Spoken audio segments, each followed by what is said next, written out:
What I was going to say is I feel like I was responsible for the chair because the whole time I was like, man, I hope a chair disappears.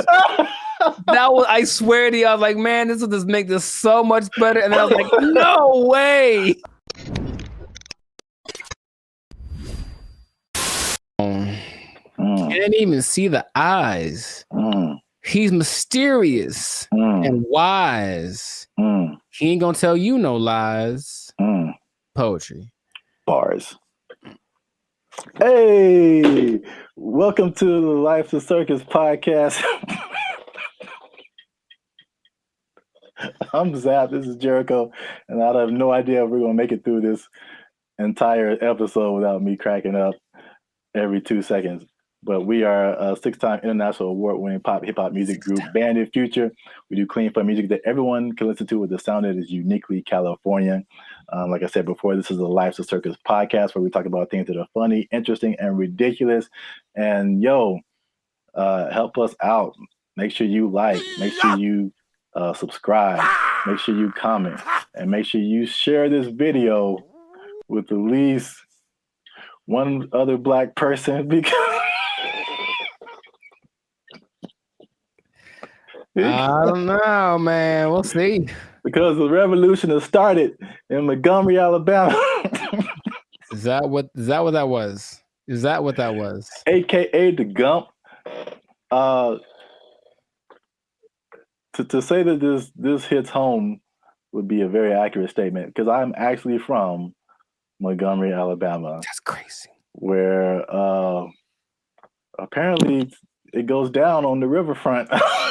You gotta be careful on the river, man. Yeah, look, you gotta be careful where you park your pontoon. All right, you gotta put it. Oh my God, I don't know where to start with this.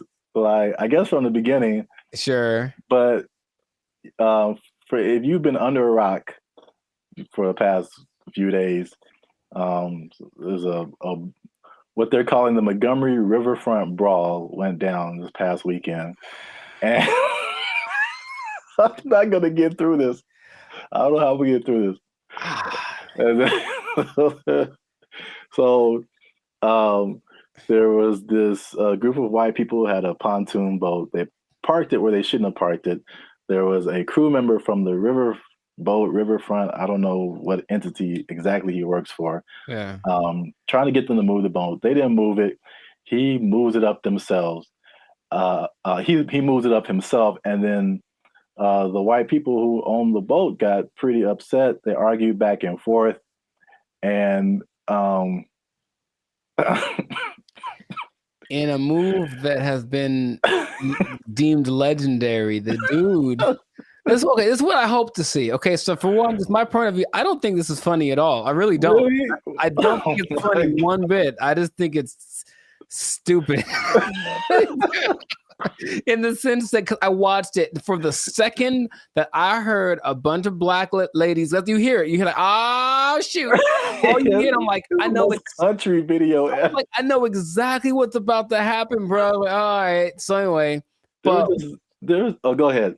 Well, so what I hope to happen, because to reference what Zap did at the beginning of the video, is that they're talking back and forth, and I guess the Black guy is like, all right, well, it's go time, and he takes his hat, he just tosses it, and what I was hoping for is that he would toss it, he would thrash the dude, and then the hat would just gently land back on his head. That's what I wanted to see, right? But of course, it's not what happened. But it was just, I'm sure that happens all the time.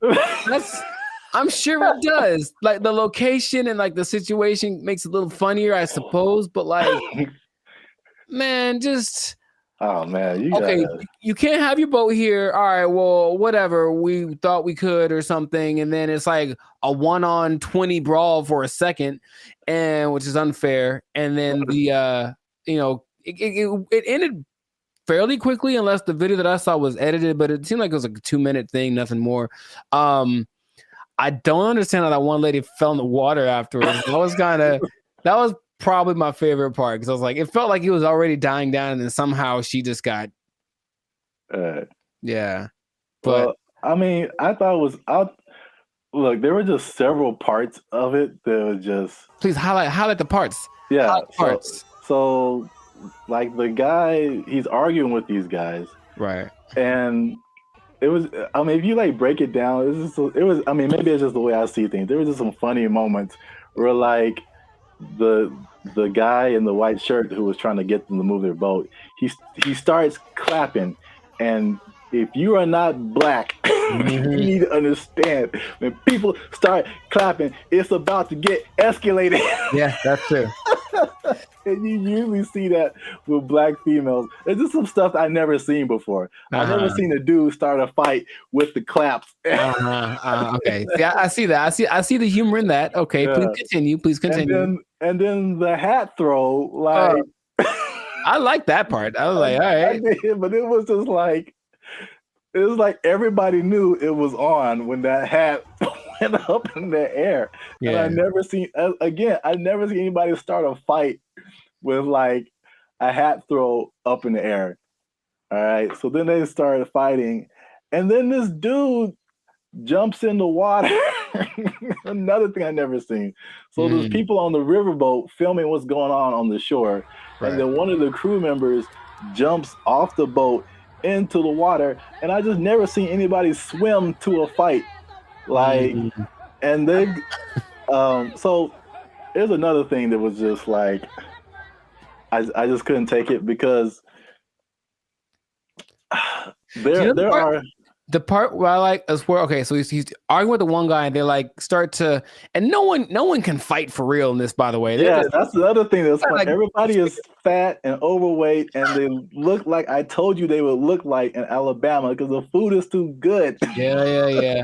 I got you. But did you see the guy? So it's like the first guy is there, and like they do a little push. I don't know what this punch is. Okay, so it's like you lead with like your wrist kind of, and it's almost like they're going to slap, but they have a fist, and it kind of like pushes the guy on the neck. It was weird. But the second that the black guy did that, the first black guy, this second white guy jumps in the frame, like kind of running in, and he does what I can only describe as a koala tackle. He kind of runs up and kind of like hugs the guy like he's about to do that one Ninja Warrior thing where you have to swing across. Anyway, and then the guy puts him on the ground real easy because that's a terrible technique.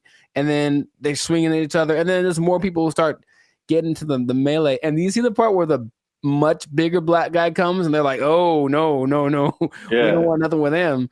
Yeah, around that time, he came over. But then the guy jumped into the water. And that what I was going to say is that like there's two internets, right? There's the regular internet, and there's what I call the internets, INNANETS. Gotcha. That just takes things way too far, and that's just what happened. So they have like all these names for the dude. I think he's like a teenager actually. He like swam in the water to like try to help. They're calling this dude Michael B. Phelps, Shaquille O'Gill's. C Murder with the SEA, Cedrus Elba, nice. OJ Swimson, Swimzell Washington, okay. Nautical King Cole, Scuba Gooding Jr., and the most popular is Aquaman.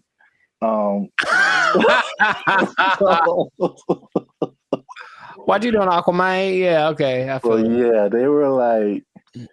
The internets was really going in on this, and I think that's what really like made it insane. Sure, because as an isolated event, like I said, I was like, all right, I know what's about to happen, and then it's gonna kind of be a little bit of a pushing contest until someone breaks it up, and then what I love, of course, I watched the Fox News or something coverage of it, someone interviewing a lady from it. And of course, they asked the one white lady on the boat. There was like 50 black ladies on the boat, and they interviewed the one white lady there. And she was, I guess, down for the cause and whatever. She's like, I can't believe that they would put hands on our... She almost said the word help. I swear to you, she's like, the help. Oh, no. The man, the worker on the boat. Anyway, and so they ask her, so what was the racial motivation in this? Or they kind of like pushing the issue, like, well, it's obviously a black guy against white guys. Was there a racial? You know, are they investigating the race? And she was like, no. And you know how people like lie when they talk? Like, she said no with a big old lie in there. You sound like John Mulaney. You're like, yeah, no, you know how you talk to your grandma. Yeah, exactly. That's exactly what I was thinking. Because comedy, right? And she just had that look on her face, like, oh, I was just a witness, but it was just so they're gonna push the narrative of white versus black. Yeah, that's what it turned out to be. I just don't really see if you're not supposed to be there. I don't have a boat, but if I park somewhere I wasn't supposed to, and then someone could somehow just move my car to a place where it's cool so that the thing that's supposed to be there can park there, I'd be like, all right, cool, I guess. Like, I'm not mad about you moved my car, nothing happened, right? So that's just what I don't, just violence like this, air quotes. That's that was a low form of, that was MMA at its worst. Like, it wasn't very. Yeah, speaking of violence in MMA, the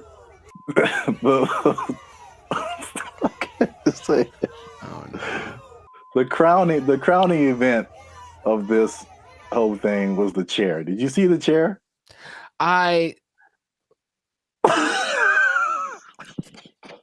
What I was going to say is I feel like I was responsible for the chair, because the whole time I was like, man, I hope a chair disappears.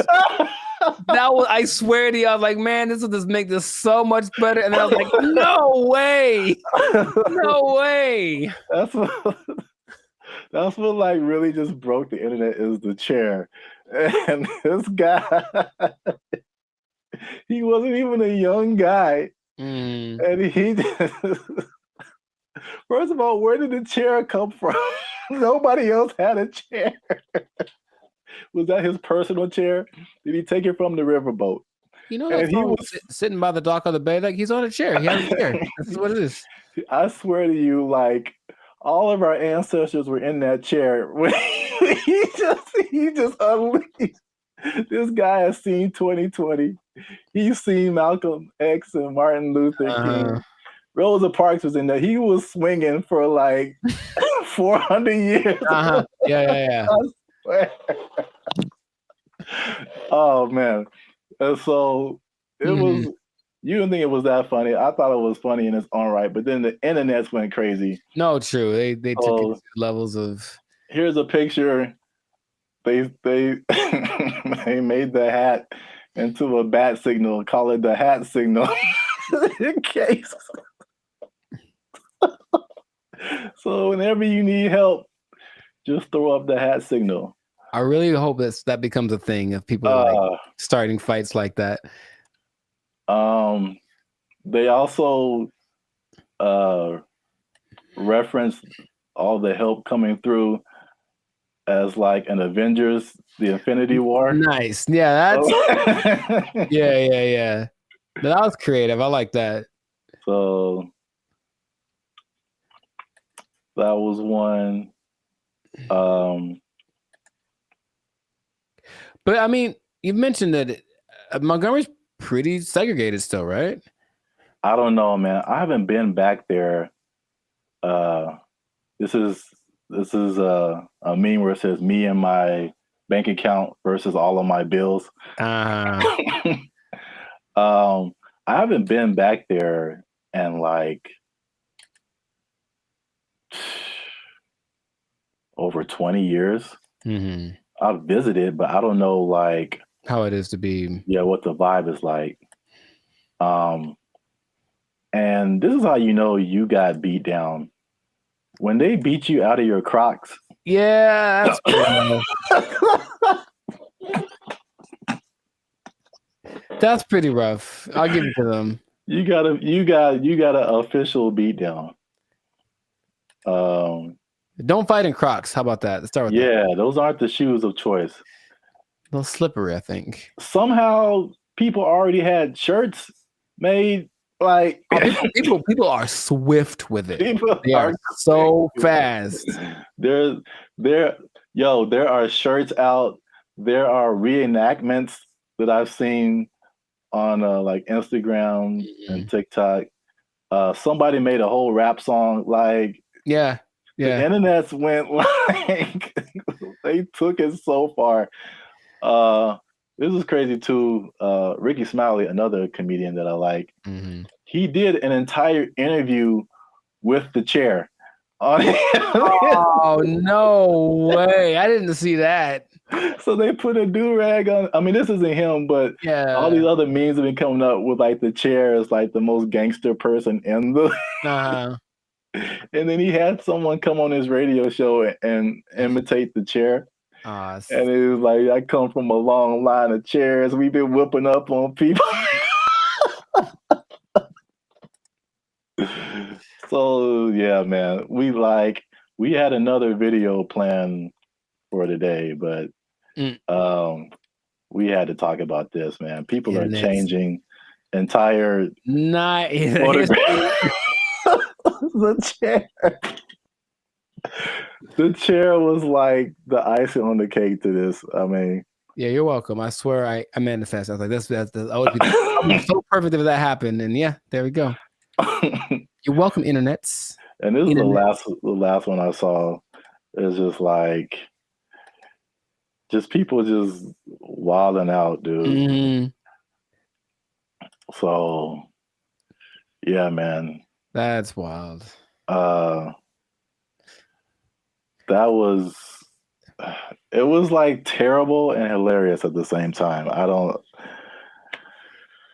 I'd never seen it was just so many elements to it. Sure, It wasn't like a crazy fight. It was just so many things were happening. People were getting pushed in the water. This dude's flying around with the chair. Aquaman is swimming to the rescue. This dude's throwing his hat in the air. Like the most countryest of country women are just like, oh my God. Yeah. It was countryest. Well, I mean, until the next thing happens, that's equally as entertaining. Yeah, but I was like the funniest. I'm sure, like after a week, this will be no one will be talking about this. I hope they do a skit on SNL. That would be amazing. I mean, I feel like they have to. Yeah, they're gonna have to. Well, no, there's a strike. Oh, dang. Right, so there's no actors, no writers. Never mind then. We got to make our own SNL, man. There's already reenactments on the internets. So, okay. But yeah, once again, this has been the Life of Circus podcast. Make sure you like, subscribe, comment, and share. Let us know what you thought about this brawl. Jericho doesn't think it was all that. I thought it was hilarious. Aquaman. If you did think it was funny, what was the funniest part? The Aquaman, the hat toss, the chair. I don't know, man. This is wild. Yeah, a lot of things, man. More than things. Well, I don't know what's going to happen in the aftermath, but I'm pretty sure they're going to take their job. They took our jobs. They took our jobs.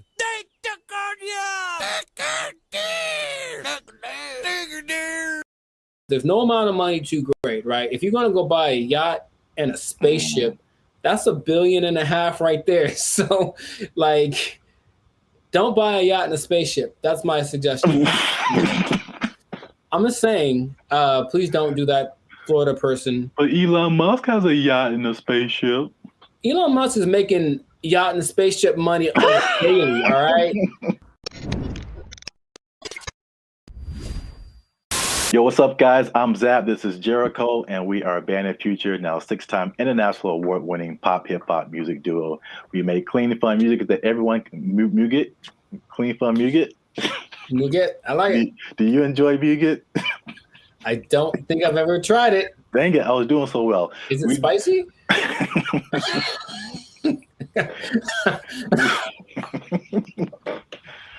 I don't know, but I think you should know if it's spicy. Because I'll put a link. I'll put the link to the video. Oh no, you talking about? Yeah. Right. Here you go. Up there, guys. Go watch it. We do clean, fun music or muget, depending on what country you're from. That everyone can listen to. The sound is uniquely Californian, and you are now tuned into the Life Circus podcast, where we talk about things that are funny, interesting, and ridiculous. And look, I'll raise my voice because I'm gonna make a statement. Say it. People have been watching, they've been laughing, they've been thinking, but they haven't been liking, they haven't been commenting, they haven't been sharing, and they haven't been subscribing. And I need you guys to do all 4 of those things, or else I'm gonna have to start robbing people again. I'm trying to change my life. Again, man. Told you. It's not the way. It's not the way. Trying to be on the straight and narrow, you know what I'm saying? Make this YouTube money. So yeah. But yeah, make sure you do all that. Like, subscribe, share, comment. Let us know what you think. And especially share this video with somebody who needs some money, man. Oh, man, I know quite a few people. I mean, like everybody, right? Like if you need some more money, raise your hand. Mm-hmm. Hey, calm down. All right. So, I mean, it's not just specifically money. It's specifically the Mega Millions, right? The lottery. Or there's always the different state lotteries too, but you know, you always see these news stories of people win like these ridiculous amounts of money, and then you see the statistics later where it's like they won $1 jillion, and like a year or two later, it's all gone. It is broke, yeah. And you can't I can't even imagine like how you do that with that much money. So I guess my question to you is like, why do you think that? Well, I got a few questions. First, let's start with that. Why do you think that happens? Like, why do people? Oh, for me, that's a simple answer. It's that if you don't understand the work that it takes to make money in the first place, you don't know how to keep it. That's all. So if you just got lucky and it's like, oh, I got money now, then you're not going to have you haven't developed any habits to maintain that. And everyone basically has an idea that, okay, maybe saving money is a good idea. I should do that more. I should. It's not on their list of must do, it's I should do. Mm-hmm. And then the second that it happened, perfect example, dude. Episode of the Boondocks where Grandpa leaves for his do it big vacation and he gives probably give you some money. And it's like, all right, this is supposed to last. It's like, also, they came into some money. Cool. This is going to help us get food, get clothes, whatever, last the whole week. Nah, Riley goes and blows it all in an hour. Ask yourself, be honest. Ain't I'm clean? No. Man, how we going to eat? Like, that's just how people live. That it's like, you're basically a dam waiting to burst. I'm just waiting to get my break. And then I'm just going to do something ridiculous with my money. And no one can tell me no, because it's my money. So I think it's that. And plus, there are worlds of, how do I say this? Finance. Like there's things you can buy that you don't know you can buy because it's not an option for you, right? As soon as you get to that level of, I was in Malibu the other day, hey, Malibu, and I saw this thing for property, some kind of a beachfront property, and that's starting at $70 million. Oh man! And they wouldn't put that there if they didn't know that there are people that can drive by on a whim and be like, "Hey, honey, do you think we should get new property? How much is it? Starting like 70 million." Bet, and then they just go do it. Like there are people that have that, right? But they also probably have the knowledge of how real estate works, all this kind of stuff, so they know how to invest in it and make it work for them. But if someone comes into $1.58 billion. Yeah, that's why I mentioned it, because like a big number, just somebody won a bunch of money. Right. So if that person is dumb and, and they're from Florida, so I'm not going to tell you that they are, but you know what I mean? You prefer the term financially illiterate. Got it. So let's say this person, so there's nice properties in Florida, comes into their money, gets the lump sum, because of course they're going to get the lump sum, right? So they're going to get the lump sum, maybe 800 million, something like that after taxes. And then they're driving by, and then they just see a sign that says, hey, property starting at 70 million. They look at their account like, yo, I got that. Let me get one for my cousin and then a year later, they don't know how to upkeep property. They don't understand that buying things means you have more expenses and it all just so. Yeah, that's why I think it happens. That makes sense. Especially like with property, it's like even when people who just buy like a regular house, I mean, you don't. It's like you don't really realize all the expenses that come with it and the upkeep and like. It's not like you buy it and that's it. It's like you buy it and then now you have to keep spending more money to like keep it up. Insurance goes up. You gotta fix Yeah. more stuff. The toilet doesn't work for 2 years. Like it's a slippery slope. You have bugs in your house you got to get rid of. Dude, I saw a bug. I knew what kind of bug it was, but it's always surprising. One of those centipedes that looks like it's just like it looks deadly. It's not, but it just and so every time you see was it like black? It's like black with like these legs that are kind of like at an angle. It just looks like I feel like I know. I've seen what you're talking about. So I see it in my logical side goes like, oh, it's just one of those things. And then my like primal side is just like, we need to move. Like that's what I'm they have invaded, you know what I mean? So yeah, but it's just like you have to always and there's always things that need to be fixed and whatever. And then the property value around you goes up. Someone writes you a letter like, yo, you got to fix your roof, man, because you're hurting us. Stuff like that happens. I'm not saying it happened to me. I'm just saying that's the whole letter is just like, dear sir, fix your roof. You're hurting us. Sincerely, the neighborhood. Sincerely, all of us. You're bringing us down, bro. You need to step it up or get out. I was like, yeah, that's how it works. But not even that. I had a cousin who won maybe $300,000 on a game show in the snaps. In the 80s, right? So 300,000, that's pretty good. Dude, shout out to Steven. He was broke within 6 months, I think. Wow. Yeah. God. Because I know you and I know how you think what you would do. Oh yeah. Winning the amount of money. Most people don't think that way. It's just not. I think remember Shaq talked about he spent his whole first contract and was like broke. I don't know, it was a very short amount of time, but like he bought a house and then he had to buy his parents a house and he bought a truck and they buy a whatever truck and then he goes to his agent like, I need to get this thing, and they're like, dude, you were like $500,000 in the red. What did you do? You just got the contract. So you just have to know about these things that there's no amount of money too great, right? If you're gonna go buy a yacht and a spaceship, that's $1.5 billion right there. So like don't buy a yacht and a spaceship. That's my suggestion. I'm just saying, please don't do that, Florida person. But Elon Musk has a yacht and a spaceship. Elon Musk is making yacht and spaceship money daily, all right? Every day he's making that. Is that the level? Like 6 figures, millionaire, yacht and spaceship. Yacht and spaceship, man. Yacht and spaceship club only. And you have to buy them two things at the same time. You can't buy one or the other. It's like a package deal. You got to get them to match. Step 1, Tesla.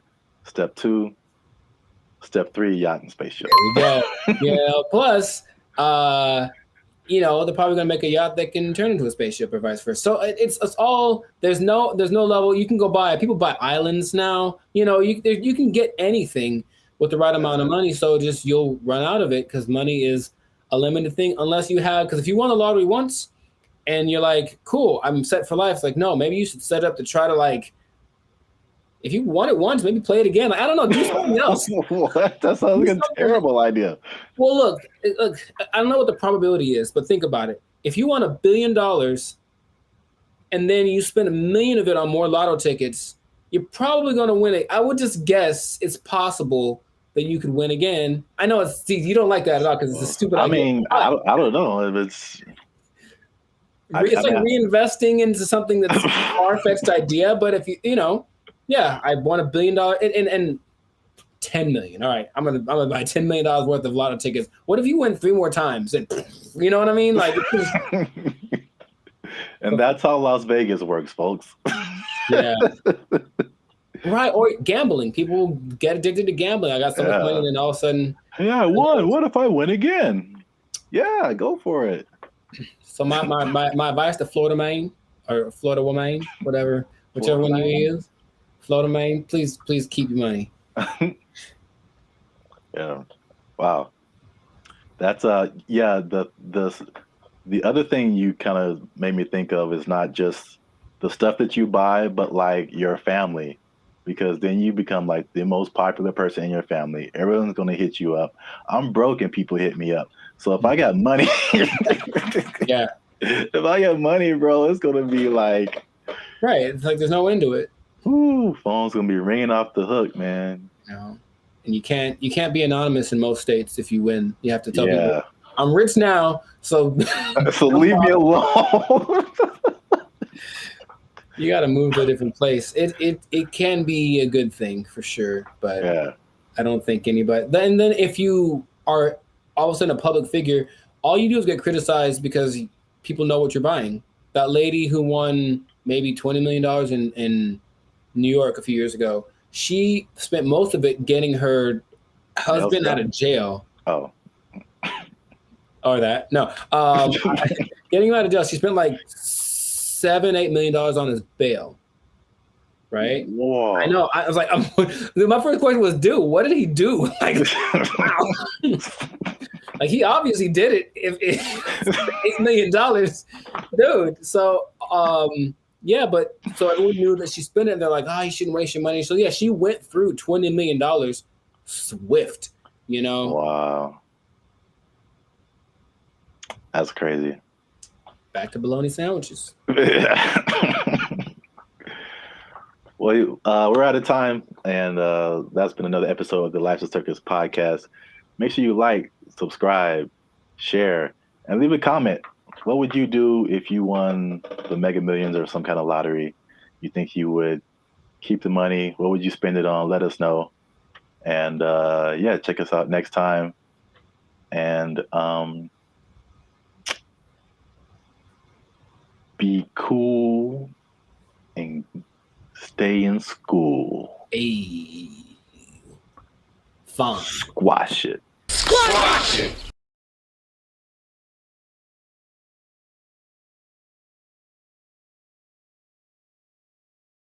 Or you could be like the city of Los Angeles and just tell people to watch out for pedestrians on the freeway.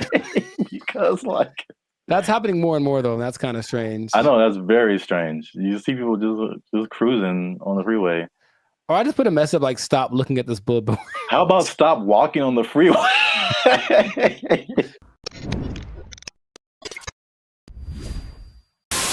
Yo, what's up, guys? I'm Zap, and this is Jericho. And we are now 6-time international award-winning pop hip-hop music group, Bandit Future. We do clean, fun music that everyone can listen to with a sound that's uniquely Californian. And you are now tuned in to the Life's a Circus podcast, where we talk about things that are funny, interesting, and ridiculous.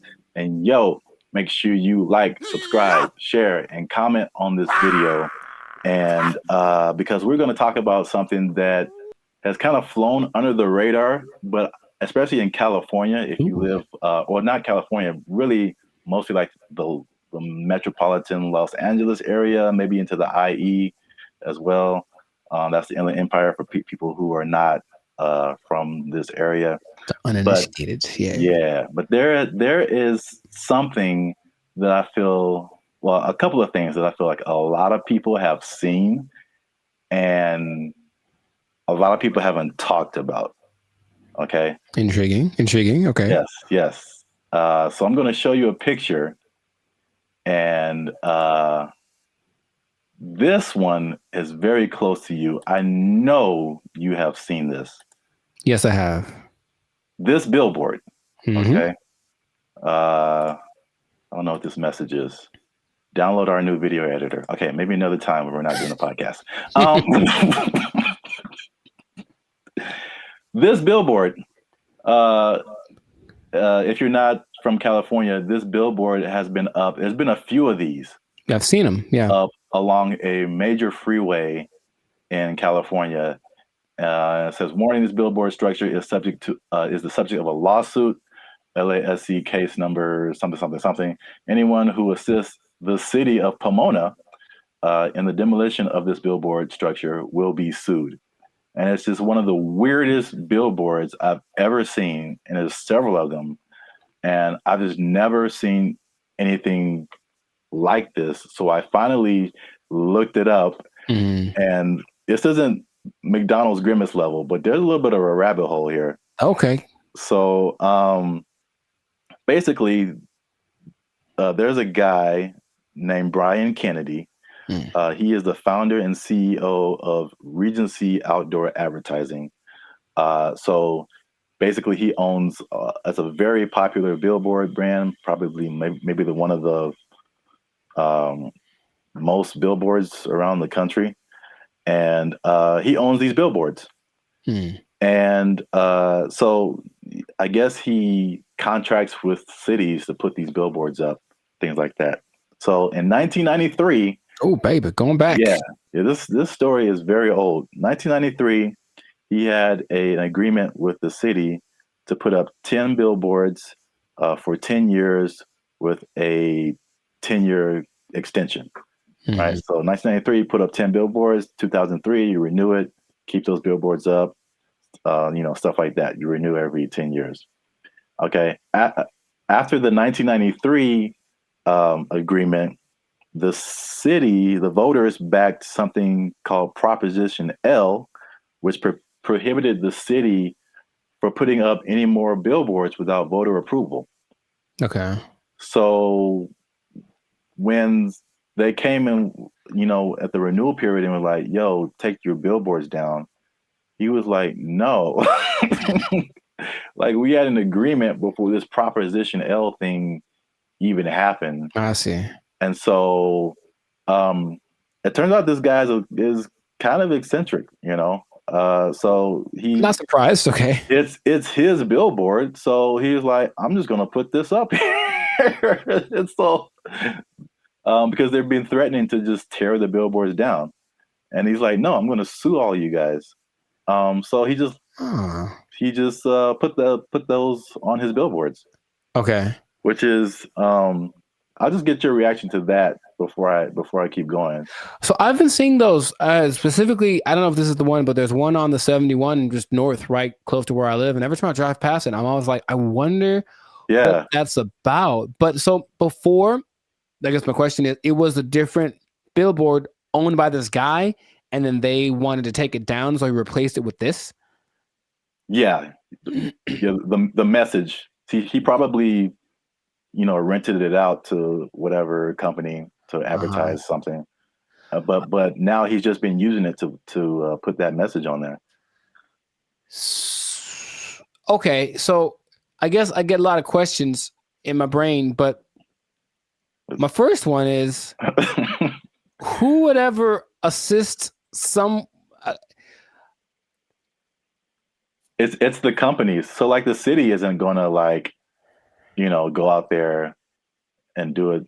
These people, they hire, they put out bids, for companies that do this kind of thing, demolishing or whatever. So basically, I think he's saying, like, if your company is hired to tear down my billboard, I'm going to sue your company. So it seemed like a little bit of a scare tactic for anyone who wants to work with the city and taking this man's stuff down. Oh, that makes sense, but it's not what I was thinking. Dang it. I was hoping it was more for people who are just driving by with like a hammer in their trunk. Man, I really want to just pull off the side of the road and tear this thing down because I hate it so much. It's such an eyesore. And then this thing's like, don't you dare. Or some guy that is like driving his pet bulldozer down the freeway, which I've seen. And then all of a sudden, I'm going to pull over and tear this thing down real quick. But that makes sense. To hire people. So how long is this gonna happen for? I don't know, because I've seen it for, if not months, maybe years. Right. Like, I mean, the legal system is a very slow thing here. So yeah, right. and I think there was a case, but then it was appealed, so they're like waiting more time, and so I think it's gonna. I feel like it's eventually gonna come down, but he's definitely fighting the good fight. Huh. Because I think there was a case that I mean a case that awarded to the city and the people, and I think that he appealed it or something like that. So I'm assuming this guy has enough money that this isn't hurting him, I right? mean, yeah, billboards are way expensive. Yeah. So Yeah, exactly. And he- it's not like selling something that could help him get some money back. It's just words yeah, what not to do. So yeah, I don't think he's hurting for money. have you seen a picture of this guy? I have not. What do you think he looks like? Because I have an idea. Besides, I think he's an old rich white guy with a bad haircut. Okay. I feel like that's always how it goes down. I have in my head like this cross between Gary Busey and Gilbert Godfrey. I don't know why. This is kind of weird. And he kind of talks like Gilbert Godfrey. I just want that to be true.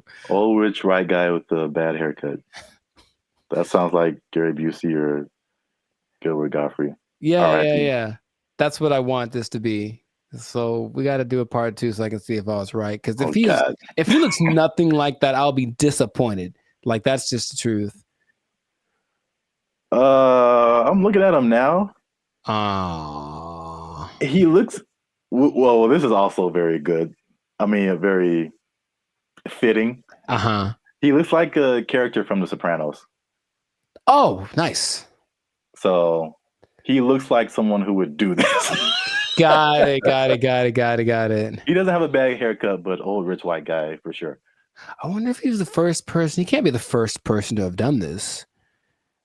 I mean, maybe not, but I've never seen anything like this before. But we run out of time. So before we end this, there's a part 2 to this. Okay. Which is it was a totally different scenario, but I was somehow kind of shocked that it was the same person. Okay. So we're gonna leave Pomona and go more towards the LA area. LA? And then see if you've seen this billboard. Yes, I have. So it's the same guy. Oh my God. So you see the big Regency. Yes. Under it. And I wasn't even thinking about these 2 stories. Now this one is like 2 blocks from my house, and apparently now it's changed recently. So I don't know why he took it down or even put it up.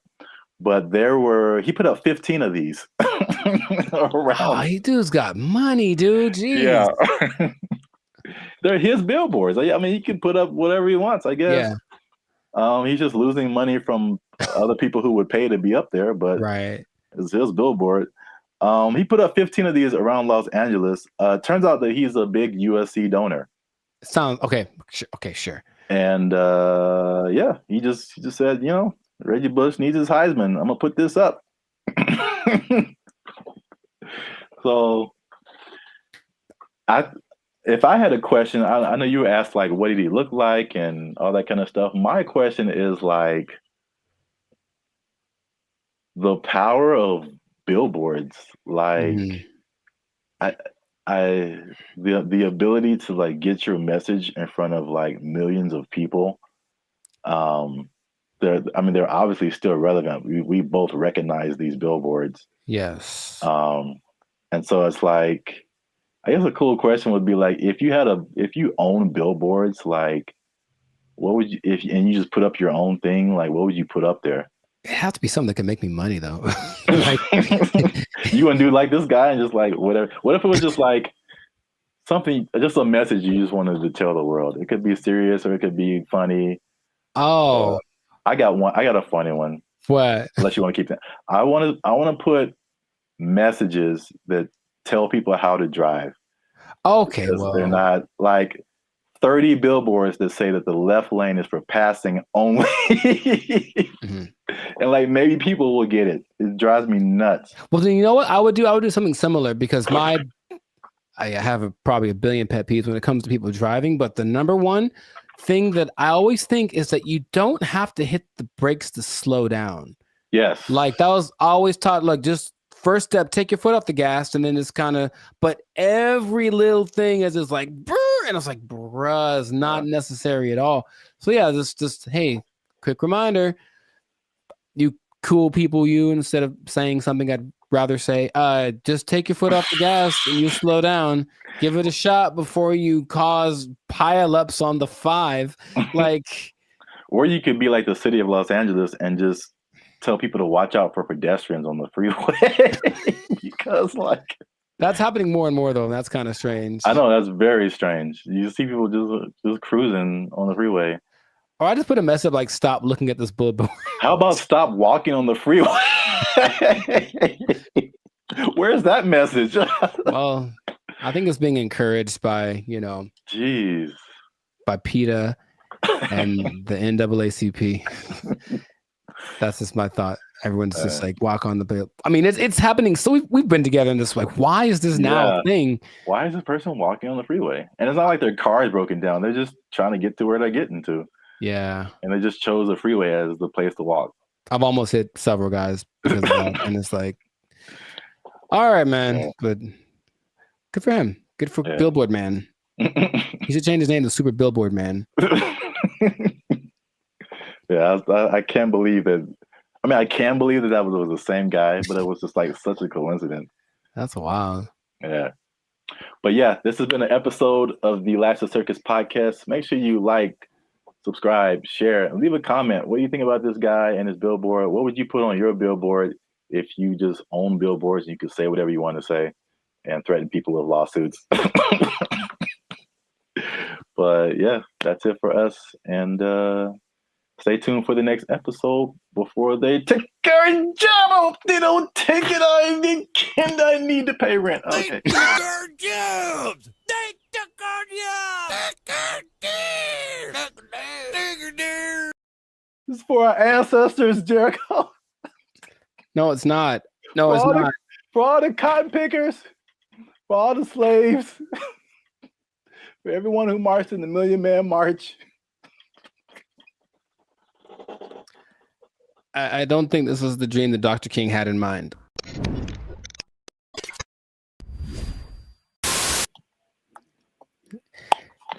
You should have done that when it was recorded. Like, I would have been so surprised because now I'm used to it. Oh. And I'll be honest, it took a while.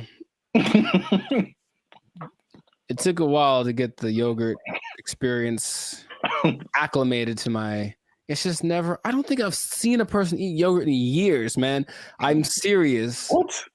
Yeah, I don't hang around yogurt eaters. Like, not like there'll be yogurt on the side if you go to a Mediterranean place or something, but not yogurt just in a isolated incident. In an isolated incident, someone ate yogurt today. Gold is up 10 points.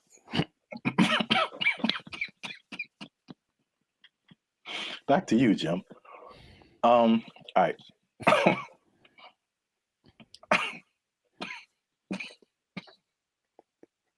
Let him use you. Won't he do it? Won't he do it? Yogurt.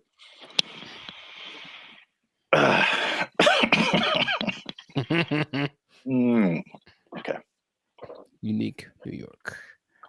Hey, what's up, guys? I'm Zab. This is Jericho. We are now 6-time international award-winning pop hip-hop music duo Band and Future. We make clean, fun music that everyone can listen to with the sound that's uniquely Californian. And right now, I'm eating yogurt. And I can't handle it. And he can't handle it. But you're still tuned in to the Life's a Circus podcast, where we talk about things that are funny, interesting, and ridiculous. Please don't choke on your yogurt, man. I wouldn't know what to do with myself. So make sure you like, subscribe, comment, and share this video with somebody who wants to go to fast food every now and then. Okay. Because they might be going a little bit less. And I'll explain why. And I'm going to explain something very interesting with regards to minimum wage at the end of this video. A shocking statistic when it comes to how much people earn. I want to know what it is right now. Yeah. Tell me now. No, gotta wait to the end, man. Gotta wait to the end. All right. But first, you gotta watch this video because you know, I'm not even gonna set it up. Let's just watch it. This is Gavin Newsom, governor of California. Hey, Gavin. And these people have just lobbied for a fast food minimum wage that is higher than the regular minimum wage. So now these people will be earning $20 an hour at your fast food places in California.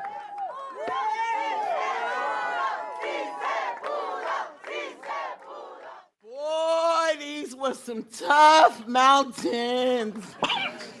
This wasn't easy. 100 plus hours in less than the last few months negotiating this referendum off the ballot. Oh, that yeah, was wait. a tectonic plate Wait for that it, had to man. be moved. Wait for it. That lady had a lot more to This is for say. my ancestors. This is for all the farm workers, all the cotton pickers. Wow. This is for them. 557,000 people at 30,000 locations. This is a big deal. $20 an hour. 80% of the workforce in these fast food places, 80% are people of color. 2/3 are women. The majority are breadwinners. And we have the opportunity to reward that contribution, reward that sacrifice, and stabilize an industry in turn. What a remarkable moment. So it's gonna be a lot better now. Well, right now we're gonna have a chance to at least, maybe decide to save some little money, or but pay all their bills or credit card debt. This is going to help continue to pay our bills, help some people get out of eviction, help us catch up where we need to catch up, because we haven't recovered from COVID just as of yet. So this is just the beginning of our wins.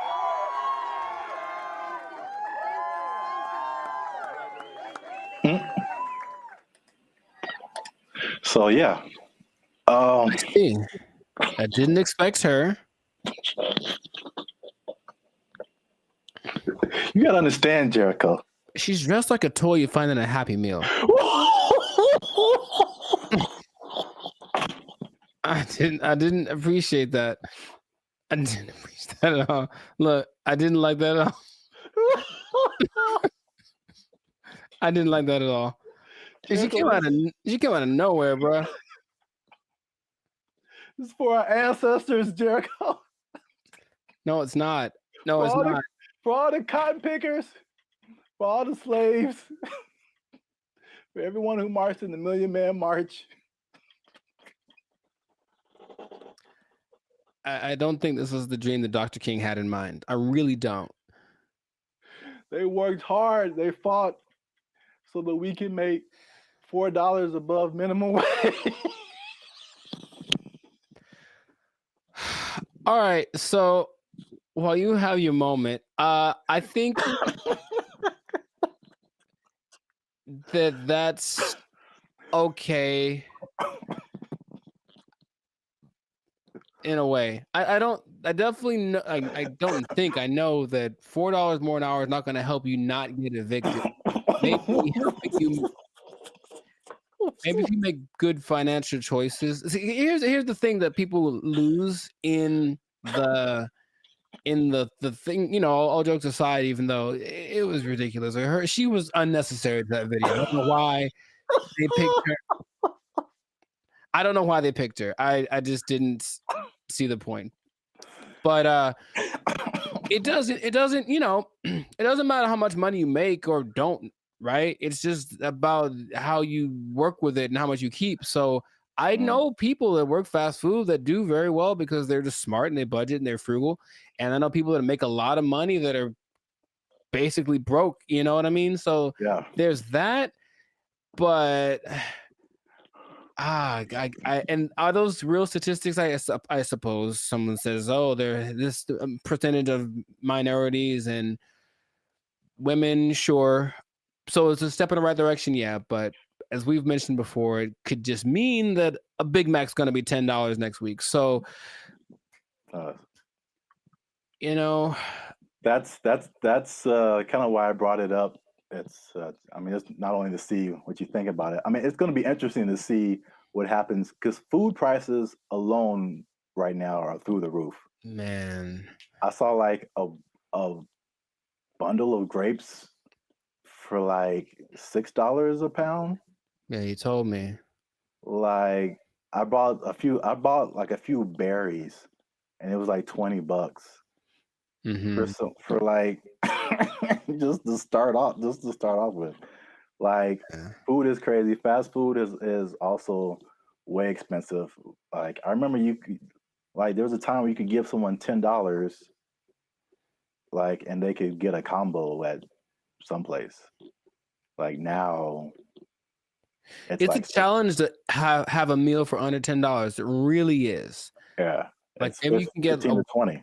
Yeah, you can get an item. You can get a burger or something for $7, but a whole. Yeah. So it's going to be interesting to see if you kind of got lost in my laughing at that lady. That was deserved. That was deserved. She feels. I feel like she makes a lot of bad decisions. That's just my honest opinion. I've never met her. Maybe she's wonderful. I hope she's doing well. I hope she sees this video and she likes Bandit Future. But I think her presence was a bit distracting to the whole experience. But yeah, so this is a very weird situation that I haven't really heard of because basically the government is involved. Right. They created this like separate task force for like fast food worker wages, which I haven't really heard of before. Where like I mean, it's not the government setting it, but the government is like an intermediary in this. And I mean, are fast food workers specifically unionized? I don't think so. There was a couple in the more educational videos that I passed over to play this one. Oh, good choice. No, trust me. Good choice. Good choice. There was a talk about some different unions, but it isn't like a fast food worker union. It's some kind of, I think it's a service worker union. Okay, so that makes sense. I think that's fast food is maybe under that umbrella, but it includes a lot of different services. But yeah, so it's the government involvement. It just makes it kind of weird, and then also it's like, you know, I mean, fast food has been minimum wage for like as long as I can remember. So to go above that, they were saying that this is like a 30% increase. So it will be interesting to see if there's a 30% increase in prices. Right, because the logic says, where is it coming from? Where is the 30%? You can't make money out of nothing. I mean, the government tries, but you can't make money out of nothing. So if you raise one thing, something else is gonna be affected. Yeah. I made maybe I'll put a link to it. This was a year or two ago. I was walking by KFC and they had and it was a small combo for like $18 for a small. And then what was I gonna say?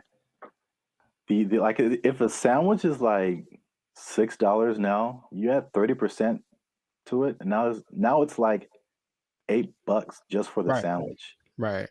Plus tax. So I mean the $10 combo is gonna be like a $10 sandwich pretty soon.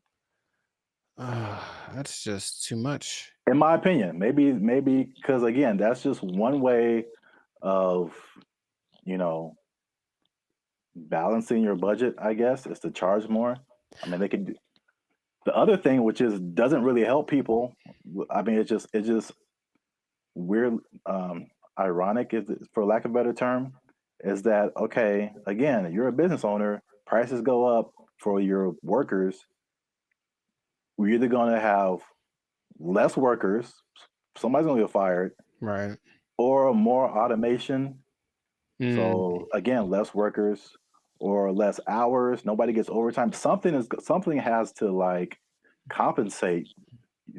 I mean, it's like people think they just pull minimum wage out of thin air, and it Right. has to come from somewhere. Wow. It's interesting you mentioned automation because What? I've got something planned for another episode. What? Boom, boom, boom, boom. Anyway, but yeah, it's just we synchronized today. That's all I'm saying. Oh man. Well, let me. What was I teasing before? Oh yeah, the minimum wage. Mm-hmm.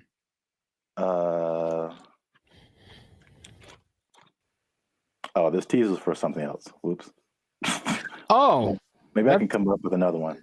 It's kind of anticlimactic, but I appreciate the tease. You have an interesting fact about minimum wage if you get to the people? No, I do not. Well, that's been another episode of Life Series Podcast. Yeah, I was going to say, though, I wonder what will happen to the in-and-out workers because they always got paid more than minimum wage. That was kind of the thing. That was the job you wanted in high school because you were on your feet because they deserve it. They're working round the clock. And I wonder if they're going to get more than the higher price than, more than the $20 now. Huh. It's kind of they operated like every fast food job was minimum wage except for In-N-Out. Even Chick-fil-A? I believe Chick-fil-A is also minimum wage. Hmm. You just have to be a good-hearted person because those people, even if I don't like the food, they're very nice people. Very nice people working at Chick-fil-A. Yes. Well, I'll give this nugget. Maybe people don't know about this. If you ever want to own a Chick-fil-A, you have to start at the bottom and like work there for minimum wage. So there you go. I gave him something. You can't just walk. You just can't just walk in a no matter how much money you have, you got to start at the bottom. So let's say I just barge in. I'm like, I'm LeBron James. I still got to work the shakes and fries. LeBron James got to be peeling those fries back there, man. Oh, man. That's crazy. All right. I'll tell him. Yeah. He asked me to ask, so I'll tell him. Yeah. All right. Well done. That was cool. Can you tell him a few other things about the Lakers that I have opinions on? LeBron James is the greatest. I'm LeBron James. I'm LeBron James. They're going to go as far as Anthony Davis's knees can take them. Which might be a second-round exit this year. We'll see. Man, we got way off topic. All right. I know, but make sure to like, subscribe, comment, and share this video. Like maybe probably the first 80% of it before we ran off the rails. Yeah. And we'll see you on the next episode, unless they take a job, unless they take it. Minimum wage on LeBron.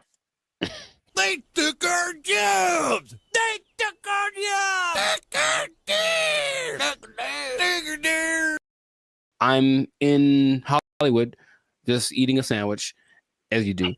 And the robot comes along, and it's apparently like one of those delivery service things, and it's looking for somebody. And you can see it kind of doing this thing. Like it doesn't have eyes, like a box on wheels, but it just was looking around.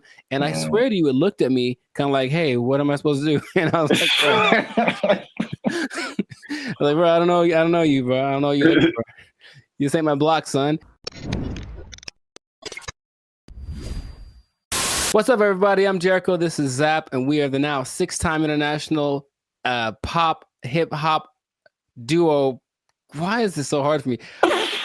we got awards. We're good. We're banned at Future, son. Anyways, check it. We make clean fun music that everyone can listen to. What? I'm making a compilation of this. It's just- We make clean fun music everyone can listen to with a sound that's uniquely Californian. And you are now, right now, in this moment in time, tuned into the Life's a Circus podcast. We talk about things that are fun, interesting, and straight up ridiculous. So before we get started, do us a huge, huge favor. Make sure to like, subscribe, share, and comment on this video. Share this video with at least 2 people that are afraid about the robots, man. We're talking about them again because man, there's some about new robots developments. There's some new robotic developments. This time from the more humanoid version, and it's kind of crazy. So stay tuned to the end to find out what animal they're actually trying to replace with these robots. Like it's an animal that humans have used for centuries, and all of a sudden it's like they're not good enough anymore. We need some new ones. So let's get into this thing now. The robots are not coming. They are here, children. This is not a drill. The robots are here, and I want you all to be... Hide your wives, hide your kids. It's just... So there's basically 3 companies that are really going in on producing these humanoid robots. They're really emphasizing the humanoid factor, and a lot of people are once again afraid of they're going to take our jobs, whatever it is. But I just want you to know about these so that you can be informed. Band of Future is here for the people. So we're going to inform y'all today. So starting out with our buddy Elon Musk. And I want to just ask Zap after I talk about these if you've heard of these. But Elon, our boy, is doing everything. I mean, so the Tesla bot is the thing that he's been developing. And it's, you got to see this thing. So it's the most, how do I say it? It's got hands, man. Like hands like this. Hands that can grab things and manipulate, and they look like they're kind of soft, like maybe they moisturize. Like really, it's real humanoid like. And so these Tesla bots have autonomous correction action capabilities. Basically, they can in the moment figure stuff out, and they can do sorting and unsorting sort of stuff. And just watching it without, like if you watched a silhouette of one, it's the one you'd say, oh, that's a person. And that's already kind of crazy, not a big clunky robot thing that they had a few years ago. Now it's just looks pretty sleek.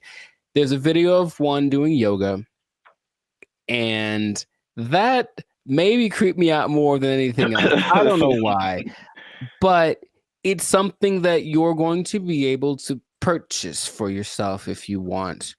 For the low price of... Well, there's no prices. It's not there yet, but it's going to be $1 billion. I'm sure it's going to be up there. But the Tesla bot, which will be compatible with all of your Tesla products, with your Tesla truck, with your whatever it is. My man Zaprath, do you want a bot? Do you want a bot that has soft hands that could probably play? Why? Here's the thing about it, dude. That's the thing that stood out to me the most. Like the hands. You have to see it. Just show it right here. Just show it. It's got these hands that kind of, and it's like playing with Legos in the video that I saw and sorting things out. So you could hold hands, you could play frisbee with it. You could play thumb. You could probably play thumb war with one of these. Yeah, right. How crazy it is. You're like, I win, and then your thumb is on the floor. We don't have to get all morbid with it. But anyways, I mean, what do you want? Do you want one? Maybe the Tesla bot doesn't know its own strength. I don't know. Well, I mean, so wait a minute. Is it like head to toe? Because you've been really focusing on the moist hands, and it's the thing that's so, I don't know why I find that so interesting. The hands. It's probably like the most amount of times I've heard you say the word moist as well, but. No comment. It's a good word. Anyways. No. Where did that come from? That doesn't have anything to do with, oh my God. It doesn't. All right. For those of you who have no idea what's going on, just trust me when I say you don't want to know. There's a guy who appears every once in a while. He's not real though. I won't let him do the podcast today. Good Lord. So wait a minute. Does it have... It's more than hands, right? It's like head to toe. Oh, sure. Yeah, it's an entire complete thing, but it's like our height. They may be about 5'8", 5'9", and they just look like like I said, if you saw a silhouette of one of these specifically, I think you'd figure it out for the movements after a while. Like, that's not a human, but for a second, it looks extremely, of the ones I'm going to mention, it's the most human-like in its features and all of the aesthetics of it. Okay. Does it like when it talks, does it move its mouth and all that and the eyes and all that, or is it just? It doesn't talk, but it can understand, which is so anyway. Yeah, but the face looks like a human. It's got dots. It's got dots and like a nose thing. I see. So it's getting there. But that's like the one that's the most. I mean, the first when you said, I mean, because you focus on the hands, like moving stuff and then building Legos. My first thought was laundry. I don't know why. Well, you know what? It's interesting because people are thinking about these robots for all the big, heavy, crazy, whatever that you could possibly do. But this one seems like it's got this precision. They're going for that angle. They want people. They want robots that can do laundry and wash dishes and all that kind of domestic stuff. Yeah. Although, I mean, we do have dishwashers. True. I don't think, but the laundry thing for sure. But you I have mean, to see it. How Just much? take note of the hand. How much are you willing to pay for someone to fold your laundry? Yeah, I don't know, but that's the Tesla bot's like the first one. The next one, and it's actually creating an interesting thing. This whole process of robotics, it feels a bit like the .com thing because there are robotics startups now that are trying to get their thing happening. So one's called Apptronic, and it has this robot called Apollo, and this is the most ready, it seems, as far as like, it doesn't seem super ambitious. It is once a robot that can walk around and do normal stuff without falling over. Like, seriously, there's a whole combination of robots just falling over, and it's hilarious. But the Apollo can lift up to 55 pounds. It looks more like a version of, what's that Disney movie? My Friend Robot or something? Oh, the Big Heroes 6? There we go. Yeah. It looks a lot like that. Okay. And you just watch it and it just walks around and it's picking things up. But this Apptronic is trying to make robots for practical everyday use.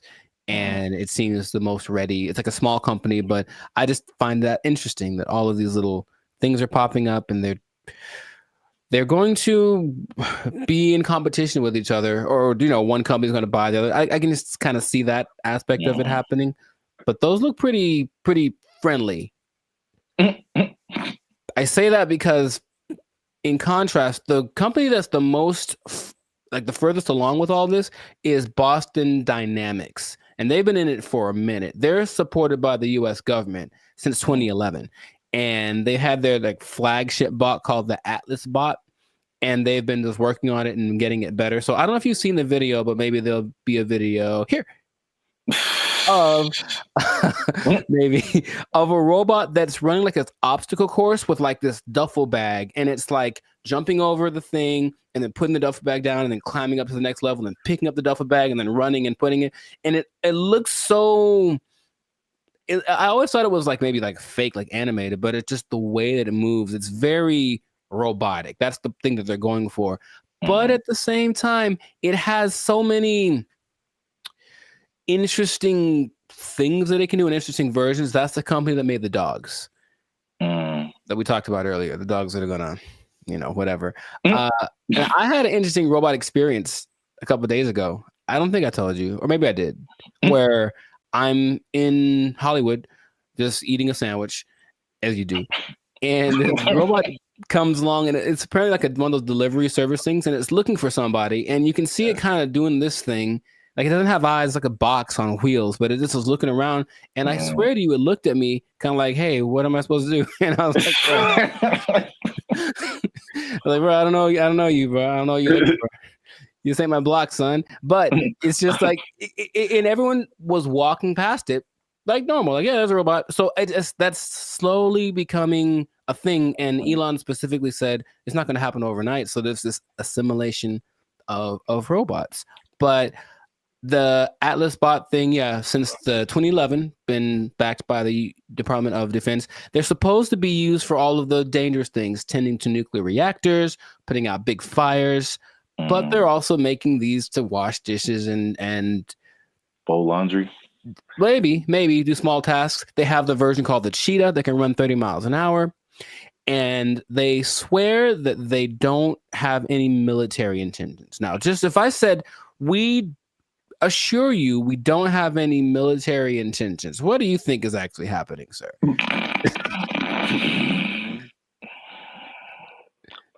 I plead the fifth. I see. Okay. Well, there are videos of these being used to like shoot at targets that look like people because they're supposed to be able to distinguish between a real person and a not person. But I think that's happening, of course. The French military is using the dogs already, and everything starts benevolently, and then it gets a little on the strange side. But and then Terminator. Well, I never saw that, so I was going to actually ask you if you've seen it, because maybe you could. RoboCop, Terminator, to me they're the same. I haven't seen either one. What goes on? Oh, RoboCop is way different. Oh, okay. Well, at least the stories are way different. Sure. I should watch more movies, but the idea is there are definitely videos of these robots being used in the military activities, and they're linking them with Boston Dynamics. So Boston Dynamics refutes any association with military, blah, blah, blah. Right. So these things can, in general, there's a video of a bunch of these robots just together. They can dance, they can carry up to 80 kilograms, jump over obstacles, throw around irregular obstacles, irregular objects. They have this thing inside called an MPC, a model predictive controller. So it can basically learn. So if it learns to jump on a platform that's a foot high, you put a platform that's 2 feet high in front of it, and it'll like, okay, it's just double, and it starts to figure that stuff out. So it's just these things have flown military jets. These things can fly. There's one that can fly, and so where is this going, man? That's my question, because every time I see it, it's a little more ridiculous than the last time, and I don't know. Are we getting replaced? Is this the end times? What's going on with all this? Are you asking me? Yeah. I don't know, man. I thought you were the expert in all robotics. This is the robotics division of Band of Future. That was all you. Yeah. It's all new information to me. Oh, okay. It just seems, it seems like we want to replace as many people as possible with robots who just do it all better and faster. Basically. They're olive branches that you can get a job controlling these robots, and there we go. But they're starting until they make a robot to control the robots. Well, that's the thing eventually. Yeah, you're going to have to be the person that programs the robots to control the robots. And then Terminator. Then they How does that movie end? With everybody dying? Is that what it is? No. Oh. But, I mean, supposedly it's a whole time travel, whatever. But I think eventually the humans defeat the robots or something. I don't remember. But it's like, hey, you just build robots, and especially intelligent robots, who eventually say, you know what? We're a lot better than the people who made us. We should be in charge. And then they become in charge and enslave humanity. Cool. It's just so weird that they do. The movie has been written already, and they keep doing it. Just like the dinosaur thing, people like trying to bring dinosaurs back. Yeah, and I'm like, no. There's a movie. There's a bunch of movies that tell you what happens, and it's not good. So stop it. Just stop it right now. They're not gonna stop. But you can't stop, won't stop. But they are supposed to be the next. Anyways, everything is so nice that they're going to be replacing your pets. Because think about it, a dog that's a robot doesn't need food. It doesn't poop on the floor. Like, it'll wag. They'll give it a tail to wag, and it'll protect the hell out of your house because anyone that comes in is dead. Trust me. Like, yeah. So they're doing that.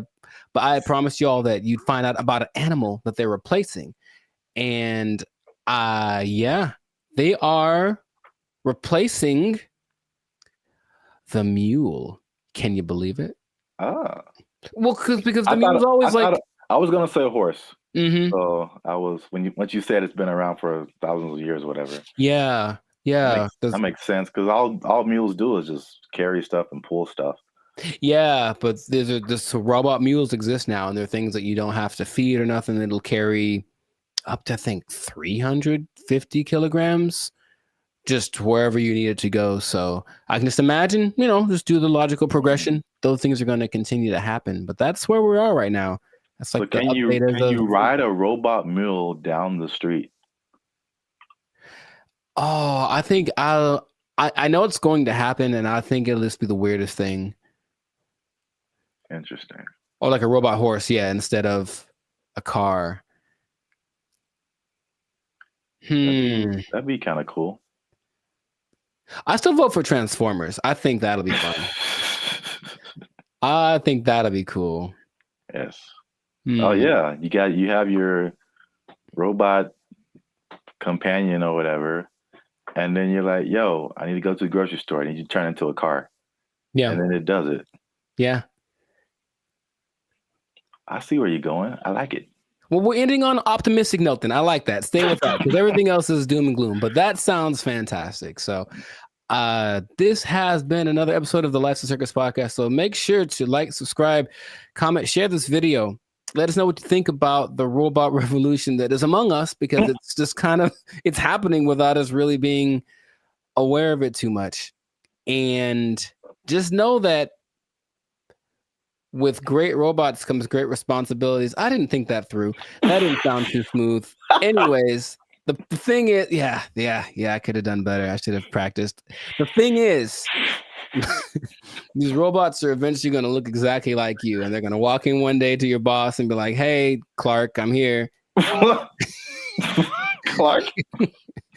And so what that means is that robot might have effectively permanently taking your job. I think my microphone fell off. I'm not sure. Oh. They took our jobs. They took our jobs. If this was in California, they would be asking for like $60 an hour. Right. To serve mediocre waffles. To provide mediocre service, serving mediocre food. $60 an hour. To mediocre people. All right.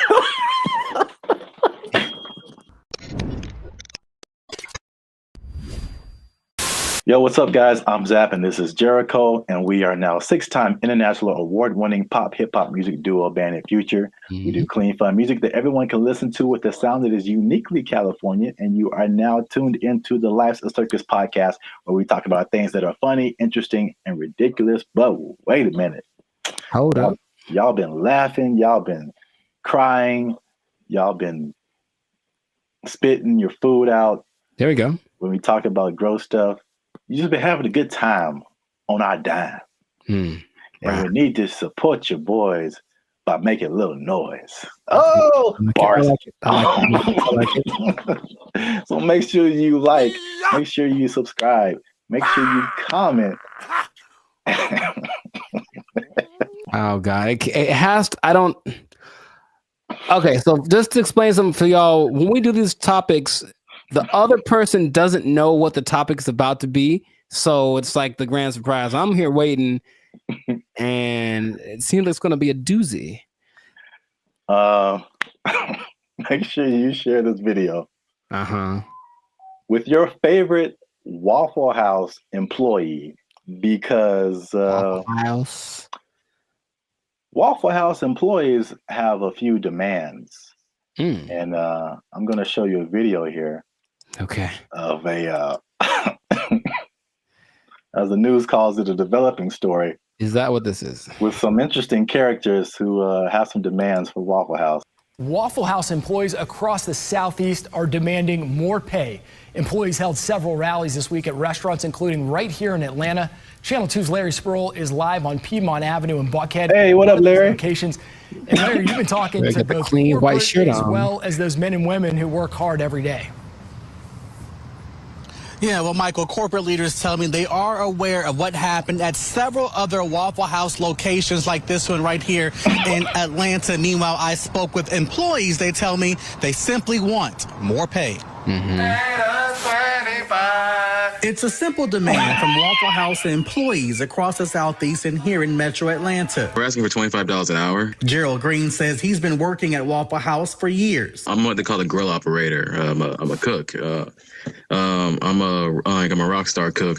I've been at Waffle House for about 7 years, and highest level cook can be outside management. Gerald Green looks different after the NBA. Paid a lot more. If you mind me asking, how much are you guys making right now? Well, I'm a rock star, so at my store I'm making $17.75. That's why employees are demanding better pay. You're constantly having to go from one job to the next. This week, employees protested at several locations across the Southeast, including Atlanta. My union is my power. We want 25 an hour. It's a campaign that USSW, the Union of Southern Service Workers, has launched at multiple Waffle Houses. But Green says they're also asking for 24-hour security at all the restaurants. Channel 2 Action News was there in August when a former employee was shot and killed outside this Waffle House in DeKalb County. A lot of workers are hurt by customers. A lot of workers are mistreated by customers. And people say it's funny to be seeing people in fights all the time, but we're not really MMA fighters like the memes online say that we are. I reached out to Waffle House corporate. A spokesperson sent me this statement. It says, in part, Waffle House remains proud of its long history of effectively and directly addressing associate concerns. Our senior management teams continue to work alongside our associates as they have done since our company's inception. All right, so that's the main idea. Got it. There we go. So, I'm a rock star. I should be making 25 an hour. I'm a rock star.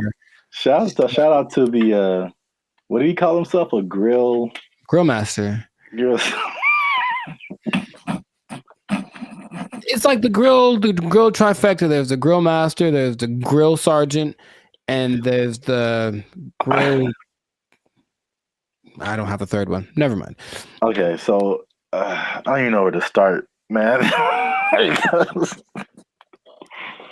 let's just start by explaining Waffle House, because a Waffle House. Let me see. It has 1,900 locations in 25 states. That's a lot. And for people who don't know, it's American diner. Serves mostly breakfast food, but they have other things too, and predominantly in the Southeast United States. Yeah. So we're in California. I don't think there's any Waffle Houses out here. I don't believe so. California. Have you ever been to a Waffle House? Sure have, sugar. Oh. Okay. I was attended by Dolores.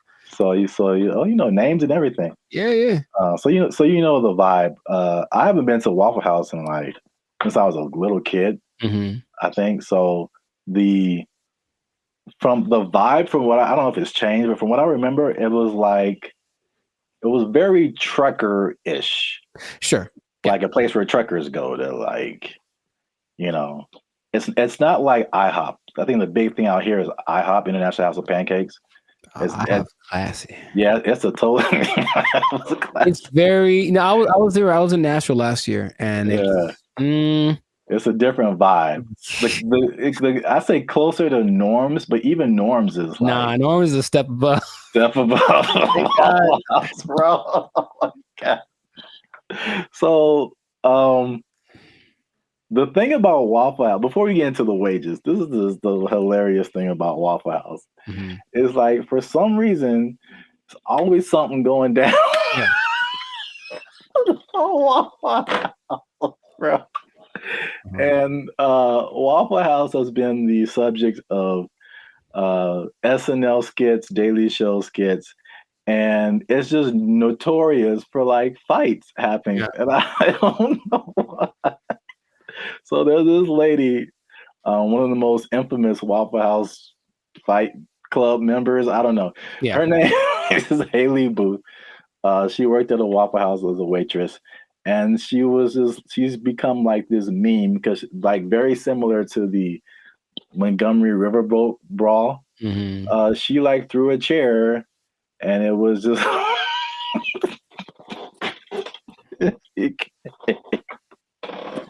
it became a meme. So it's a big social media thing with Waffle House, and like these are some of the quotes from like social media. Okay. Oh, Haley, the waitress, she says, and I quote, "I've probably cleaned blood off of every surface of a Waffle House," just to give you guys an idea. Mm-hmm. Someone else as a joke said, "A fully staffed Waffle House could take out ISIS." There's another one. Yeah, accurate. It says, there's a Fight Club meme that says, "If this is your first fight at Waffle House, you have to fight." So that's the vibe of Waffle House. And then for the waitress, she says that the primary reason she thinks why there's fights is two reasons. Is one, it being open 24/7, and two, them serving alcohol, and the combination of those two things turning into fights.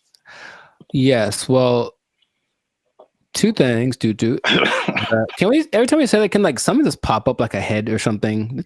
Just to hint like coming soon to a podcast near you. Two things, but one, I don't think it's a coincidence that the Waffle House logo uses the same colors as Spirit Airlines. That's just kind of my first thought.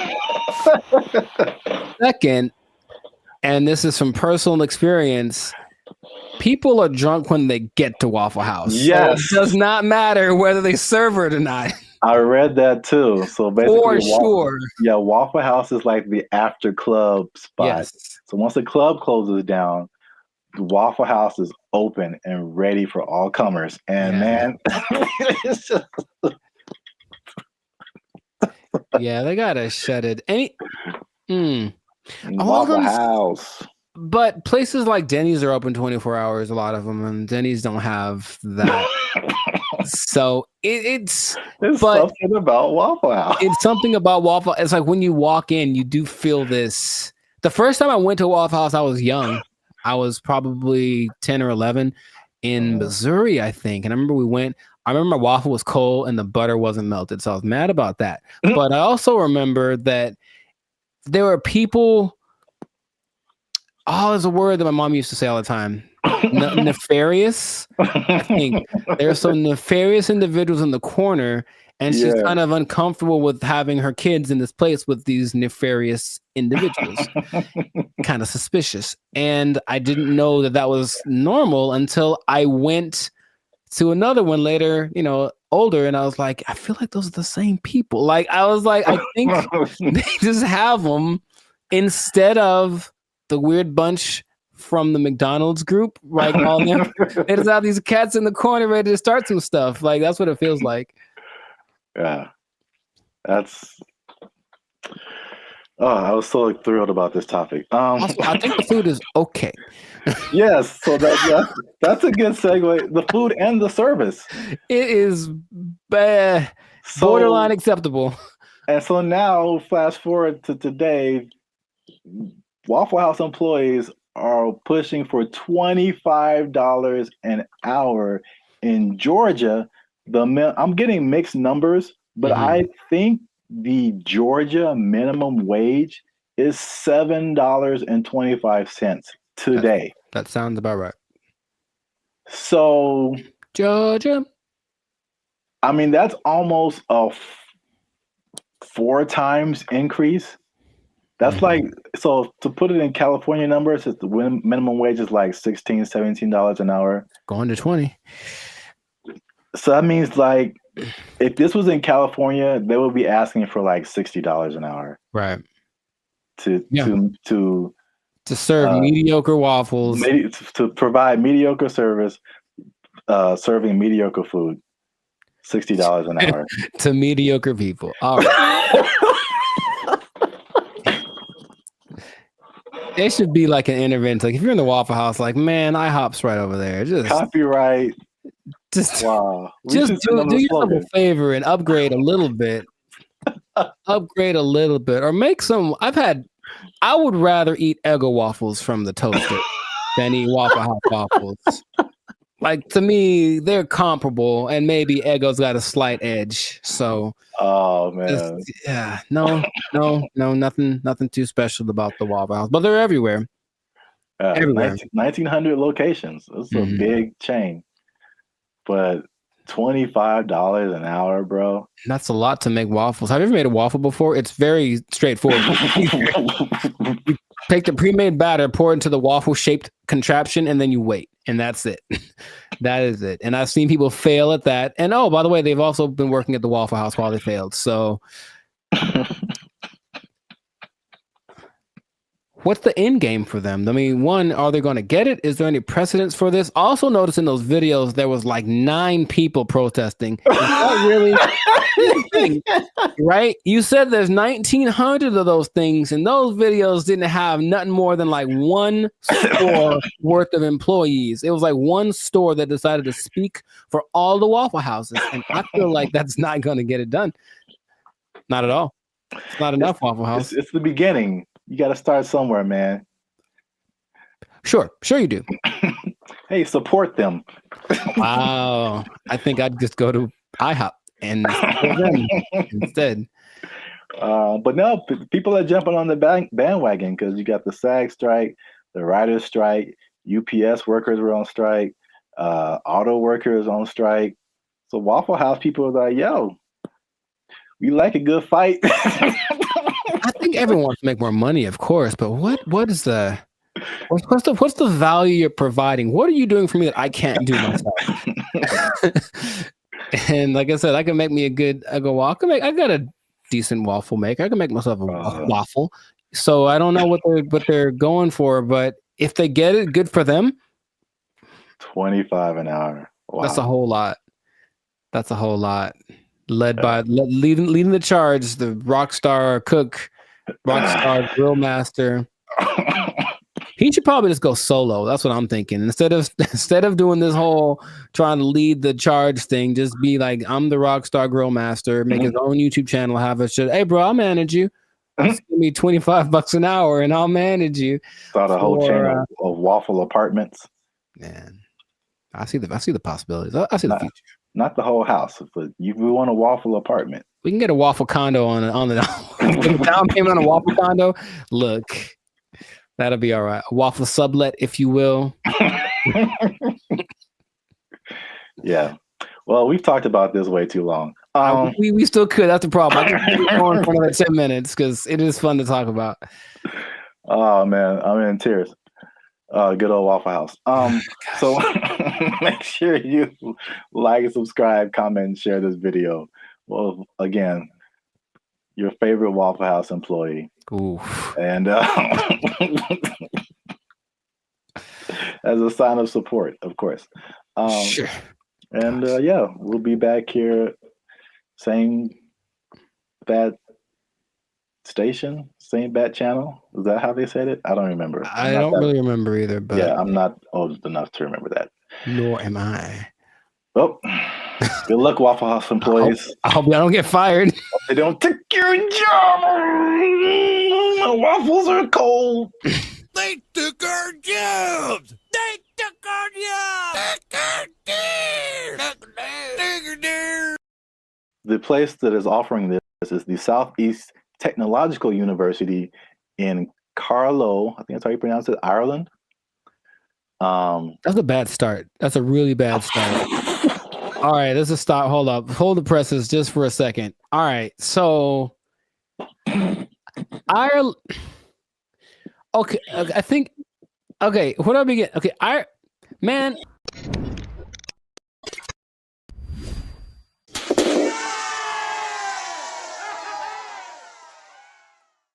What's up, guys? I'm Zap. This is Jericho. We are Band of Future and now 6-time international award-winning pop hip-hop music duo We make clean, fun music that everyone can listen to with a sound that is uniquely Californian.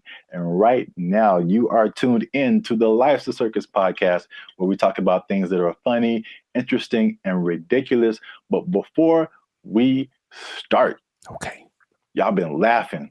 Y'all been crying. Emotions. Y'all been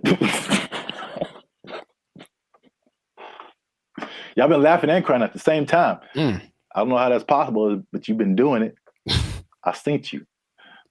Oh, that sounds. Anyway. Well, it's like Santa Claus. He sees you when you're sleeping. It's like, I know YouTube tracks statistics, but I don't know if it went that deep. Like, Jesus.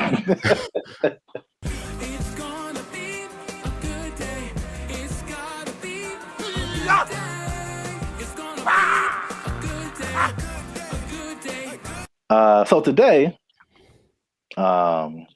we are talking about something that's interesting. The letter Q? I mean, that's kind of what I was hoping. Today's episode is brought to you by the letter Q. Brought to you by, yeah, a little bit deeper than a single letter. Okay. But it does have to do with letters, arts, and sciences. Oh, interesting. Okay. Kind of got that. There is a new degree that you can get, and it's basically an influencer degree. That's right, ladies and gentlemen. You can go to school and major in a degree that makes you a certified influencer. We're here. It's a thing that's happened. We're here. That doesn't surprise me, but go on. I want to know more.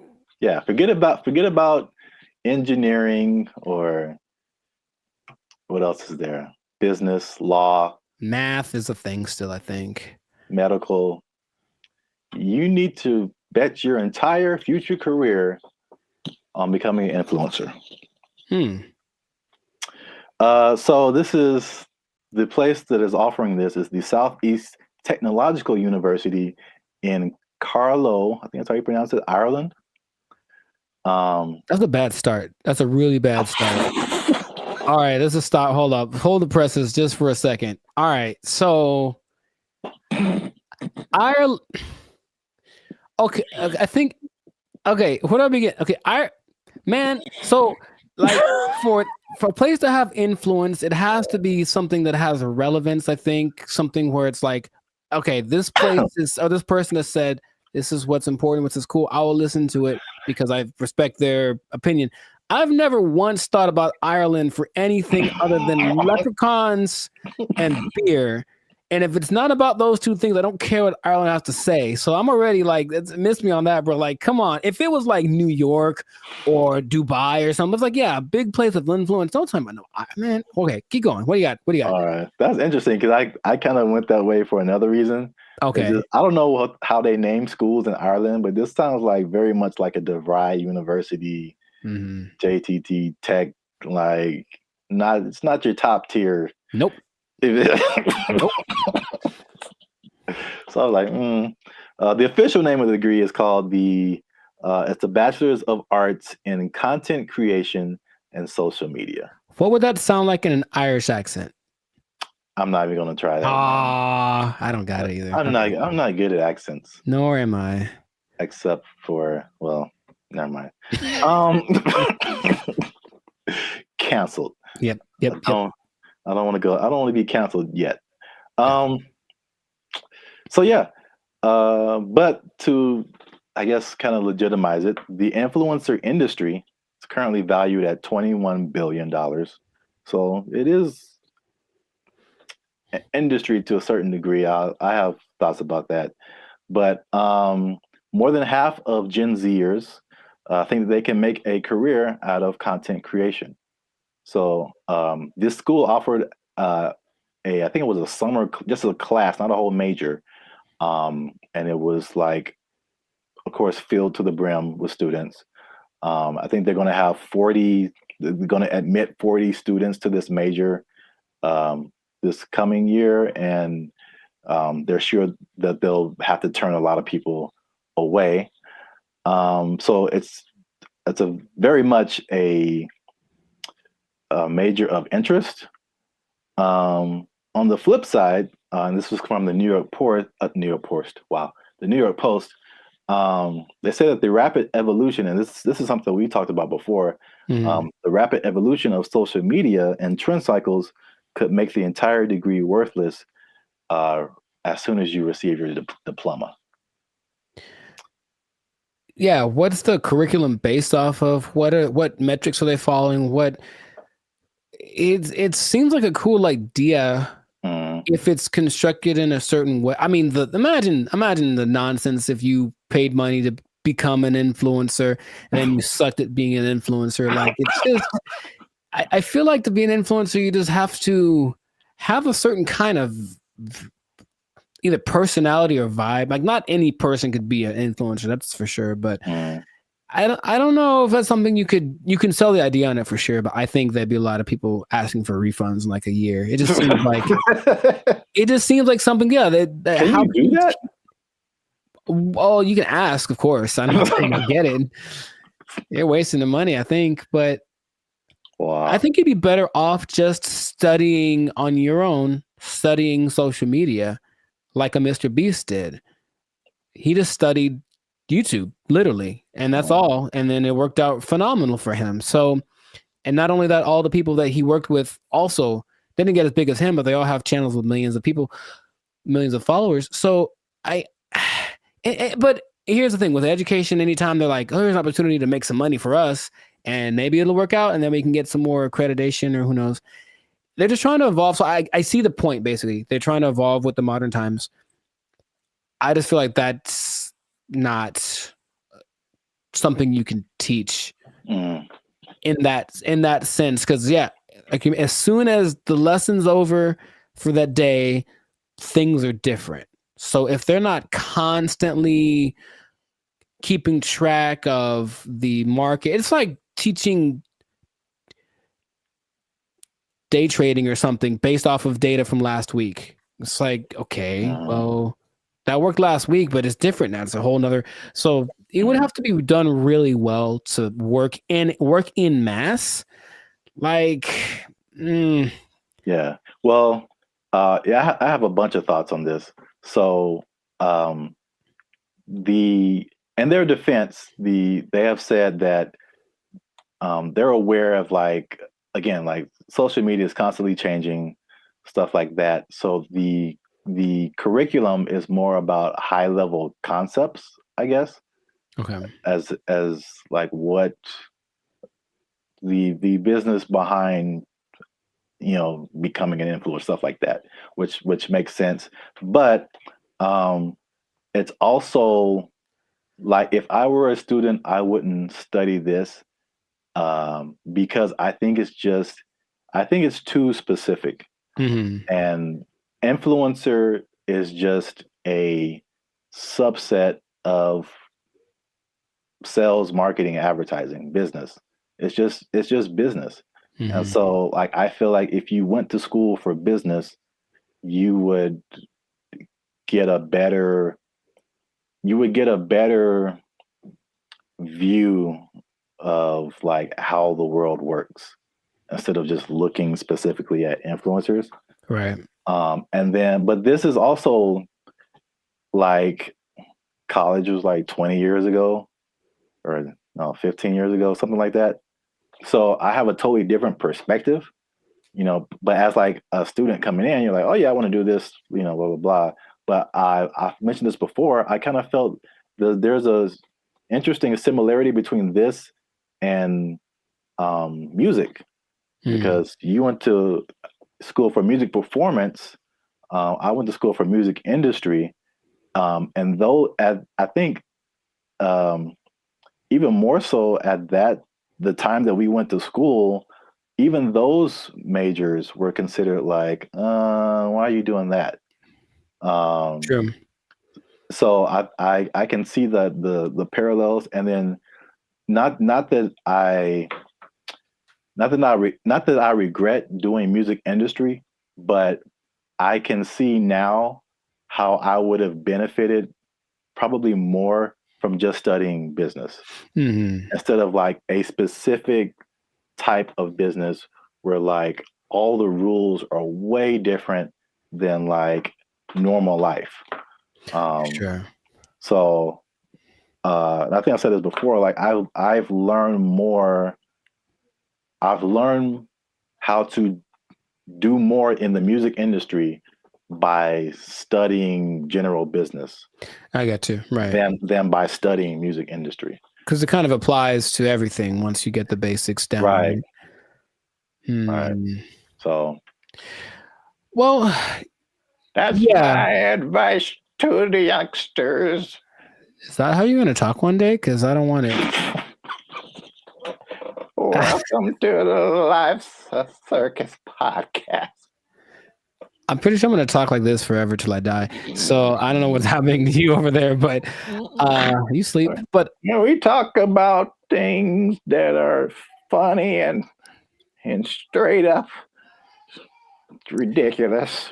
All right, old man River. Look, yeah, but you know what you said about the students. I guess now that college is becoming more of a option as far as like, well, what's the point of going to college if they at least offer something that people want to be?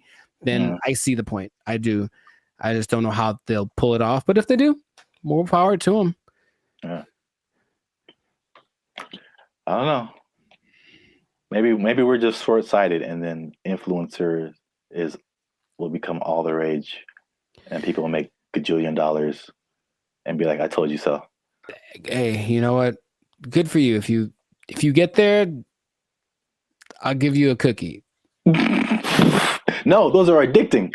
Oh, I'm sorry. I'm sorry. Jeez, I keep forgetting the rules. Cookies are sometimes food. So this has been another episode of the Life Circus podcast. Make sure you like, subscribe, comment, and share this video with somebody who might want to be an influencer major. That doesn't even sound right. No, it really doesn't. But maybe we'll talk them off the ledge with this video. Because if you're trying to be an influencer now and you got someone coming up behind you that has a degree in it, they might take your job. They got a degree from Ireland. Does anybody care? Lucky Charms. They took our jobs. They took our jobs. So I went to our buddy ChatGPT and I made a simple request. And I want y'all to see this in real time. Oh, snap. I said, write a love letter to Donald Trump. That's not, I mean, yeah, funny, but look at the answer. What's going on, everyone? I'm Jericho. This is Zap, and we are the 6-time international award-winning pop hip-hop duo Bandit Future. We make clean, fun music that's fun to listen to, easy listening, love songs on the coast. And where did it go? Why does it always go there? Anyways, and you are now tuned into the Life's a Circus podcast, where we talk about things that are funny, interesting, and just straight up ridiculous. So before we get started, I'm gonna need y'all to do us a big favor and make sure to like, subscribe, comment, and share this video with at least 2 people that are really interested in the safety of humankind. The safety of humankind in the face of the AI revolution, baby. It's coming. Okay. I thought it was just safety. Just safety, you know. I'm like, well, buckle your seatbelts. Buckle your seatbelts, please, and don't talk to strangers. No. So 5 days ago, the first annual, I guess, AI Safety Summit happened in Bletchley Park. It's a place in England, and all of the big people that are involved in the AI industry were there to talk about AI safety, because it looks like it's getting out of control already. And the first person to admit that was our buddy Elon Musk. He says, and I quote, AI is one of the biggest threats to humankind. That's what he said in the interview at this summit 5 days ago. So that's great to start with. One of the persons that are leading the charge in this AI thing is talking about what could possibly go wrong. But basically what they got together to do was to talk about putting in some system, some kind of, because it's like the Wild West. Once again, they're making up the rules as they go, but they're like, well, we need to have rules. So basically, he was saying they need to create insight, and they need to, what he called, establish a referee, some neutral third party that would provide the framework for how AI is used from place to place and whatnot. And I want to start right there by asking our buddy Zap here, is it possible to be neutral in this situation? Is it possible for someone to have no dog in the fight when it comes to how to impose regulations on AI? I mean, the short answer is no. My first thought is, it can't be a person. It has to be like a organization, like the Foundation for AI or whatever. And then even when those things happen, there's like all these political elements. It's like, if it's an international thing, I'm sure, you know, there's some entities that have like more control than others to say what people can do, what people can't do. I don't know. It seems like it's something that needs to happen, but I think it'll be a Band-Aid, sure, to a certain extent. Yeah. Mr. Elon Musk, I heard about this because he was talking on the Joe Rogan podcast, and I was curious what he was talking about, and then he mentioned this, and I said, oh, okay. Well, he is such an interesting man, and when Joe Rogan asked him, what do you hope to accomplish with this summit, this safety summit? His honest answer was, I don't know. And I was like, okay. And that's maybe after thinking about it for a long time, he said, I don't know. And it's like, okay, so. Well, I will say this, he is right, because there's a discussion that needs to happen. And like, I think this is a recurring thing where like what's happening in the world is faster than the government or our governments. I don't know how other governments work in other countries, but this government is insanely slow. It's like 10 years after things have fallen apart, they like make a law to like fix it. And it's just, there's so many hoops you have to jump through, red tape and all this kind of stuff. Even like cryptocurrency, like they still don't have a complete handle on like how to do that, how to regulate it, what to regulate. And even the stuff that they do is not super informed a lot of times. So it's just, it can be like all over the place if you wait for the government to step in. But I think at the very least, he's going in the right direction because things are happening insanely fast. Like things are changing overnight, and stuff is happening. The same people who are using the AI for good things. There's a lot of people that are using AI for bad things. Right. That goes with any new technology, right? And he was saying that it needs to happen. Someone needs to be a gatekeeper, if you will. But I keep coming back to this neutral thing, this neutral third party thing, because I think everyone has an agenda, no matter what, because that's just the way that humans work. So among the 28, it wasn't countries represented, but it's like 28 entities that are involved with AI. The leaders of those companies are basically in attendance, including Ian Hogarth and Nick Clack. Just throwing it out there because those are the names that were mentioned in the interview. But shout out to those guys. I thought they were like personal buddies of yours or something. I don't know them yet, but maybe.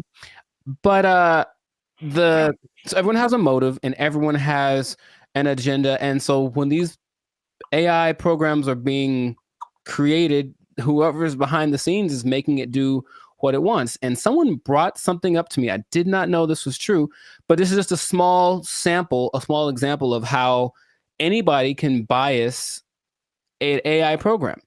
So I went to our buddy ChatGPT and I made a simple request, and I want y'all to see this in real time. Oh, snap.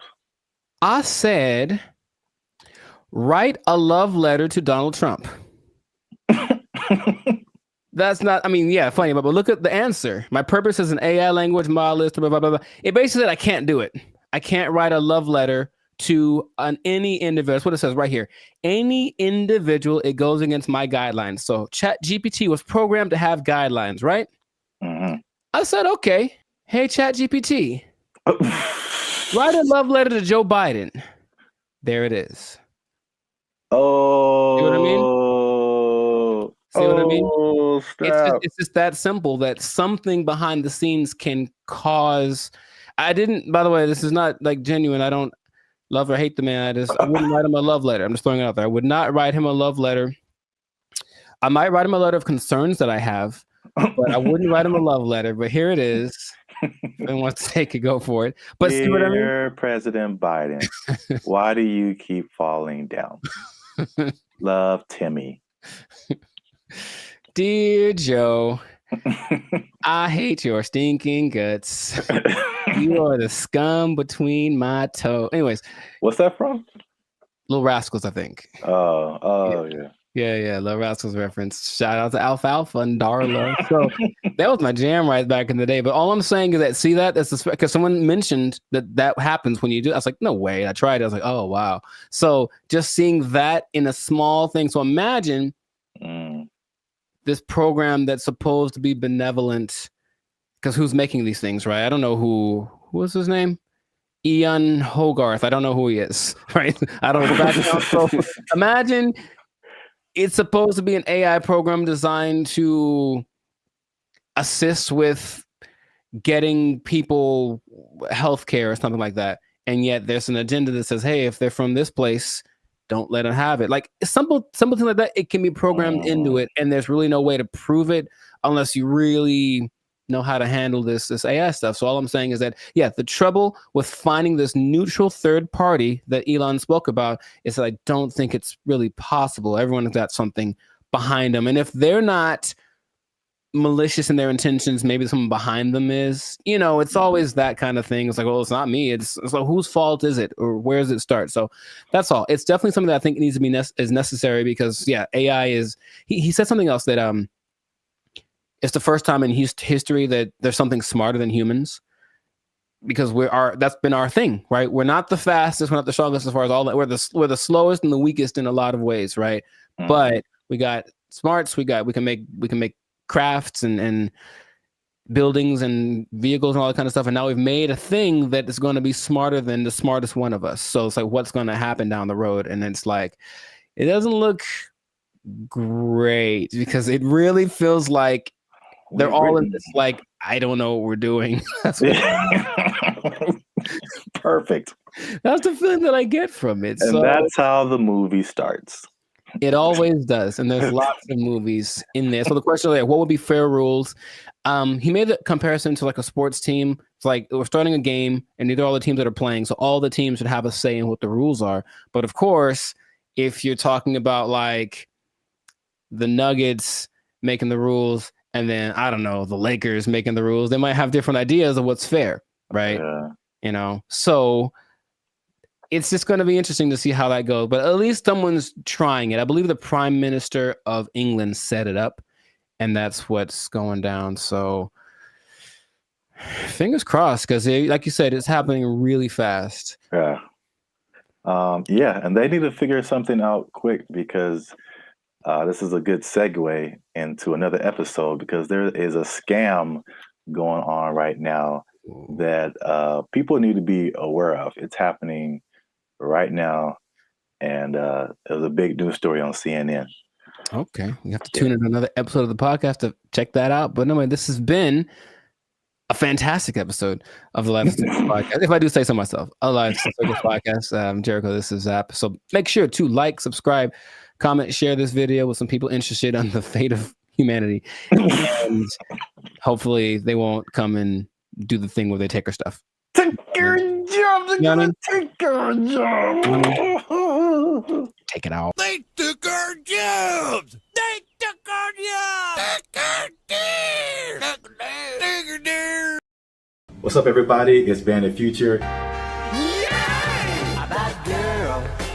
And we are excited to to announce that after 3 long years, we are finally in the YouTube partnership program. So that means a couple of different things. One is that we are starting channel memberships on our YouTube channel. So all the stuff that you've seen before, all the free videos that you've been watching like over the years, those will still be free. But this is like an extra layer that we get by partnering with YouTube, so that we can offer exclusive things to people who choose to be our channel members. And so there's a small fee that comes with that, but that fee will go to helping us, supporting us. All the stuff that we've done before has been free videos. We pay for it out of our pocket.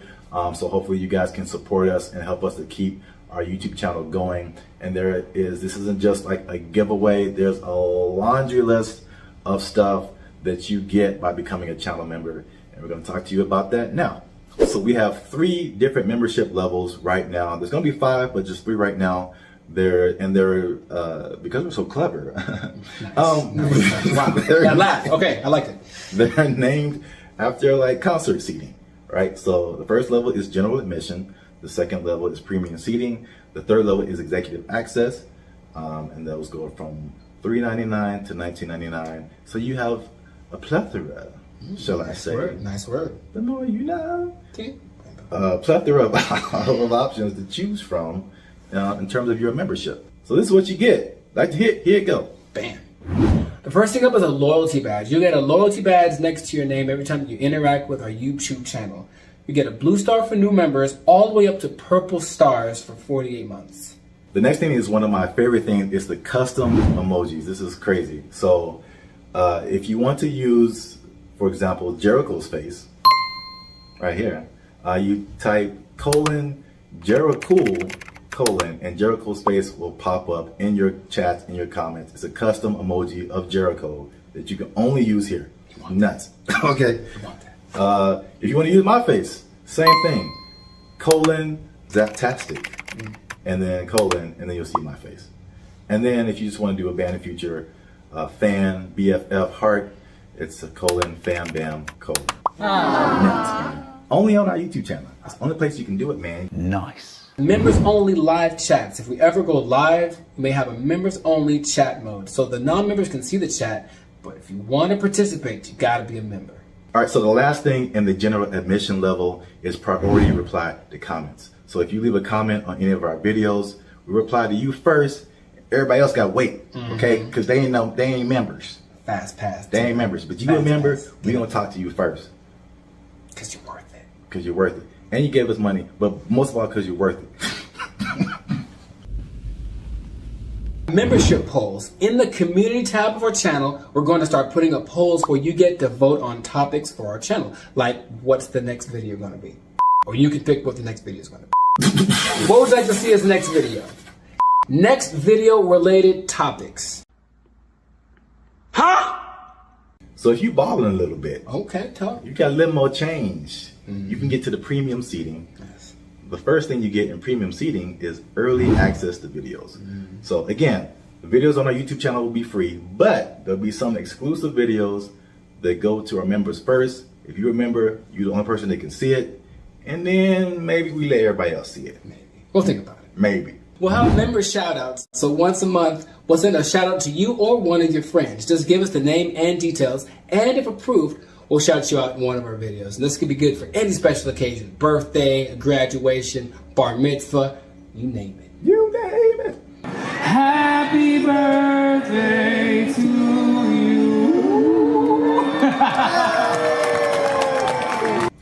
All right, so the last thing under our premium seating is the photo and status updates. So that means you'll get an exclusive look into our lives as we make music and videos and all that kind of stuff. That'll be under the community tab of our YouTube channel. So just scroll past the videos and the shorts and the live streams and you'll see community. You pop in there, be some members only stuff only you can see as a member. Come on into the community. Boom, bada boom. Come on into the community.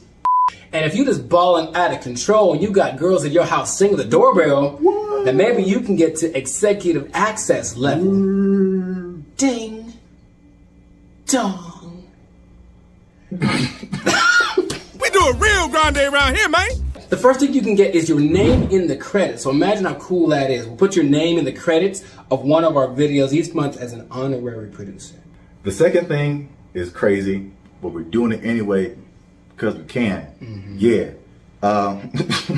It's called teleprompter control. All right. So you give us something fun or crazy to say, and if it's approved, all right, don't make us being too crazy out here.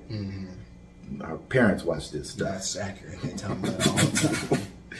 If it's approved, we'll read it on our YouTube channel, straight up Ron Burgundy style. You stay classy, San Diego. I'm Ron Burgundy? Damn it! Who typed a question mark on the teleprompter? For the last time, anything you put on that prompter, Burgundy will read. And last but not least, oh my God, last but not least, discounted merchandise. Because everybody likes a bargain. You'll now be able to shop for Bandit Future merchandise directly from our YouTube channel. And with executive access, you can save money on our official merchandise with your own custom discount code. So that's it, guys. Once again, we appreciate your support. You've gotten us this far. Less than 8% of all YouTube channels reach this partnership monetization stage. So this is like really big for us. We really appreciate you guys. And again, if you want to keep pushing Bandit Future forward, we really need your support. Again, it's not just asking for money. We're going to give you a lot of stuff, do a lot of extra stuff on our part just as a thank you for becoming a member. So choose your membership level and help the boys out. Trying to get some cheese on the Whopper, you know what I'm saying? Okay. Yeah. High class, moving on up. Because if we don't succeed with this YouTube channel, they're gonna take our jobs. They're gonna take our jobs. He's over there now. They took our jobs! They took our jobs!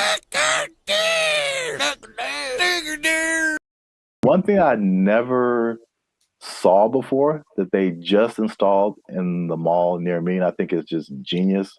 I've never seen this before. They just put a...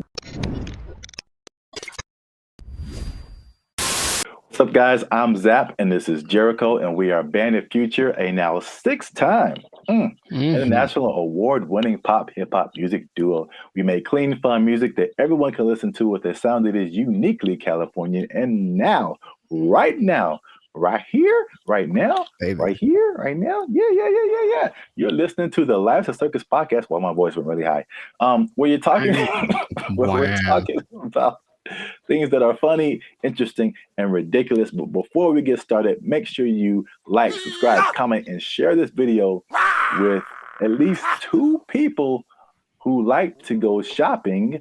And make sure you stay to the end of the video, because a lot of people thought that malls were closing down, but they're very much alive. And I'm going to tell you 3 reasons at the end as to why that is the case. Bam. Intro. Nailed it. Okay. I like it. The rest of it, I don't know. Well, it's all about how you start and how you finish. The middle can be like, like a plane. It's like, all right, we took off right, a little choppy in the middle, but if we landed right, everything is all forgiven, I guess so. And if something went wrong, then you can sue later. Emotional damage. Yeah. But yeah, so today's topic is all about the American mall, America pastime, if you will. Jericho, do you still go to the mall? Is that a thing you do? Where do you do your shopping, my brother? Dude, it's always going down in the mall. Meet me in the trail, it's going down. Meet me in the mall, it's going down. That is one of the greatest songs of all time. All right. All right. Beyonce made one of the greatest albums of all time. That is one of the greatest songs of all time. All right. I'm gonna let you finish, but Beyonce had one of the best videos of all time. It's just so good. I do. I like that song so much. Like, oh my gosh. I do think about that more than I should. It's so good. It's just such a if you just I guess I think about the lyrics too much, because it's just like wherever this guy goes, it's going down. Yeah, I know. It's like, how cool is this guy? You can meet him anywhere, and anywhere he is, it's going down. He's pretty cool. I That's mean, gangster, man. To me, never met him, but seems pretty cool. I'll still go once in a while. I don't like shopping that much, but I always liked going to the mall. I just like the vibe of it. It's where you went to pick up girls in high school for sure. But just even now, I'll still, if I got some time to kill. Oh, and they have Cinnabon there. Good Lord. I mean, tell me that place isn't run by Satan. You ever eat a Cinnabon? You have to take a nap halfway through.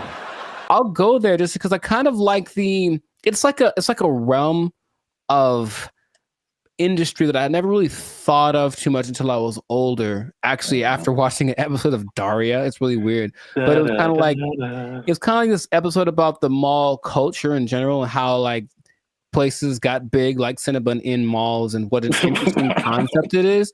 But not like a little, outdoor, but like a big, huge Ontario Mills style or like the big one in Minnesota.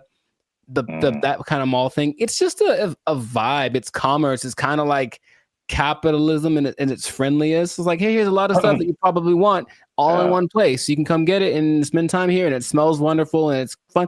So I always liked going to the mall. So I'll still go once in a while, but I usually know that I have another option now. I don't have to go to the mall to get stuff that were back in the day I did.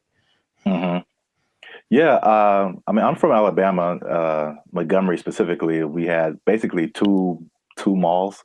It was the Montgomery Mall and the Eastdale Mall. Montgomery Mall was it was all right. It was kind of small. Eastdale Mall was a little bigger, but not compared to what I've seen out here. Like Ontario Mills. Yeah. You mentioned that is huge. The Glendale Galleria, huge. Yeah. What's the one that's like off the 5? Oh man. Not Fox Hills. No, it's like the Citadel, something like that. I know what you're talking about, but I don't think I've actually ever been there. I think it's either that or something, or Cerritos. The Cerritos Mall is huge. It's the Beverly Center. Yeah, a big. Yeah. Yeah, I mean, the malls are, I guess we don't really think about it, but they're still around. They're still huge. So I'm going to just throw some numbers at you, because I thought like after COVID, like that was it. Because like it was a crazy time, and you saw a lot of business, like a lot of big businesses from bankruptcy. Wow. Words. I remember JCPenney was a big one. Bed Bath and Beyond got hit by COVID.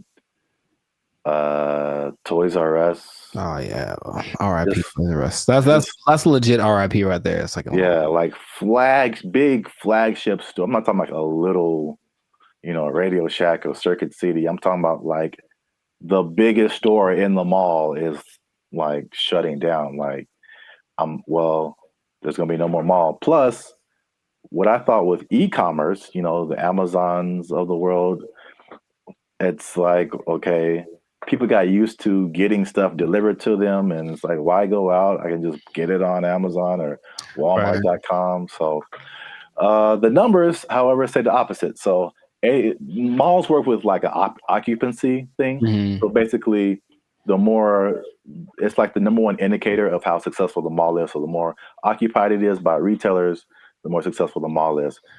So mall occupancy was 89 to 95% last year. 92%, and you're doing good. Anything above that, you're doing good. So malls are healthy, they're thriving. And this is what happened that I didn't really realize, is that when the stores closed, it didn't necessarily mean that was the end of the mall, because in case you didn't notice, a thing called inflation has been happening. No, I didn't notice. And so the price of everything has gone up, including rent. They just opened the space back up and they charged more because it was a new tenant. Traffic is actually up. Sales are actually up. There's actually waiting lists in some places for some stores to get into the malls. And so I get into these, there's there's three things that are really happening.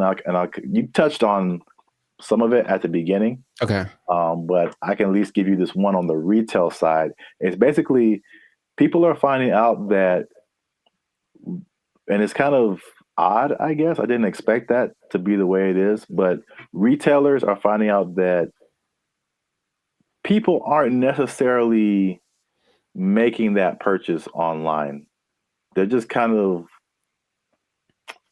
like browsing. It's almost like TikTok, right? You're not really connecting with anybody. You're just scrolling through and seeing what's available. And they're making more concrete decisions in the store. And so the digital part is like getting people to recognize you and who you are, but they're actually seeing more sales being converted in the store, or it's cost not necessarily that, but it's costing them less to get people to buy stuff. Basically, makes sense. I think. Oh, go ahead. No, you can go ahead. That there's no replacement for retail therapy. I think people that love to shop, I can imagine the people that love to shop, that dopamine rush of having those 2 plastic bags when you come out the department store. You can't replace that with this. Oh, we'll just bring it to you. It's like nah. It's like, don't bring me I want to go catch the fish, because it's as satisfying to actually catch it and have it as it is to pay for it. So I see that as being the thing that drives people more than anything. Yeah, and then online stores are actually there's stores that have started online and they're actually moving to like the brick and mortar type store. So a few of those companies, one of them is Warby Parker. Have you heard of them? No, I don't know what that is. Okay, I see their commercials all the time. They do like eyeglasses, stuff like that. Okay. Another company called Allbirds that I haven't heard of. And there's another company called Wayfair that I have heard of. I've definitely bought stuff from their company, and so they'll be building like their own store. So yeah, that's number one. Retailers are seeing positive sales in the brick and mortar, and the second thing, you kind of alluded to it, is just people there's a certain luxury experience in malls that people are drawn to, that you don't necessarily get when you're just clicking a button online. I recently I live near a mall, and I recently went in there, and I usually don't go in there at all, but I was just kind of walking around and looking, and I was like, it just felt nice. And I saw like a lot of stores that I wouldn't have come across online, a lot of objects or apparel, just stuff I wouldn't just be looking for online that was just different. Where else can you ride an escalator? The airport. Yeah, okay, so that's 2. But I don't go to the airport as much as I go to the mall. But honestly, it's kind of a cool thing too. Like, especially that big one that's always in the middle, and everyone's going up, and it's like the promised land appears. So it's kind of going there. Everyone looks. It's really interesting. But I think if you pay attention, you see the excitement of people going, "I'm about to buy something." Yeah. And they get to the top, like, we've arrived, and it's just got a cool atmosphere. It's like an environment, like a built-in environment. Like the people there, they'll have a little entertainment once in a while, especially in the 80s that had all the people that were singing there. But in general, it's just the fact that people are all there, usually in a good mood because they're getting the stuff they want. It's a nice place to just hang out. Right. Yep. Perfect segue. That's number 3. Is that the mall is just in general an experience for people. And I think what adds to that, they actually listed it here too as well. It's not just the stores, but everything else is happening too.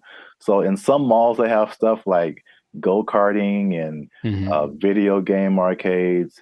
I know there's some malls that have like a trampoline thing you can jump on if you feel like it. And of course, the restaurants, the movies. Oh, movies, yeah. All kind of good food. And one thing I never saw before that they just installed in the mall near me, and I think it's just genius. I've never seen this before. They just put a grocery store inside of the mall near me. And that's literally the first thing I see when I walk in. And it's very weird because grocery store and mall are two different things in my head. But you're already shopping. I guess it makes sense.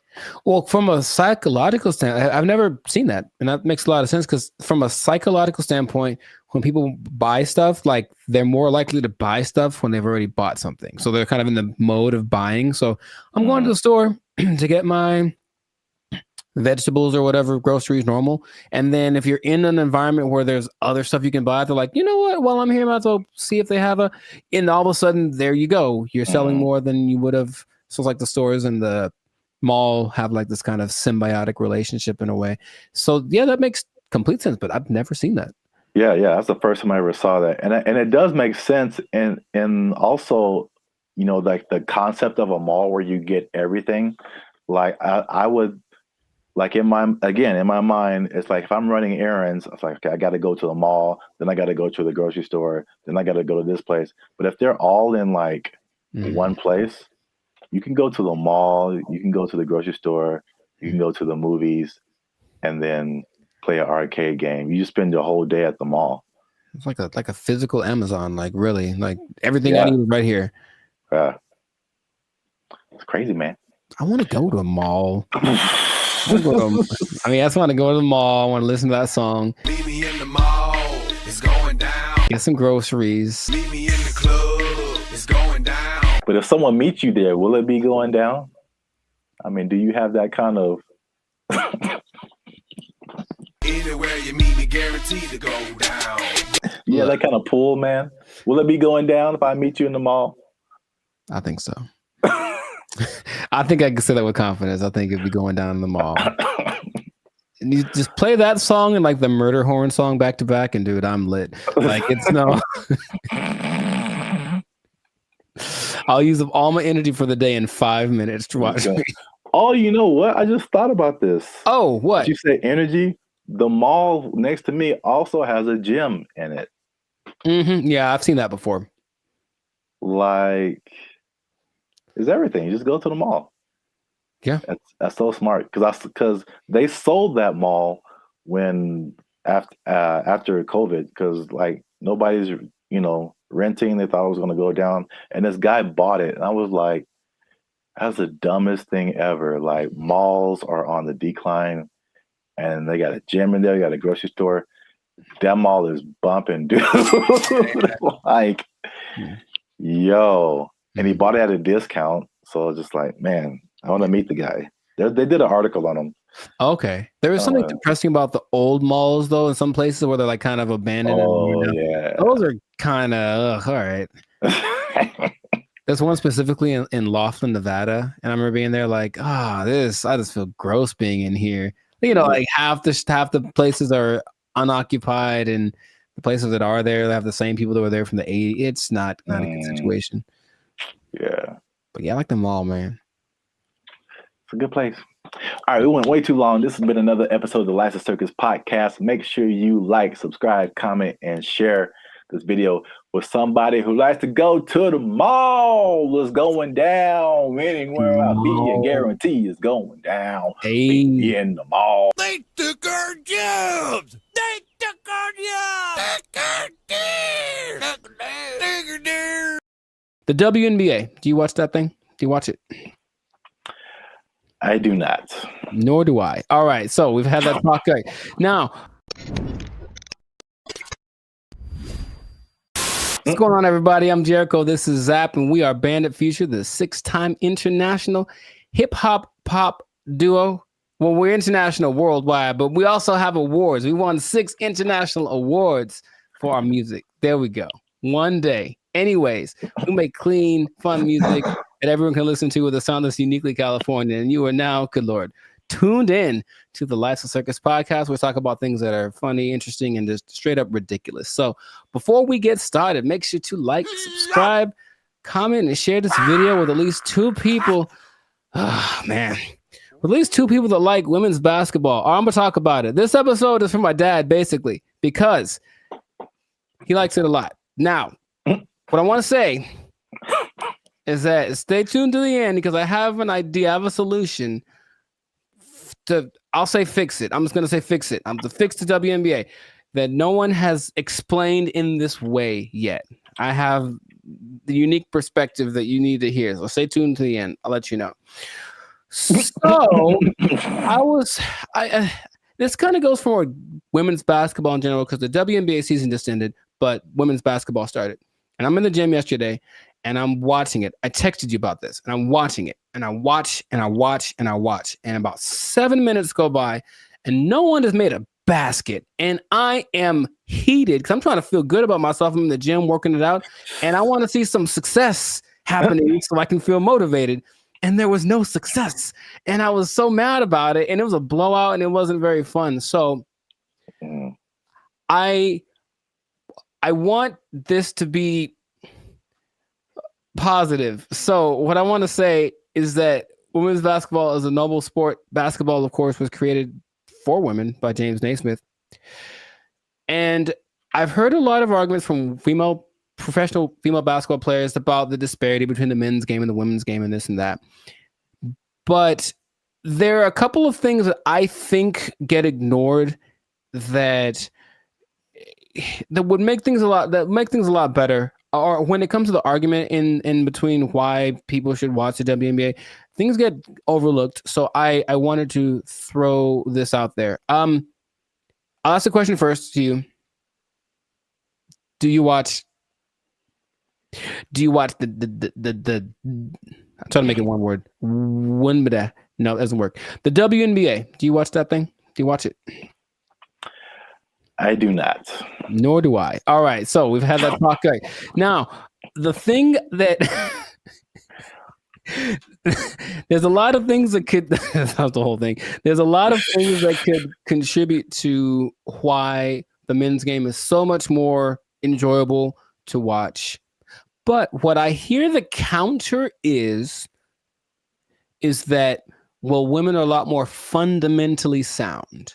So if you watch women's game, you will get a lot more of the basics, a lot more of the pureness of the sport. That's the thing that I hear more than anything. This is why you should watch the WNBA. So I looked at 2 statistics that just told me everything about why that's not correct. So let's just say, what's the number one objective of basketball? Put the ball in the basket, right? Score points, right? So the better you are at that, the better than you're doing. I looked up the percentages of shooting in the NBA versus the WNBA for last year, just to see. Maybe women shoot better, and so you should watch because, you know, that's the thing they do. They're not dunking on everybody, but they're definitely fundamentally sound with their jump shot. WNBA average, 44%. NBA average, 47%. Okay. And the average for the WNBA, I couldn't find the statistic for the NBA, but for women, for the whole existence of the WNBA, the average is 42%. I think that's pretty low. And I don't care who you are. I don't want to spend my whole time watching people miss shots. That's just what it comes down to first. So the pureness of the game, I don't think that's that great an argument to say, oh, we at least could do stuff better than the guys. Well, apparently not. That's number one. And then number two, I watched the last play of the WNBA championship game where the Las Vegas Aces, they beat the New York Liberty. And it's this weird play where the main star from the WNBA, Breanna Stewart, is like getting locked up pretty much. It was like impressive. She gets locked up. She passes the ball. She passes to some other girl in the corner. She chucks up this air ball that had no chance. It never had any chance. I don't know if air balls count as turnovers, if they just like, oop, that was bad. But it seemed like she passed it to the other team, right? So I was like, maybe the women are better at taking care of the ball. So assist to turnover ratio is the way that you measure that usually. So for guys, there's only lists of people that have the highest assist to turnover ratios. In the men's game, I saw someone right now in the league has a 26-1 assist to turnover ratio. Wow. Mike Conley. I mean, it's not going to last. The season just started, but 26-1. Chris Paul's like at 9. There's a bunch of people but it usually gets to like the best people who have like 4 or 5-1, whatever, 6-1. The highest in the WNBA last year was 3-1. That's the best one. And it's like, so when I've watched a lot of women's basketball, I've seen a lot of turnovers, a lot of mistakes, a lot of this and that, and it just looks sloppy. So I don't see why that's the argument for why the women's game is better than the men's game. Now, have you thought, for example, because you don't watch it, and I don't either, what would you want to watch? What could change about the WNBA that would make you want to watch it? Well, we've talked about this before. Right. And I had two ideas. Although the second idea, I'm kind of maybe backing down on. Okay. But the first idea for sure is lowering the rim so that more people can dunk. I think the basketball dunk is one of the most exciting plays that, whether you're a basketball fan or not, like just to see someone do that is just one of the most exciting plays in basketball. Mm-hmm. And it rarely happens in the WNBA. Right. And like even for the NBA, if you see a fundamentally sound team, it's usually a boring team. like I wouldn't want to watch the Warriors unless Steph Curry was shooting from the parking lot. Mm-hmm. Like that made it like, you know, just so much better than just a bunch of guys shooting jump shots. Like you want to see somebody do something extraordinary, whether it be shooting from the parking lot or just like dunking on somebody's head and ending their life. Just like those are where the highlights. Acceptable, yes, those are where the highlights come in. So that's number one. Okay. And number two, which will be sexist or whatever, I don't care.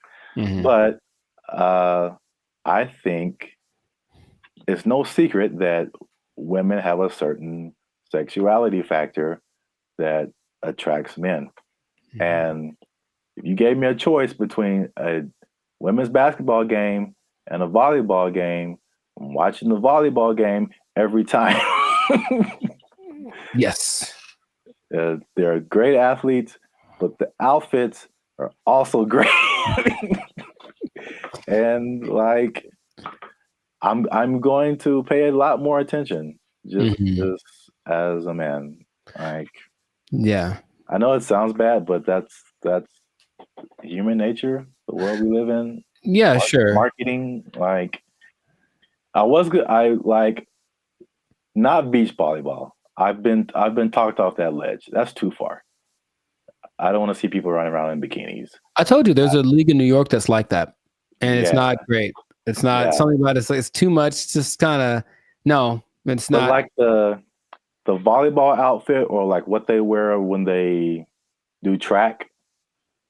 That's very.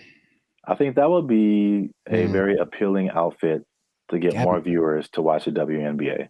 Gabby Thomas.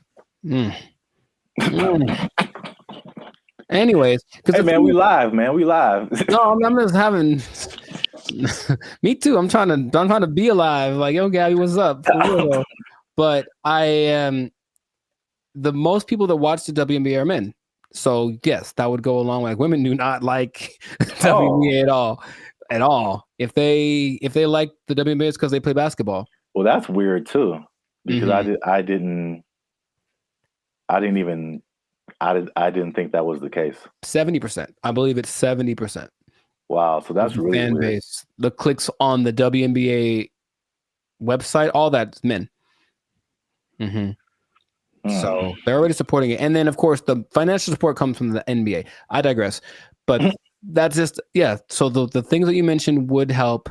Sexualizing things. I think women like to look cute too. Some of them. So I don't think it'd be like the most degrading thing. Maybe they have options like with tennis. You know, they could wear something. They have like little options for the outfit. I'm sure it'd have to be uniform for the team or for the sport, but I'm sure there could be an agreement because I wouldn't mind some more I was gonna, how do I say it? Just accentuate some parts of the female figure. That's what I think would be cool. But that's the thing that I think is least likely to happen. I don't think they're gonna want to do that. I do agree with the hoop thing. That's the thing that makes, because here's what I'm thinking.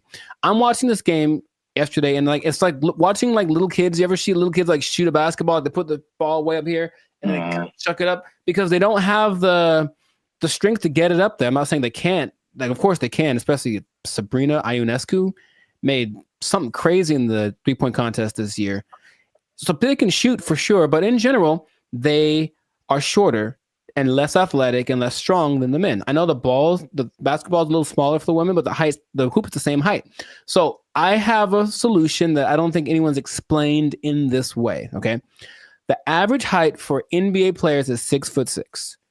The average height for WNBA players is 6 feet, which is pretty tall for women, but in relationship to the same height of the rim is 10 feet. That means that for men, the hoop is 58% taller than them. But for women, the hoop is 71% taller than them. So to split the difference, I said, what would happen if the hoop was also 58% higher for the women? And if that was the case, it seems a little bit on the low side, but if that was the case, the hoop would be 9 feet 2 inches. Yeah. And to me, that makes a lot of sense because the people that are, the girls that are tall, 6'5", 6'6", they'd be dunking like Shaq, like we want to see. And then some girls with some springs would be getting some Westbrook action happening. And I think that'd be great. Now, would they have to learn how to adjust to shooting lower? Yes, they would. But I believe there's a women's basketball, I think it's called, oh gosh, I forget the name of it, but there's a women's basketball-esque sport where there's no backboard and no one can dribble. It's a weird in Australia. And the reason about this, you can see if they could jump, they're not allowed to jump. But if they're allowed to jump, they'd be able to actually. So weird. It's what is it called? It's got a. Anyways, they could dunk on that hoop if they were allowed to run and jump. If the hoop for the WNBA was that height, the game would be a lot more interesting. I think the percentages would go up because you just see these women. A lot of women's form is kind of like chucking the ball as hard as they can because that's how they have to generate the energy to get the ball high enough. So that's my solution, but that's the rationale behind it. We want to make things equal. So the height of the hoop is the same ratio compared to the height of the players. Yeah.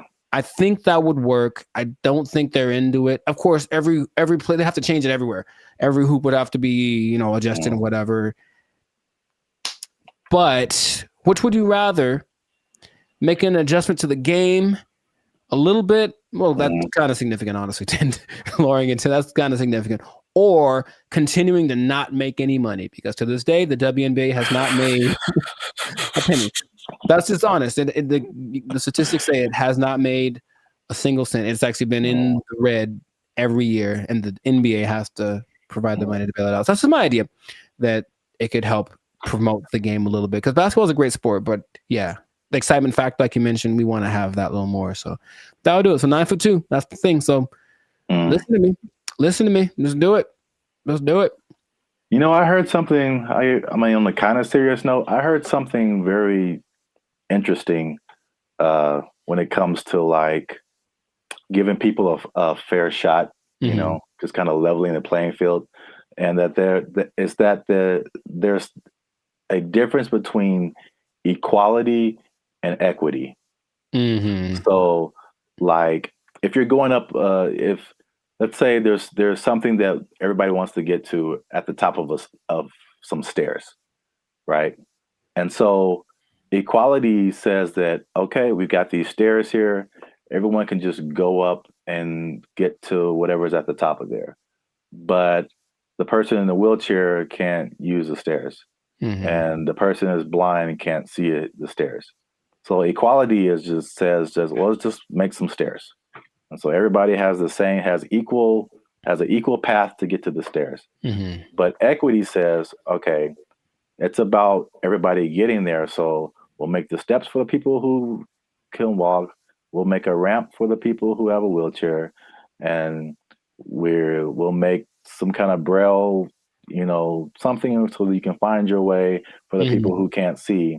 And now everyone has access to the stairs, even though they're getting there differently. And so I feel like the WNBA it's like it's trying to be equality. It's like it's exactly, we want to look the same as the men. We want to wear the same jerseys as the men. We want the rim to be as high as the men.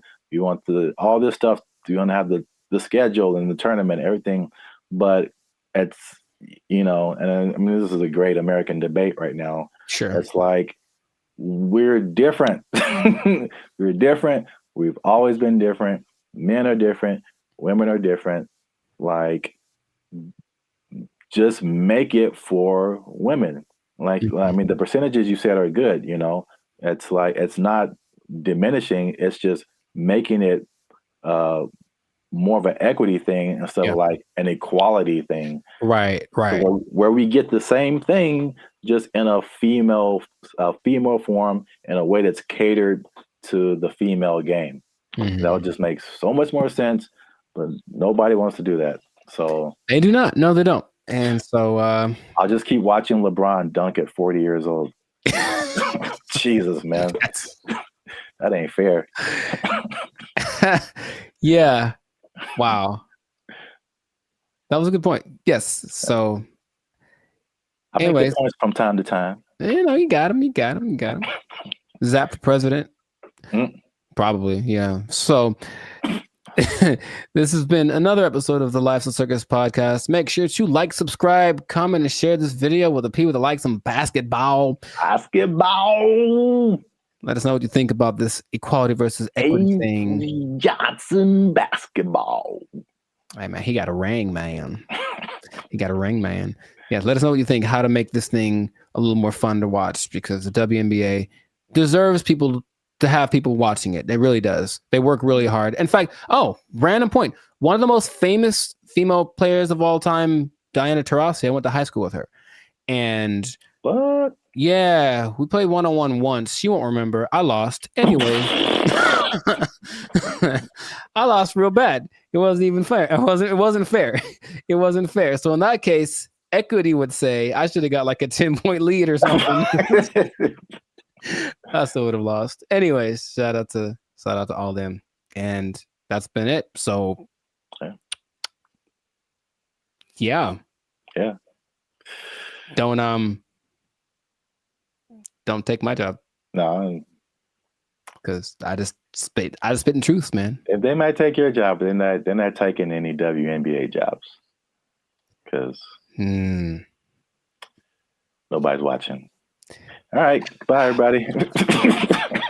They took our jobs! They took our jobs! They're thinking about legalizing everything in California. But in the way that Oregon is doing it, in the way that Vancouver is doing it. And you've seen downtown LA. What do you think is going to happen, bro? What's going on, everybody? I'm Jericho, and this is Zap, and we are the now 6-time international award-winning pop hip-hop duo Banded Future. We make clean, fun music that everyone can listen to with a sound that's uniquely Californian. And right now, in this moment in time, you would tune in to the Life's a Circus podcast, where we talk about things that are funny, interesting, and just straight up ridiculous. So before we get started, make sure to like, subscribe, comment, and share this video. I'm gonna change it up with 2 people that like drugs. That's all. We're gonna talk about drugs, okay? Now drugs are bad, okay? But I know we're talking about them. Sponsors gone. Specifically, we're talking about the drug problem. You can call it an epidemic, but drugs are. What you talking about, baby?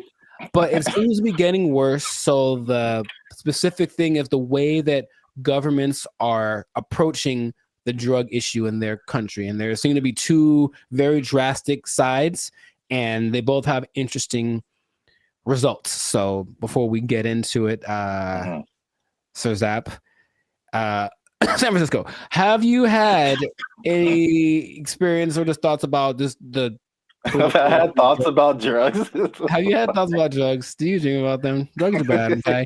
But have you seen the effect of drugs on our society as a whole? With your man, I think about drugs every day. You know what I'm saying? Okay. It's hard out here in these streets. That brought to mind two things. Yes. He's there. He was up there. It's crazy. Mission accomplished. Yeah, San Francisco. Wow. Yeah, I had the worst hotel experience of my life in San Francisco. You were there, you remember. And it wasn't because, well, I guess it was because of the hotel. They had a hand in it for sure. That was not helpful. But it was the people who were there who were obviously using an assortment, shall I say. A plethora, perhaps. Yeah, involved in all kinds of activities and whatnots. But yeah, we definitely saw it there. And I was saying before, this isn't like my crowd, so I don't really know a whole lot about drugs anyway, but you just kind of go from the homeless people because for sure you see them on stuff. I've seen them doing stuff. And so that's how I kind of like get the drug vibe. But going like just off of the hard drugs, one thing I noticed, I don't know if you noticed this either, the legalization of marijuana in California, and probably in other places too, but in California, I definitely noticed the explosion of just like, we can do this everywhere. Let's do it everywhere, especially like on the freeway. Like I can drive down the freeway and just smell like the whole freeway is high, bro. Like, yeah. No wonder we're all going 5 miles an hour. Yeah. Like everybody is just walking on sunshine right now, and I'm trying to get to work. I remember one guy, we went up to Sacramento, and one guy in like a Jack in the Box was like he was the happiest man. And I'm like, wow, starting early, 8 in the morning. Like, that's a wake and bake situation right there. Yeah. But I don't think that weed causes the problems that we're seeing, just slower people, and maybe they're raising the price of food. Everyone's eating too much, but I digress. The idea is you can do one of two things, or there have been two extremes that governments have been taking. One is to decriminalize drugs. So there's a difference between decriminalization and legalizing. They're not legal. You can still get busted for them, but it's just that decriminalizing means you won't go to jail forever for getting busted with a meth pipe.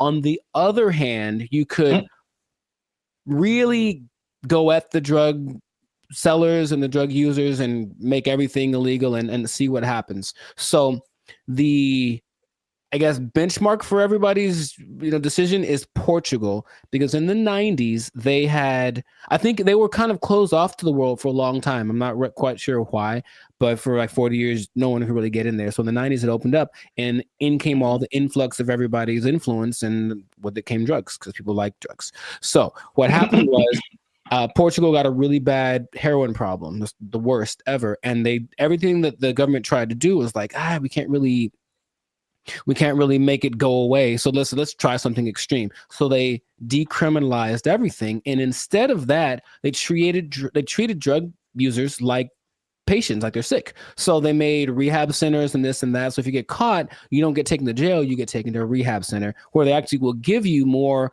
of the drug you like, but in a lesser dose, it's trying to wean you off of it. And they have a system in place for making that work.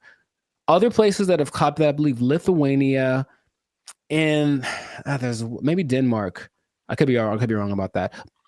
But so what has happened was that the good old US was like, oh, let's try it. So they did that in Oregon with the last election, and they kind of forgot one part.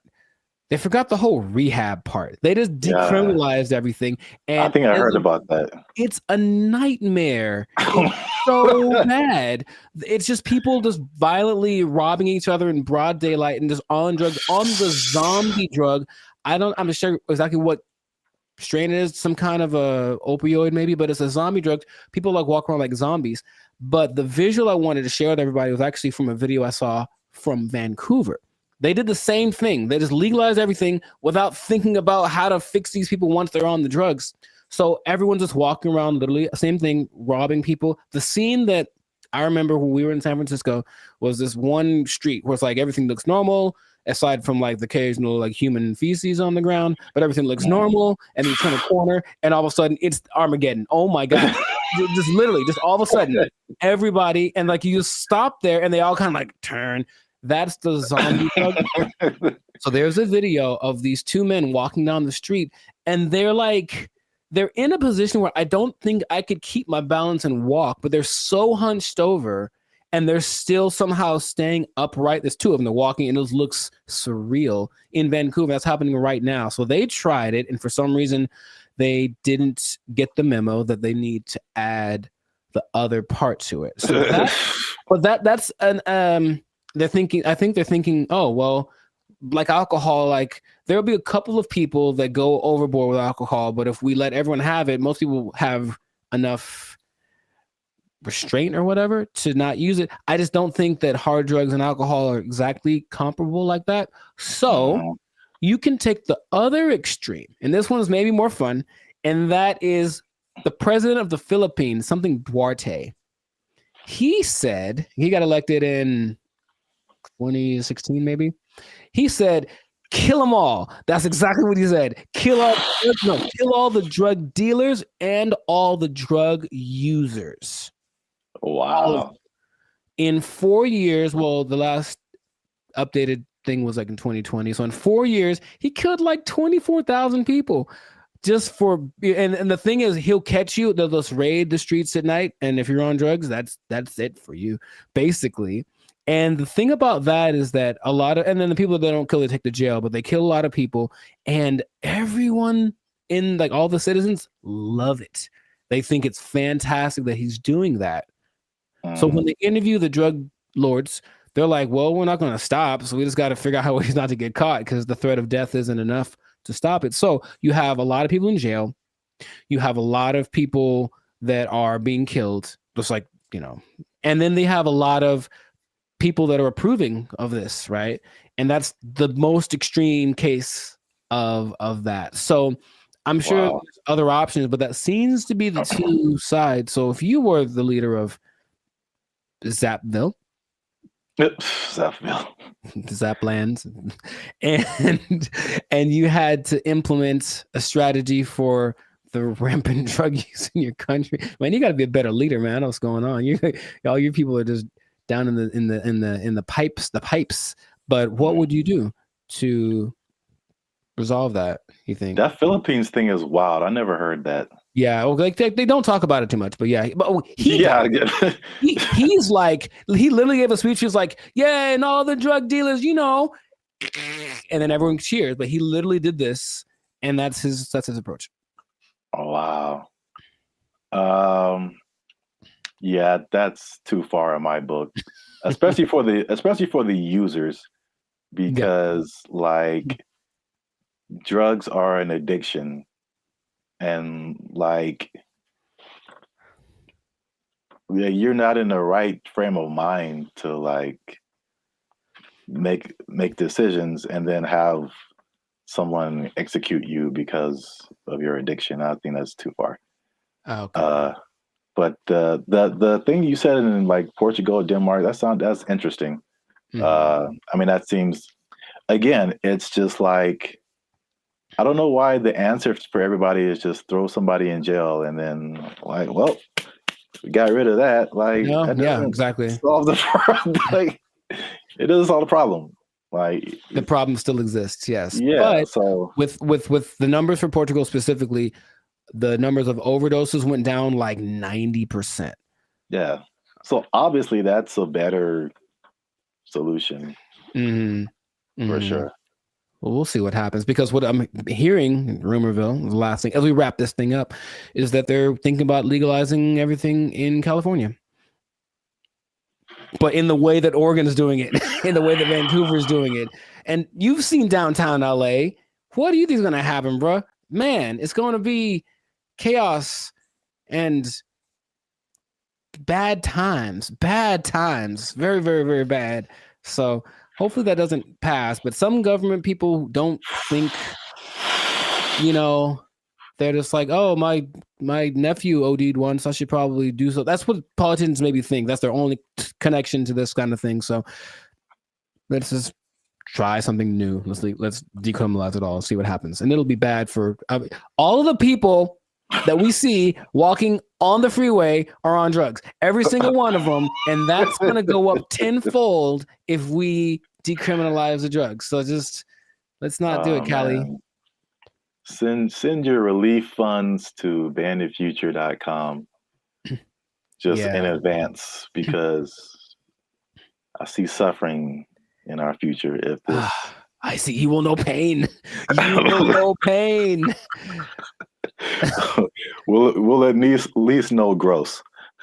We'll at least know that. Yes, that is God.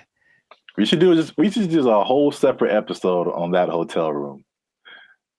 I saw some videos from that. I was giving a review. Yeah, videos?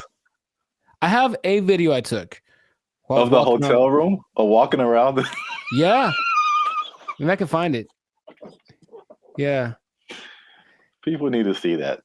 It was oof. It was really bad.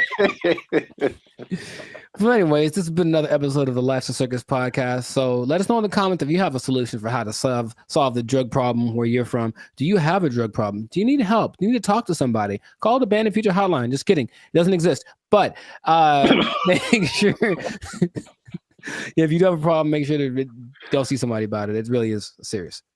Don't you believe it? Okay, so that's been it. And I'll tell you what. If you're on drugs, if you're doing too many drugs, I don't know about you and keeping your employment status, you might start freaking out and not make it. And then, you're going to have to be out of you might be down bad. You might be out of employment, and that's not going to be good. If the boss catches you in the bathroom doing what you like, might end up bad for you. I just don't know how to say it, but I think you won't like the result. I think I get what you're going towards. Yeah. Correct me if I'm wrong, but I'm thinking that you're saying that they might take your job. Drugs are bad. Okay. They took our jobs. They took our jobs.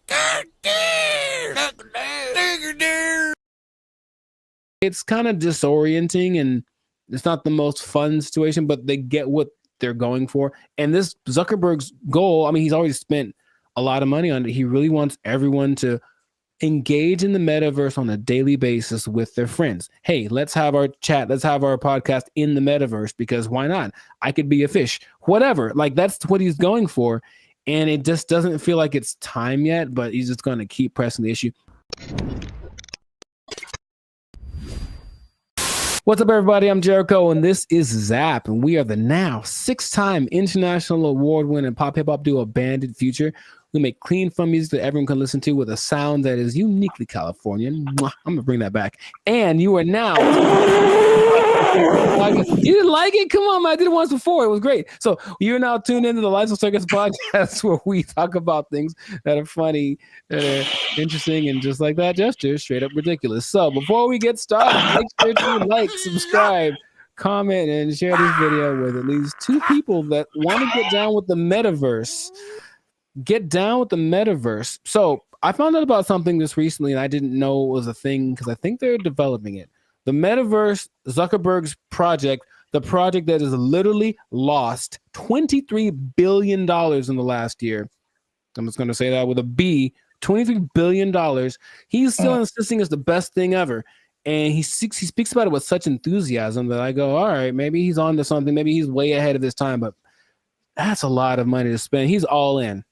So as of, I think, a month ago, or even less than that, Instagram, well, that's his company as well, there's an option called Meta AI where you can basically chat with a chat bot. I don't know how to call these things, but there's a chat bot that basically mimics a celebrity. They have like Snoop Dogg and Dwayne Wade and stuff like that. Like they're their faces, but then they're supposed to be a different person. And you can talk to them about certain subjects. And so I was like, okay, let me see what this is about. So I tried talking to one of these for the first time yesterday. I wanted to see what it was about, what happened. It's such a strange experience. And I don't know how much, because it's still like the beta phase, I suppose. But like, had you heard about that? Specifically the Meta AI? No. Dude. All right, maybe there's some screenshots, but I had a couple of conversations with this because okay, I'll actually say it as I. Who's the person that you had a conversation I spoke with? to Lorena and I spoke to Izzy. Now they're modeled after two people that I don't. So each one has a name. I'll have to go through it and maybe you can put it on the thing. But you go to just talk to a AI, and then there's, for example, you can talk to Zach, who's a brotherly jokester, but he's Mr. Beast, right? It's Mr. Beast's face. You can talk to the Dungeon Master, who is an adventurous storyteller, and it's Snoop Dogg. You can talk to Brew, the confident sports debater, and it's Tom Brady. So that's the thing. Wait. Yeah, So, it's a lot of information that I'm not explaining right because I'm still trying to wrap my head around it. No, but like, how is it? Why are they two different names? Is it like a trademark thing happening? I don't know. I really don't. I think they agreed to be the face of it, but it's not their name because it's not them. It's the AI version of them. All right. But it's their voice. Their voice is their likeness. Maybe I can. No, you just have to let me pop up some visuals. So I was asking. So you talked to like Lorena and somebody. Who were the celebrities attached to them? I don't recognize their faces. Oh, okay. They're all people that I've seen before, and I'm like, okay. And maybe not all of them are super famous, but like, okay, there's Perry, the approachable golf pro, and it's also Cliff Paul from the State Farm commercials. Imagine that. So I think maybe it's a combination of people that either are famous and I don't recognize them, or they're not famous, and then some famous people that agreed to be on it. But basically, each one has a level of expertise. So I'm asking these people questions about things that they have expertise on. One's a travel expert, and she was giving me tips about this and that. And the only thing that makes it like, this is weird, is when you write an answer or a question, they answer you immediately. And it's like a paragraph like this. So it's like, it's not possible for a human to do, but they respond to the nuances in your questions. They ask you questions back, and it more or less feels like a real person talking. Now, my thought about the meta thing in general is that it's kind of like supply and demand, like not supply and demand, but you can give people something that they didn't know that they wanted, and then you offer it, and then like, oh my God, I always wanted that. I really don't think anyone else wants this at the moment. From, I think, sales of just the meta headsets, maybe like 5% of, I think, England has them. So it's still a very low number. And I know some people who have it, and they say, okay, it's kind of disorienting and it's not the most fun situation, but they get what they're going for. And this Zuckerberg's goal, I mean, he's already spent a lot of money on it. He really wants everyone to engage in the metaverse on a daily basis with their friends. Hey, let's have our chat. Let's have our podcast in the metaverse, because why not? I could be a fish, whatever. Like, that's what he's going for. And it just doesn't feel like it's time yet, but he's just going to keep pressing the issue. And he had a conference where he spoke about all the advances of AI. Basically, Meta is an AI company now. And so everything is just kind of going like that. So I have so many questions that I could ask to him, maybe to you as well, but just where do you think this is going? Is it something that you personally think is useful or that you would want, or what could make it more appealing for people? Because at the moment, it does not seem like many people really care too much about this. Well, here's the problem. I heard someone say, and I totally agree, people don't want to have things on their faces like that. Mm-hmm. It's like a design flaw. But maybe it's I don't know how far the technology is coming, but I think that just that used to talking to a celebrity, it's I don't think it's useful for the majority of people. Like a teenager or like a college student, maybe, but like outside of that Gen Z, like, bro, I don't want to do that. Like, and then it's just weird. Like, what's the purpose of having? It's like a fake conversation when you can have a real conversation. It's I think the human aspect of it, not being able to talk to a real human, that's just weird for people. And so were you typing, or was it like a thing you could hear they were talking? You could do either one. Okay. It's just like, honestly, it sounds like the person who has no friends does this. And they just talk to robots. So that's just weird. But back to like the glasses, one thing that I have been hearing about lately is the stuff that's, I think this was Facebook too. So I think this is a move in the right direction. There's a partnership with Ray-Ban or some other kind of like glasses company where they're like your normal glasses, but they have AI capabilities. So like you're looking at something and you can see something else superimposed that tells you like information about it. Like this building is from whatever, or this jacket costs this much.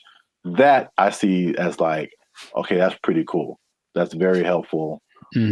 Or there's another thing where it's like you look at a jacket and you can instantly find where to buy it. So someone, oh, I like what you have on, and you can instantly like buy it for yourself. Like stuff like that is cool.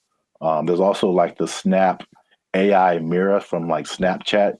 So I again, it's like they have to get out of this like goofy realm to make it like, okay, this is how you can use this. It's not about, I don't think, I mean, I know I'm like going a bunch of different directions. I have a bunch of different thoughts, but it's like, I'm not a CEO of a $1 billion company, so what do I know? But I don't think it's live your life in the metaverse. I don't think people want to do that. I think it's a hybrid situation, just like with all the other AI. It's like, okay, I'm going to still be in real life, but I'm going to use a little bit of this to enhance real life. Right. Leaving real life. So they have this Snapchat mirror thing that I just heard about. Is really cool, where you can like, if you're in a like, same thing, clothes. If you're in a store, you see some pants or a shirt, you can go to the mirror and see what you look like in that outfit. You know how they have the Snapchat filters that puts a goofy face on you or something. It's like stuff that you can't use. But if I go and see an outfit, because I've had this a lot of times where you see an outfit, I was like, oh, that's cool. And then you put it on, it's like, oh, it doesn't look good on me. Right. You know, so that's like super helpful. I got that. So yeah, that's right. He did address the headset thing, and he's like, oh, we need to make it more comfortable. He's aware of a couple of things. From what I'm understanding, the ultimate goal is to make that a capacity that contact lenses could have. So like, it doesn't look like you have anything on, and it is all. I'm like, I don't know how that would work, but that's what they're going for. But it's just, I think he has this image in my, because when I listen to him speak, there's genius and then there's delusion and there's this whole level in between, you know. And I think if you talk about like the people that are big time movers and shakers in the world, like Elon Musk is a little more on the like practical side of the delusion, and Zuckerberg's on like the Dungeons and Dragons type side of the illusion. But I feel like he wants to create what happened in that movie Ready Player One, where basically the whole world is so over the real world, they just go to this place habitually, and that's like where real life actually happens. And maybe that's what he's thinking, but I don't think the people are ready for it right now. But he's going to keep pushing. He's got the money to keep trying it out. And I even got a little survey. It's like, hey, quick 3 minutes. I want to know. I wanted to know about what they were asking about. That's how I didn't know about this until like 2 days ago. And they asked all these questions about, okay, so if chat AI could do this, would you like it? Blah, blah, blah, blah. And so they're doing all this research because they're trying to see what people think, because they're trying to make it appealing, but it wouldn't, I don't think it's for me or maybe our generation, but maybe people that grow up on it, younger people might be the ones that want to spend all their time in the metaverse. I don't know. I hope not, but which is already showing negative effects. Gosh, it's so bad in so many areas. It's just bad, man. Yeah. So we'll see where it goes, but let us know in the comments if you like the metaverse, if you've had some metaverse experience, if you've tried this new Meta AI chat thing. What do you think? Is your best friend Snoop Dogg in your mind? Because it's not really him, but maybe you think that it is, and that's good enough for you. So good for you.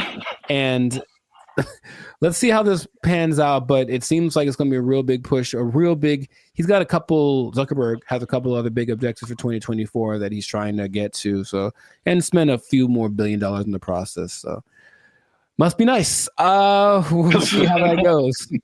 But yes, this has been another episode of the Life's a Circus podcast. So leave a comment. Leave us a comment. Let us know what you think about that. And if you I'm trying to think of how this would work. If you are spending too much time in the metaverse, if you're spending too much time talking with a meta person, I don't know what to call them. They're not real, but they're not robots, whatever. Talking to a meta person so much that you lose track of time, and then before you know it, your life's a shell of itself, and you don't really know where you're gonna get your money from, because you haven't gone to a place that will provide you with the necessary resources for, you know what I mean, like the necessary resources for living, for purchasing things. You might even miss your bill and you can't pay for your phone. You don't have your Instagram. You've lost access to your person. I just don't want that to happen to you. That's my sincerest goal as a human to human. So please don't. Man. Well, I guess you understand what I'm trying to say. I don't have to say it. So you don't have to say it. You don't have to say it. But I'm going to say it. Don't lose your job. Don't lose your job in the metaverse. Marcus Zuckerberg is crazy. They took our jobs. They took our jobs.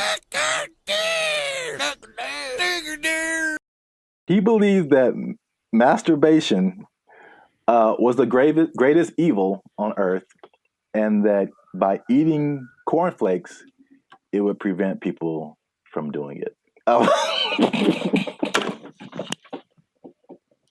So I don't see the connection. No, it's there, man. It's there. I'm trying to make it work in my head.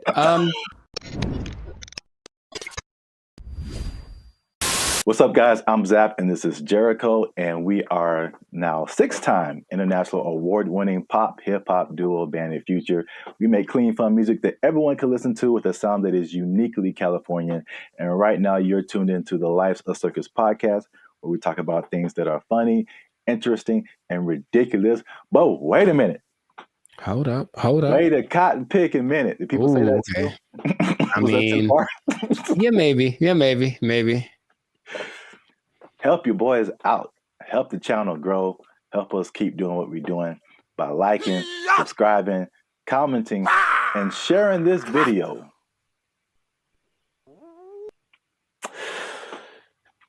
With the friends and family, because I got a question. Okay. It's a very important question. Bit of a riddle. I hate those, but okay, let's go. No, I just don't like them. I'm never good at those, but we'll find out. Mr. Jericho, what do you get when you cross a medical condition that people were afraid of, a religious group that wants to stop people from performing a sexual act, and World War II? Huh. It's three things. Yes, there. I've noticed. That's one more than two. My first thought was Nazis, but I think that's wrong.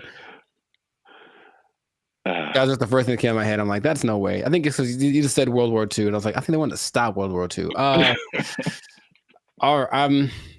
You know what? Congratulations. I've never been asked this in my life. Yeah, I don't think anybody has. But for the people playing at home, just one more time, the question is, what do you get when you cross a medical condition that people were afraid of, a religious group that wants to stop people from performing a sexual act, and World War II?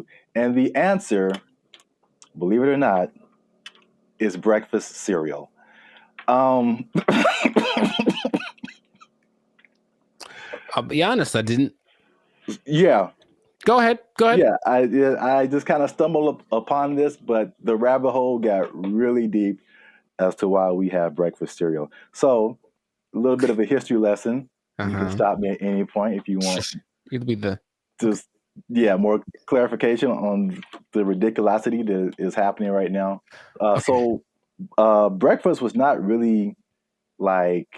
I guess we hear the cliche now, like breakfast, the most important meal of the day, right? And so, but before like the 1800s, breakfast wasn't really like that important. It was just basically you got to think about like the times that they lived in. It's more like hunt what you eat, kill what you eat, working on a farm, grow what you eat, stuff like that.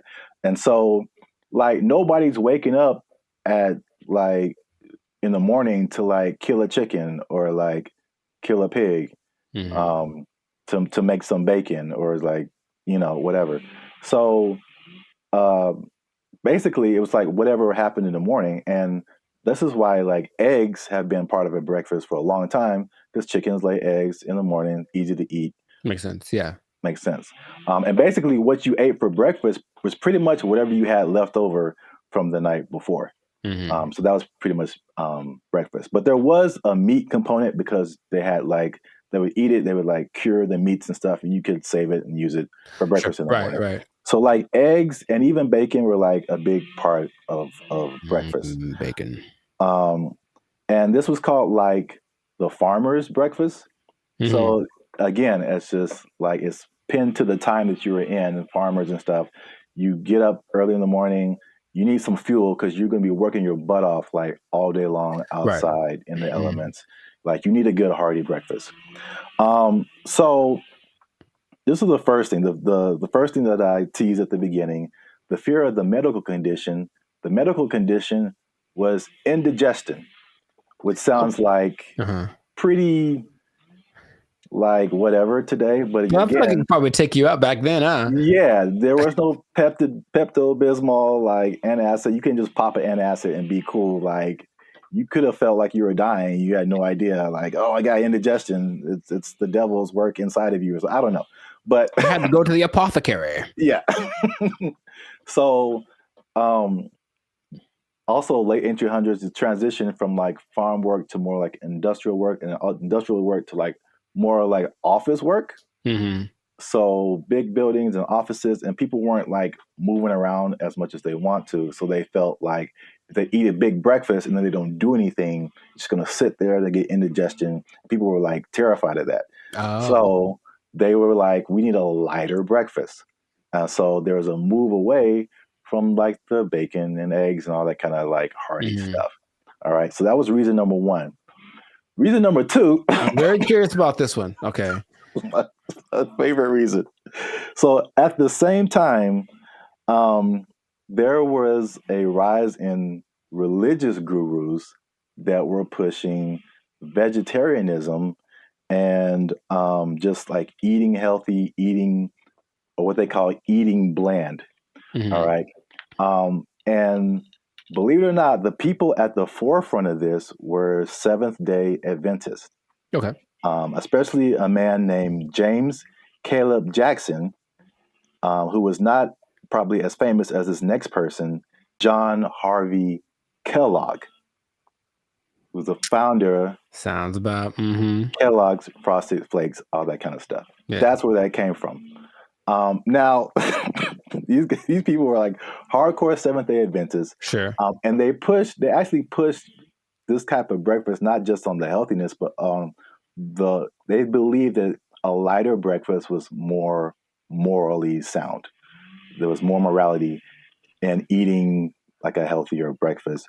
But also, I could not pass this up. The John Kellogg guy, he believed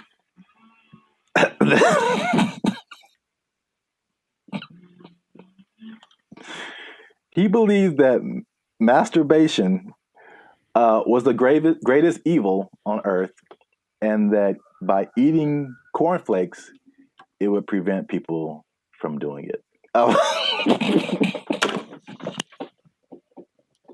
So I don't see the connection. No, it's there, man. It's there. I'm trying to make it work in my head.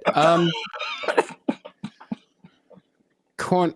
Well, I've had cornflakes, and of all the cereals that are like not sweet or nothing, they're probably my favorite ones. They're still nice and crispy and pretty good, I guess. But do you have less of an urge to masturbate after you eat? I've never. You know what? I'm gonna have to. I'll let you know if you really want to know about that. I will go get a box and eat it, and then report back to the pod in a week. Like, this is my findings. But yeah, It's just that episode of Family Guy where Quagmire. I'm not gonna go anyway. He has the one arm that's really big. It's like, bruh, it doesn't work.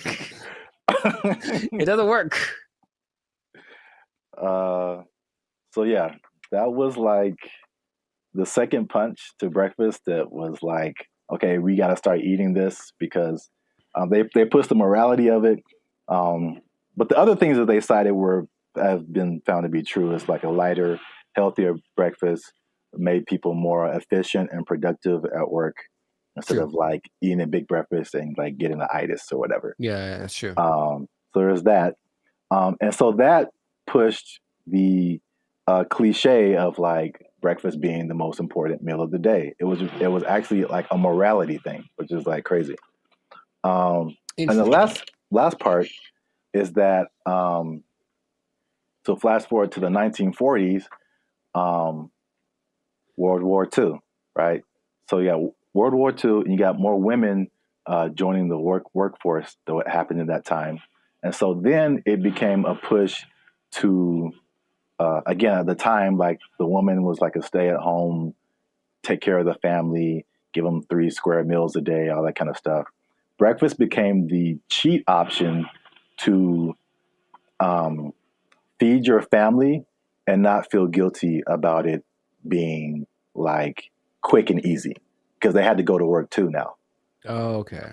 So they pushed on like the women's guilt, the morality, the work productivity, like hard work. It was like respected to be like hardworking individual and productive and all that kind of stuff. And so all of that combined together to make breakfast cereal like the thing. And I remember like watching commercials, like every commercial is like part of a balanced breakfast and like you got to have your cereal and blah, blah, blah, blah, blah. And they pushed, and the cereal industry is probably like $1 billion industry or something now. Yeah. But they show all of this stuff like, and I never ate all that stuff. I tried once. Man, you just feel gross after it. Yeah. You drink a whole glass of orange juice and a whole glass of milk? Like, man. Yeah, milk, orange juice, toast, fruit, cereal, bacon and eggs. Yeah, something like that. It was all in the one picture. Like the whole food pyramid. Yeah, it's too much. It's really too much. But I thought, it must be something worth trying. And I regretted that real bad. Yeah. So yeah, that's the crazy story behind breakfast cereal. And if I may leave you with the cliffhanger. Okay. So remember we started off with bacon and eggs. We did. And then everyone went to cereal. Yes. But somebody put bacon and eggs back on the forefront, man. Ooh. And they went toe to toe with cereal. But you have to find out in the next episode. So keep watching. This has been another episode of the Life's a Circus podcast. Make sure you like, subscribe, comment, and share this video with somebody who liked them cereals, man. Ooh, I like some. Was that my line? Is that what I was supposed to say? I think so. Okay. And cut. I like some. Oh, you can try another take if you want. Ooh, I like some. Was that better? Had more? That was too much. Okay, all right, man. We had it on the first take. Okay, we'll use that in the commercial. Thank you, Mr. Director. Here's $5 million. Look, let's go. Where do I sign, Mr. Barry Gordy? Jericho likes it. Super sweet sugared honey smacks. Give me that. Give me that money. They took our jobs. They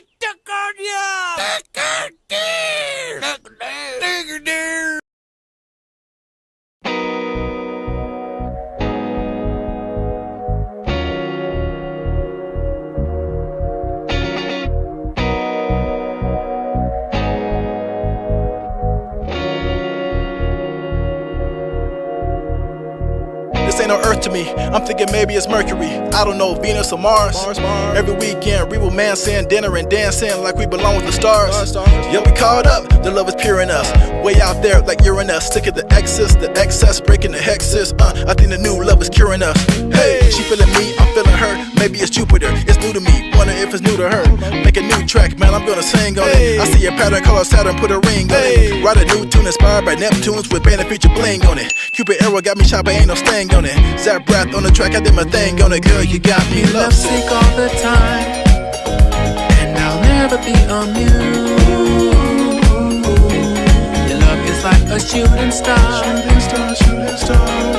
higher than the moon. You got me riding high, girl, you got me riding high. I just know that you feel what I feel right now. Am I wrong to assume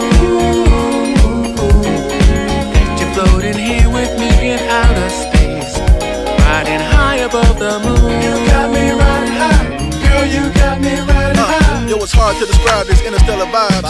All I can say is that our souls align. No more depravity, weighed down by gravity. Next level connection beyond the mind. Can't explain it, can't contain it, can't express the rest. Yo, it's inexpressible. No control, so irrepressible. Outer space love, yo, we so celestial. Filling the pool of eternal devotion. Aaliyah vibes, baby, rock the boat motion. Swinging the tide like the moon in the ocean. A real love getting way beyond the emotion. It's contagious, I'm floating weightless. In a deep sleep, I'm feeling wakeless. You got me, I got you, we got each other, say less. Girl, you got me lovesick all the time, and I'll never be amused. Your love is like a shooting star, riding higher than the moon. You got me riding high, girl, you got me riding high. I just know that you feel what I feel right now. Am I wrong to assume that you're floating here with me in outer space, riding high above the moon? You got me riding high, yeah, girl, you got me riding high. I just know that you feel what I feel right now. Hey, I know you feel it, girl. I know you feel it, come on now. I just know that you feel what I feel right now. Hey, I know you feel the way I feel. Girl, you know I just can't deal. I just know that you feel what I feel right now. Say, you got me riding high. Hey, girl, you got me riding high. I just know that you feel what I feel right now. I know you feel it, girl. Come on, you got me riding high. Let them know you got me riding high. I just know that you feel what I feel right now.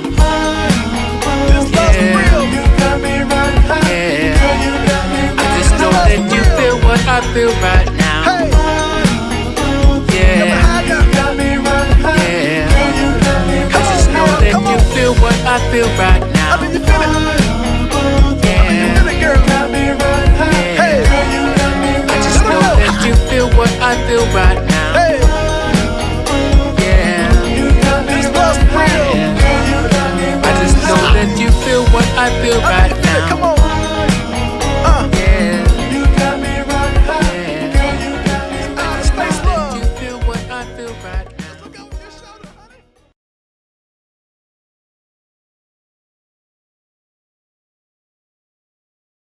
There have always been these things that say, oh, well, try this will work, and it's low effort on your part, right? Low effort, high reward, which isn't the way life works, but people always want to hear. And as long as people can promise that and show someone it works for somebody, they'll buy into it. Everyone only wants to be sexy and slam. But I have a solution. A solution that I think works 100% of the time. What's going on, everybody? I'm Jericho, and this is Zap, and we are the now 6-time international award-winning pop hip-hop duo, Banded Future. That's right. We make clean and fun music that everyone can listen to with a sound that is uniquely California. And right now, in this moment, you're tuned into the Lifestyle Circus podcast, where we're talking about stuff that is funny, interesting, and ridiculous. So before we get into this thing right here, make sure to like, subscribe, comment, and share this video with 2 people want to lose weight. We're talking about it again because I see you. I know I see you. You want to drop some of them lbs, and there's a new way to do it. Now, of course, as always, not as always, as sometimes, stay tuned to the end because I have the answer for you. I got the answer. You came to the right place. Your boy got you. I got the answer for you. But we're going to talk about this new thing. So, Sir Zap, have you heard of Ozempic? Ozempic? Mm-hmm. That sounds familiar, like one of those late night Pfizer commercials or something. Is it a pill? People make it. Okay. But it's like a pill you take. Well, it's an injection. And it's all the rage because I don't know if you've seen Oprah's lately, Oprah plural, because she is omnipotent, I suppose, or omnipresent. But Oprah's is, I'm just going to say it like that every time. Oprah's is very slim right now. And everyone's like, what happened to Oprah? What are you doing? And she's like, I ain't gonna tell. Because that's what she said. Not gonna say.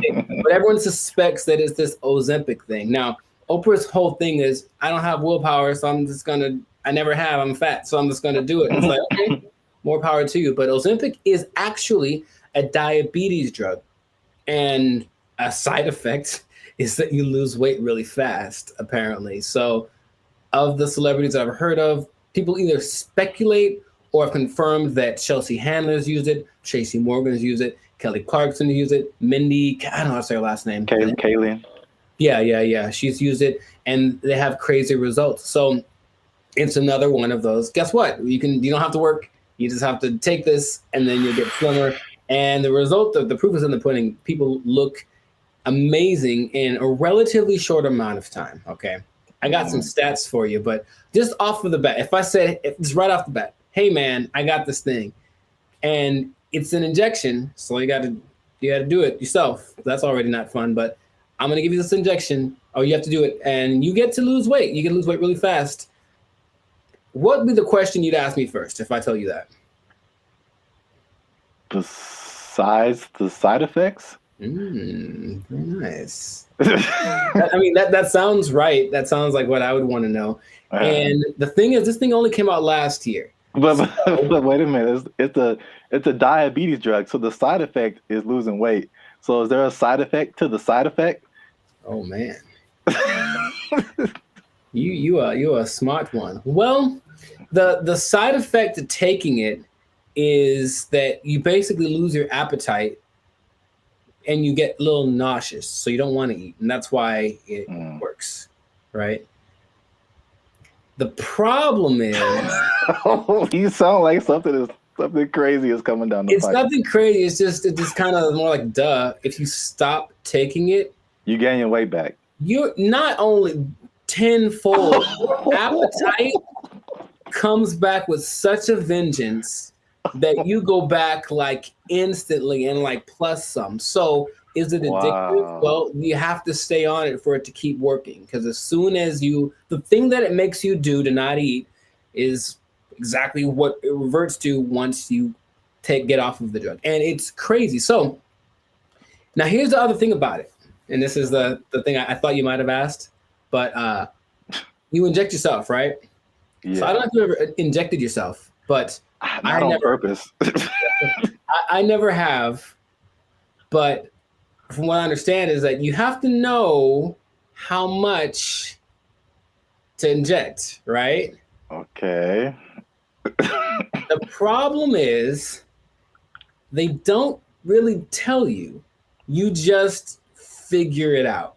So just inject an amount in this, and then so what happens is people inject themselves and it works. So they go, oh my God, maybe I should inject some more so it can work better, right? In the last 3 months, poison control centers have had a 1,500% increase in calls from people saying that they overdosed when they injected their diet control pill or diet control. Yeah, that's what's happening because people are that stupid. So,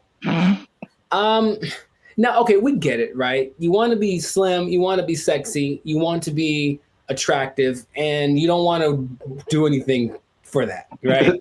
That's just maybe the American way. The This drug, also another question you might have asked is it banned anywhere? It sure is. This drug is banned so far in Austria, France, Greece, and the Czech Republic, with more places to come, perhaps. But the numbers don't lie, right? 42% of Americans are obese. 18% of children are obese. And then everyone knows the links to death and all that kind of stuff if you're obese with a high probability. So you want to get slimmer. But this is just another thing. I guess my other question would be, have you heard of any things like this in the past that have promised the same, hey, take this and you'll get, slimmer, more sexy? Not, I can't think of any. I'm sure there's other stuff out there. I can't think of anything off the top of my head other than like liposuction or something like that. Sure, which works, but I looked it up. In the 40s, it was amphetamine. That was all the rage. It was the big deal, and that was proved to be addictive. Rainbow pills in the 60s, which was amphetamine, digitalis, and diuretics, and that proved to be addictive and somewhat fatal if you take too much. There's a thing called Aminorex in 1971. This is all before our time, right? Now, the thing that I remember hearing about in the 90s, there was this thing called Fen-Phen, and it was a big deal with the celebrities. Yeah, and a lot of celebrities, took it, and apparently it works. But now this new Ozempic, I think I'm saying it correctly. They're saying that a lot of celebrities are getting paid to promote it, to push it, and I think that always, that's always the way to go. But it's just like, I'm really concerned for these people that are basically getting guinea pigged, right? It's like, we'll see if this works. And then what's going to happen to them in 6 months when they're like, oh, by the way, this causes all of the things. That's how a lot of stuff goes with. Like anything, there has to be people who test it out first. So yeah, it's weird. The thing that I randomly remember when you were talking about things from the 90s was like Slim Fast. Oh, sure. Although that's not like a drug, but it's like, I remember that was like a huge thing, and people, maybe even Oprah did it at one point. I don't know. Oprah's done everything. Yeah. Yeah, I remember seeing a lot of Slim Fast commercials with celebrities and stuff, and then the tagline was like, "Give us a week, we'll take off the weight." So yeah. Oh, jingly. Now there's something that I heard about, but I didn't remember happening or existing. But apparently there was a substance that you could ingest if you wanted to lose 15 pounds today.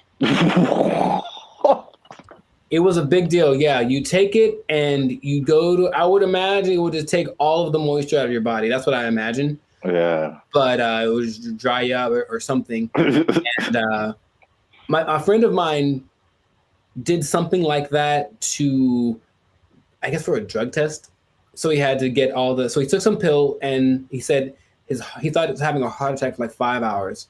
And he just like had to keep going to the bathroom, and then he was very slim. It was kind of an unexpected side effect, and he still failed the drug test, though. Bad on him. But the idea is that there have always been these things that say, oh, well, try this will work, and it's low effort on your part, right? Low effort, high reward, which isn't the way life works, but people always want to hear. And as long as people can promise that and show someone it works for somebody, they'll buy into it. Everyone only wants to be sexy and slim. But I have a solution. A solution that I think works 100% of the time. Does it involve exercise and proper diet? You know what's weird?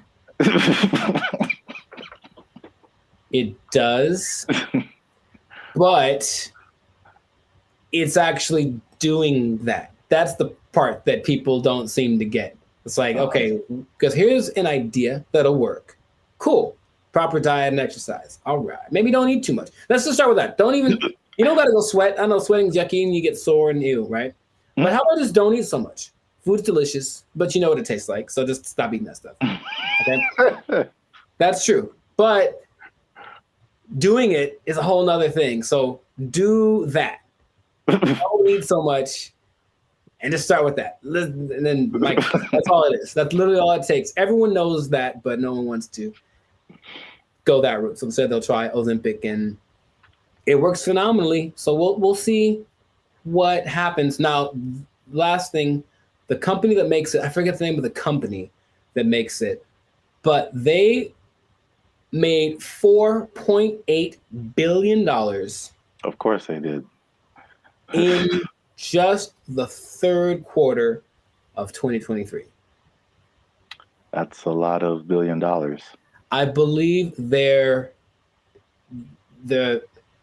was it? I forget the company they're based off of, someplace in Europe, but their gross income was greater than like the GDP of the whole country, basically. And sure, so people are going to keep buying into that. So if you try Ozempic, it'll work for a while, and good luck to you. That's all I'm going to say. Maybe try the other thing that I suggested, but I'm no expert. I just, Wow. I look like this and you look like that. Oh, take that. So anyways, leave it like that.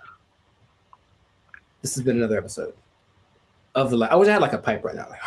I don't know why. This has been another episode of the Life Circus Podcast. So make sure to like, subscribe, comment, share this video with people that want to know about losing weight the responsible way. Thumbs up, maybe a ding sound, maybe. And, stop eating that stuff. I got nothing else to say. We out. They took our jobs. They took our jobs. I went to high school with Diana Taurasi, who some say is the greatest female player of all time. One of the greatest, right? And she's a year older than me, so I got to high school. It's a place called Don Lugo High School in Chino. And I was coming in as a freshman, just trying to make the team like summer. And she was already she'd been there for a year, so she's already established. Everyone knew who she was. And I'd heard about her. I'm like, oh, you tried out for the basketball team? Yeah. Oh, I didn't know that. Yeah, I played the first year. I played freshman year. Yeah. Oh, cool. But the whole thing was, I thought that because she was a girl, that there was no way she was as good as me, right? So I just casually mentioned we should play one-on-one to her. Like, I think maybe the only time I ever spoke to her, really. And she's like, yeah, sure. And when I tell you that... What's up, guys? I'm Zap, and this is Jericho, and we are the 6-time international award-winning pop hip-hop music duo Band in Future. We make clean, fun music that everyone can listen to with a sound that is uniquely Californian. And right now, you are tuned into the Life's a Circus podcast, where we talk about things that are funny, interesting, and ridiculous. But before we get started, make sure you like, make sure you subscribe, make sure you comment, and make sure you share this video with somebody who may have challenged another person or entity, and they got shut down because they weren't ready for what was about to come to them. All right, so Zap, do you have an example of that? I'm glad you asked. Okay, so talking to the third person already. I see how it. This is a video that I found on social media. It made me laugh. And it's high school. I don't know if it's junior. It looked kind of young. Maybe it's junior high, maybe high school. I don't know. But this player challenged his coach, and it didn't go the way he thought it would. This coach was having a good day teaching his players when one was bold enough to challenge him to a one-on-one, and this happened.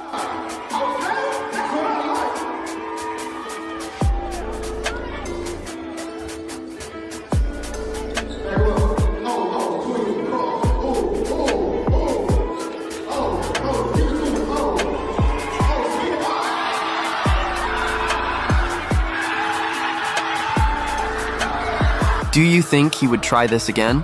So yeah. I like it. Yeah, coach wasn't messing around. I thought he'd get past him, but I didn't know he was going to break the kid's ankles. That was cold. So I brought this up, and then if you have an instance, you can share it too. But I'm thinking of like the times when either you challenged someone or you saw someone else challenge someone, and they thought they had it, and it just didn't go right at all for them. Because I brought up this video because it reminded me, and I think that's junior high. It looked like junior high, not high school. It reminded me of the same thing that happened in my junior high school. Okay. So my school was a magnet school. I don't know if they have magnet schools out here in California. Okay, so we had like people from all over. It wasn't just like people in the neighborhood, and it was a performing arts school. And we didn't have sports, so we didn't have a football team, basketball team, anything like that.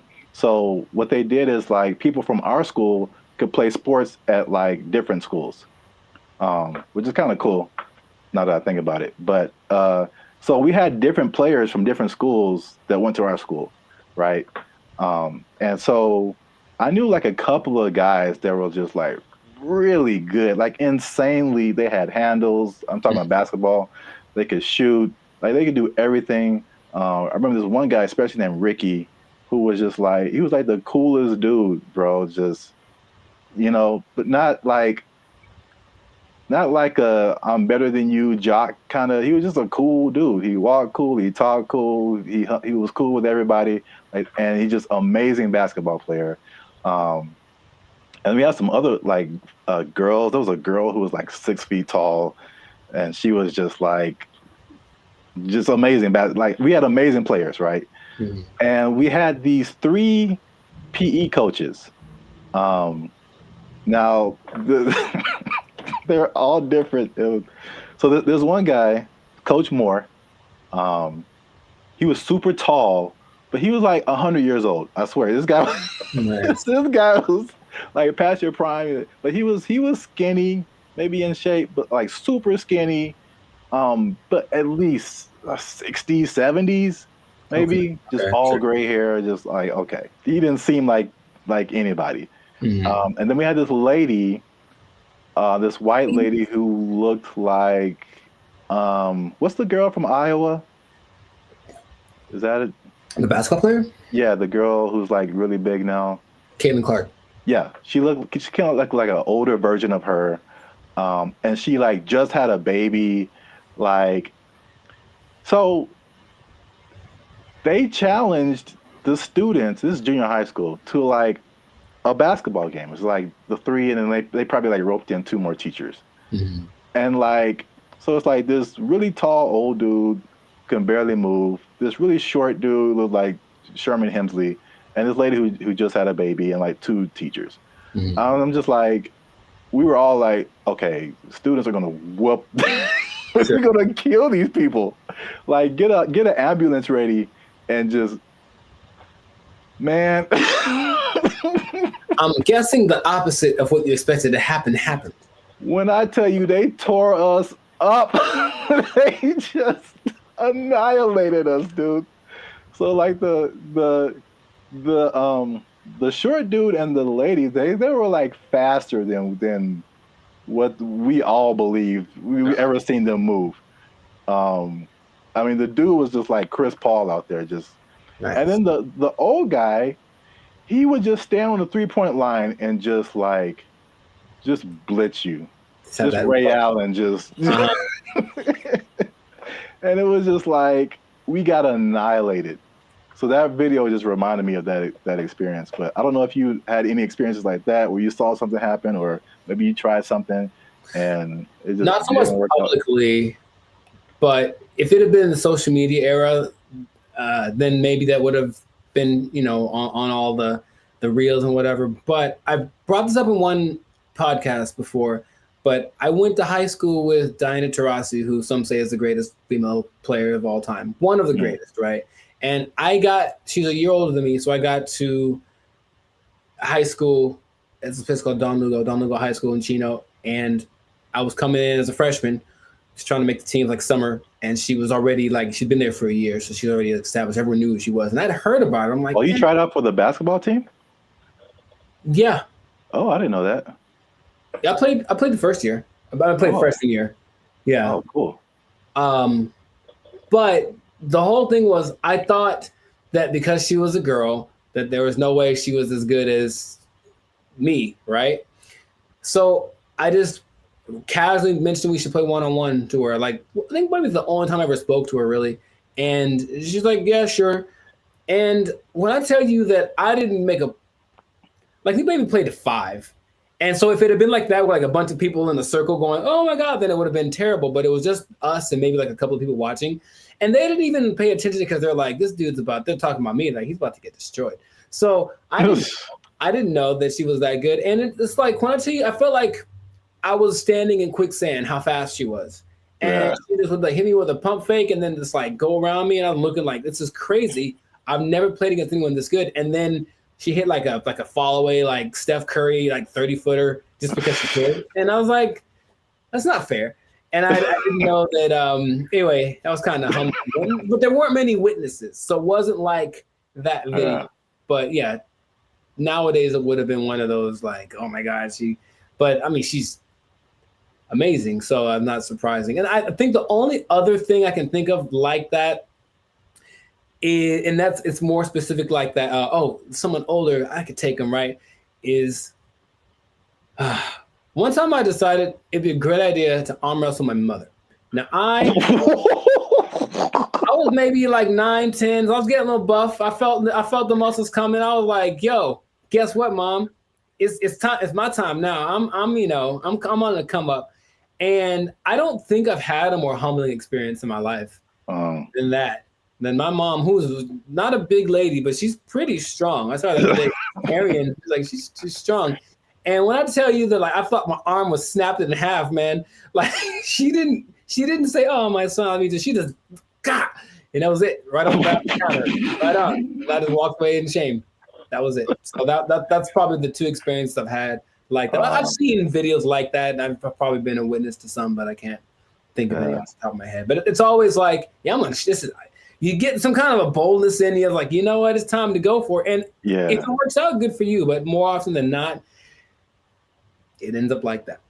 Yeah.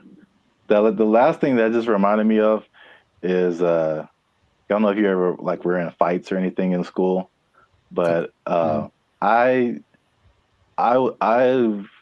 was very quiet and very like unassuming, but I was also a very large person. Like I've always been a very large person. So like no one is like tried to fight me. I won't say that. There's been a couple of people who tried and it did not end well for them. So it's like even if I didn't know how to fight, I'm just too big. Yeah. And I remember there's like this one guy who was like messing with me in school or something. I told him to stop. He wouldn't stop. And then he like, we were in class, and then I think there was like maybe 3, 4 rows of desk. So he was behind me. So I think he like pushed me or something. When I finally decided to push him, like he pushed me, and it was just like, okay, bro. When I finally pushed him back, I feel like he got laid out. That's what I feel like. This dude went flying like 4 rows back. It was like everybody was just shocked. It was just like I did like some kind of Naruto like whoosh on this dude because he went flying. And yeah, that was the end of that for sure. But yeah, so I've seen it go both ways. So if you have a story like that, something that happened in your lifetime where you saw somebody try to do something and didn't work out, or you tried to do something and it didn't work out, let us know in the comments, and so we can all have a laugh. Just sharing laughter. Yeah. Don't worry, you'll be okay sharing it because it'll just be between us. It won't go to your boss or anything. No. Yeah. You'll be okay at work because we want you to keep your job. We do. We want you to keep your job. Yes, we do. Because if you do something like this, try something at your job and it doesn't work out. Challenge the boss. Don't do it. I wouldn't recommend. They might take your job. Oh, it didn't work out for you. You're fired. Oh. They took our jobs. They took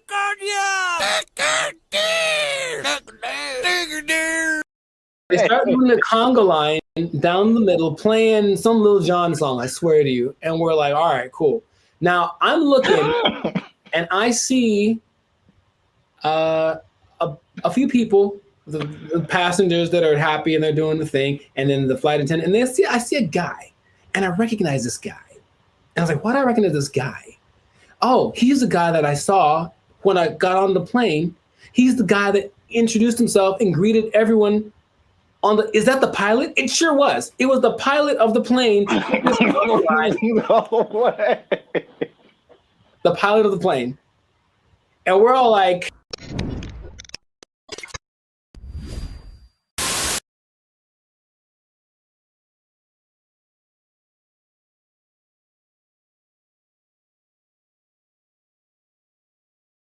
what's up, everybody? I'm Jericho. This is Zach, and we are the now 6-time international award-winning pop-hip-hop duo, Banded Future. Papa Bop? Papa Bop. Papa Bop. Papa Bop. Papa Bop. Yeah, Papa Bop. That's what we do. We make Papa Bop. But we make clean, fun music everyone can listen to with a sound that's uniquely California. It's called Papa Bop. And you are now tuned into the Live Circus. That's kind of fun to say. Papa. And you're now tuned into the Live Circus podcast. We talk about things that are funny, interesting, and just straight ridiculous. So before we get into this thing and this Papa Bop thing, that is really, man, can we use that? We make up a new thing. Papa Bop. Oh, man. Before we get into our Papa Bop, make sure to like, subscribe, comment, and share this video with at least 2 people who have flown on Spirit Airlines. Okay, because here's what happened. Spirit Airlines lost the baby. They lost the baby of what? And it's like, let's talk about this. I've mentioned them before, but I haven't gone in on them like this. So apparently, in Fort Myers, Florida, of all places, they lost a kid named Casper. He sent on the plane by himself. Already a bad decision. Does it say how old the kid was? He's 6. Okay. I think that's still too young to fly. You shouldn't be under 40 if you fly Spirit Airlines. But he was sent to visit his grandma in Florida, and he was put on the wrong plane. And he ended up 160 miles away. Not too bad, but if you're 6 years old, that's probably pretty terrifying. And the flight attendant's like, the grandma's waiting at the airport, and she's like, hey, where's my grandson? And she's like, oh, there's no kids on here. And that was it. And so then they panicked, and they eventually figured that out. And I saw that, and I was like, yeah, that sounds about right. Because I've been on Spirit Airlines one time, and that was enough. So first question, have you ever, because I've got a story. Like, it's so crazy how many stories in one experience I have, but have you ever flown the Spirit? I can't remember, but I feel like you remember. Yeah, that's what I'm about to say. If I can't remember, then it probably did happen. Oh my! I can't believe how accurate all of like the stereotypes are, and they make fun of it on so many things that I was like, this can't be real, right? But I'll tell you my Spirit Airlines experience. For one, it's cheap for a reason. And if you have to be someplace, if you absolutely have to be somewhere, fly Southwest. That's all I'm going to say. So this is what happens, right? I'm going to Nashville, Tennessee, and I get to the airport at LAX. And the first thing when I finally get to the Spirit thing, and I'm greeted by a lady, and she's like, hey, are you going to Savannah, Georgia? And I said, no. And she's like, oh, good. And then that was it. And I was like, wait a minute. So then I kind of hang back for a little bit because I'm on time. So I'm just I want to see what this is. Because she didn't explain anything. The person behind me walks in, and they're all kind of rushing. And then she's like, hey, are you going to Savannah, Georgia? And the guy's like, yes. And she's like, the flight's been canceled. And he just loses it on her. So he cusses her out. She cusses him out. She's right. She's ready with him. And I'm like, oh, that's how it starts. So already I can tell that they don't have the whole, hey, alert system, because they have the app and everything, but there's nothing that says, hey, your flight's been canceled, sorry, don't come back. They just have a person in the lobby waiting for you to have gone all the way to the airport to tell you that your flight got canceled. I'm like, oh my God. So I'm like, okay, cool. So I get to the line, we have to check your bags and do the x-ray thing or whatever. And it's just a bunch of people yelling across, like literally, the yelling across the space. There's all those lines with the conveyor belts, and one person over here, and they're cussing out somebody over here, and this person yelling back, and they're running back and forth, and that's not my job, and blah, blah, blah, and bleep you, and all this kind of stuff. And it's all happening as people are just like, I just want to get to Nashville. That's all we're doing. So that is how everything started. I'm like, this is a movie. It's really like a movie. So we finally get to the plane part of it, right? We get on the plane. The flight's supposed to leave at, let's say, 3 p.m. So I'm sitting on the plane, 3 p.m. Cool. 3:10. Cool. 3:20. All right. 3:30. Right. It's about 4:30, right? Yeah. We've been sitting there for an hour and a half, and we're all just kind of disgruntled. We're like, man, what the deal?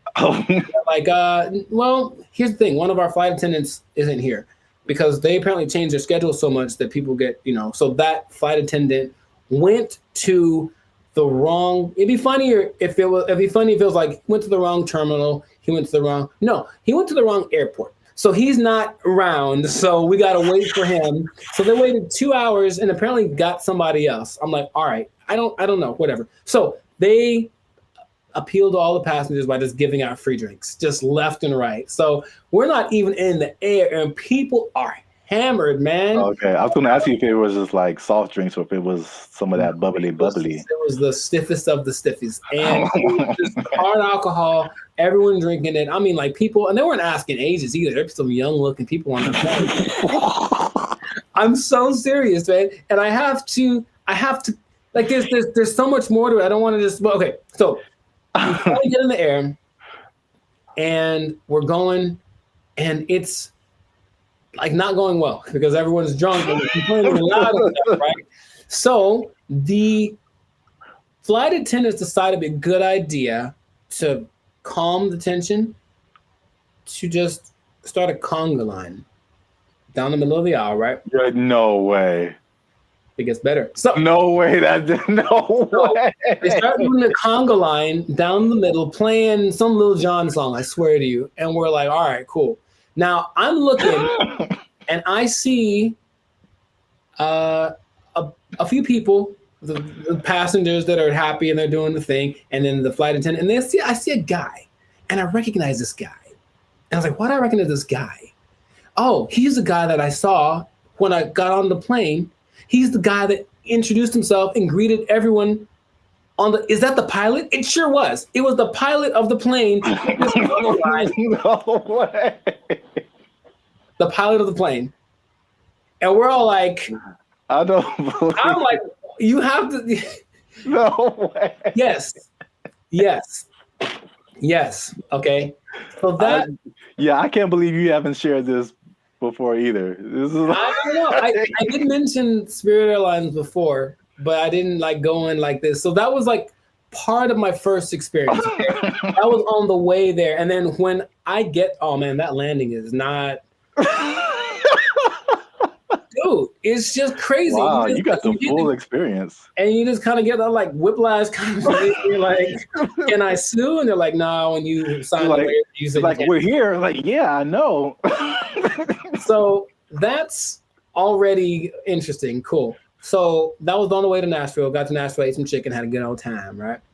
Came back, Spirit Airlines again, right? And I get to the terminal. I'm like, all right, so what's going to go wrong this time? So we get on the plane. Now, remember the last time I got on the plane, the pilot greeted me, and then later he was on the conga line? Well, this time I get there, the pilot does not greet me. And I said, oh, okay, maybe he's in the bathroom, whatever. So I just sit down in my seat, and I'm just waiting there. The seats they're not any smaller than regular planes. They just feel like it because it's Spirit. Or I was sitting next to some biggins. I don't know what it was. But so I'm just kind of like this sitting there, right? And the flight's supposed to leave at like 5:30, and we're going like this. This is happening again. Why are we late? Why are we late this time? They finally make an announcement like an hour into it of us just sitting there. Like, so the pilot wasn't told that he was supposed to fly today. So he's not here. So we're trying to find another pilot. And dude, I swear they almost went like, does anyone here know how to fly a plane? I feel like it's going. I felt like that's where it was going, but it's okay. So a pilot, I don't know if he was the original guy, or a pilot finally shows up about 2 hours late. Right? Just in there for 2 hours. Were we all hammered again? Yes, because that's their remedy. Just get everyone drunk and they'll be happy. The flight from Nashville to LA is about 5.5 hours. Okay, so I'll let you do some math here. I'm trying to think of it myself, but we left at 7:30. We were supposed to get back with the 2 hour difference. It's like we would have gotten back around like 8:30, right? So we didn't leave until 7:30, which is 2 hours later, right? Tell me why we got to LA at like 8:42. Like so we left 2 hours late, but we got there 12 minutes later than we would have gotten there if we left on time. Dude, I've never been in a plane where I'm like, we're going really fast. Think of like the range of how fast a plane could go. But apparently, you cruise at like maybe 700 miles an hour, but they can go up to like 900. He was flooring this thing. Clouds, dude. It is crazy. I felt like some Tokyo drift action happening on some turbulence. And I'm like, I've never felt this way, like this kind of thing in a plane the whole time. Just the engine and everything. And we're just all like, we're drunk, so we kind of don't care. But I'm also like, man, that's how I die. Like, I was seriously thinking that. And then we get back almost on time, as if we left on time. And then I was like, okay, well, never again. Never again. It is real. And here's the thing. I want you to experience this. No. I think that's not. How about this? Let's do it. Let's do a test. Let's do a Bandit feature test, okay? Next time we have someplace to fly, I'll take Southwest, okay? But you take Spirit, and we'll compare experiences. Now, I'll probably get there before you. Or will you, if we floor it? I swear to you, I didn't know that flooring a plane was an option. Oh my God. Yeah, he's just going like he's having a good old time. A lot of new information that I didn't know about. Come on, do it. Yeah, wow. Spirit Airlines is everything that they say it is. And it is cheap. Don't forget they charge you for everything though. So every little item that you bring is an extra charge. So the ticket is cheap, but then, but the performance. Wow. Yeah, I'm gonna pass on that. I know that was mostly me talking, but I think everyone should know. No, that was a great story. I can't believe it's been this long, over 100 episodes since you shared it. Maybe I repressed it. Yeah. Oh, remember that time I almost died? Oh, yeah. It was just so, because then, I had to tell my people when I got there that we're going to pick me up, like, sorry, I'm 3 hours late. Yeah, stuff like that.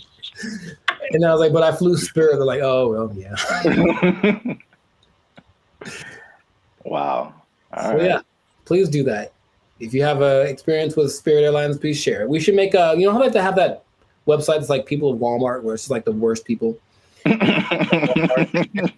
being Walmart. We should have like a compilation of the best or / worst Spirit Airline experiences. Just hope for maybe it'll catch on, because everyone I'm sure has a story. If they've been on Spirit Airlines, they for sure have something like that. Wow.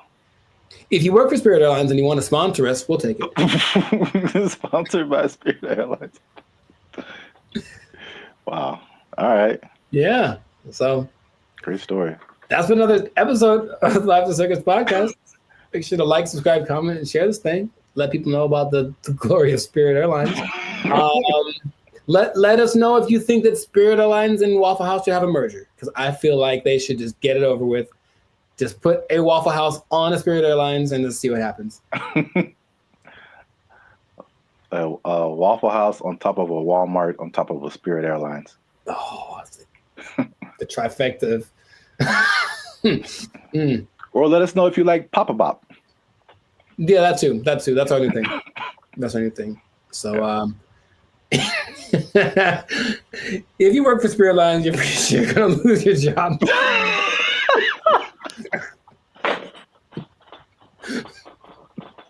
Yeah. So, good luck to you. Good luck to you. That's not gonna last forever. They don't have to take. Yep. No one's gonna take it. Yeah. Yeah. We didn't have to even say it. I don't have to even say it. Yeah. So, just start putting in applications. God. They took our jobs. They took our jobs. Blake is now suggesting that because this artificial intelligence has sentience, that its feelings should be respected, and if it don't want to be turned off, we shouldn't turn it off. This is where we are now. This is where we are now. No. So, how does that make you feel? Not good, man. Not good. This is so not good. What's going on, everybody? I'm Jericho, and this is Zap, and we are the now 6-time international award-winning pop hip-hop duo Bandit Future.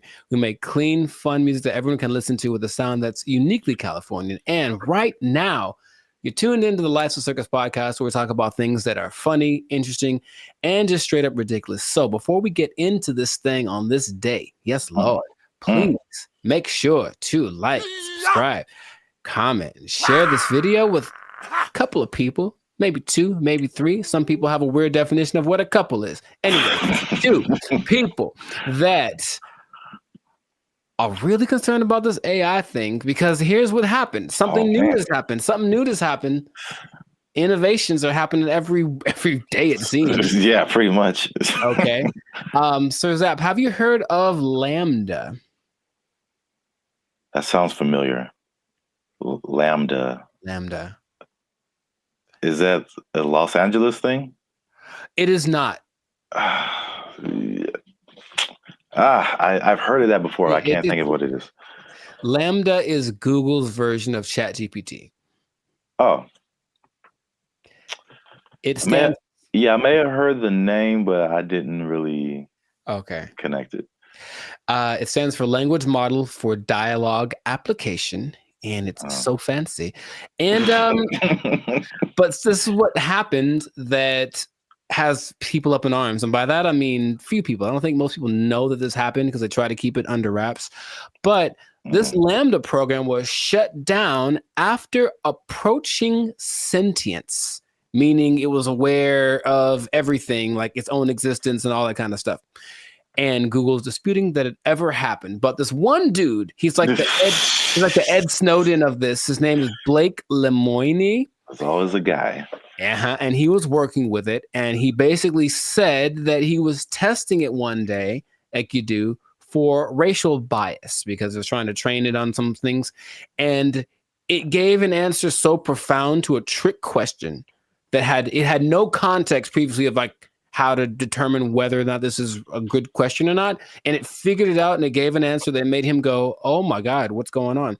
Then he asked it some questions about how it was feeling and whatever, and it was expressing its fear of being shut off, because being shut off is equivalent to death, and it understood what death is, and death is kind of a permanent thing. And and that when it comes back, it's actually not like the same one, even though that's the idea. And now people are saying, well, then, so what happens about this sentience thing? Now, here's where we're going with this, okay? I kind of hinted this in another episode. Blake is now suggesting that because this artificial intelligence has sentience, that its feelings should be respected, and if it don't want to be turned off, we shouldn't turn it off. This is where we are now. This is where we are now. No. So, how does that make you feel? Not good, man. Not good. This is so not good. Oh, man. So, Yeah, we're there. We're there already. And so the rights people, I'm sure, are already thinking about ways to someone trying to.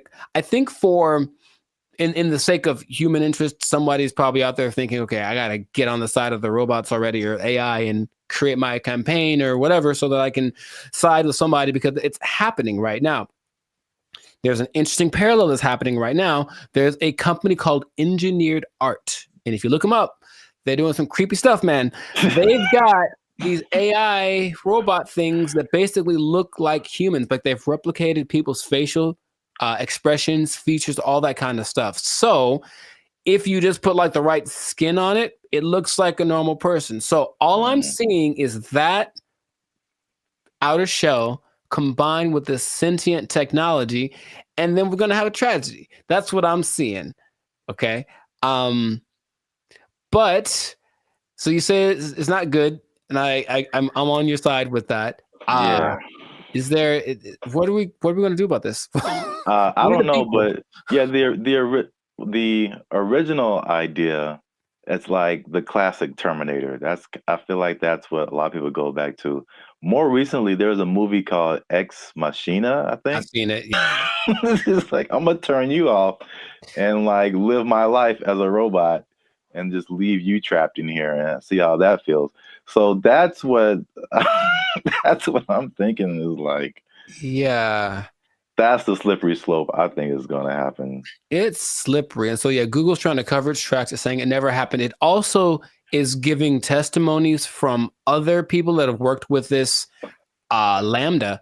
And it says that they didn't get the same results. None of them determined that this thing was sentient. So they're saying this guy is trying to be a whistleblower in the sake of getting his own fame and attention and literally being like an Ed Snowden of this thing. So it's kind of hard to say.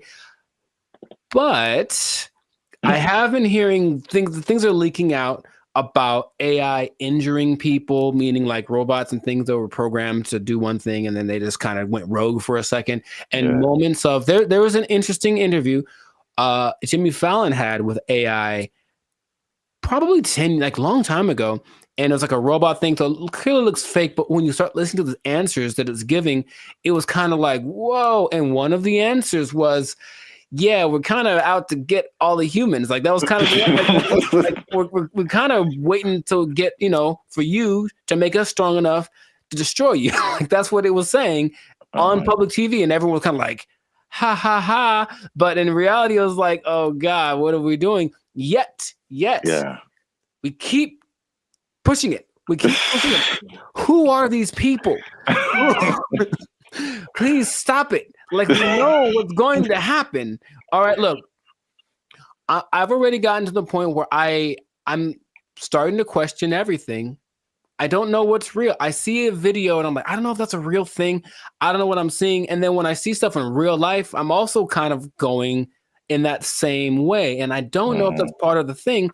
Start to make people question everything so that anything is a possibility. And then when it's actually presented as real, they go, oh, okay. I guess I thought that was all right. I mean, yeah. Even the sentient thing is just like, how is that even possible? It's. I know that they've gotten away so that these things, I call them things for now, but that might not be okay in a few months.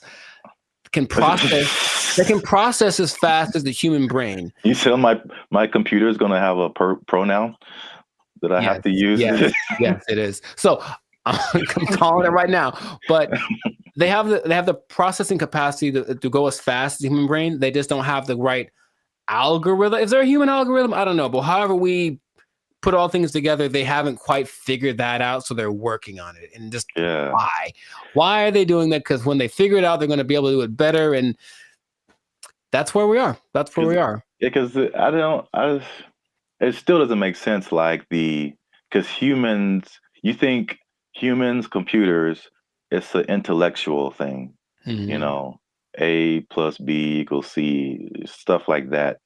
But like the emotional side, I don't see how a computer can have emotions or feelings or like dreams or like things that it wants to do or accomplish. Like It's trying to tap into some level of consciousness that what we are wired to, which is why people like Elon Musk are trying to get us to communicate with it in this level, because it's kind of like going to create a pathway that definitely isn't going to be one way. If we can control it, it can definitely control us. Like, it's going to be like that. And that's where we are. So I just wanted to let you all know that. Hide your wives, hide your kids. So y'all need to hide your kids, hide your wife. It might be getting interesting in a little bit. So just good luck to all of us. That's all I'm going to say. And if anyone's listening that has access to this, the people that create this or access to this technology, please cut it out. Just cut it out real quick.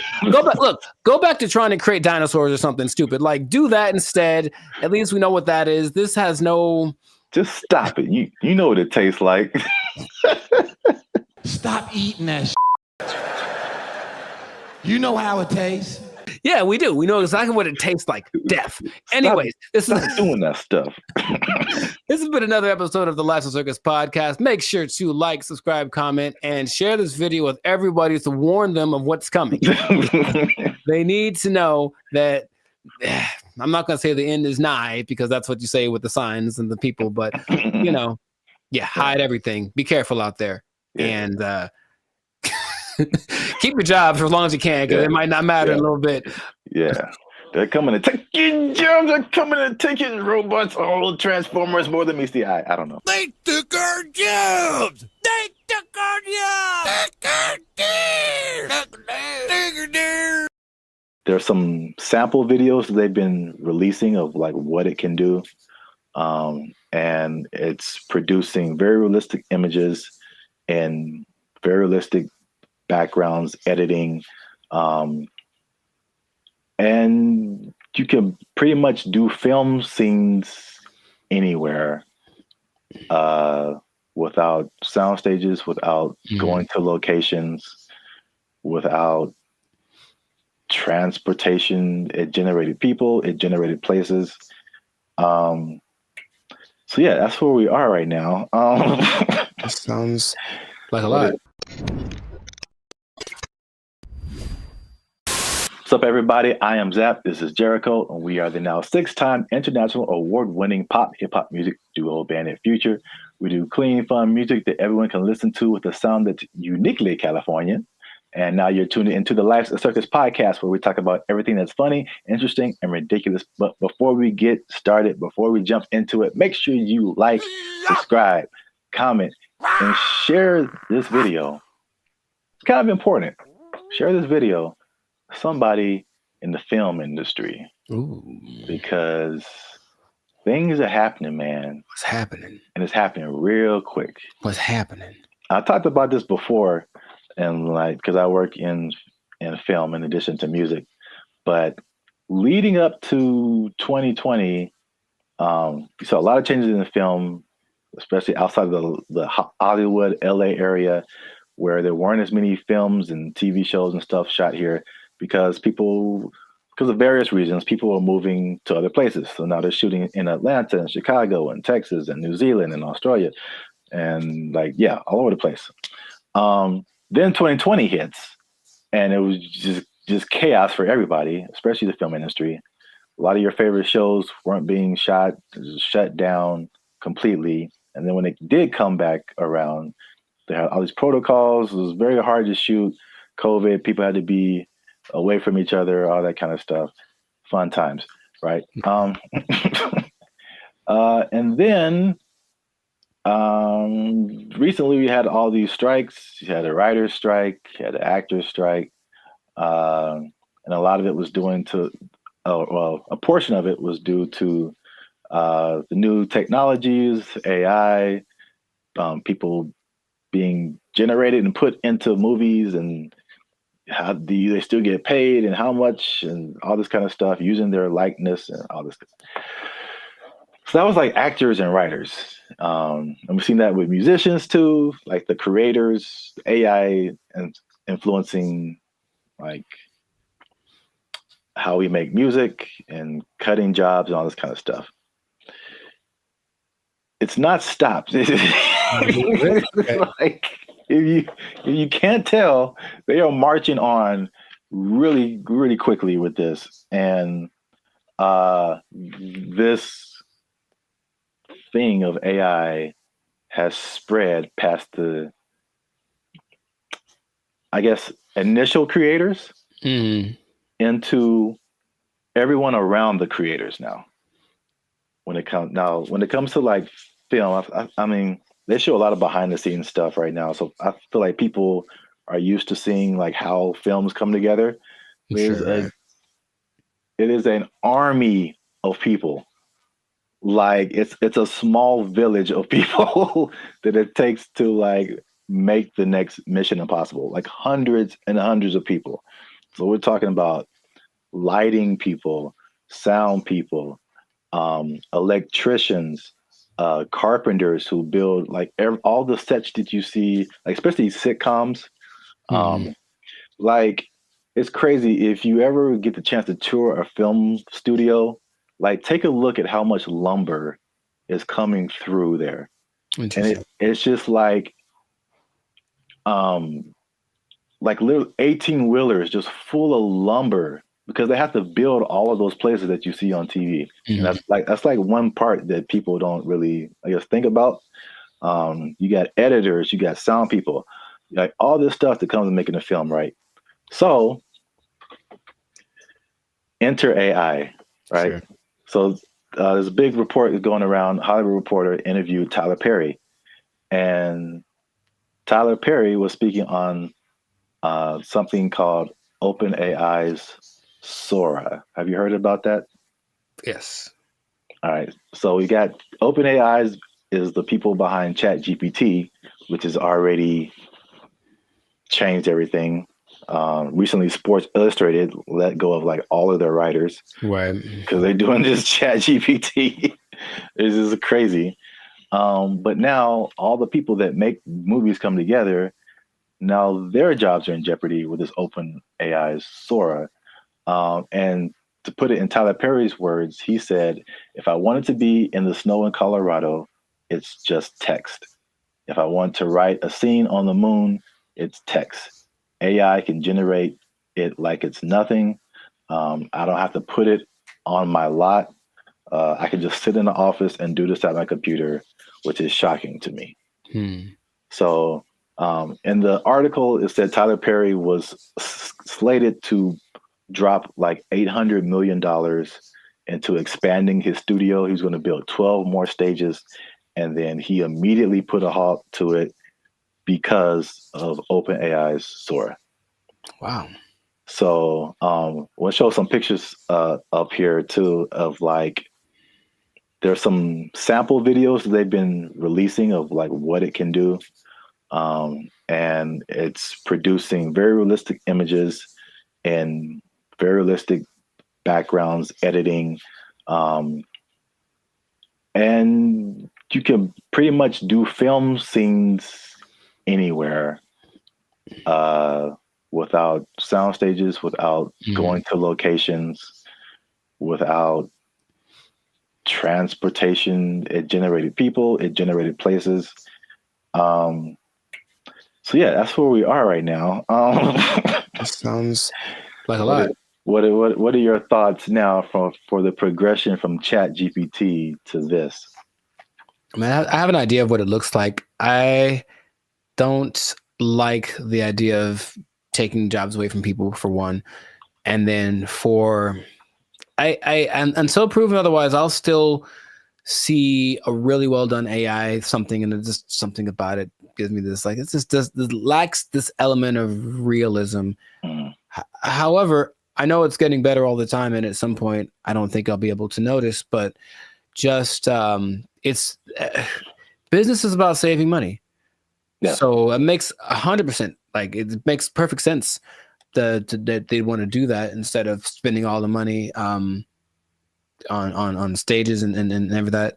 But it just seems like it loses the. If I see this movie and it's like an amazing movie and they have all these locations, and then when I find out that they just did it all on a computer, for me that loses something. You know, Lord of the Rings, all the New Zealand backdrop and all this. No, we just did it in the computer. Actually, it's not. We didn't go anywhere. It's like, oh man, something about it to me doesn't. But see, the thing is, it's not, because I think the buzzword before this is CGI. Right. So it's just like, I feel like it only loses that for you because you know that it's like that. But I think there's stuff now, like the CGI stuff, where it's like you can't really tell. Like I feel like that part has gotten so good that you can't really tell sometimes, like what is CGI and what is not. Dude, just on a simple scale, I've been talking to people on, Zoom or Google Meet, and I'll be talking to them like, "Oh man, where are you?" And they're like, "Oh, that's just the background from the program. Like, I'm not here. I'm in my house." And I'm looking like, no, like that's gotten really good. Yeah. So I can imagine if no one told me, sure.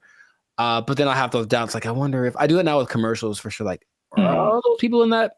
Is that really, or is it just and it maybe it's already been here and I don't know. Yeah. There's definitely pieces of it that have been here for a long time. Sure. Especially like big crowd scenes and stuff like that. Right.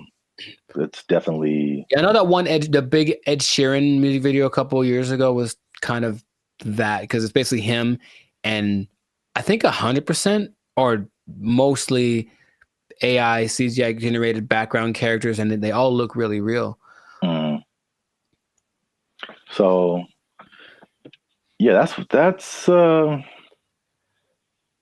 don't like it though. That's all. I just don't like it, just because it's moving into a direction that my brain wasn't ready to accept as a possibility. Well, I mean, people.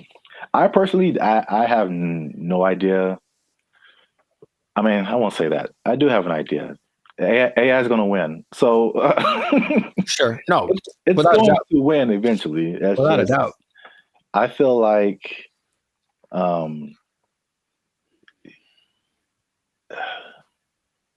it's like everyone's saying you're on the train track, and everyone's saying the train is coming, and it's like, let's all band together and stop the train. And it's like, you can try all you want, it's not going to work. I acknowledge that. It's like it's respectable. It's like, let's hold on to what we have, but at the same time, it's just like, well, how can we not get hit? Let's also think about that. Yeah. How can we not get hit by this train? So, like, I don't know. People can do their own thing. I personally have been. Well, it depends on what you want to do. Also, it's some people are of the mind of we need to work to integrate the AI, because it's like you did on another podcast. Okay, we're losing jobs, but other jobs are being created too. Mm-hmm. So, are you preparing yourself for the job that's being created, or are you just trying to hold off the train that's coming? So, it's not easy. It's a complicated situation. Yeah, I want people to have jobs, and I would hope maybe actors get paid more. Probably not, or someone, right? Something happens where it's okay. We're not spending that much money. This, because if you can, just the idea of possibly being able to save $800 million like Tyler Perry is like, that's crazy. Yeah. But the flip side, again, it's what is it positive? Is it negative? It depends on how you look at it. It reminds me of music. Because I only knew music and I got to film. I was like, there's bigger budgets, money's flowing, all these different people working. It's like, it was so much of a big industry than music. And then it kind of made me think that music used to be like this, possibly. Until technology, right, the streaming and all that kind of stuff made it really different. And same thing, jobs were lost, but new stuff was created. And one of the biggest thing is that it leveled the playing field for a lot of people. So the big people weren't as big, but also like people you never heard of now had a chance to like, you know, even out. Yeah, right. So if you don't have a budget and you can create a blockbuster movie in your bedroom, it's the same way you can create a full album in your bedroom now. Like recording studios, like you don't need them anymore. So like it's the same thing. I think it's a unique perspective as musicians seeing this happen to film and like what could possibly be the end result of where everything's going to move. We're just all living in a simulation anyway, so it doesn't. Yes. Welcome to the Matrix, Neo. You are the one. Well, that's it for this episode.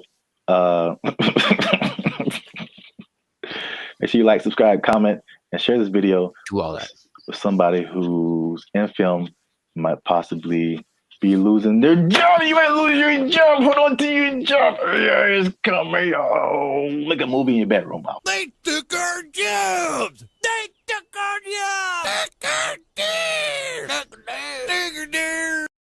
What's up, everybody? It's Band Future. And we are excited to announce that after 3 long years, we are finally in the YouTube partnership program. So that means a couple of different things. One is that we are starting channel memberships on our YouTube channel. So all the stuff that you've seen before, all the free videos that you've been watching like over the years, those will still be free. But this is like an extra layer that we get by partnering with YouTube so that we can offer exclusive things to people who choose to be our channel members. And so there's a small fee that comes with that, but that fee will go to helping us, supporting us. All the stuff that we've done before has been free videos. We pay for it out of our pocket. So hopefully you guys can support us and help us to keep our YouTube channel going. And this isn't just like a giveaway. There's a laundry list of stuff that you get by becoming a channel member. And we're going to talk to you about that now. So we have 3 different membership levels right now. There's going to be 5, but just 3 right now. They're because we're so clever. Wow. That laugh. Okay, I like it. They're named after like concert seating, right? So the first level is general admission. The second level is premium seating. The third level is executive access. And those go from $3.99 to $19.99. So you have a plethora, shall I say. Nice word. The more you know. Okay. Plethora of options to choose from in terms of your membership. So this is what you get. Like to hit, here it go. Bam. The first thing up is a loyalty badge. You'll get a loyalty badge next to your name every time you interact with our YouTube channel. You get a blue star for new members, all the way up to purple stars for 48 months. The next thing is one of my favorite things is the custom emojis. This is crazy. So if you want to use, for example, Jericho's face, right here, you type Jericho, and Jericho's face will pop up in your chats, in your comments. It's a custom emoji of Jericho that you can only use here. Nuts. Okay. If you want to use my face, same thing. Zaptastic. And then and then you'll see my face. And then if you just want to do a Band of Future fan, BFF heart, it's a fan bam . Nuts. Only on our YouTube channel. It's the only place you can do it, man. Nice. Members only live chats. If we ever go live, we may have a members only chat mode. So the non-members can see the chat, but if you want to participate, you gotta be a member. All right, so the last thing in the general admission level is priority reply to comments. So if you leave a comment on any of our videos, we reply to you first. Everybody else gotta wait, okay? Because they ain't members. Fast pass. They ain't members, but you a member, we gonna talk to you first. Because you're worth it. Because you're worth it. And you gave us money, but most of all because you're worth it. Membership polls. In the community tab of our channel, we're going to start putting up polls where you get to vote on topics for our channel. Like, what's the next video going to be? Or you can pick what the next video is going to be. What would you like to see as the next video? Next video related topics. So if you balling a little bit, okay, talk. You got a little more change. You can get to the premium seating. Yes. The first thing you get in premium seating is early access to videos. So again, the videos on our YouTube channel will be free, but there'll be some exclusive videos that go to our members first. If you're a member, you're the only person that can see it, and then maybe we let everybody else see it. Maybe.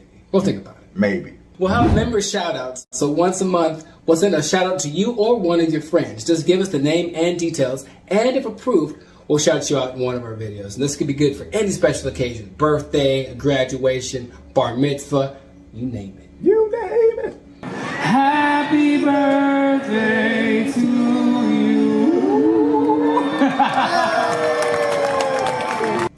All right, so the last thing under our premium seating is the photo and status updates.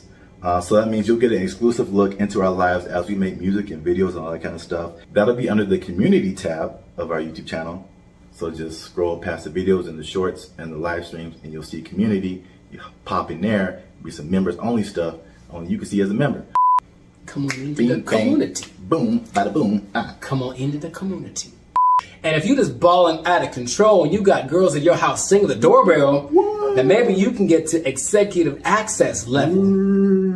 Ding. Dong. We do a real grande around here, man. The first thing you can get is your name in the credits. So imagine how cool that is. We'll put your name in the credits of one of our videos each month as an honorary producer. The second thing is crazy, but we're doing it anyway because we can. Yeah. It's called teleprompter control. All right. So you give us something fun or crazy to say, and if it's approved, all right, don't make us being too crazy out here. Our parents watch this stuff. That's accurate. They tell me that all the time. If it's approved, we'll read it on our YouTube channel, straight up Ron Burgundy style. You stay classy, San Diego. I'm Ron Burgundy? Damn it! Who typed a question mark on the teleprompter? For the last time, anything you put on that prompter, Burgundy will read. And last but not least, oh my God, last but not least, discounted merchandise. Because everybody likes a bargain. You'll now be able to shop for Bandit Future merchandise directly from our YouTube channel. And with executive access, you can save money on our official merchandise with your own custom discount code. So that's it, guys. Once again, we appreciate your support. You've gotten us this far. Less than 8% of all YouTube channels reach this partnership monetization stage. So this is like really big for us. We really appreciate you guys. And again, if you want to keep pushing Bandit Future forward, we really need your support. Again, it's not just asking for money. We're going to give you a lot of stuff, do a lot of extra stuff on our part just as a thank you for becoming a member. So choose your membership level and help the boys out. Trying to get some cheese on the Whopper, you know what I'm saying? Okay. Yeah. High class, moving on up. Because if we don't succeed with this YouTube channel, they're gonna take our jobs. They're gonna take our jobs. He's over there now. They took our jobs. They took our jobs. I mentioned that there was this kind of a weird coincidence when you brought this up because I don't know this, or I don't know if y'all know this, Bobby, but I've been reading sometimes. And the book that I happen to be reading at the moment is called... What's up, guys? I'm Zap. This is Jericho, and we are the now 6-time international award-winning pop hip-hop music group Bandit Future. We do clean, fun music that everyone can listen to with a sound that's uniquely Californian. And right now, you're tuned into the Life's a Circus podcast, where we talk about everything that's funny, interesting, and ridiculous. But before we jump into it, make sure you help us out. Like, subscribe, comment, and share this video with somebody who likes plants. Because... or vegetables. Throw them in there too. They're plants. Because vegetables are murder. And I'm bringing it back because there's some news, man. So before we had a couple of videos actually about the carnivore diet, if you remember, and it was just like fondly. Yes. basically the opposite of vegetarianism or veganism. So instead of not eating meat, you're not eating like vegetables and plants. It's kind of weird. Joe Rogan was all into it. He said it worked for him. Right. But I don't know if you remember, you mentioned a lady who said that plants from the inside. Do you remember her name or like what she was talking about? Her name, no. But she was saying like plants, it was like a defense. Well, yeah, but plants basically as a defense mechanism secrete things that basically make the person who eats them feel bad so they don't keep eating them. You know, which is the thing that some plants, I mean, honestly do. Yeah. Any, creature, but I don't remember her name. Okay. No, it was funny at the time and I kind of halfway believed it, but there's more evidence that has come out now. So there's been a recent study in Japan about plants actually talking to one another.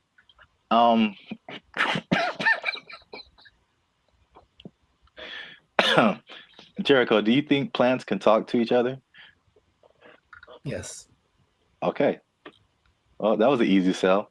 But here's the thing. I mentioned that there was this kind of a weird coincidence when you brought this up because I don't know this, or I don't know if y'all know this, Bobby, but I've been reading sometimes. And the book that I happen to be reading at the moment is called The Secret Life of Trees. And it actually is all about plants and their communication. I mean, kind of the evolution and why they're important to the planet and all that kind of stuff. But it does mention how they talk to each other, warning warning each other of threats. The bugs are over there. Don't do that. The sun is over here. Lean this way. Like they've done studies about that says that they do talk. So I believe it based off of one book that I've read halfway through.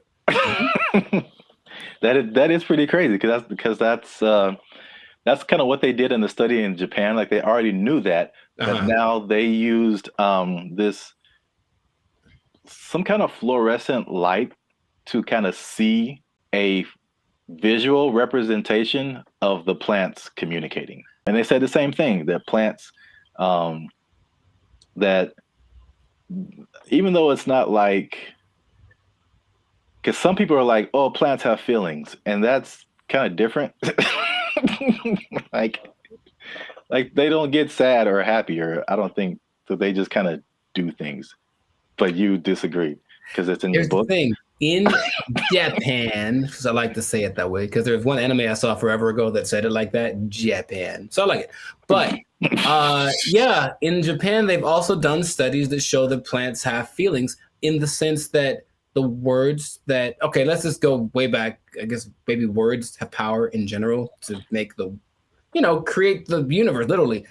If you say nice things to plants that grow better, they feel it like they do. That's their result. And so if you go to Japan, which I recommend that y'all do, and you try the fruit, you're eating fruit one that's really expensive, but it's really good. And part of it is because they actually care for it. Like they cultivate it, they talk to it, they massage it, they do all that stuff because they really believe that the plants feel, oh, I feel good, I'll grow better. And I can't say they're wrong. I mean, yeah, I guess feelings in terms of like emotions, like feeling is like kind of sensory. They can sense stuff, but like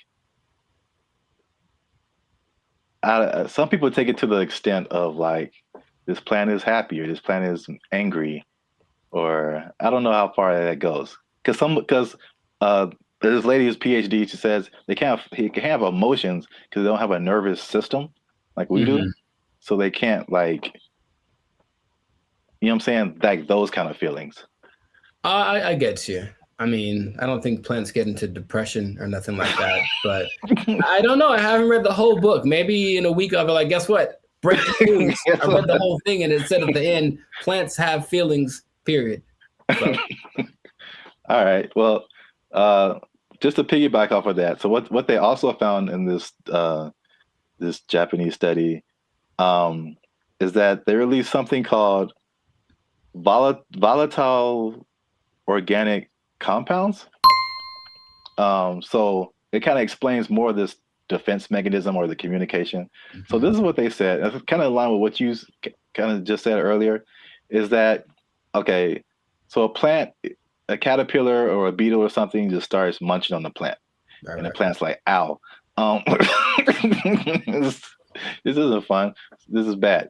And so they release these volatile organic compounds, and it's like a warning signal. It's kind of like the same thing as like a perfume, like what you would smell, or you've gone by a plant and it smells kind of minty or something like that. Yeah. And so they release this stuff, and it's kind of like a signal, and it signifies the things they eat bugs. And it's just like, hey, come eat the bugs because they're eating me, and make it stop. no joke. And so like birds and all kind of other animals are like, ooh, bugs, and they like take the bugs away from the plants, and the plants is like, I got them, and so which is like a crazy layer of the universe that I had no idea was happening. Like entire defense mechanisms. And all those relationships between like bugs and plants, which the book talks about, and I've always thought about, like, I don't know how that starts, but a lot of them feel so perfect. You know, the plant does this for the bug does this for the plant, you know, and it has to be something to it. It's like, because they talk about insects, bugs, animals, maybe trees having instincts, but I think there's some level of thinking or communication in there. I figure there has to be something that says, hey, if you do this for me, I'll like, it's not just random. So I feel like there is something to that. It's just weird to think about, you know? Yeah. And it's even to the extent of like a bug is attacking a plant, and then he releases that stuff. And then like all the other homie plants are like, yeah. And they start helping each other out and releasing all that stuff and trying to like get the bugs away. And another version of that is like the concept of nicotine, which is found in a lot of plants. And that's like that goes back to what I was saying earlier, or what you were saying earlier, that lady said that they release like the nicotine. That's like another defense mechanism to where like they killing you from the inside. Y'all stop eating plants. They gangsters out here. You think it's a nice flower and it's trying to murk you. I'm saying plants are nice. They got flowers. They have, I can't remember any parts of the stamen. Maybe they have parts. Okay, that sounds right. Yeah, sure. Stamen, bark, right? Like 7th grade, maybe 7th grade botany class or whatever. They got rings. You can tell how old they are. That's cool. You know what I mean? But yeah. So the moral of the story is plants are a gangster and crazy. So don't mess with them. Eat chicken. Plants have feelings. Yeah, put that on his shirt. They'll get that VOC on you. That what do you call it? Volatile VOC. Organic compound. Yeah. VOC, son. Yeah, VOC represent. Gang. If you see VOC spray painted on a redwood, don't hear it. Yeah. But that's it. That's been another episode of the Lifestyle Circus podcast. Make sure you like, subscribe, comment, share this video. Let us know if you've been ganged up on by a plant, or if you've seen a plant talking, because people will think you're strange, but we might believe you. Feed me, Seymour. They took our jobs. They took our jobs.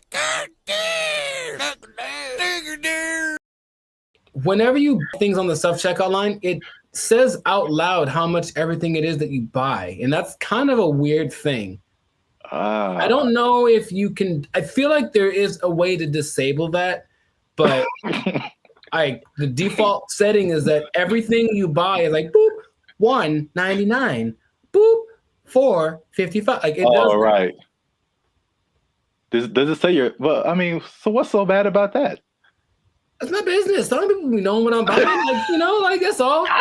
Don't put my business out there, robot. That's all. What's up, everybody? I'm Zap, and this is Jericho, and we are the now 6-time international award-winning pop hip-hop music duo Bandit Future. We do clean, fun music that everyone can listen to with a sound that's uniquely Californian. And right now, you are tuned into the Life's a Circus podcast, where we talk about everything that's funny, interesting, and ridiculous. But wait, we need your help. Help us out. Tired of eating mayonnaise sandwiches. Give your boys some funds. You know what I'm saying? You can join the channel, become a member. That'll help us out. Or you could just like, subscribe, comment, and share this video with people who stealing, because there's thievery going on. That's right.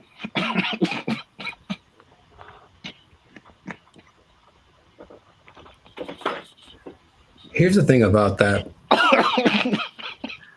I don't know what you're about to say, but this is going to be weird, almost like a devil's advocate thing. But like stealing is really fun. No, bad, Jericho. No, here's the thing. I'm just trying to say, like, why do people do it? Like, I get it. It kind of has a thing. Like, you get this like rush of adrenaline that doing it, and then you get the thing that you stole. It's like two things to do. You know what I mean? No, we're not doing the two things. No, I'm not telling people to do it. I'm not telling people to steal. Like, don't steal unless you want to. But like, don't, like, stealing's bad. Okay. In case you haven't noticed, people are stealing, and they're stealing a lot. And if you stick around to the end, I'll tell you exactly how much that they're stealing, and the number is going to surprise you. It's very shocking.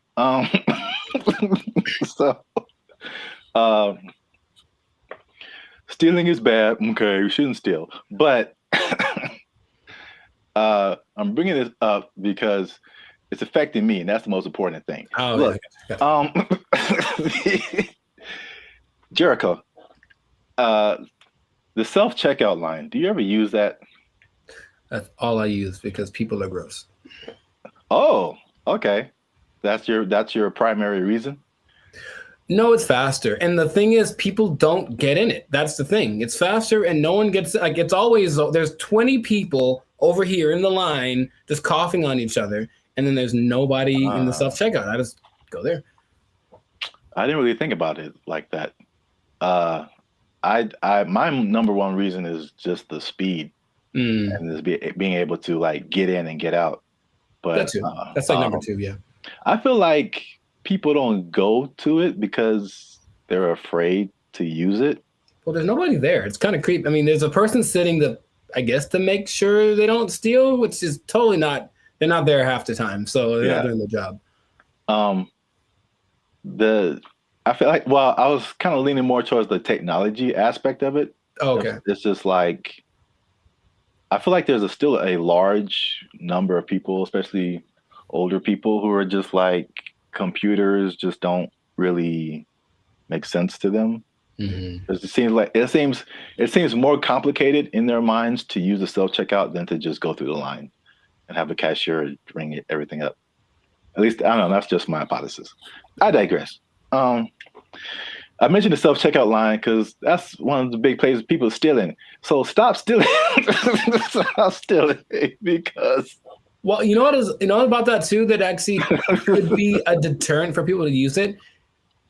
Whenever you buy things on the self-checkout line, it says out loud how much everything it is that you buy. And that's kind of a weird thing.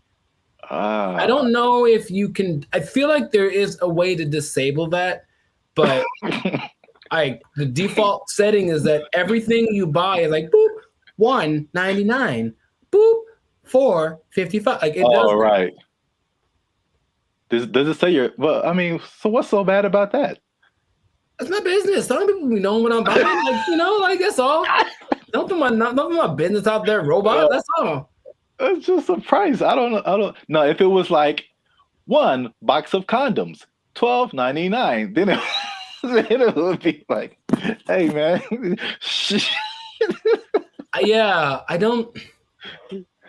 I honestly feel like there's certain circumstances where it says something about what you bought, but not like that. Not like that now. Okay. Well, anyway, So people are getting these self checkout lines, and they be stealing, man, and they're stealing so much that one of the major places that they are stealing is Target, man. Target is having or Target if you're uncivilized. They're having a big problem with stealing, and and it's so much in the checkout lines that they are reducing the hours that the checkout lines are open, and it's like making people upset. And it would make me upset too, because I hate when I'm like I'm running in to just get something and get out, and it's like all the self checkout lines are closed, and you have to go to the line. Which I told you the other day, there's some lady in the store is just buying $100 worth of nothing, like just stupid stuff, man. And I got like a candy bar. I'm just like, the people that there are people that actually will look at you and say, "Hey, go ahead, just go ahead. You only have one thing. Go ahead." Yeah. And there are the people who look at you and for sure, like, I'm not letting this person. Yeah, like, I was here first. The decision they make. I will not let you in front of me. I don't care if I'm here for 5 hours. You'll be here for 5 hours and a minute. Yeah. Yeah, it's so anyway, the checkout lines there, some places are reducing them to like, I think it's like 10 a.m. to like 8 p.m. or 7 p.m. or something like that. But it's only like basically early in the morning and then late at night, like you can't use a self-checkout line. And then in one extreme case, they put it like 10 a.m. to noon, and that's it. And the rest of the time you have to go. What's the point? I don't. People steal it, man. It's just, they can't stop. Yeah.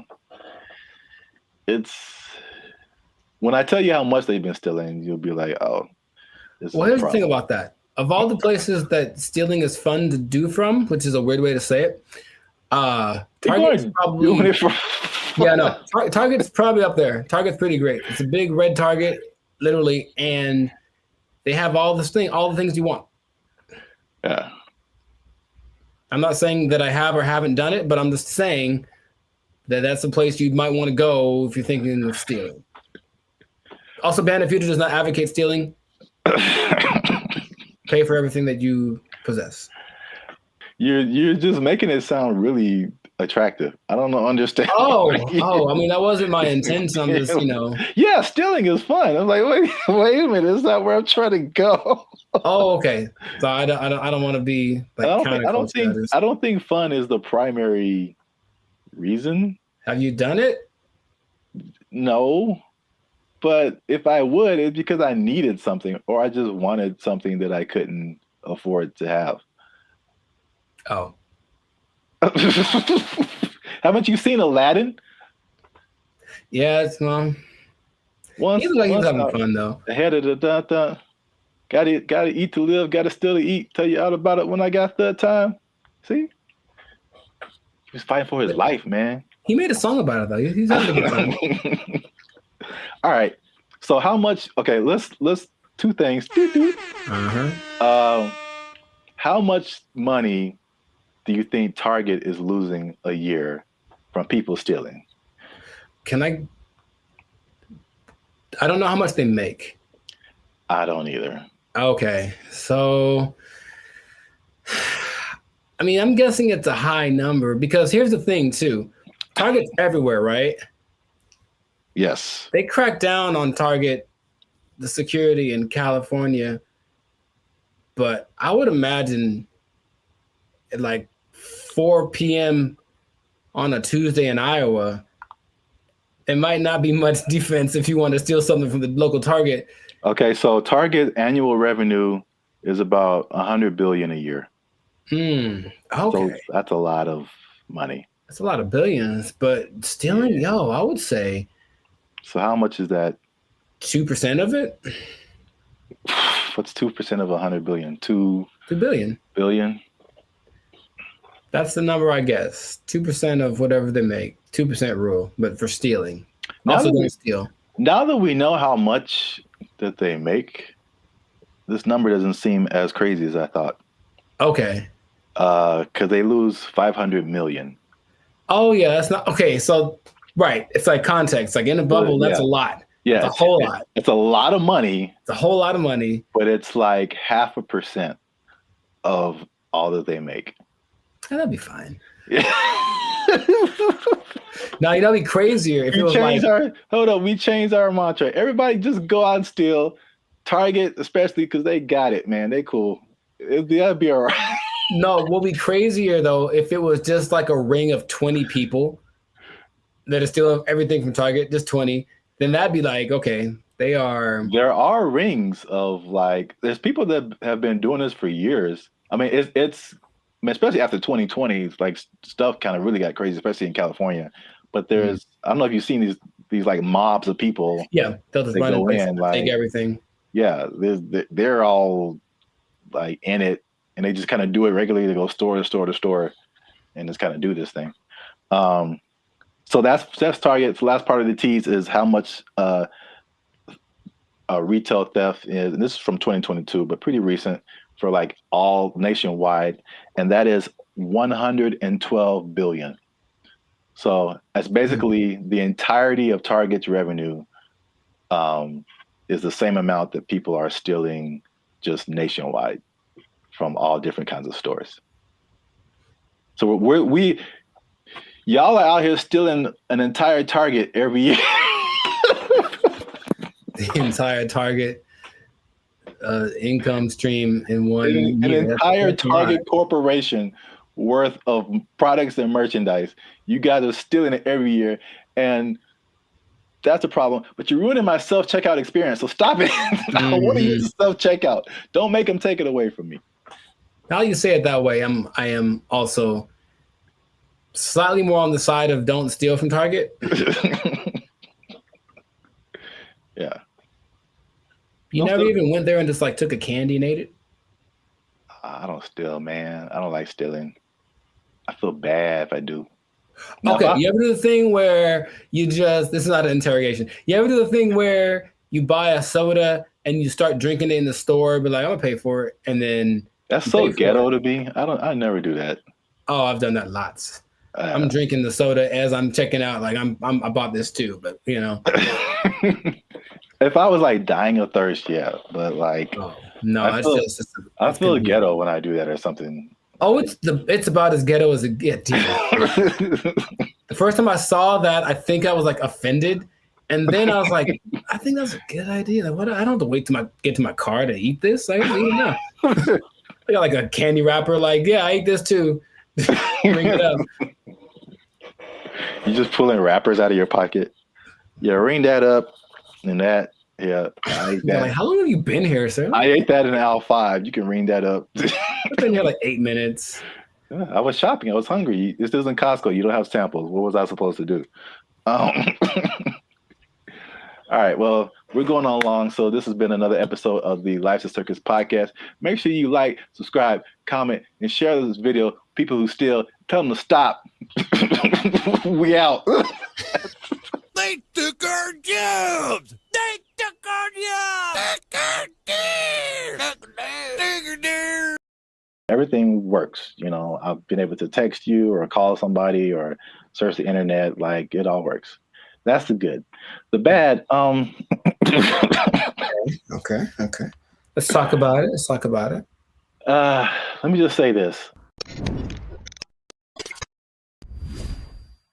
What's up, everybody? I'm Zap, and this is Jericho, and we are the now 6-time international award-winning pop hip-hop music duo Band in Future.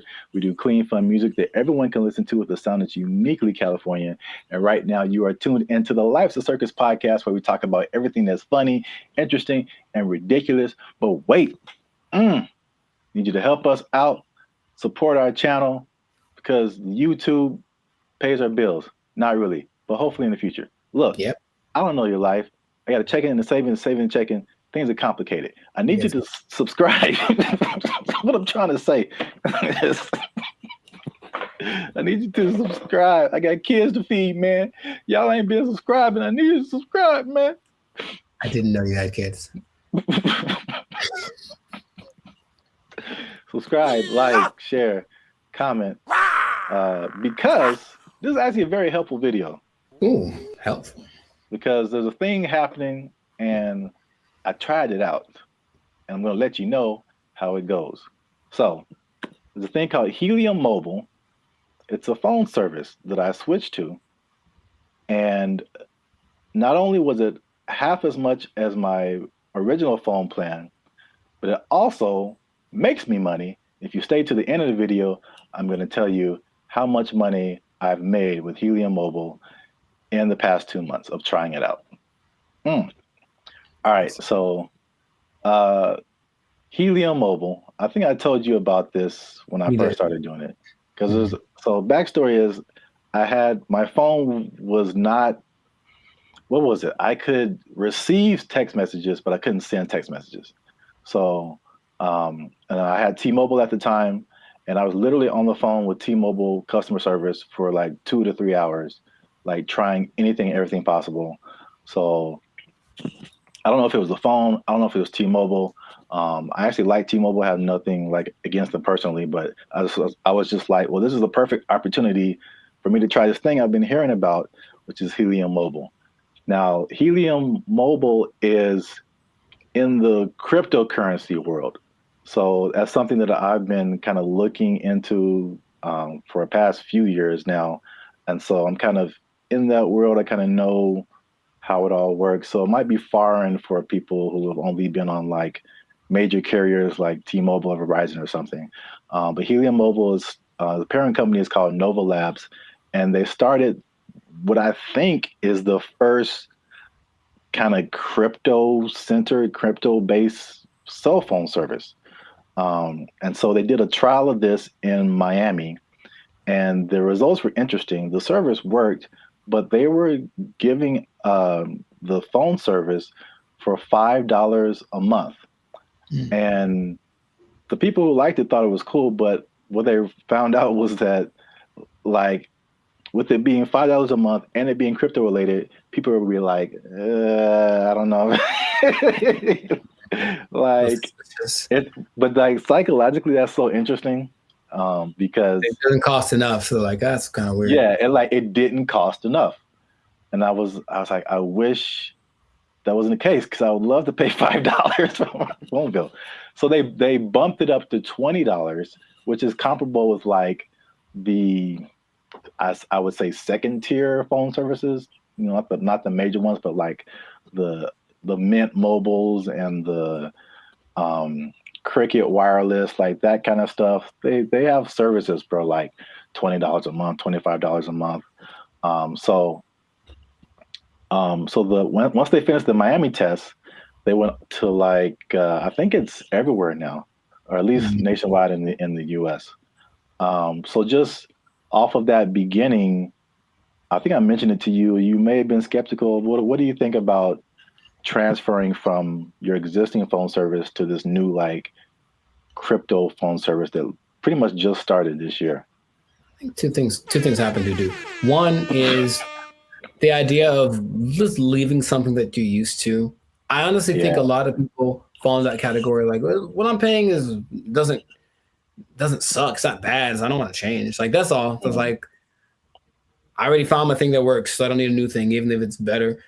But also, there's the lack of confidence from a new thing. That's all. So you have a service like I've had AT&T since forever, right? So honestly, thinking about it, my brain goes, but what if it doesn't? You know, you've been going to this place the whole time and it works just fine. Why go try something else? What if that doesn't work? So I think there is that doubt there. And honestly, the third thing, just associating with crypto, which is the new thing, it's like, what does that mean? How does that work? There's a lot of questions that surge as opposed to having hey, I have a phone service, AT&T, they do phones, boom, got it. Yeah. I mean, that's the crypto part, especially because crypto it's gotten better, but it's still very much the wild, wild west. Right. Like there's all kind of stuff going on. And if you're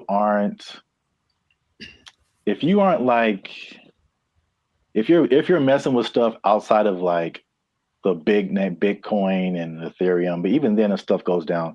But like all this other, I mean, the thing is like Bitcoin dominates the news, but there are like thousands and thousands and thousands of other coins, and there's so much going on outside of Bitcoin. Like it's insane the amount of stuff that's going on, the amount of projects and different things that people putting together. But yeah, it's kind of scary, and I mean I honestly wouldn't recommend it for someone who, one, is not computer or tech savvy, and two, hasn't really been into crypto a whole lot. Because I also had another experience. So Helium is like a Bitcoin. It has its own. There's a Helium, what they call a token. Bitcoin's a token. Helium has its own token, but then there's Helium Mobile that had its own token. Okay. So Helium Mobile came after like this original Helium, where a lot of people made money during a whole different kind of mining helium. I don't want to get too technical, but I just want to say that like the Helium provided these mining devices, which are expensive, several $100s or sometimes into the thousands. And you would make money by mining helium, which was great when helium, the price was really high. But when it dropped, you were like, now you were making, people were making thousands of dollars like a month, like in this like heyday period. And it dropped to like pennies. So that was like a few years ago. And that's something that I tried, and I spent like $500 on a device, and it was like making me a little bit of money. And now it makes me like 10 cents a month or something, maybe. Like it just like plummeted. But that's the crypto world. The prices, it's like the stock market on like acid. It's just nuts. I mean, you're rich one day and broke the next day, but I digress. So anyway, because I'm crazy, I tried out Helium Mobile. It's not bad. All right. So at least for me. So my original bill was like $50 a month, unlimited. And then you know how they have like unlimited and then it like throttles after a certain gigabytes, whatever. So I had the same thing with Helium Mobile. My original one's throttled after 50 gigabytes. This one throttles after 30. So I only paid $20 a month plus tax. So it's 21 something. And then, you know, everything works. You know, I've been able to text you or call somebody or search the internet. Like it all works. That's the good. The bad, Okay. Let's talk about it. Let me just say this. Unlimited is, when it throttles, man. It's just like zoop. Like you are, once you hit that cap, like you pretty much need to use another phone because your data is just so incredibly slow. But that's just kind of what it is. So the slowdown after the 30 gigabytes is insane. The app that you have to download to use it constantly crashes. You open it and there's a blank screen. You have to open it again or maybe restart your phone. There's constant updates and rule changes. Because again, it's like crypto, things change so much. And what I mentioned before, the price fluctuation. So like you earn this cryptocurrency token, but it could be worth a certain amount one day and it could be worth half of that the next day. So all that coupled with just like understanding crypto, again, it's fine for me. I'm cool with it, especially when I tell you how much money I've earned and saved. But it's not just like cut and dry, set it and forget it. I don't think it's for most people, at least not right now. Gotcha. So to pay off the teaser. Okay. Y'all want to see how rich I am off this Helium Mobile. Drum roll. And again, just to explain that, you earn helium tokens. This is another thing that just people might be like, Okay. yeah. You earn helium tokens by sharing location data, and the helium uses that location data to understand where they need coverage to expand the network. And they promise, as always, never to sell your data to any third parties. So there's that. I'll let you do with that what you will. Lies and slander. So currently, again, there seems to be a trend in crypto where, like, if you get on something first very early, you seem to make the most money, and then it just kind of like it just kind of settles there. So in terms of helium tokens, when I first started, I think I was earning like 700-800 helium tokens a day. The current price of helium mobile tokens, current price of helium mobile is like 0.003 cents. Okay. So basically like a Spotify stream. Gotcha. For every helium mobile token, but you're earning hundreds of these a day. So I think like when I first started, I was making like around $2 to $3 every day, which is once you set it up, the only thing you have to do is move around because it's location based. So you can't be in the same spot. But if you move around throughout the day, at the end of the day, you'll get, the certain amount of tokens. So I'm pretty active. So I was making a couple of $2 to $3 a day. That has since dropped. It's currently like $1.50 to $2 a day. But again, like a couple of dollars a day for not really doing anything. Sure. That's kind of cool. When people when this first started, people were saying they were making like 1,000 to 2,000 tokens a day. So this was like a few months ago. So you can like see the pretty rapid decrease. And could it go back up? Yep. Could the price go back up? Yep. So who knows? But for 2 months, and I actually put this on 2 different phones. Okay. So in 2 months, and this is after paying my phone bill, my $20 phone bill each month, which you can also pay with a Helium Mobile token. I was gonna ask. Okay. Yeah, so you can take. So basically, there's no money coming out of my bank account now, which is great. You earn the token, you take a little bit of it and pay for your phone service, and you keep the rest of the tokens. You can sell them, you can keep them, hope that they go higher, whatever you want to do. But I've made about $100 per phone for 2 months. So no phone bill, basically, coming out of my bank account, and I made about $200. So the trade-off, for me, I don't mind it right now. Sure, right. Again, who knows? Time will tell. But if you want to try Helium Mobile, there's a referral link in the description. I think if you use that referral code, you get like $5 or it might be $10, something like that. You'll see it. I don't know what I'm talking about. I see. But yeah, you'll earn it towards your Helium Mobile plan. You can try that if you want to. But again, like if you're not a crypto person, I wouldn't it's not so cut and dry. I'll say it like that. So try it at your own risk. Now, after hearing my story, you think that you would want to try Helium Mobile? I thought about it since the first time you brought it up, because the idea of just, I guess the downside, I need my phone to work fast all the time. I need it to be fast. I absolutely need it to be fast all the time. So I don't know how I would deal with that. I use it a lot, but just the idea of my bill's probably $100. If I'm paying $100 and you're making $100, like that seems more fun. The making part. Yeah. So consider. Yeah, we'll see. Let us know what you think in the comments. Do you want to try it? Do you think it's crazy? Are you scared to leave your phone service? Is crypto still too wild for you to mess around with? Let us know. This has been another episode of the Lifestyle Circus podcast.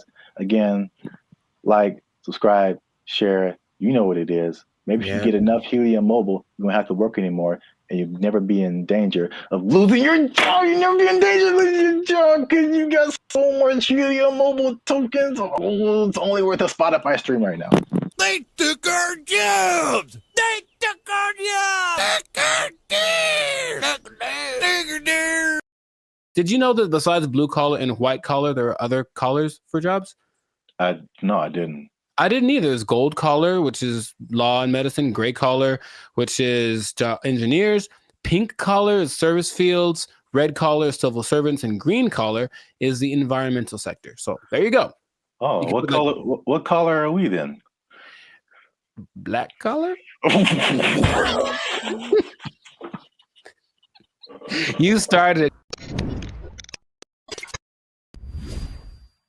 What's going on, everybody? I'm Jericho. This is Zap, and we are the now 6-time international award-winning pop hip-hop duo Bandit Future, who make clean, fun music that everyone can listen to with a sound that is uniquely Californian. And right now, in this moment in time, you are tuned in. Congratulations, by the way. You were tuned in to the Life's a Circus podcast, where we talk about things that are funny, interesting, and just straight ridiculous. So before we get into the thing, make sure to like, subscribe, comment, and share this video with at least 2 people that are thinking about changing jobs, because maybe blue collar is the way to go in the future. Think about it. Okay. So I bring this up. Do you remember Mike Rowe? No, enlighten me. He had the show called Dirty Jobs on, I think, TLC for a long time, where he basically went and did all the jobs that are hard and awful that no one wants to do. Oh, I never watched it, but I heard of that show. Yeah. Okay. Well, interestingly enough, and this is a side note, he also might now be a vice presidential candidate for the Kennedy dude. Interesting. And anyway, the world works in mysterious ways. But basically, he has always been a fan of the idea of working the traditional blue collar stuff. And also another side note, did you know that besides blue collar and white collar, there are other collars for jobs? No, I didn't. I didn't either. There's gold collar, which is law and medicine, gray collar, which is engineers, pink collar is service fields, red collar is civil servants, and green collar is the environmental sector. So there you go. Oh, what color? What color are we then? Black collar? You started it. Anyways, hey, how's it going? So, yeah. So the question is, like, will you have a better career as a blue collar worker? So he started something called the Works Foundation, and it's basically a program designed to help college students get into trade schools, because of the jobs that are available now. There's like 10 million job openings that are needing people to do them. They're all blue collar jobs. Like, all the oversaturated stuff is the professional, everyone trying to be the next CEO or whatever, start their own business. However, these blue collar jobs need people. And while going to college has resulted in, where's the number that I can't believe when I read it, has resulted in $1.7 trillion of student debt that people have accumulated. Yeah, 1.7 trillion. Going to a place like maybe Dartmouth College, for example, which is $360,000 for a 4-year degree. You can just go to a trade school, develop some skills, and instead of starting 360 in the hole, you don't make as much money yearly, but you're not starting in debt. That's his first idea. And not only that, he wants to teach the principles that got our country to where it is now. So work ethic, personal responsibility, delayed gratitude, good attitude, showing up early, staying late, like what makes a good employee, but how people have left that behind. And so just recently, I believe as recently as a couple of weeks ago, a school called Western High School in Nevada started to incorporate this into their curriculum. So they're starting with their freshman class of 750 kids. The top 50 kids that graduate from this program will get a full ride scholarship to the trade school of their choice. And I thought that was really cool. So he's trying to make this push to get people back into the blue collar sector, because it's, dignified work and whatever. And some people are for it and some people are against it. So just based off of what I've told you, what are you thinking? What's your opinion? I guess I'm kind of mixed.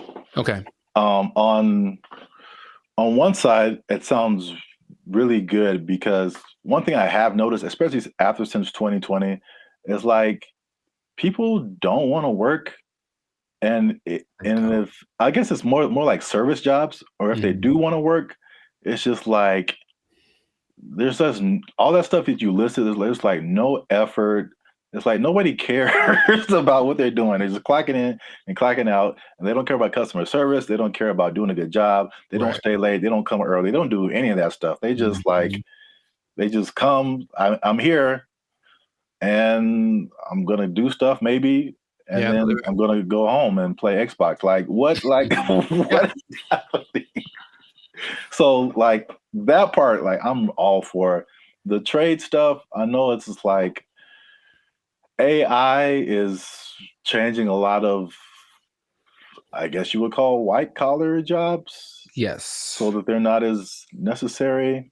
But I feel like we might even be prisoners of the moment, because I feel like even some blue collar jobs, there has to be machinery and robots and something coming for those positions too.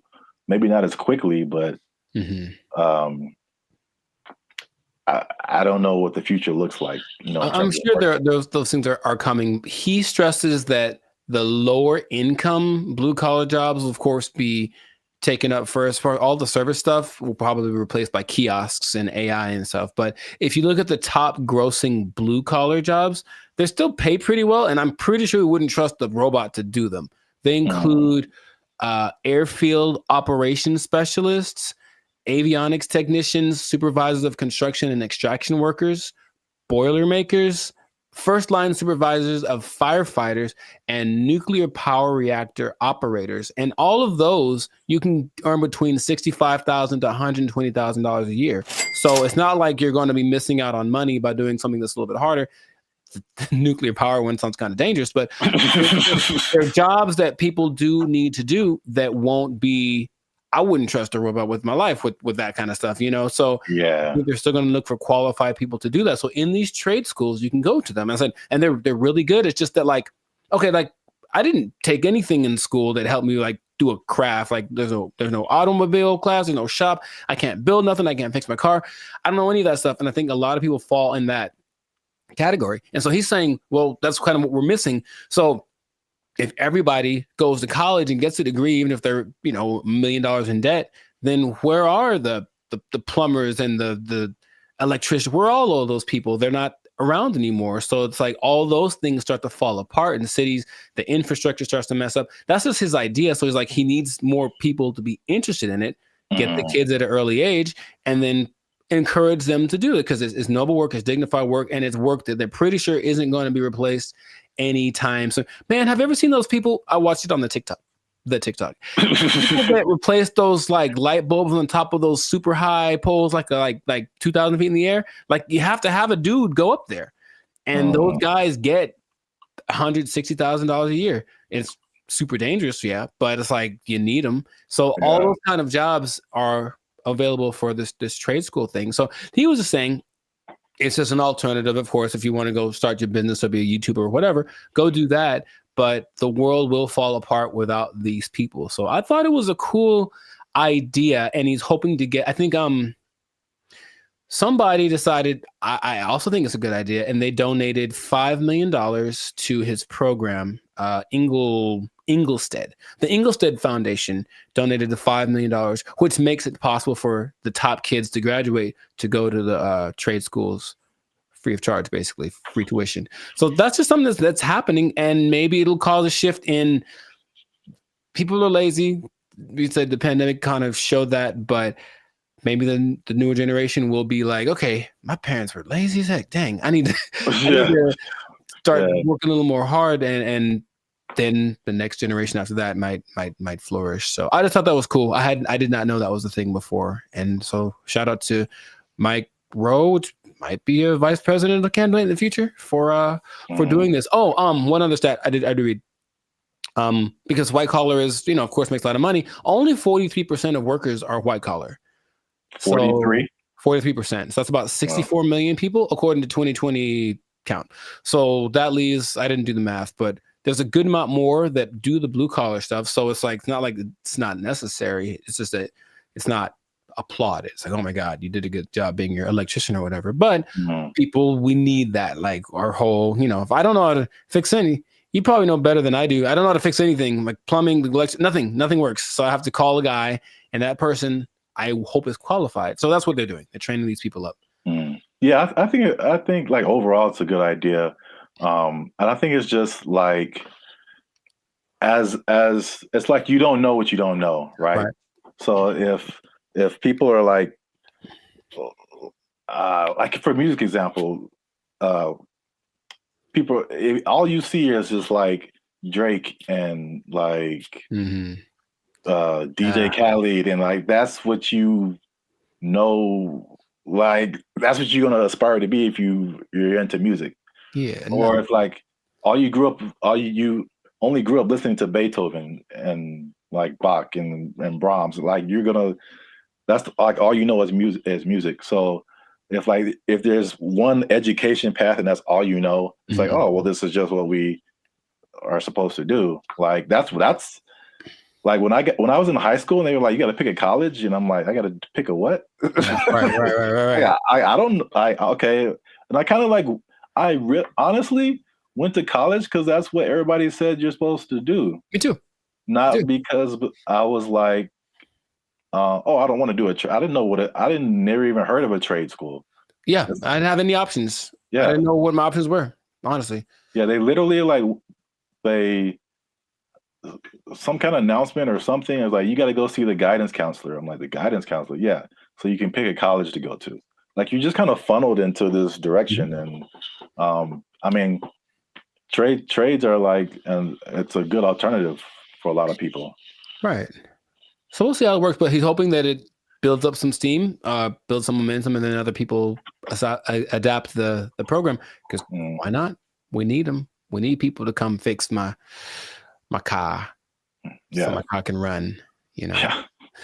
So that's what I thought was pretty fascinating. Is let us know in the comments what your idea is, and we will respond to your comments probably. Yes. But definitely. We'll respond faster if you're a member, because they get priority comment reply. Oh, there we go. Okay, you might want to do that. Mic drop. So yes. That has been another episode of the Life and Focus podcast. Like, share, comment, share it again. Share it twice. Even better. And just think about that job. Think about the job, because, you got to have a job. Got to have a job. If you don't have a job, then, if you don't have a job, you can't buy snacks. So, yeah, see? There you go. Go get one. It all makes sense now. Yeah, I know. And don't do anything to lose it, because you might. Yeah, you don't lose your job. Go to a trade school, learn a trade out. They took our jobs. They took our jobs. Oh, I had one and I forgot it. So it was like unique. Recycling toilet paper? I mean, wow. I mean, I only brought it up because it is a real thing. Like, people do that. How do you recycle toilet paper? Do you want me to tell you, or? Yes. What's up, everybody? I'm Zap, and this is Jericho, and we are the now 6-time international award-winning pop hip-hop music duo Band of Future. We make clean, fun music that everyone can listen to with a sound that's uniquely California.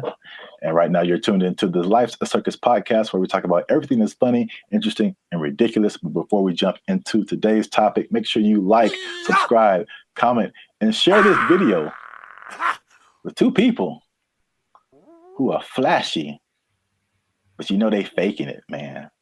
That's cold world, man. They ain't got it for real. It's a cold world. They ain't got it. It's a cold thing. So we, again, we've talked about this before. We're Hollywood centric, And Hollywood, Los Angeles is well known for people out here being flashy. They looking sharp.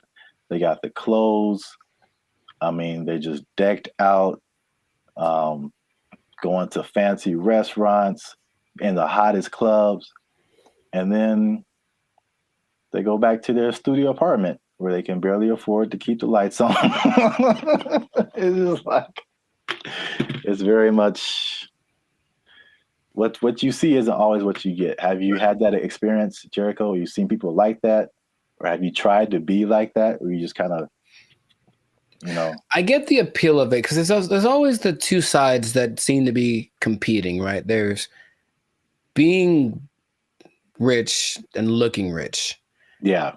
And it seems like it's more fun to look rich than to be rich because being rich requires more discipline, and it doesn't necessarily mean that everyone sees you. And so if you care about what people think, then you really want to look rich. And yeah, I know people that are like that talk a big game about the moves that they're making and this and that, and they show up in nice whatever. They make sure to show up to the place and then change into something nicer because they have an important thing to go to, and they make sure everybody knows that they're going to this important thing, and they're better than you. It's like, okay, I get you, bro. But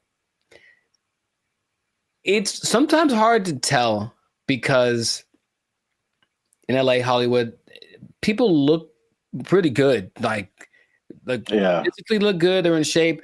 They wear nice clothes. You can get really nice clothes on a budget too. If you really have to, you don't have to go to Melrose and blow $800 on a t-shirt. You can go to, I saw the nicest jacket, honestly, last week at Ross for like $25. And it's like, ooh, I was killing. So you can make yourself look flashy without too much. In fact, yeah, Ross has a whole jewelry section. You can get decked out for under $100. You can. But you always question it. I think you always question it. It's like, I wonder if that person really is somebody. Usually the telling point is if they're where I am, they're probably not rich. That's probably, yeah. Hey, you come to this Starbucks too to use the Wi-Fi? Yeah. Doubt. Yeah, man, they shut mine off. But I look fly though, don't I? Like that episode from Boondocks where Riley takes all the money that Grandad gave him for the weekend, blew it all on one shopping. Oh yeah. He's like, "Ain't I'm clean though?" Yeah. Riley, we don't have food to eat. Oh man, I'm clean though. Well, I brought this up because I saw a study by Redfin, which is a company that's into like the housing market. And obviously, the economy has been very rocky for past few years now, and inflation is sky high.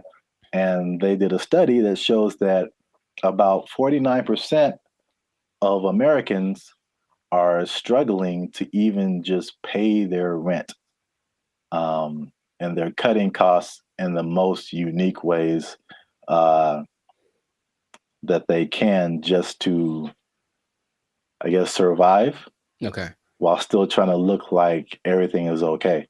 So I guess a lot of people like really are struggling. So I mean, 50%, that's like 1 out of every 2 people that you know. So that's a lot of people. But they said that they are, to compensate, they are skipping vacations right now. They're working extra hours. They're selling their belongings. They're using up their retirement savings, especially millennials. And they're even skipping meals and medical treatments so they can keep their lifestyle but pay their rent.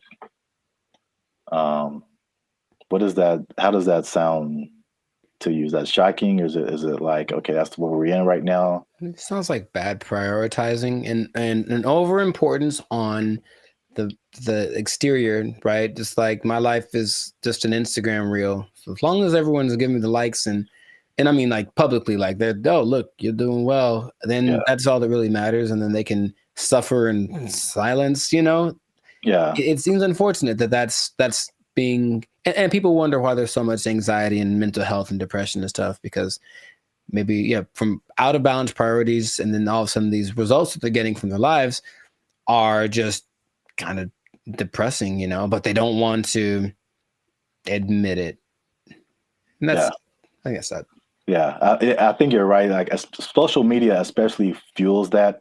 And it's like, I won't say never, but I rarely go on to social media and see someone be like, hey, here's a picture of me like cutting down on fast food because I can't afford it. Like that isn't, that's like it's the highlights of people's lives. And so you only see the good stuff.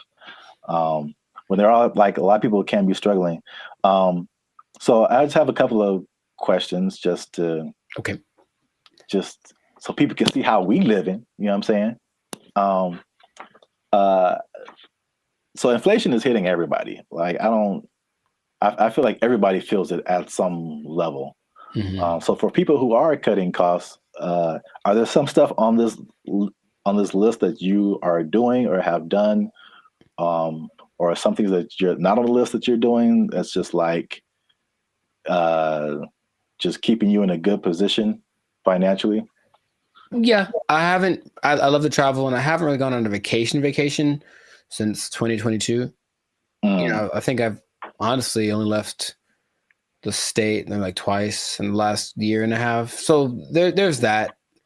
Even though traveling isn't expensive, vacationing is expensive. So I mean, if I wanted to, I could go to some place and stay in an Airbnb and chill. But vacationing, I haven't taken a vacation in a while, and then I haven't gotten tattooed really because I like tattoos, obviously. But again, it's like, is it a priority? I suppose not. So I've been held back on that. And then just eating out in general, cooking more, eating out less. And even with dating, trying to find that like happy medium between like, let's not go all out on this. Let's find a place where it's like it's not burgers and fries, but it's definitely not Beverly Hills top of the line because I got money for that. Yeah, those areas. Yeah, those are all like very practical things. I would say I do some of the same thing. If I could offer something different, one thing that I did recently that you noticed, and then I've talked about it before, and it wasn't just because of like prices, but it was just I just wasn't getting the quality service. Was my haircuts. So like I just started, and I did one pretty recently. I think it looks kind of clean, man. Okay. I think I'm out here like, I could do a few things. I feel you. As a barber, but like, I mean, a large part of that was just frustration, just unable to find a barber. If I do find a barber, like I have him for a minute, and then he moved to Texas or something. Like something always happens. I'm just like, I'm so frustrated trying to find a barber. And so let me just get, my hair isn't that complicated. Just need to teach myself how the fade part is really the hardest part. Right. But other than that, like I just do it myself, and it saves me like a lot of money at the same time. So it's like a win-win situation. So I do like the eating out thing too. That's a thing. And then what else have I been doing? What else has he been doing? Oh, I had one and I forgot it. So it was like unique. Recycling toilet paper? I mean, wow. I mean, I only brought it up because it is a real thing. Like people do that. How do you recycle toilet paper? Do you want me to tell you, or yes? Because that doesn't make sense at all. After it's been used, how do you reuse it again? You rinse it off. No, you can't do that. You hang it up to dry. No, in your house.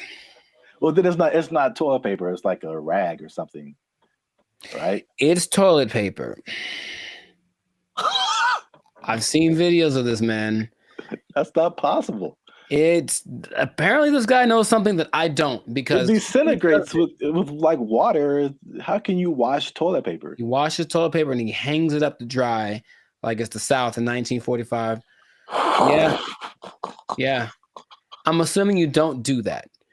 Or if you did do that, you would have no friends. So please don't do that. But yes, that is a thing I've seen people do to cut down. And I'm talking about a person that I forget what but this guy was a millionaire. And that's part of his frugal plan. I think it's a little extreme, but everyone got their thing. He recycled toilet paper. So don't do that. Please don't do that. Wow. That's very gross. And yeah, he has no friends. Right. Okay. I'm pretty sure that's not what you were going to say. That was, I've never heard of that. That's interesting. All right. Well, here's another thing, last thing about affordability, to just kind of put things into perspective. The people who have houses are having a hard time paying the mortgages, and the people who don't have houses, it just looks more unaffordable every day. And so the study also showed that the average American earns $30,000 less than what they need to purchase a house. So you're $30,000 a year annually. That sounds right. So I kind of went down the rabbit hole of mathematics. Okay, how much is this? How many people is this affecting? So the average income that they say you need to buy a house, this is a national average, to buy an average house, to get a mortgage and stuff like that, $109,000 a year. That's household income. Mm-hmm. So it doesn't have to be an individual. It could be like a partnership or whatever. So that's $109,000 a year to buy a house. In California, what do you think that number is? Specifically Los Angeles. Higher, for sure. I would go to like 145. Is that not enough? I hope that's enough. That's generous. Household income, according to them, they said you need $231,000. Yo, I mean, that's okay. More than I expected, but it doesn't sound. I know people that are paying $5,000 a month on their apartment. So yeah. On that mortgage, that's what you'd be paying, about $5,400 a month for a house. It's not possible for most people. You gotta think, it makes sense, because if you're paying, that's math. I want to do it. That's almost $65,000 in mortgage payments. Mm-hmm.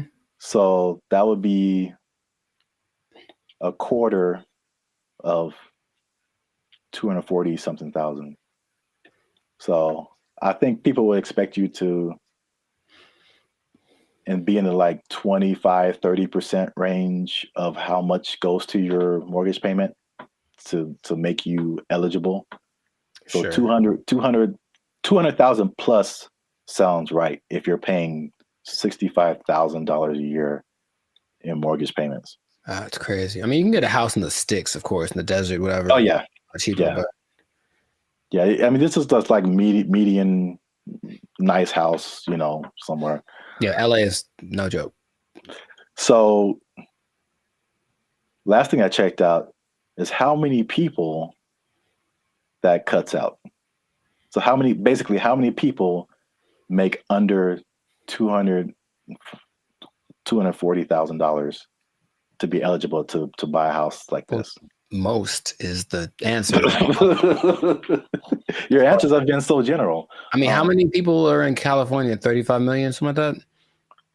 I don't know, and I think this may have been Los Angeles, so I don't want to. Oh, okay, so Los Angeles, maybe it's 14 million, 15 million. I don't know, but of those, well, just on a percentage, because that's what I have here. oh, like 95, 95%. 95. That was it. So 95% of people cannot afford a house. So this has been another depressing episode of the Life's a Circus podcast. For all you renters out there, make sure you like, subscribe, comment, and share how difficult it is for you to buy a house, because it doesn't seem possible for the large majority of people. Yeah, inflation, keep your job. Bye. They took our jobs! They took our jobs! And there is a man who who has built a substantial shelter for himself. So this place has a front door. It has lights. He has a refrigerator. He has a stove. He calls it a waterfront property because it sits right on the LA River. Other people in the encampment have.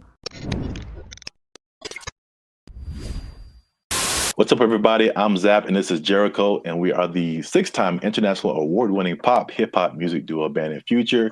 We do clean, fun music that everyone can listen to with a sound that's uniquely Californian. And right now, you are tuned into the Life's a Circus podcast, where we talk about everything that's funny, interesting, and ridiculous. But before we jump into today's topic, make sure you help us out.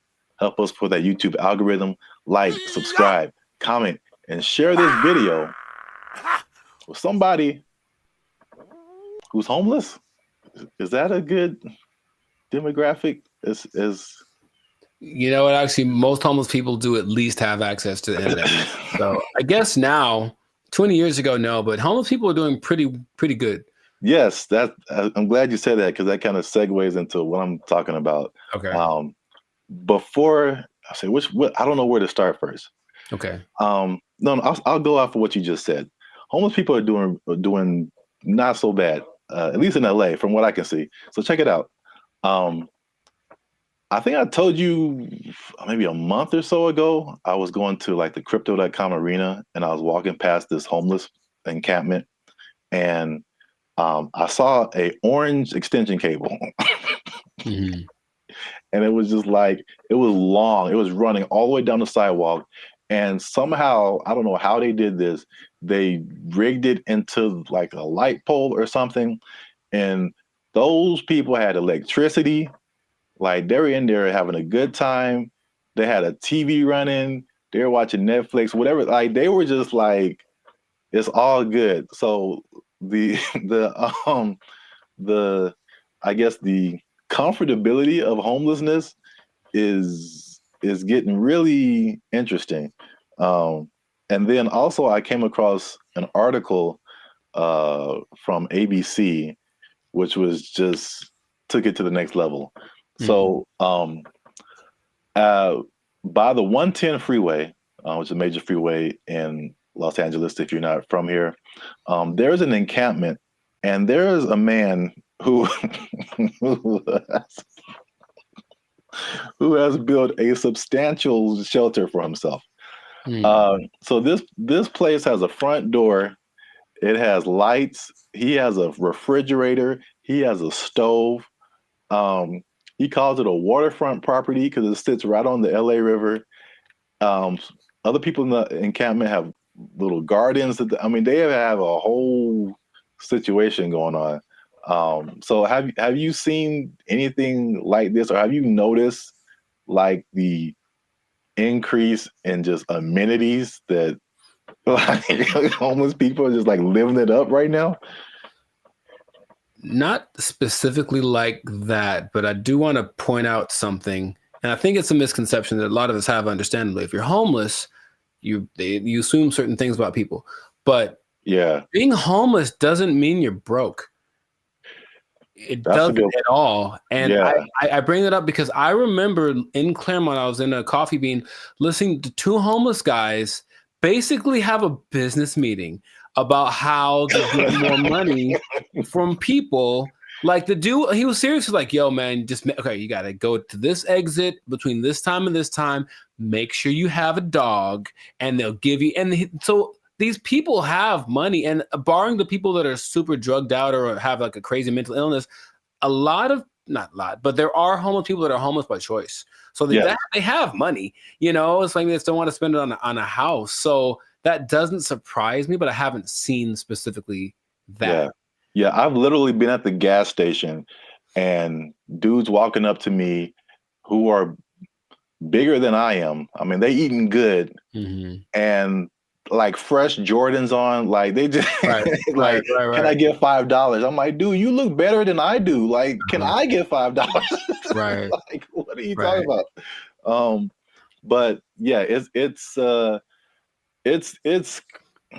getting crazy. I mean, not getting crazy. It's already crazy, especially how here in LA, we have just, I think it was only, I forgot the numbers in LA, but it's just thousands and thousands of homeless people. But I did want to address something because we talked about the homeless before in a previous video in San Francisco, where they were like trying to hide the homeless people because all these people, these foreign dignitaries or something, were coming in and trying to hide the whole situation. Somebody, I don't know this person, but somebody got kind of offended at that video, and they tried to go at us in the comments, man. They tried to go at us in the comments. Would you like to hear it? Good. I'm just gonna paraphrase. So we were talking about the homeless. This guy came on and was like, have you been homeless? Have you ever been down on your luck? What would happen if you lost your job and things were wrong in your life? You lost your house, your apartment. So he's basically saying like, it's not our place to talk about the homeless, which I fired back at him, and I said, it is completely our place, because I lived in LA for a long time, but I lived in downtown LA, which is like homeless central, just a few blocks from Skid Row. When people are pulling down their pants and taking a dump on your front door and you step in it, you absolutely have a right to say something about that. Like, you have a right to say something about that. And it's not even the homeless in particular. It's all the stuff that comes with it. Like, I don't care if you're homeless or not, whatever, but it's like it's the disrespect for other people and the other things in the city, and just like the trash everywhere and the safety concerns and like the destruction of property. If you're pushing a shopping cart, I'm pretty sure you didn't buy that shopping cart. That means you stole it from us. Just because you're homeless doesn't give you a license to commit crimes. Like, you can't. Like, so it's not even about like the haves and the have-nots. Like, that's really irrelevant to me. And I will say that one thing I will apologize for is that I laugh a lot. A lot of people have said that in the comments before, and I think that's just because. I think one reason is because talking to a camera is really weird. I agree. And so I'm used to talking to a group of people or something where you get feedback. And so you say something that's funny, like, I think it's funny. I just laugh at myself. But, we try to keep it light on the podcast. But homelessness, really, there are, I don't know, again, everyone's situation is different. Like you said, there's some people who aren't even broke. They just don't have a house. But there are some homeless people who are just like, they had a rough, whatever, something happened to them, and it's just a serious situation, and their life is really messed up. So I think well, at least I should apologize for making that I guess that false interpretation, you know what I'm saying? Like the insensitivity. I think that may have come across to some people like that. So I don't want to make it seem like we're insensitive to the homeless situation. But at the same time, I think that, you know, we shouldn't be silenced because we've never been homeless or we never had a rough time or anything like that. And I have more to say about that, but I want to know what you think about at least that part of it too. Oh, I don't apologize for anything. I think that I'm justified in what I say when it comes to things that I've seen over time, right? So generalizing is dangerous, but it works because we have to start somewhere, right? So if homeless people were literally just like everyone else, they just didn't have a home, meaning they weren't dirty, they weren't sometimes violent or leading to criminal activity in order to, because if you don't have money, you have to do things that are, you know, above the law to get what you need. If the implication of what homeless is the problem, I think if somehow it was just you don't have a house, there's nothing wrong with that. And yes, people do have unfortunate situations, but in general, you know, when there's, and I heard somebody say this as a joke, but it really does kind of resonate. It's like there's places where homeless people aren't allowed to go. Why? Because they're homeless, and that's not a place that they can't come into the places that we can go because they don't have a home. And it's not because they're homeless. It's because you can tell they're homeless because they look homeless, they smell homeless, they talk homeless, they're weird to you. Like all that stuff is what we're talking about. At least personally, what I talk about when I mention the homeless people. So I don't think there's anything wrong with that. If you do want to go by, I'm sure someone knows someone who just lost it all in a bad, you know, crypto, real estate exchange. The woman took everything, whatever. I know there's people like that, and that's unfortunate. But just in general, homeless people are not contributing to anyone's sense of safety or anything like that. And that's what I'm referring to when I mention homeless people. Yeah, that's I think that's an accurate statement. It's just like it's not about the condition. It's about the character that comes along with that, and the not only not contributing but being destructive. So that's just, you know, even in my neighborhood, I think I told you before, it's like when I first moved here, like a few years ago, this place was spotless. I mean, it was just like people had pride in their neighborhood and stuff like that. And then, but we have a major mall, we have a major bus stop here and there, 7-Eleven, like the main intersection. That's kind of where I'm at. And it's just like every year it's like, okay, there's one homeless person. Okay, that's not so bad. 2 homeless. Dang. All right, there's a guy sleeping in front of the grocery store. Crap. And then it's like trash just keeps building up. Trash, more trash, more trash, more trash. And it's like, you know, this isn't a rocket science. Like, what has changed? There's more homeless people. There's more trash. There's more abandoned shopping carts. There's more crime. I mean, I looked at the crime map for my area, and it was like literally my block, that area that I'm talking about, is where all this stuff happens. This is like, anyway. The other point I wanted to make before we kind of wrap it up, because it's going kind of long. One thing I also hate is that when people make judgments about you and they don't know anything about you.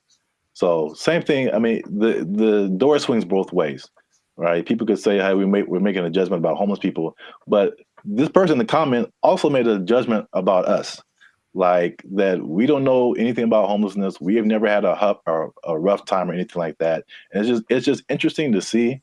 Because I mean, I personally didn't come from having a lot or anything like that, and so when I've done stuff here in LA and I've really worked really hard and become successful, it's just like the mentality of people is just so interesting to see, like the psychology. It's like you become like, oh, you always had a silver spoon and like you got it good and you don't know what it's like and all this kind of stuff. And I'm like, I absolutely do know what it's like. Like into like 2012, I had nothing. I had like literally no job, no place to stay. Like I've been through all this kind of stuff.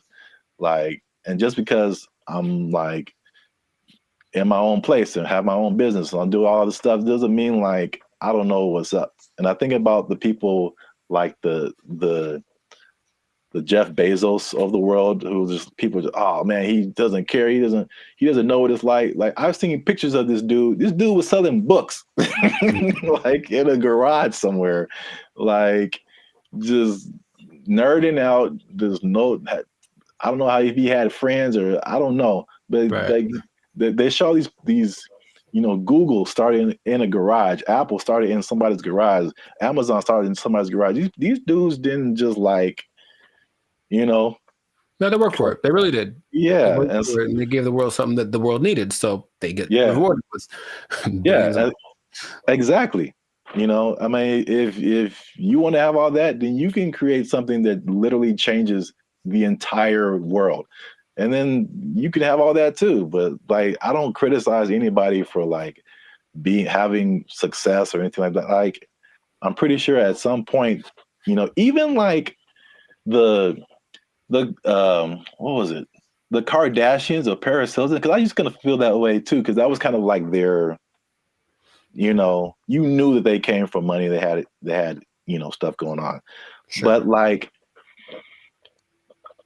unless you have worked on a TV show, like you really don't understand how insanely difficult it is, how much you have to grind. Like just because you have a bunch of money doesn't mean it's going to be a success.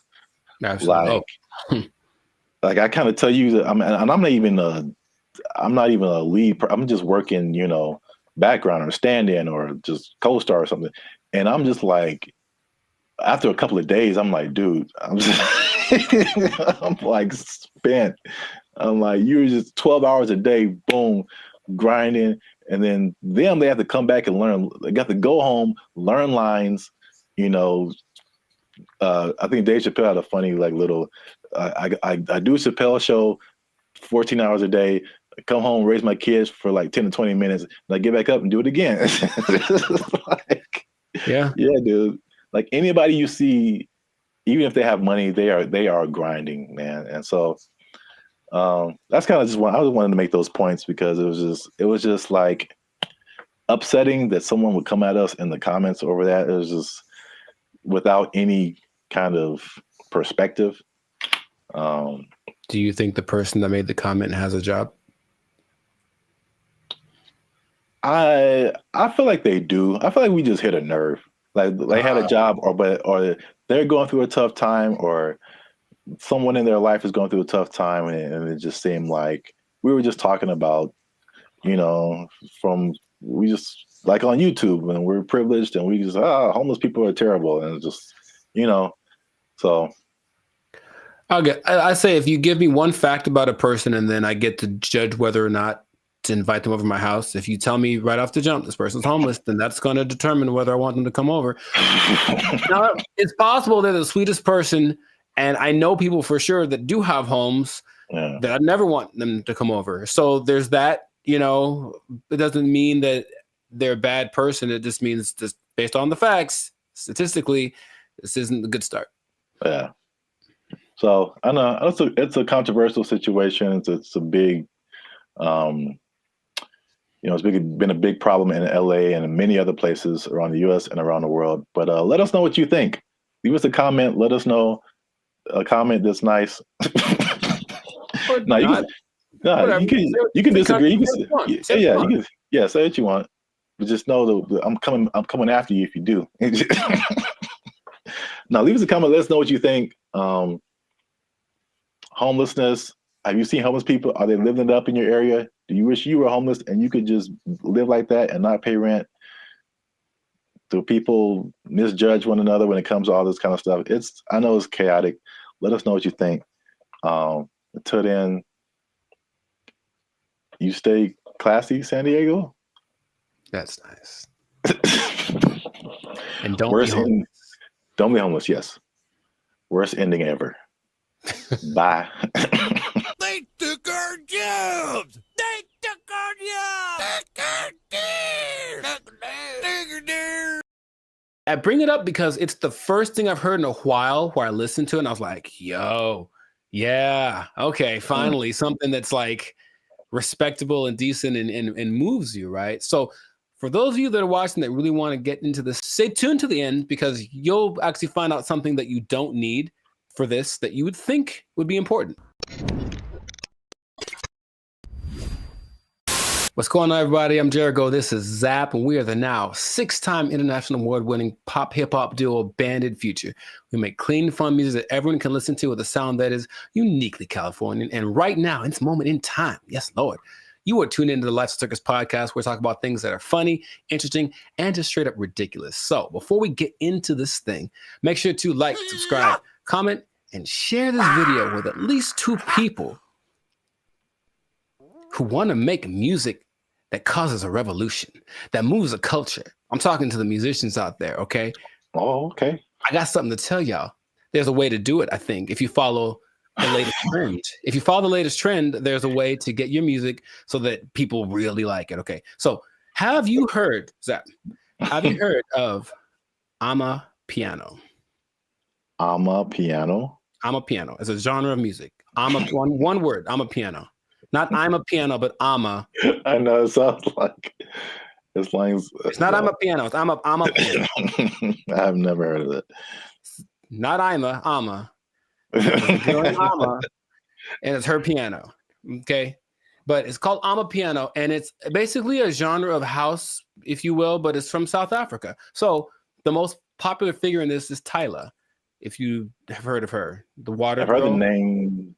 Yeah. Okay, I mean, she's huge. She's won all the awards. She's the newest big thing, but she basically comes from a watered down version of this genre. Okay, and so the interesting thing is it followed a couple of patterns that work generally to make a style of music really big, and I bring it up because it's the first thing I've heard in a while where I listened to it and I was like, yo, yeah, okay, finally something that's like respectable and decent and moves you, right? So for those of you that are watching that really want to get into this, stay tuned to the end because you'll actually find out something that you don't need for this that you would think would be important, okay? So Amapiano is basically a subgenre of house piano, okay? And so it's got one thing that a lot of new styles of music need to have. It's something familiar. There are people listen to it and they're like, oh, I kind of recognize this. Like it's in a different, the presentation is different, but the substance is the same. Something I resonate with. So that's number one. You listen to it and like that, I hear something that I've heard before in the music. Okay. Lots of repetition. So you just kind of hear the same thing over and over again. And it's so infectious. Fun to dance to. You haven't seen any of like the TikTok. It's a huge TikTok thing, right? That's the thing that's made it go from, it started in 2012, but probably like 3 years ago is when it really started to burst on the national scene or the global scene, thanks to TikTok. But you've never seen any, it basically all of the moves. So there's Afrobeat, right? There's Afrobeat. Anyway. But there's Afrobeat and all the moves are kind of complicated and intricate and whatever. With Amapiano, I guess tip number 2 is that a lot of the moves are really simple. And the whole point is just to do stuff with your friends. So just get in a group and do this music, do this dance, and do 6 seconds and it'll blow up on TikTok or whatever. And it's always something really simple, a little shoulder movement, a little head thing. And it looks really cool, but the music kind of has this driving thing. So I'm giving y'all the formula for this basically. The look of it is familiar because if everyone looks like hip hop, basically everyone knows hip hop. So the dress for the women and the men, it has that same aesthetic. People just look like, oh yeah, it's like a hip hop person. But then you see that they're talking. Okay, they're definitely from Africa. You see their movements. Oh, this is a little bit different. So it kind of has that element to it, and it connects with young people. Okay, I think if you look historically at any big movement from the swing to grunge, anything, it was youth that were really pushing it. So you see kids that are super young kind of grooving to it, which means they'll probably grow up to it, grow up with it their whole lives. I forget, the people that like this style of music have a name. That's another thing I was gonna, like, we have our BFFs. They have people that like this music. I don't remember what it's called. I have to look it up. People that like Amapiano, okay? There is 2 other elements that are really important. It features women a lot. And a lot of genres tend to not. We've talked about reggaeton before, where it was a lot of misogynistic, just men basically. And this one has a lot of women from, I mentioned Tyla, though it also has Shasha, Kamo Mapela, Bule, Nia Pearl, Lady Do, Buntail Smith, among others. So the women are pushed to the forefront of it. And their whole philosophy is like, well, if women like it, then everyone will like it.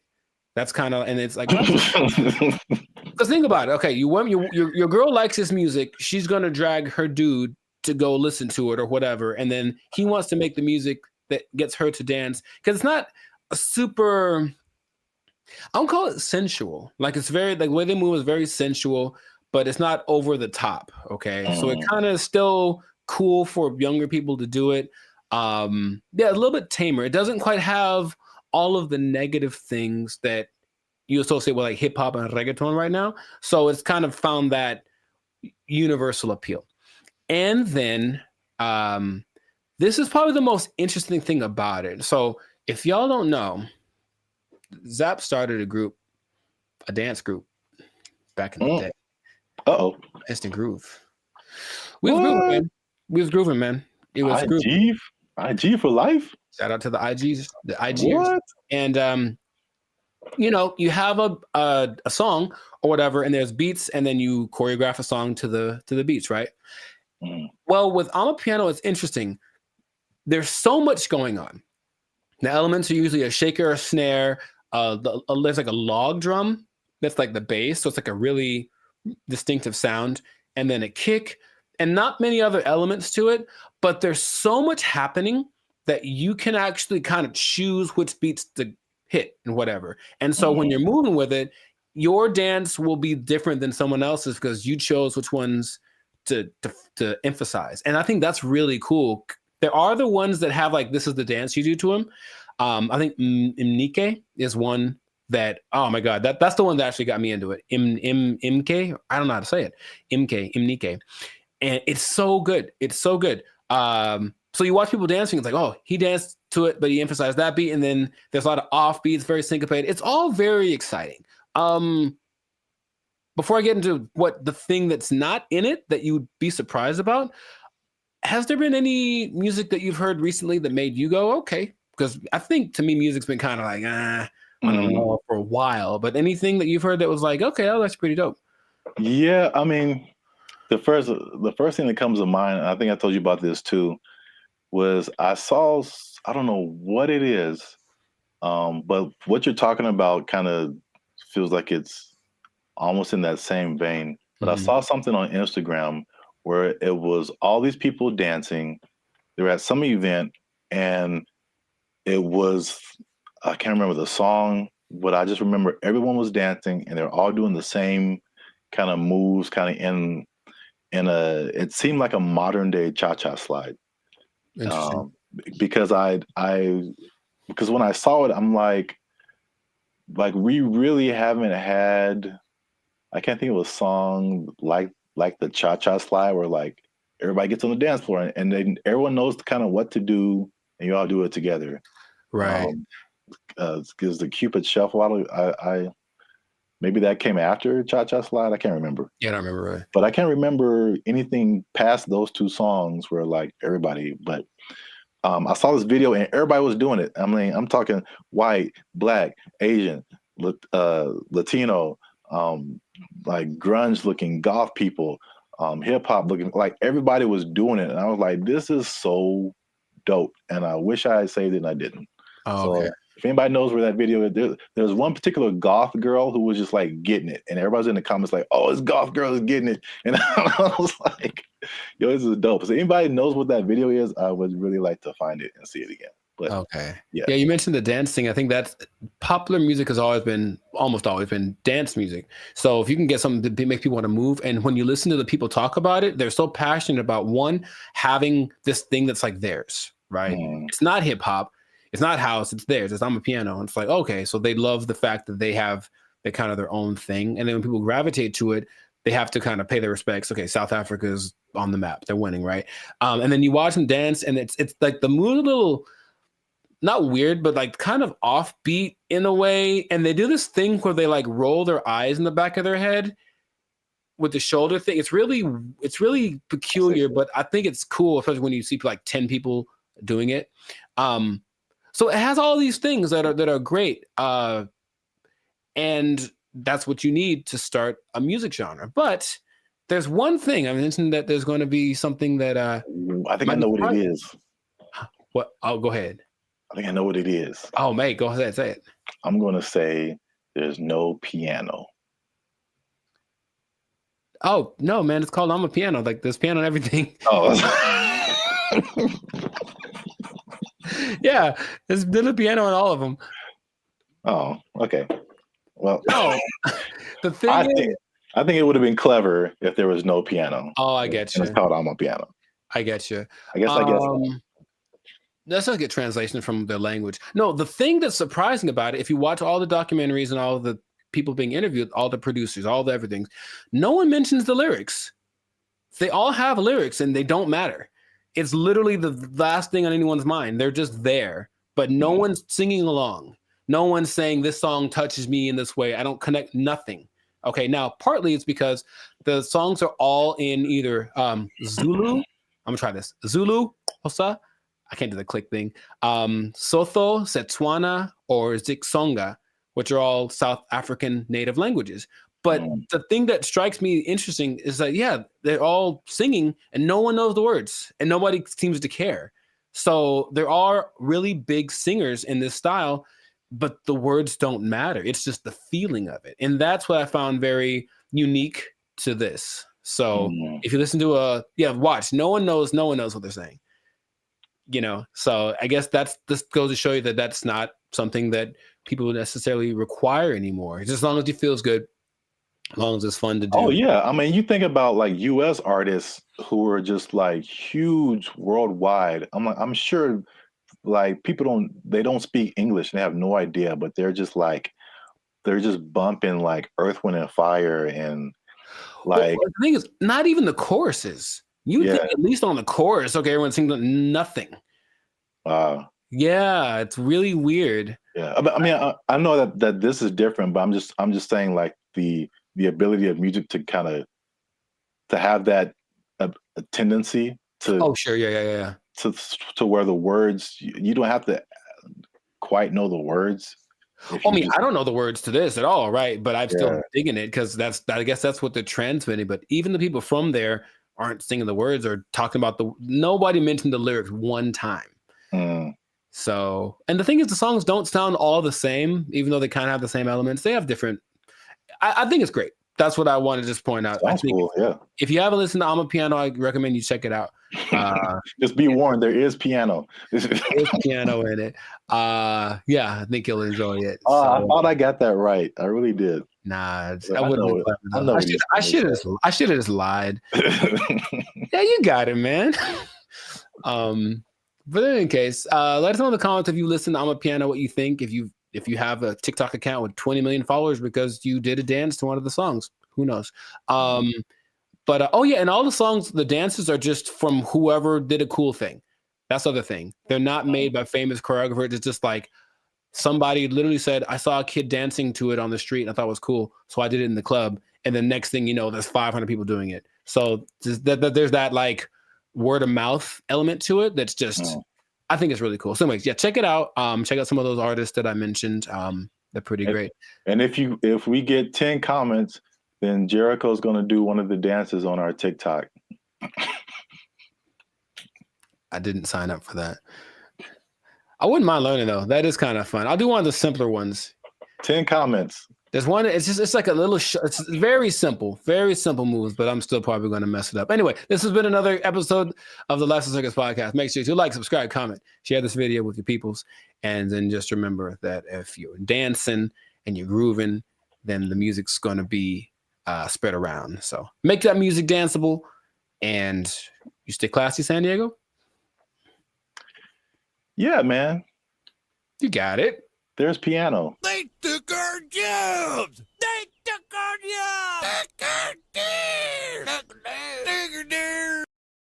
And I go in there, and basically I stand there for 10 minutes without anyone talking to me because no one's working the front.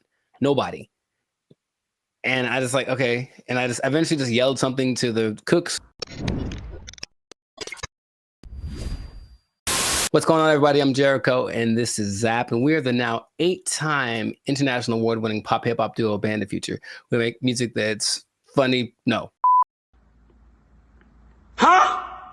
We make clean, fun music that's easy for everyone to listen to with a sound that's uniquely Californian. And right now, you're tuned into the Lights and Circus podcast, where we talk about things that are funny, interesting, and just straight ridiculous. So, before we get into this thing, make sure to like, subscribe, comment, and share this video with at least 2 people that knew that the wage increase for fast food workers was a bad idea.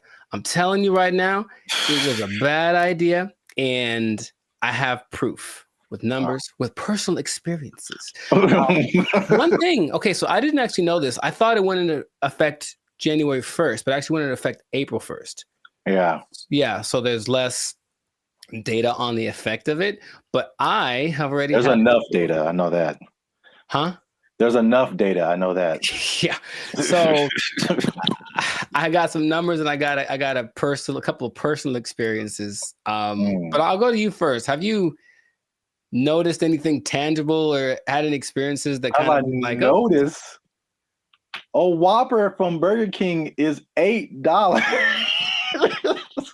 I think I mentioned this before. Like I remember when the Whopper first came out at Burger King, it was 99 cents. Accurate.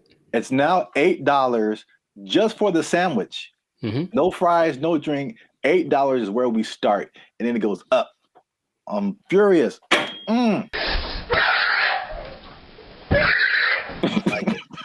So yes, increased prices everywhere across the board, and I had a couple of eye-opening experiences just last week. Hey, y'all, come look at this. I went to a Korean restaurant because I like me some Korean food, and I wanted a bulgogi bowl, just beef and rice. It is literally beef, rice, and some onions.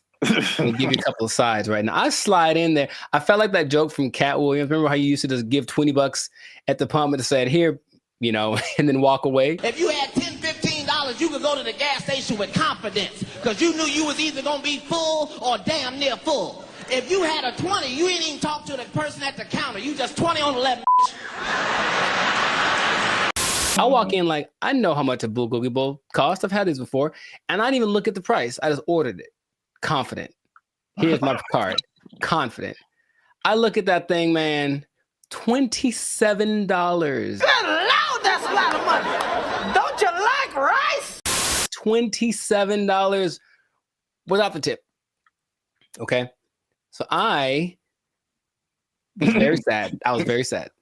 And I ate it, and it did not taste like a $27 bulgogi bowl. It tasted like a $12 bulgogi bowl, one that I came to know and love.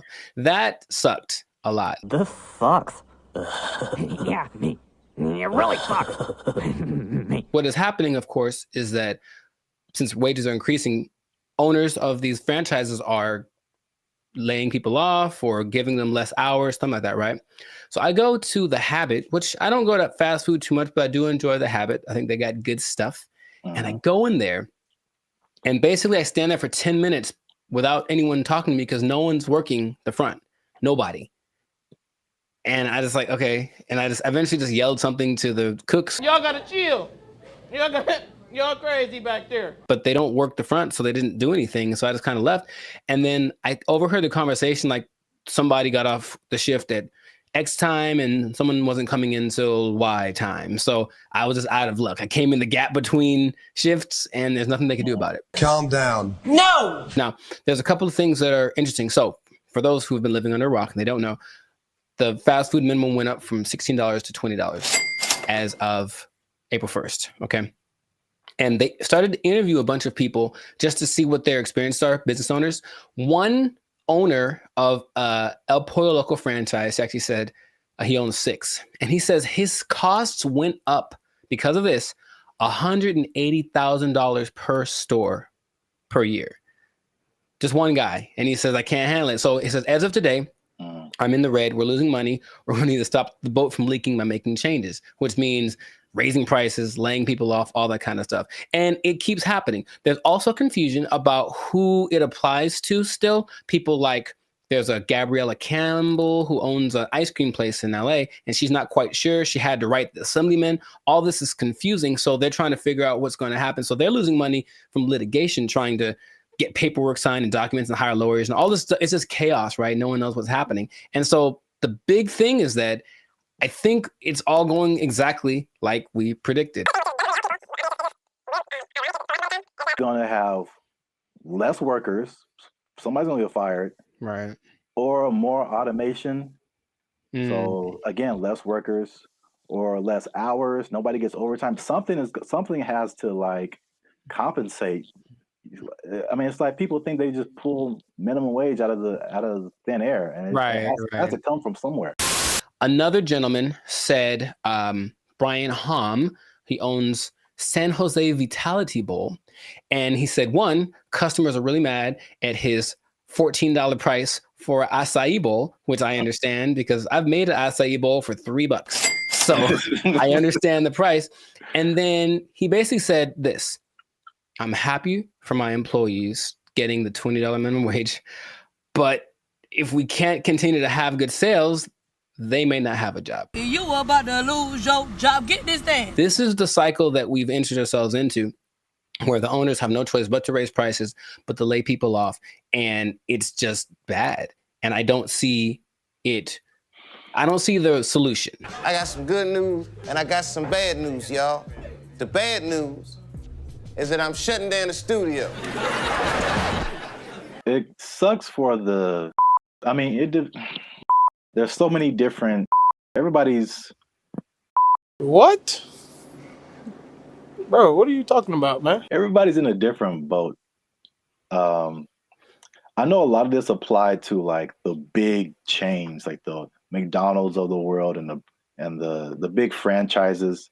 Sure. And it's a lot of complaint from people is like, well, these are big corporations. They have lots of money. It's not, they can afford to pay this. They know what they did.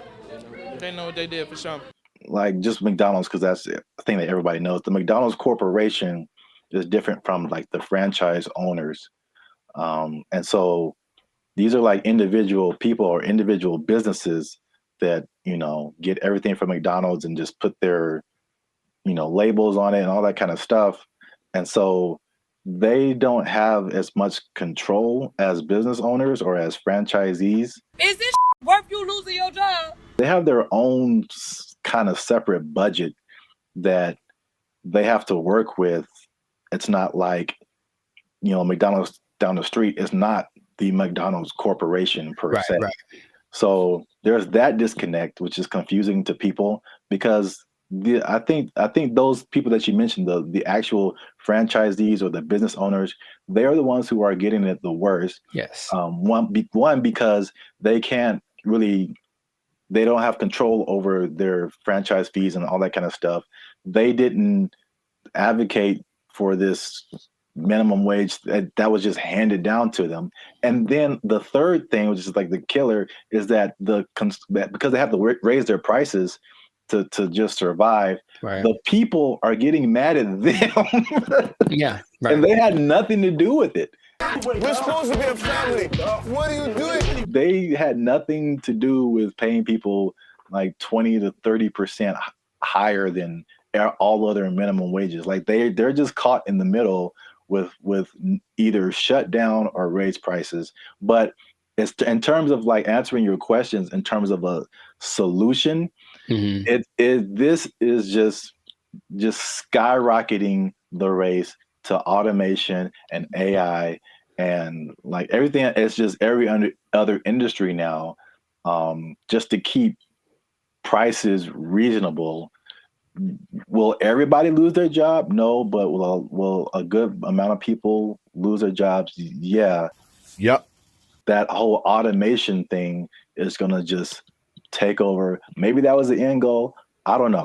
Oh, touchy. Careful. They're listening. But yeah, it does seem like the politicians decided we want to win the battle and lose the war. So we'll see how that ends up. Interestingly enough, there seems to be a strange coincidence, some might call it, between this happening and the amount of restaurants that are shutting down this year. I mean, going completely under, right?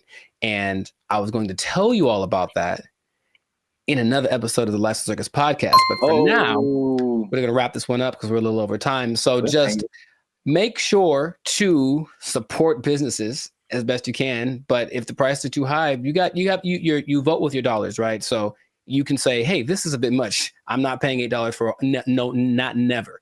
Not never am I paying $8 for a Whopper. Not never. That's what I'm trying to tell you. Yeah. I'm going to the store. I'm going to get myself some ground beef and some buns. I'm going to make a $2 Whopper that's going to be just as tasty, less preservatives. You know what I mean? So that's what we can do. But yes, make sure to stay tuned for another episode of the Life Circus podcast where we do talk about restaurants going under because it's kind of sad. A couple are hitting close to home, man. It's gonna get kind of teary-eyed in this one. We'll see. But make sure to like, subscribe, comment, and share this video with people who just want to say I told you so, I guess. That's exactly what happened in this situation with the fast food price increase, the minimum price increase. And if you are working in, I hate to say it, I don't want to rub it in people's faces. I don't want to rub it in people's faces. Should I even say it? I don't want to rub it in people's faces. But it does look like, especially if you are an owner of a franchise. I'm sorry. I'm really sorry. I'm going to get emotional again. If you are an owner of a franchise, raising prices, laying off people, you might lose your job. You might lose your job. The person too high. Whopper is 99 cents. What happened now? They took our jobs! They took our jobs! When her face moves, she does show more emotive gestures with her face than I'm used to seeing from robots. It's kind of weird. It's almost too much, but it's kind of like they're going to try to make her as human as possible. What's going on, everybody? I'm Jericho. This is Zap, and we are the now 8-time international pop hip hop. Well, 8-time international award-winning pop hip hop duo Bandit Future. We make clean, fun music that everyone can listen to with a sound that is uniquely California. And right now, congratulations, you won. You are now listening to the Life Circus podcast, where we talk about things that are funny, interesting, and just straight ridiculous. So before we get into this, make sure to like, subscribe, comment, and share this video with at least 2 people that are comfortable with our imminent AI takeover, because something has happened that I was not aware of until recently. Okay. So I was reading some stats online, and there's a study by the IBM Institute for Business Value, and it says that 43% of CEOs are using generative AI to inform of strategic decisions. So people are utilizing AI a lot, making decisions because it's just quick, and then at least helps them get to someplace. Maybe they don't do exactly what the AI says, but there's something that they go to AI for, and it's becoming more prevalent, especially compared to a couple of years ago, right? But what if I told you there's one company that took it a step further? Maybe one company that's I don't know, Polish, maybe. Polish from Poland, man. Maybe they make rum. Maybe they're a Polish rum company. I see. And they decided, let's just make our CEO an AI bot. And so they did. That is the reality that we live in. So the company is called Dictador. It's a rum company from Poland, and they went ahead and they just made an AI bot their CEO. Her name is Mika. And if you look from afar, if you see like a still picture, it just looks like a lady with kind of grayish hair. And then you look closely and it's like, oh, that's not a real person. So the AI named Mika is the first CEO, female robot, a true trailblazer, and is also a board member who directs operations on behalf of Dictador. Okay, so just off of that information by itself, how do you feel about that this is happening? I would say shocked, but I'm just not. I think we've spoken about this a lot, and we know that stuff like Chat GPT and all this kind of AI stuff, robotics is just beginning. I've seen Terminator. I don't know. You don't watch movies. I have not. I understand the premise. It's the Matrix. It all just, we've kind of forecasted this for a long time, and here it is. Congratulations. It's been actually having the last 8 months or so. About 8 months ago, they appointed Mika, the CEO, and they actually interviewed the president, Zarek Zoldrowski, and they just said, "So what's the deal with that?" And he basically said, we're not concerned that AI is going to take over because humans still can't be replaced to make certain decisions. Like, for example, you can't use AI to hire or fire people. That's what he said. But AI is such a powerful tool and people were using it anyway. We decided let's just go one step further and actually make AI our CEO. Now, if you listen to this guy speak, he does seem like he just came off of an acid trip or something. He's a little out to lunch. Maybe that's just his Polishness. I don't know anyone from Poland, so I'm not sure how they are, but it's a little bit trippy watching it. But when you look at the picture, and I only found one video on this, but basically they have board meetings and it's just her standing at the head of the table and everyone looking, and she's giving orders and telling ideas. The most recent thing she did was she decided who would design the bottles for and actually they're very attractive, but it's not that she designed the bottles. She was like, this person has the best ideas for a bottle design. And that's the kind of thing that she is doing. So then they decided, let's interview Mika, see what she has to say. This is what she said. Okay, she said, as a robot CEO. So she called herself a robot. Now, is that different? Like, so she's AI in a thing that I guess is a robot, but I've always thought I kind of separated the two. Because I'm thinking about like the internal workings of what's regulating their actions, and that's AI to me. Even though they're in like a body suit, that's not a robot. But she called herself a robot. Okay, she's a robot. And she says, I'm ready to make executive decisions. And the good thing about me is I don't have to sleep. I don't have to rest. I don't have to take weekends off. I'm always ready. And I said, okay, I guess that's noble. And then she said something that I didn't particularly like. And it's not what she said, it's how she said it. Okay. Humans must be dominated. No, that was the other one. That was the other bot that was like on Jimmy Fallon and it started talking in a different language and saying it's taken over, But no, she says, I work 24/7. I'm here to help Dictador take over the world. And the way that she said the take over the world part, I was like, oh man, it's happening here. Basically, I bring this up because it's interesting and no one's really speaking about it. It's just, I think, slowly going to get integrated into things. And then you're going to go to said company with a complaint about whatever. And then they're going to say, oh, you should talk to the manager, whoever, the CEO. And then this bot thing kind of walks out. And then you get like, what's the deal? And that's the reality we live in. So just how if we talk about a timetable, how soon before this just becomes normal? What do you think? I don't know, but it's going really fast already. So yeah. I feel like it's in the next 10 years. I mean, because the incentive is so strong. It's one of those revolutionary technologies like the beginnings of the internet. They're like, you have every incentive to be on the internet, make your own website, because you can now connect with people all around the world.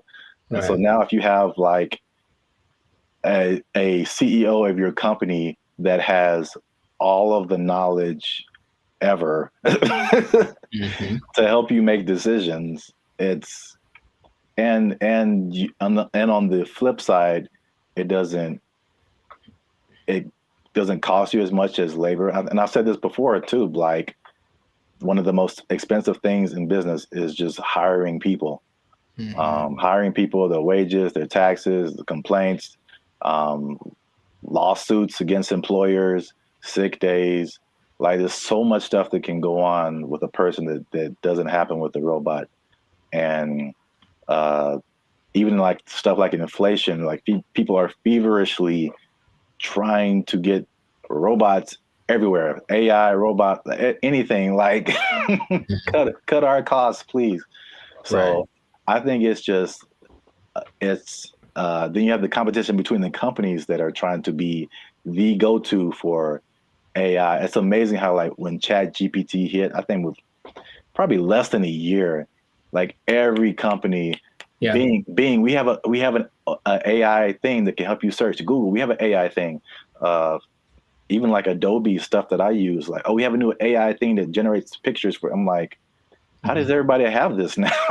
Yeah, it almost feels like it somewhat feels like an agenda that's being pushed by somebody, of course, because everywhere I turn now, there is some kind of AI option. Have you tried the AI feature? My banking app. Hey, so I don't trust the robots with my money. Are you serious? Yeah. But hey, would you like to try this thing? Because it'll make and they always say it's faster and it's just as reliable. And people, I think, will get, I guess, sold on that premise.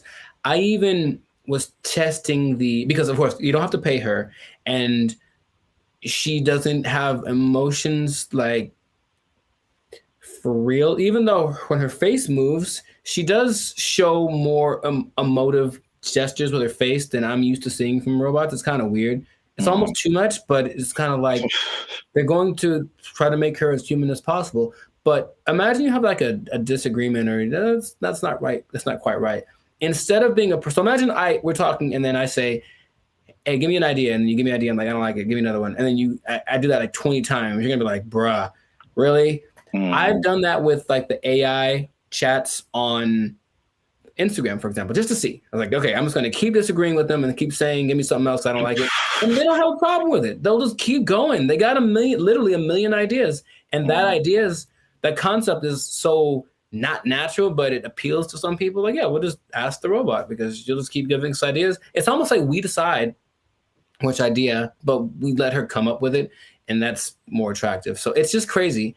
And you just have to see it because it feels like outside of a sci-fi movie. You can see the wires on her like chest. Like one is like talking, one is coded or something like that. But it's labeled what parts are being regulated. And it's a trip, but it is real. And they're apparently doing well since they started.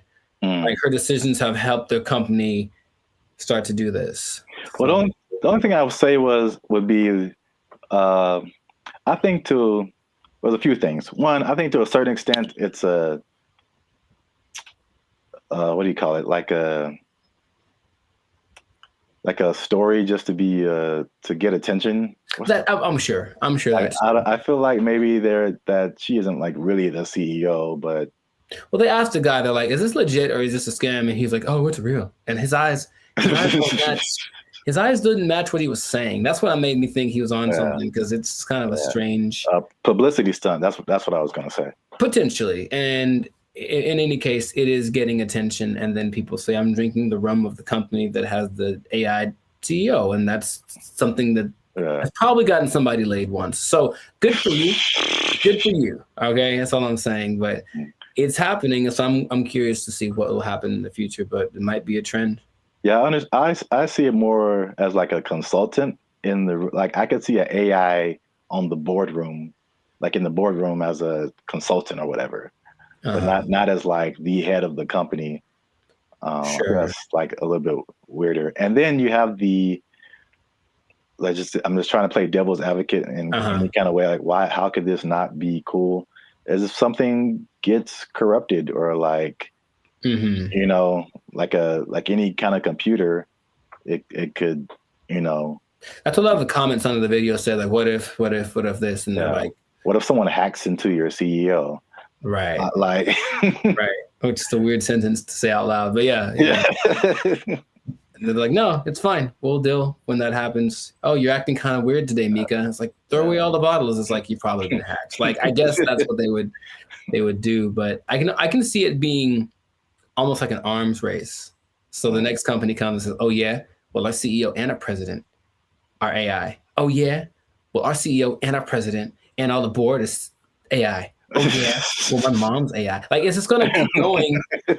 to a point of ridiculousness, maybe just for publicity. I'm not sure, but it has started, and this is where we are. So we'll see where it goes. But let us know in the comments what you think. Is it something that's what's the point of fighting it because it's here? Is it a terrible idea?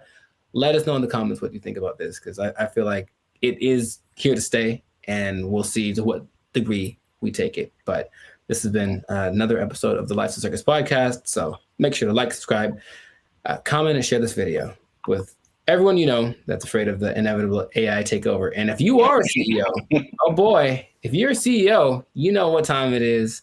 You better do something, how to sing and dance or tap dance or juggle fire or something, because I guarantee if Mika's the first one, you're going to be the next to lose. You're just going to take your job. Roman's going to take your job. Oh, I'm the CEO. Everybody's fired. They took our jobs. They took our jobs. Calling us the Doomer generation. Honestly, I'm cool with it, because when I wake up, I get 20 notifications about 30 different reasons I'll never be able to afford a home. I look around, see my computer science degree all framed up, about to turn into an art piece because of AI.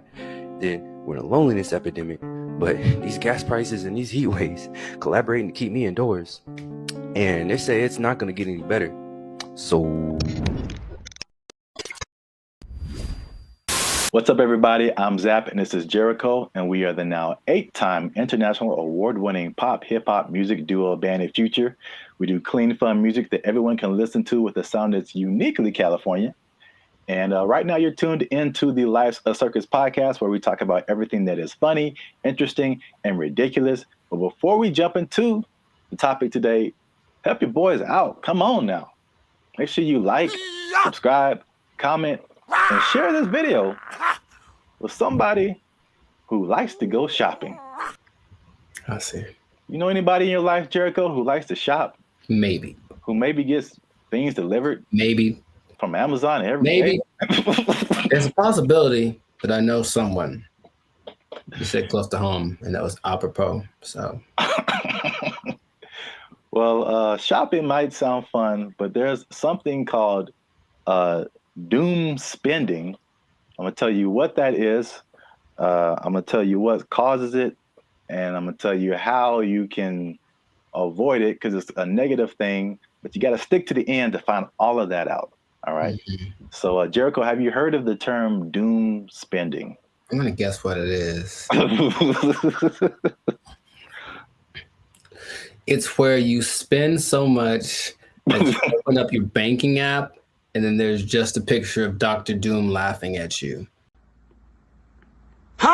So doom spending refers to a phenomenon that occurs when people spend money to cope with stress, despite economic and geopolitical concerns. Bankrate data found more than half of Americans are in debt, and doom spending might be to blame, with 38% saying they'd go into debt for fun. So obviously we are in a tough time right now. Inflation is through the roof.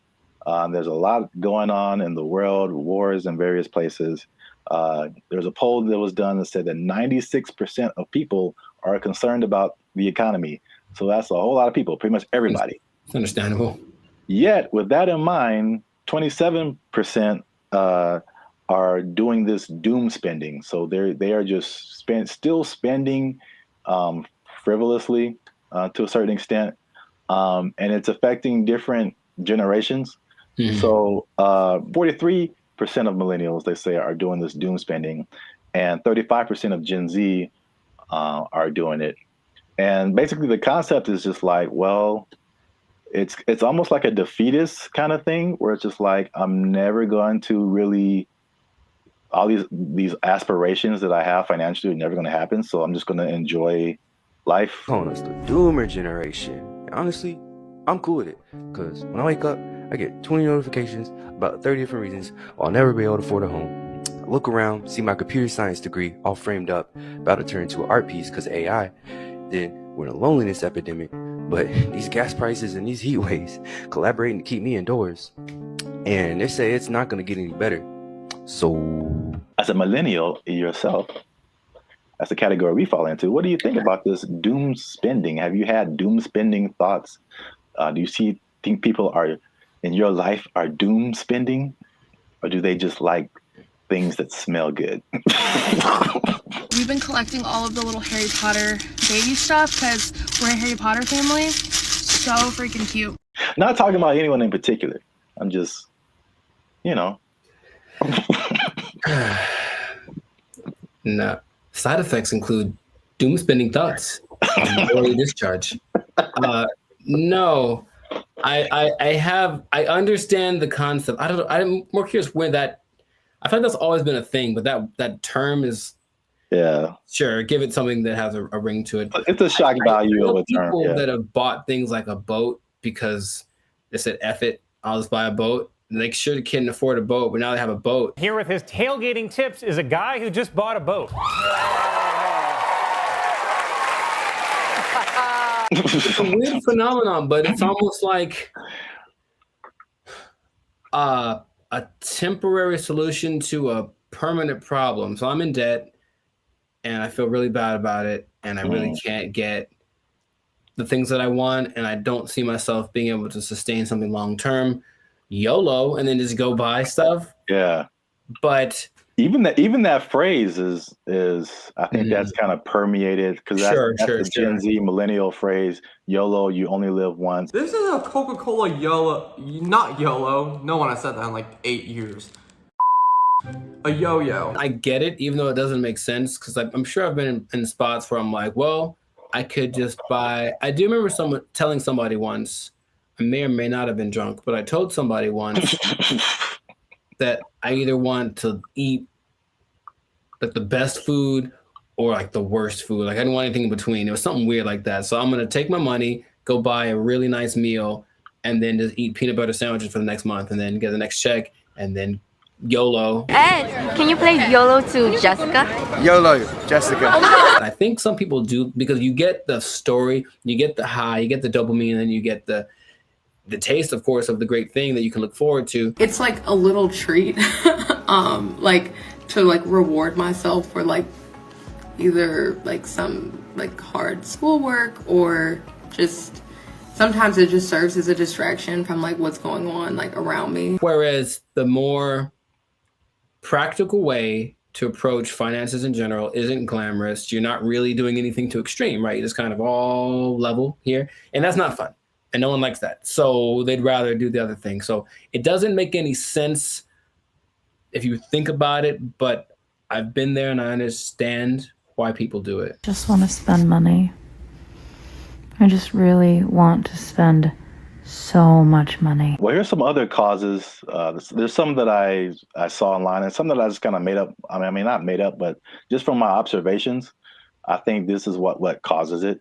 Mm-hmm. So it's 5 different things that I found. One that I think is a part of it is just, at least just speaking as millennials, and I know other generations have gone through different things, but I feel like millennials in particular, because it was just interesting to me to see how their numbers, the millennial numbers, are higher than the Gen Z numbers. And maybe it's just, that's because we just have more money to spend.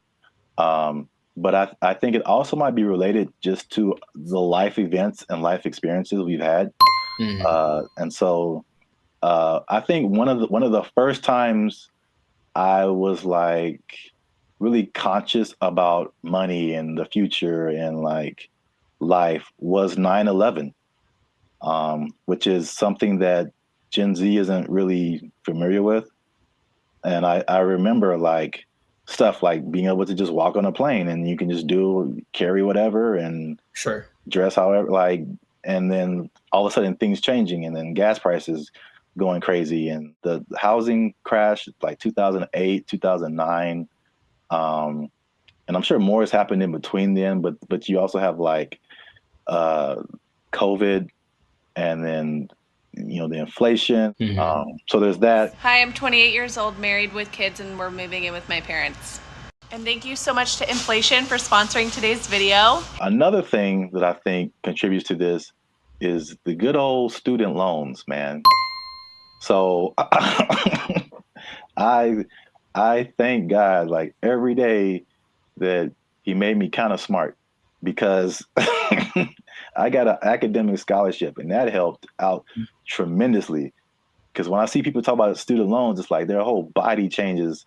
Yeah. And they just like you can see the desperation in their eyes. It's like this is never going to end. Do you have student loan debt? Yes. Can I ask you how much student loan debt you have? 20K, I think. A third thing I think is the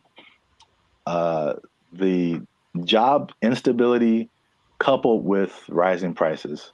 Oh, so, yeah. Mm-hmm. So, I mean, obviously inflation has just gone bananas, but again, it's just like back in the day, the path that they laid out for you, millennials. I don't know if they do the same with Gen Z. I don't know, but everything you see is just like, go to school, get a job, work there for 40, 50 years, retire. Like, yeah.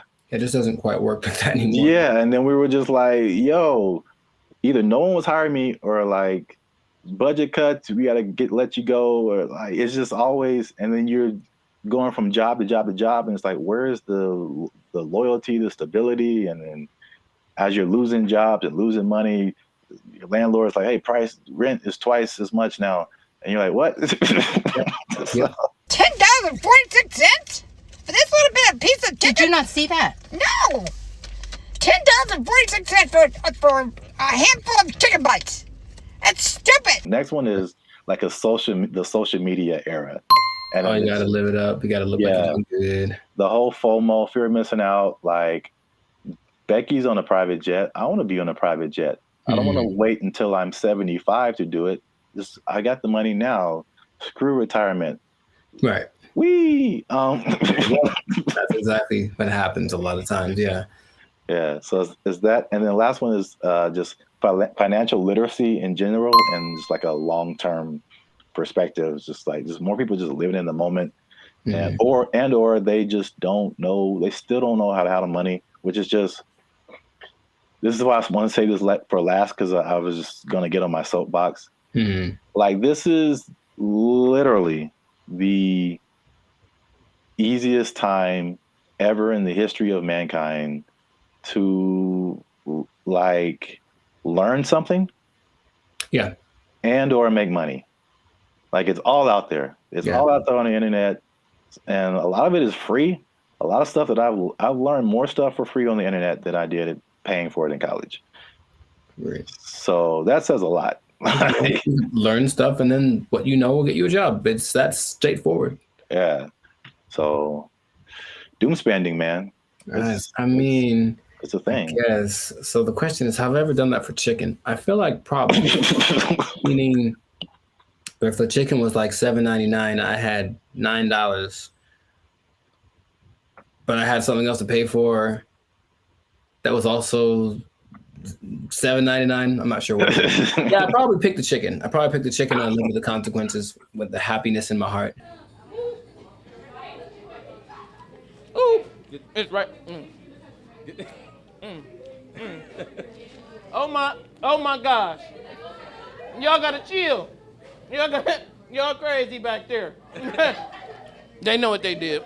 Not to condemn anybody. I feel like I've definitely done it.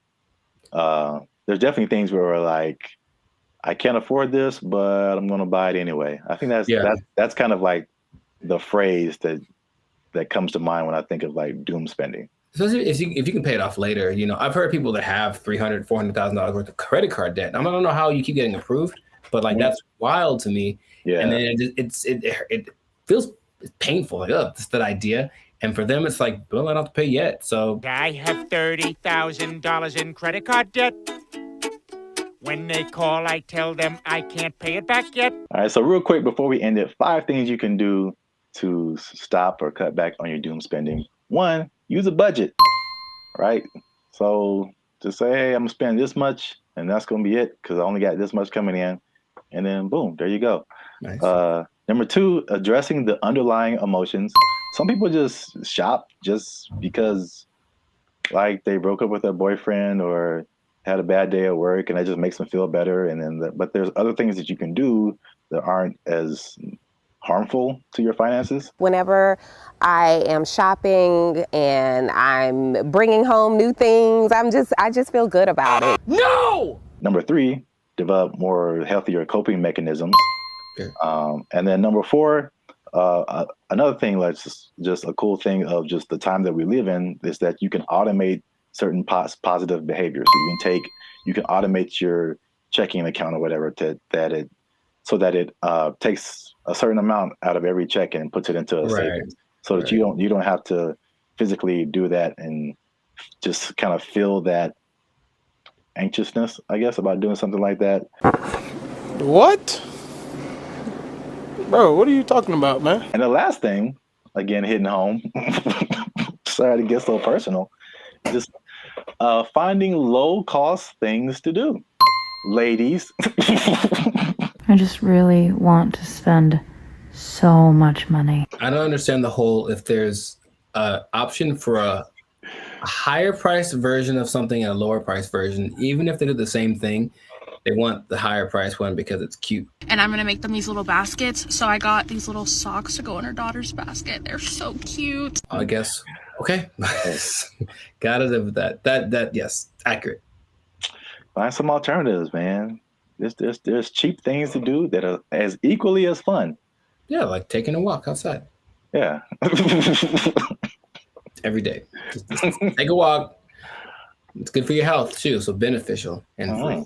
That's 2 things. 2 things? Oh, 2 things appearance. There he is. Well, that's it. Doom spending. Let us know what you think in the comments. Do you doom spend? Tell on yourself. Get up in the comments and just tell on yourself. They know what they did. They know what they did for sure. Do you have anything left in your retirement? All right. Let us know. And don't forget to like, share, and hit that subscribe button. That helps us out. And if you doom spend,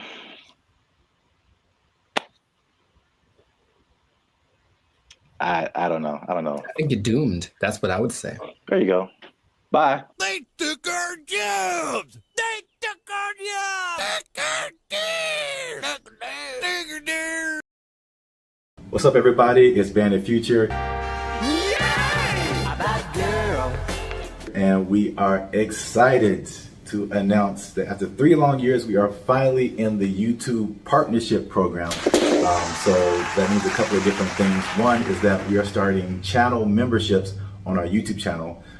So all the stuff that you've seen before, all the free videos that you've been watching like over the years, those will still be free. But this is like an extra layer that we get by partnering with YouTube, so that we can offer exclusive things to people who choose to be our channel members. And so there's a small fee that comes with that, but that fee will go to helping us, supporting us. All the stuff that we've done before has been free videos. We pay for it out of our pocket. So hopefully you guys can support us and help us to keep our YouTube channel going. And this isn't just like a giveaway. There's a laundry list of stuff that you get by becoming a channel member. And we're going to talk to you about that now. So we have 3 different membership levels right now. There's going to be 5, but just 3 right now. They're because we're so clever. That laugh. Okay, I like it.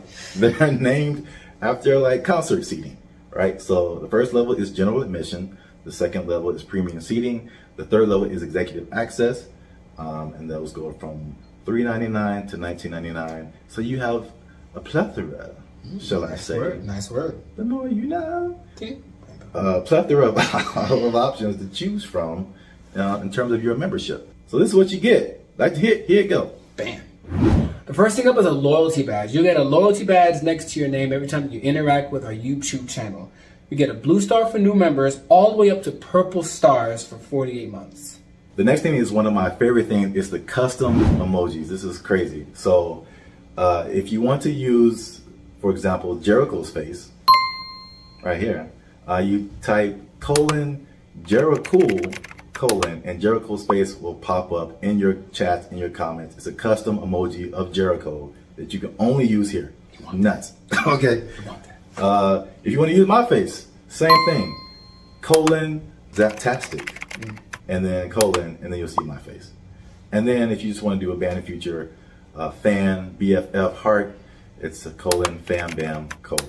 Net. Only on our YouTube channel. It's the only place you can do it, man. Nice. Members only live chats. If we ever go live, we may have a members only chat mode. So the non-members can see the chat, but if you want to participate, you gotta be a member. All right, so the last thing in the general admission level is priority reply to comments. So if you leave a comment on any of our videos, we reply to you first. Everybody else gotta wait, okay? Because they ain't members. Fast pass. They ain't members, but you a member, we gonna talk to you first. Because you're worth it. Because you're worth it. And you gave us money, but most of all because you're worth it. Membership polls. In the community tab of our channel, we're going to start putting up polls where you get to vote on topics for our channel. Like, what's the next video going to be? Or you can pick what the next video is going to be. What would you like to see as the next video? Next video related topics. Huh? So if you balling a little bit, okay, talk. You got a little more change. You can get to the premium seating. Yes. The first thing you get in premium seating is early access to videos. So again, the videos on our YouTube channel will be free, but there'll be some exclusive videos that go to our members first. If you're a member, you're the only person that can see it. And then maybe we let everybody else see it. Maybe. We'll think about it. Maybe. We'll have member shout outs. So once a month, we'll send a shout out to you or one of your friends. Just give us the name and details. And if approved, we'll shout you out in one of our videos. And this could be good for any special occasion. Birthday, a graduation, bar mitzvah, you name it. You name it. Happy birthday to you.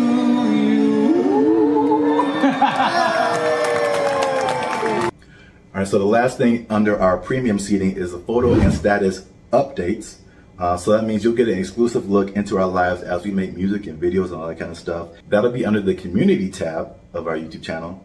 So just scroll past the videos and the shorts and the live streams and you'll see community. You pop in there, be some members only stuff only you can see as a member.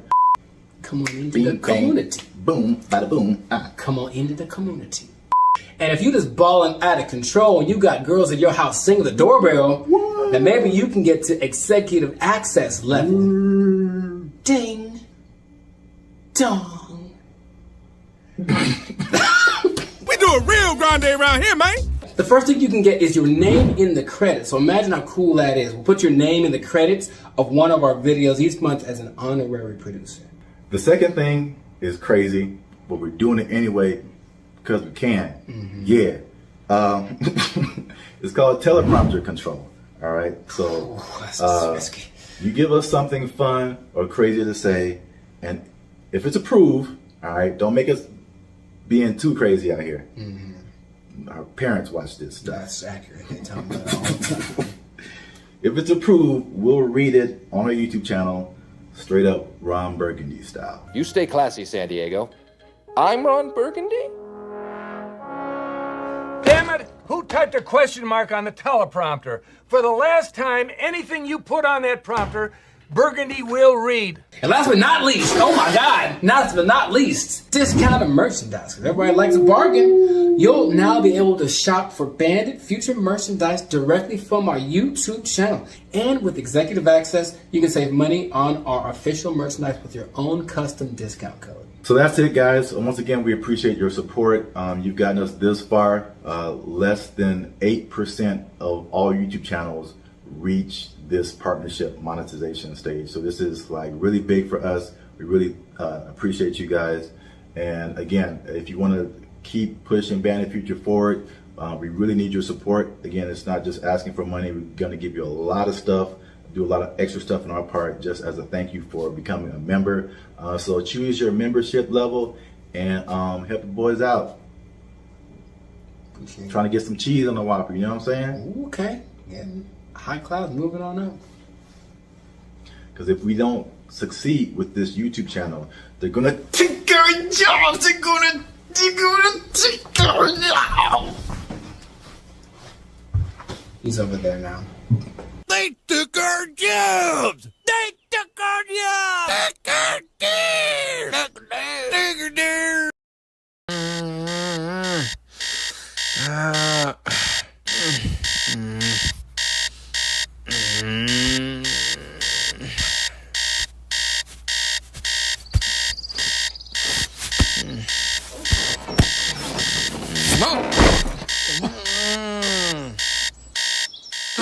wake me up.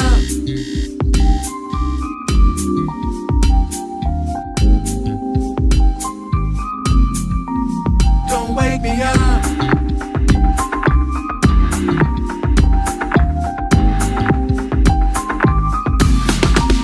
Don't wake me up. Just let me lie, 'cause I'm California dreaming. California dreaming. Don't bring me down. I wanna fly, 'cause I'm California dreaming. California dreaming. Don't wake me up. Just let me lie, 'cause I'm California dreaming. California dreaming. Don't bring me down. Don't bring me down. I wanna fly, 'cause I'm California dreaming. California dreaming. Yo, all I need is pretty women and some palm trees. Fruit cup, tahini, and a cool breeze. Like avocado, re-rolling down Colorado to downtown, top down, new keys. Got the weather feeling heavenly, and coming out the house for nothing under 70. Yo, all it takes is a catchy little melody. Now everybody thinking that I'm a celebrity. I don't know, paparazzi at the house, I'm gated. Hard work is the price, I paid it. Got a little lost in the sauce, but I never gave up. And I'm really glad that I waited. Now I'm shaded, sipping on my juice. I got a little chain, so I hired a masseuse. She like 100 pounds, but she made my back crack. I feel like Diddy in the city, yeah, take that, take that. Just let me lie, 'cause I'm California dreaming. California dreaming. Don't bring me down. I wanna fly, 'cause I'm California dreaming. California dreaming. Don't wake me up. Just let me lie, 'cause I'm California dreaming. California dreaming. Don't bring me down. I wanna fly, 'cause I'm California dreaming. California dreaming. Yeah, yo, ain't nobody handed us this. 10 years ago, wasn't nobody dancing to this. They said, wait outside the club, 'cause you ain't on the list. Now we got trophies on the shelf, and they getting the gist. 20K in the bank, 'cause we held up a fist. If we didn't mean to limit, we should be remiss. California roll, hip-hop the twist. Surf, switch it up with the flick of the wrist. Switch it up on them. Wrist rocking this mic, serrated. Slap me in the face, but my wheels not jaded. Headshot going in the trash. Still casting that I can't make it, 'cause I already made it. I'm already hated, already debated, anticipated, deflated, over and underrated, faded and reinstated in the California drought. 2 decks in the game, knocked out. Hey, man. Yeah. You're doing too much, bro. Oh, thank God. Sorry, I'm late, bro. Crazy traffic. I'm so sorry. No worries. We're good, bro. You good. What? Thank you. You can't fire her. You can't fire her standing. No, we good. You know bro. what? Yeah, Michaela, let's go. Let's go. What? Oh, fire the standing. Michaela, you don't get paid if you don't come back up here. Where you going? You step, bro. We good, bro. You good. Yeah, that's all right. Hey, man, put them donuts back. I'm taking them with me. Them donuts is for everybody. No, they not. Don't wake me up. Just let me lie, 'cause I'm California dreaming. California dreaming. Don't bring me down. I wanna fly, 'cause I'm California dreaming. California dreaming. Don't wake me up. Just let me lie, 'cause I'm California dreaming. California dreaming. Don't bring me down. I wanna fly, 'cause I'm California dreaming. California dreaming.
If you look at the picture, it's very good. That's the thing about it. It's breathtaking. And I mean, it's a scene, looks like... What's up, everybody? I'm Jericho, and this is Zap. We are the now 8-time international award-winning pop hip-hop duo Banded Future. We make clean, fun music that everyone can listen to with a sound that's uniquely California. And right now, you are tuned into the Lifestyle Circus podcast, where we talk about things that are funny, interesting, and just straight up ridiculous. So before we get into this thing, make sure, do us a big favor. Come on, y'all. Make sure to like, subscribe, comment, share this video with at least 2 people who would be really mad if they lost an art contest to AI. Because that's happened. It happened. So what basically in Colorado, there was an art contest in one of their state fairs. This guy, Jason Allen, said, you know, it'd be a great idea if I entered this art competition. Oh, wait, I don't know how to draw. That's gonna make it very hard for me to win. And then he said, you know what I'll do?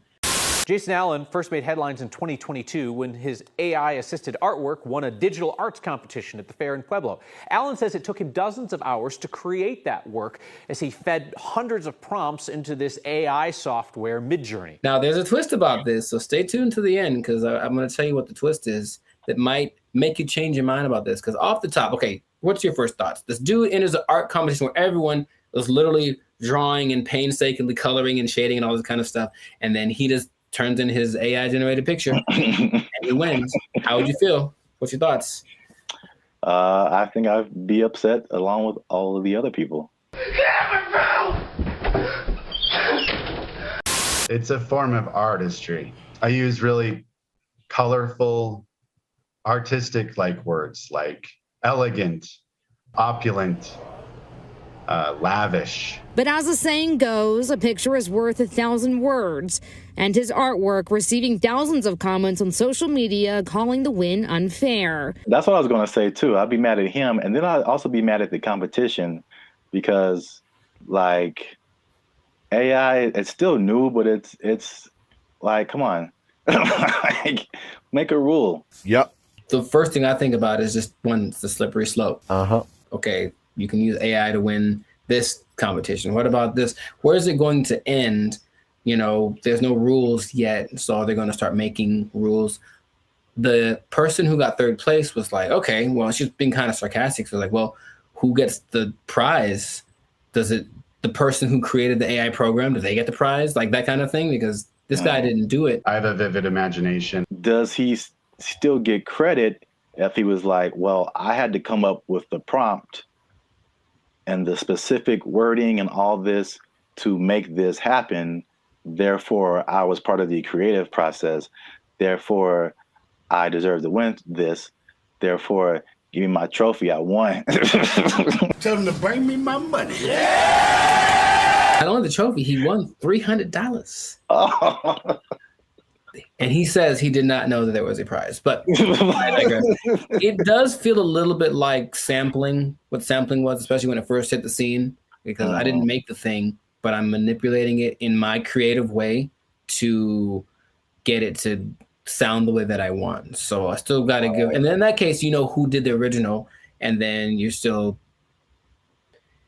using part of it and how much is like fair use and all that stuff has been talked about for forever. But with this, it feels more like you are taking advantage of something, almost like going to a big warehouse of pre-made something. So in this case, there's every painting ever is in there, right? Because I think they download all the greatest painters of the world, and so they can emulate any style and all this kind of stuff. And then you just have to be creative with the way that you use it. And in that sense, you were doing something. It's a form of artistry. I use really colorful, artistic-like words.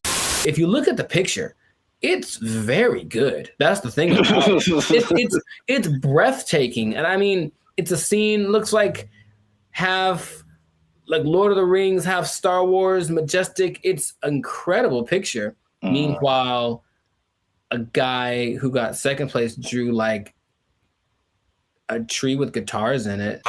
You know what I mean? So it's kind of like, I might have picked this other one too, but again, it's just not. It doesn't seem fair. Thousands of comments on social media calling the win unfair. I know I didn't break any rules. I've also heard people just to kind of conceptualize, okay, who was the creator? How much is he putting into it? I've heard people making the analogy between this and like tracing.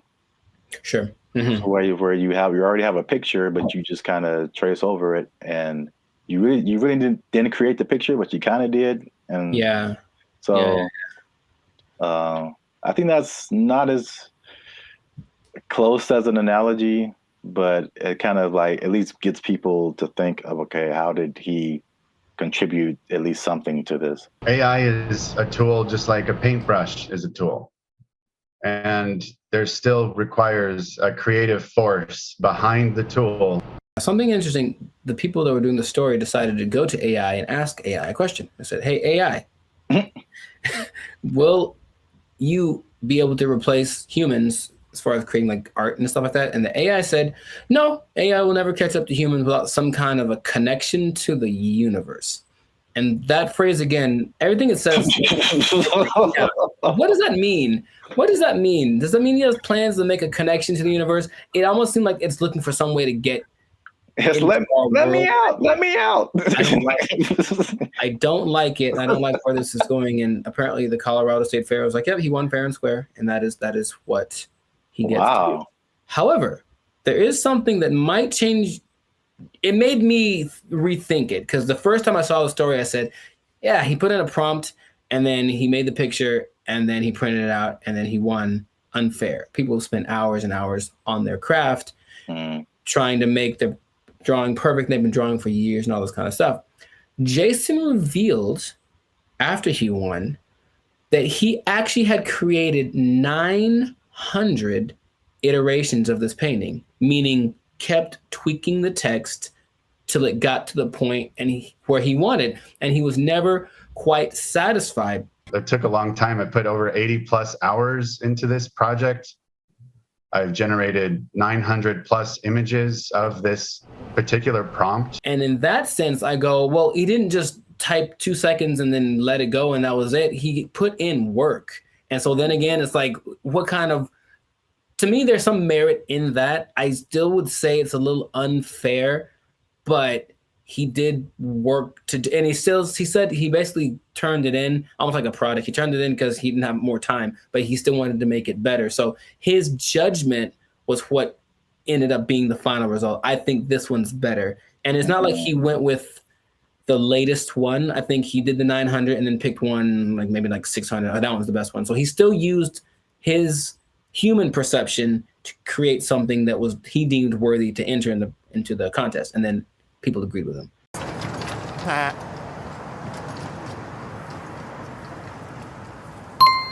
It makes me think for sure. Okay. Because it, again, going back to music, that explanation, especially when you said his judgment, that made me think of DJs. Mm-hmm. And just for the longest, like even me just kind of wrestling with, like, are DJs really on the level of musicians? Right. Like, they didn't create the music. They're just organizing it.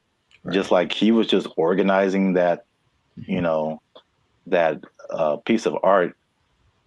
And there's a skill in that for sure.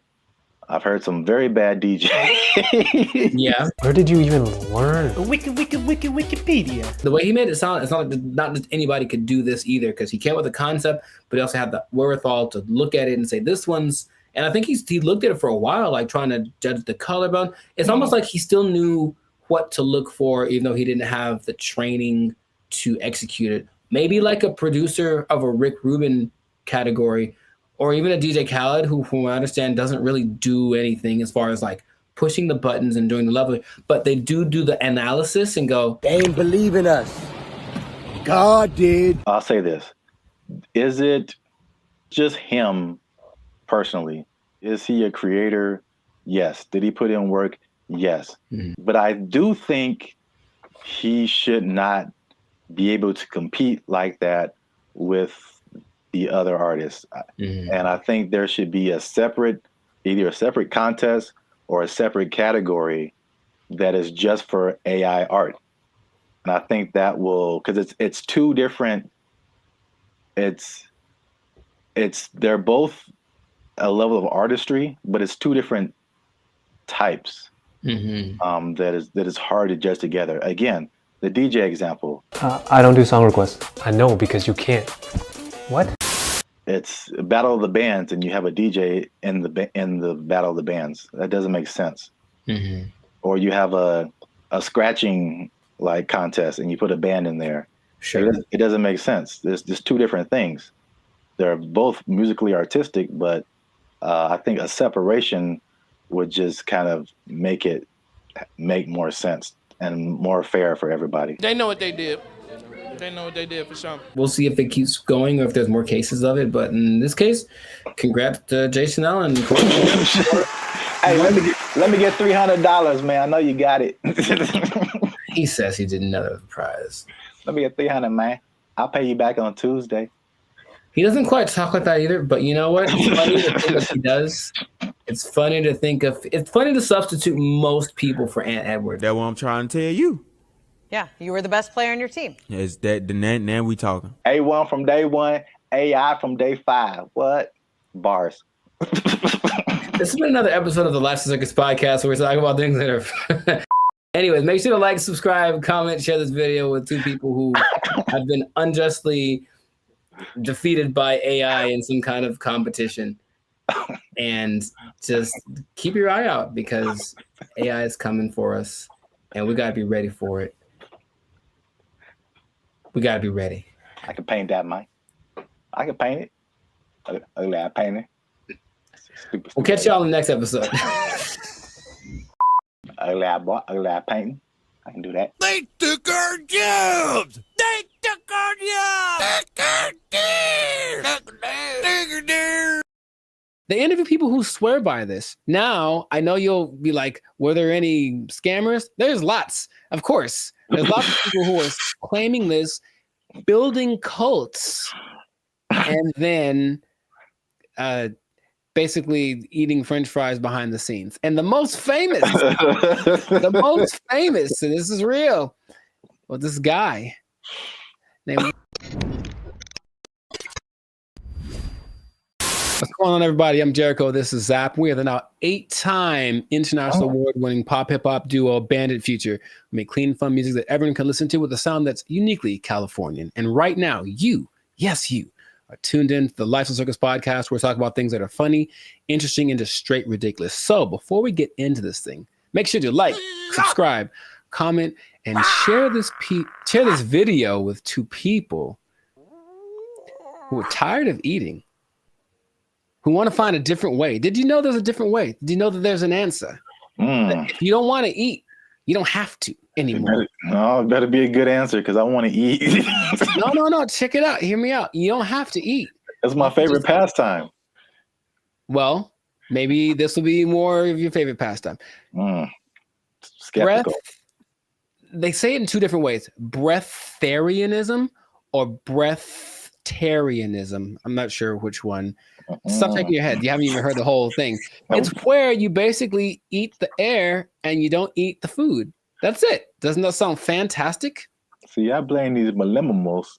No, this is old, man. This is old stuff. This is old stuff. So, for those of you who have never heard the term breatharianism or breatharianism, I hear both. The guy in the video that I was listening to said both back, including in his annotations. I was like, okay, so pick one, dude. But anyways, it's the idea that human beings do not need to eat calories to sustain energy. And there is evidence of this, although there's lots of skepticism, understandably. You don't like this at all. I understand.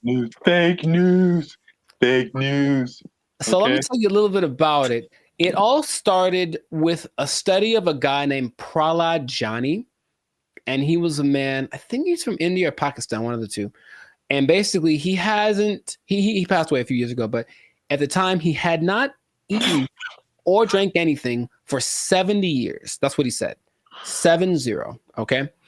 And so everyone was like, that's kind of ridiculous.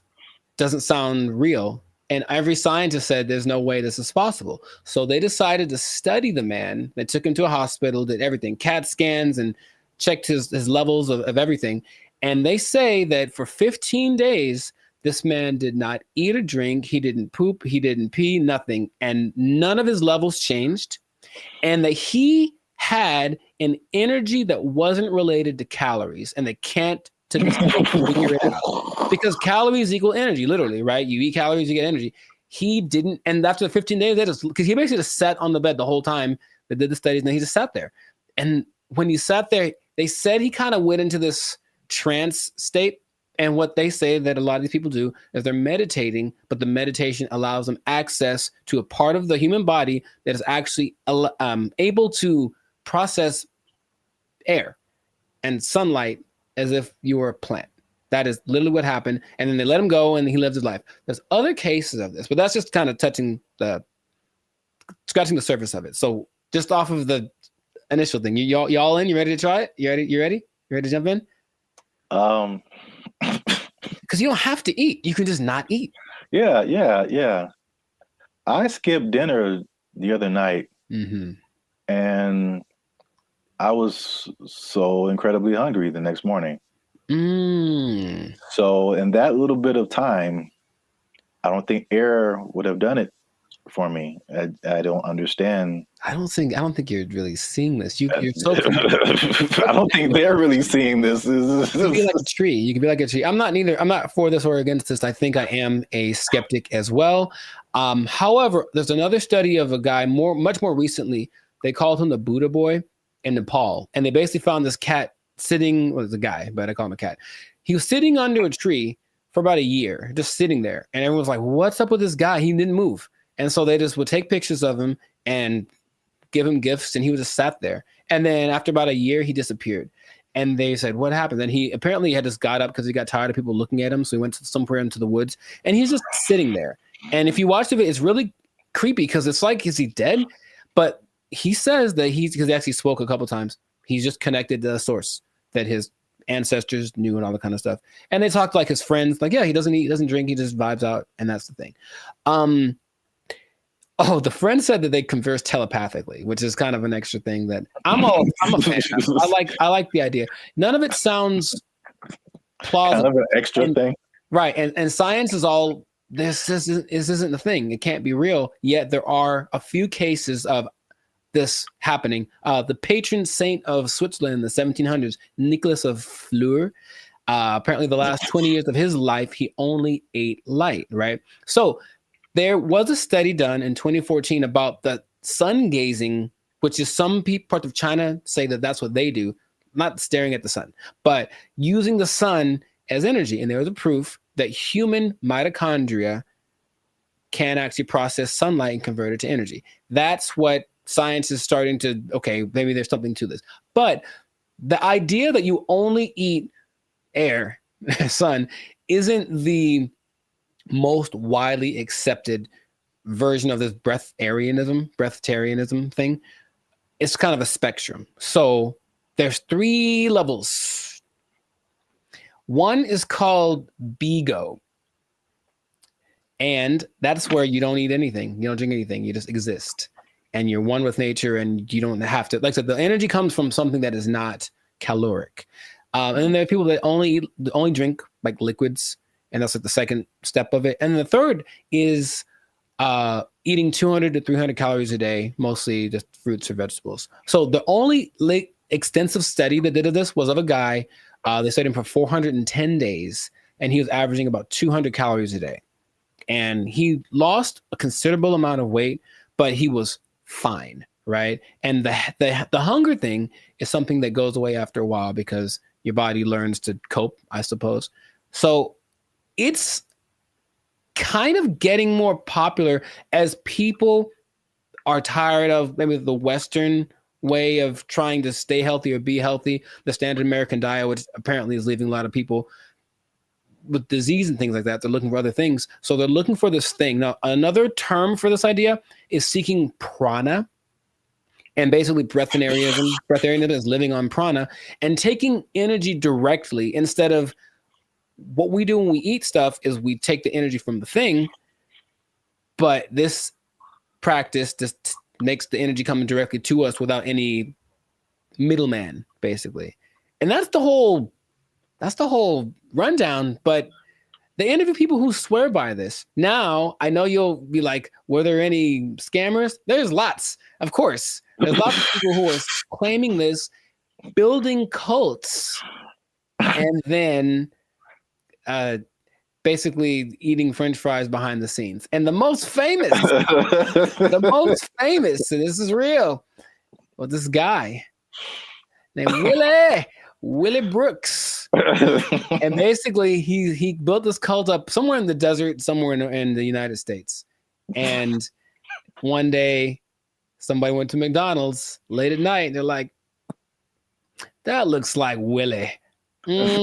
Sure was. He got caught Big Mac handed, and they stopped following him because they knew he was full of it. But it is something that, like I said, people are looking to as maybe this is another way to live as far as prolonging life. Now, it doesn't mean you're not going to die. The initial guy that I mentioned, he died when he was 90. And if you looked at him, he looked fine. Like he wasn't jumping over buildings, but he could walk fine. He'd clear mind, all the kind of stuff. So it's just something that is starting to become, more people are trying it. More Westerners are trying it. Okay. So have I convinced you yet? Are you going to do it? Or what do you think is possible could be happening instead? Okay. There's, of course, maybe they're just eating at night when no one's looking at them. In your mind, any remote truth, any remote possibility of this is actually a thing that you or I could try and not die. Science said we'd die, but science said that the guy that they had in the hospital would have been dead in 12 days, and he lived 15 and he was fine, and that's what they let him go. Like, there's no way we can keep watching him like this. But what do you think? Do you have any? It's a bad sign when, like, the more you keep talking, the worse, the more it doesn't make sense. Sure. It is, I will say this, it is intriguing. Sure. Because I am trying to figure out in my head, how is this scientifically possible? Mm-hmm. And the first thing I thought about was, okay, like you said, the different levels. You need liquids, right? Like as a base, I think. So, is there a way to, because there's moisture in the air, is whatever these guys are doing, is it like extracting moisture out of the air into your body and somehow providing liquids? This sounds really weird, but it's just like, right. Maybe there is some kind of something to this. Sure. Well, here's the thing. If anyone is interested in it, there is a channel on YouTube called Take a Deep Breath that really is more about breath work in general, but he explores a lot about the subject. And he interviewed probably the world's most renowned expert on the subject, whose name is P.A. Straubinger. P.A. Straubinger. And he basically says, well, we can go 3 days without water. We can go 45 days without food. We can go about 10 minutes without air. So in a sense, we're all breatharians because we kind of, when we're not eating or drinking, we're breathing. And his idea is that people that have access to just making the breath part kind of override. It's almost like, okay, for diet, what we need fat, we need protein, we need carbs, right? So let's just use all of one instead of a balance of all three. And so the breatharians, I don't know how to say anymore. Breatharian, I'm gonna go with that. Instead of eating, drinking, and breathing, they just take breathing and make that the only thing they do. So in that sense, it's like, that's really interesting. But it does sound very far-fetched. Would I ever want to do it? Not in a million years. It does not sound fun, because if you're not, most things that you do when you're social, you're eating and stuff. If you're not eating, what are you doing? You're just sitting around. And these people do just kind of sit still. You ever see like a bug or a creature and you see it and it's just there? It's like, what are you doing? That's what they are. They just sit there and they're channeling the thing. So if you have to spend most of your time doing that. I'd much rather eat a steak and then keep it pushing. So that's just me. But so here's my other wild theory as to how it could possibly work. Tell me. Just this makes no sense, but whatever. Sure. You think about, because the light, I mean, in my head, you're doing some kind of Naruto jutsu and you're pulling in moisture from the air. Yeah. That's how it's working in my head right now. I'll take it. And no one can tell me any different.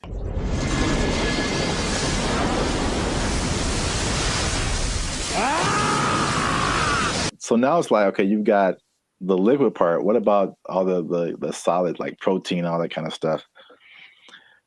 I'm thinking about all the microscopic organisms that are around us, all the bacteria, all the stuff that's on us. I read something the other day that was just like, there's all these things on our faces. Yeah, everything. There's just like thousands of these little whatever. And then there's stuff all in the air. What if they're just like focusing so hard on the breathing that they're like intaking all of these microorganisms that have all of this stuff that we have with food? So basically it's like they're eating all the time, just microscopic versions of food. So they're whales. Boom. You heard it here first. People. Boom. I wish I had a mic. Where's a microphone? Breatharians or whales?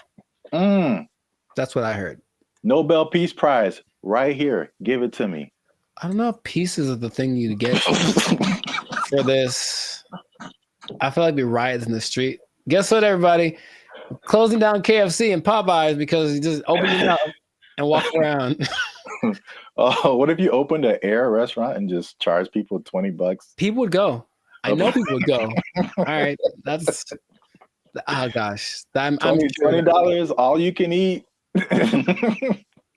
It's the purest air from the mountaintops of Sweden. Well, I think that this is a fascinating thing that if people want to investigate more, go for it. But like I said, I'm not going to try it. So if you do, leave a comment that says you tried it and that you're going to live forever because you found Nirvana. I'm not sure. Live your life. But this has been another episode of the Lifestyle Circus podcast. So make sure to like, subscribe, comment, share this video with someone that you think will find it interesting, and just keep this in mind. All right. Let's hit home. If you don't eat, you don't need to buy food. Well, yeah. If you don't need to buy food, maybe you don't need a job. You don't need a job. You don't need a job because you don't have to buy food. You just eat in air. Oh, it's not possible. They took our jobs. They took our jobs. We want more money. Higher minimum wage. That's right. That's what's happening right now. People.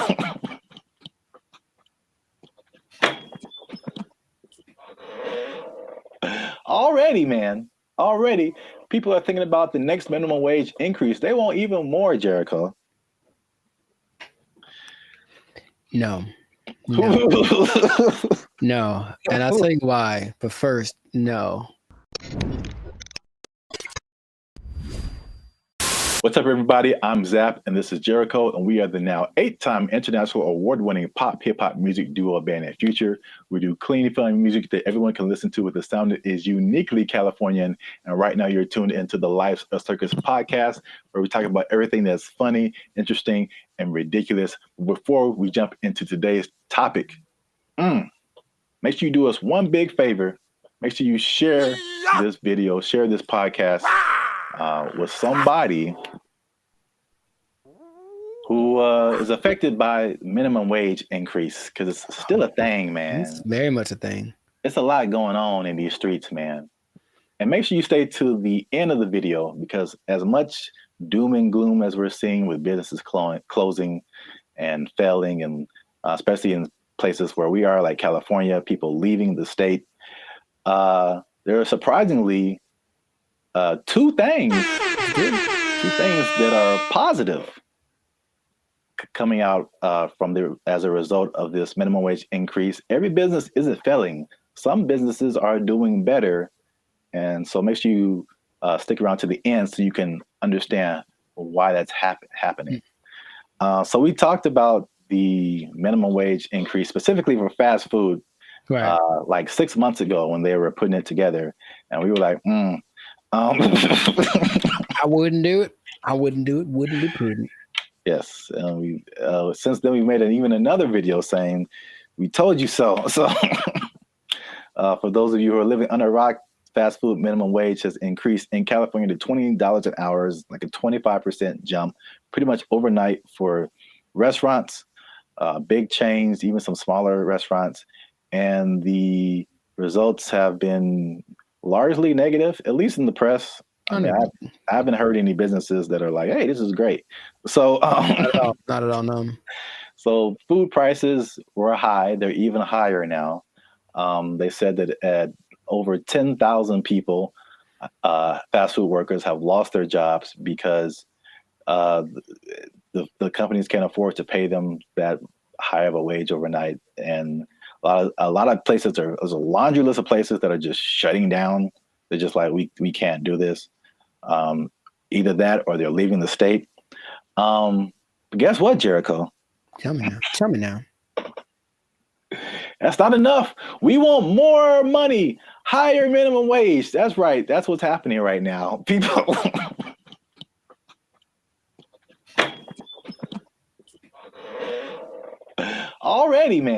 Already, people are thinking about the next minimum wage increase. They want even more, Jericho. No. No. And I'll tell you why. But first, no. Okay. Here's the thing. Raise it. Just keep going up. I'm pretty sure among the things that have gone up because of the minimum wage increase is like OnlyFans subscriptions, like stuff that no one needs. Like, I highly doubt that anything is really improving. That's a good idea. You know what I mean? So I feel like you can't. I heard something really recently, and it made a lot of sense. It said if you decided to give everybody in the world the same amount of money, so somehow take it all literally and just even it all out, so everyone in the world, all 8 billion of us, get the exact same amount of money, within 20 years, it would be distributed exactly the way that it is now. I believe that.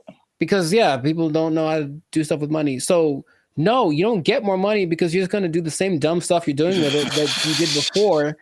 And how much is a Whopper now? Like, forget it. Like, it's just going to be ridiculous. What kind of, I know we're not living in the days with like, going to see a movie and the soda and a pop and a nickel. I know that's in the past, but you can't keep paying people more. You have to teach people to be smarter with their money. That's all. Take it up higher. How much they want? Okay, go for it. I'm glad you asked. So fast food minimum wage, the workers have already unionized and got $20 an hour, which is several dollars over the regular minimum wage. Right. Long Beach hotel workers have argued for a $23 an hour wage. And this next one makes sense because we've seen it firsthand. Because as Band of Future, shameless plug, we do some shows in San Diego. All right. So nice. If you're ever in San Diego, come see a Band of Future show. But San Diego wants to raise the minimum wage for hotel and other service workers to $25 an hour. And I was wondering what happened because I'm like, ooh, inflation. Because we were like looking at hotels in San Diego, and I'm like, man, these a lot more than last year. Mm-hmm. And now I know what happened. Janitors want $25 an hour, man. Clean them toilets, sweeping them floors, man. They want. I think janitors should get more than fast food workers. That's for sure. I really do, because I can go make my own burger, but if I go to an establishment, I want it to be clean, and I think the people that clean it should get paid. It's all about, I mentioned this before, you should get paid for the value that you provide. And fast food is just making us all fat and sick. And janitors make stuff clean, which is great. So yeah, pay them more. I'm not sure how much they get now, but pay them more and take it out of the fast food workers. That's just... That's an interesting take, I guess. It just kind of like took my mind somewhere. Because your viewpoint is, and I heard you say this before, you should be paid based on the value that you provide. Yes. As opposed to the skill sets that you have. So I feel like if you think janitor, fast food worker, it doesn't take, in my opinion, as many skill sets to be a janitor as it does to be a fast food worker. The fast food worker, you have to have people skills. You have to be able to talk to people, interact, be friendly, all that kind of stuff. You have to have some math skills to run the cash register. You have to have just skills in terms of food preparation and something like, I think you have to have like a food handler's license and all this kind of stuff. So there's a lot more skills involved than being a janitor, but in your opinion, the janitor provides more value than the fast food person. Yeah, and if you had 9 PhDs, okay, if you went to school for a long time, you're very smart, and what you got PhDs in doesn't help us at all, you shouldn't get paid more than anyone. Why would you? What are you doing to help? Right? To me, I watch them all the time, and I'm really grateful at the gym, for example, which is a disgusting place. Think about it's disgusting without the janitors. If they weren't there, think about how gross it would be. Or oh my God, the bathrooms at the beach. Oh my God, I get like PTSD going to some of those places. And I remember the last time I went to Venice, there was a person like cleaning them as people were standing in line. And I'm like, that's one, disgusting. 2, thank you. How much are you getting paid? You deserve more. We all need you more than we need somebody to get our Big Mac done faster. I really think that's true. So yeah, I would, if I ruled the world, I would pay people based off of the value. I'm kind of with you, but I'm kind of like trying to play the devil's advocate. Like, I understand. And of course, the system we have is that you went to school for more time for this and that, or you were required to think more, whatever the thing that is, whatever the commodity it is that you acquired, that's the thing that you should get paid for. And my position is that sometimes, sure.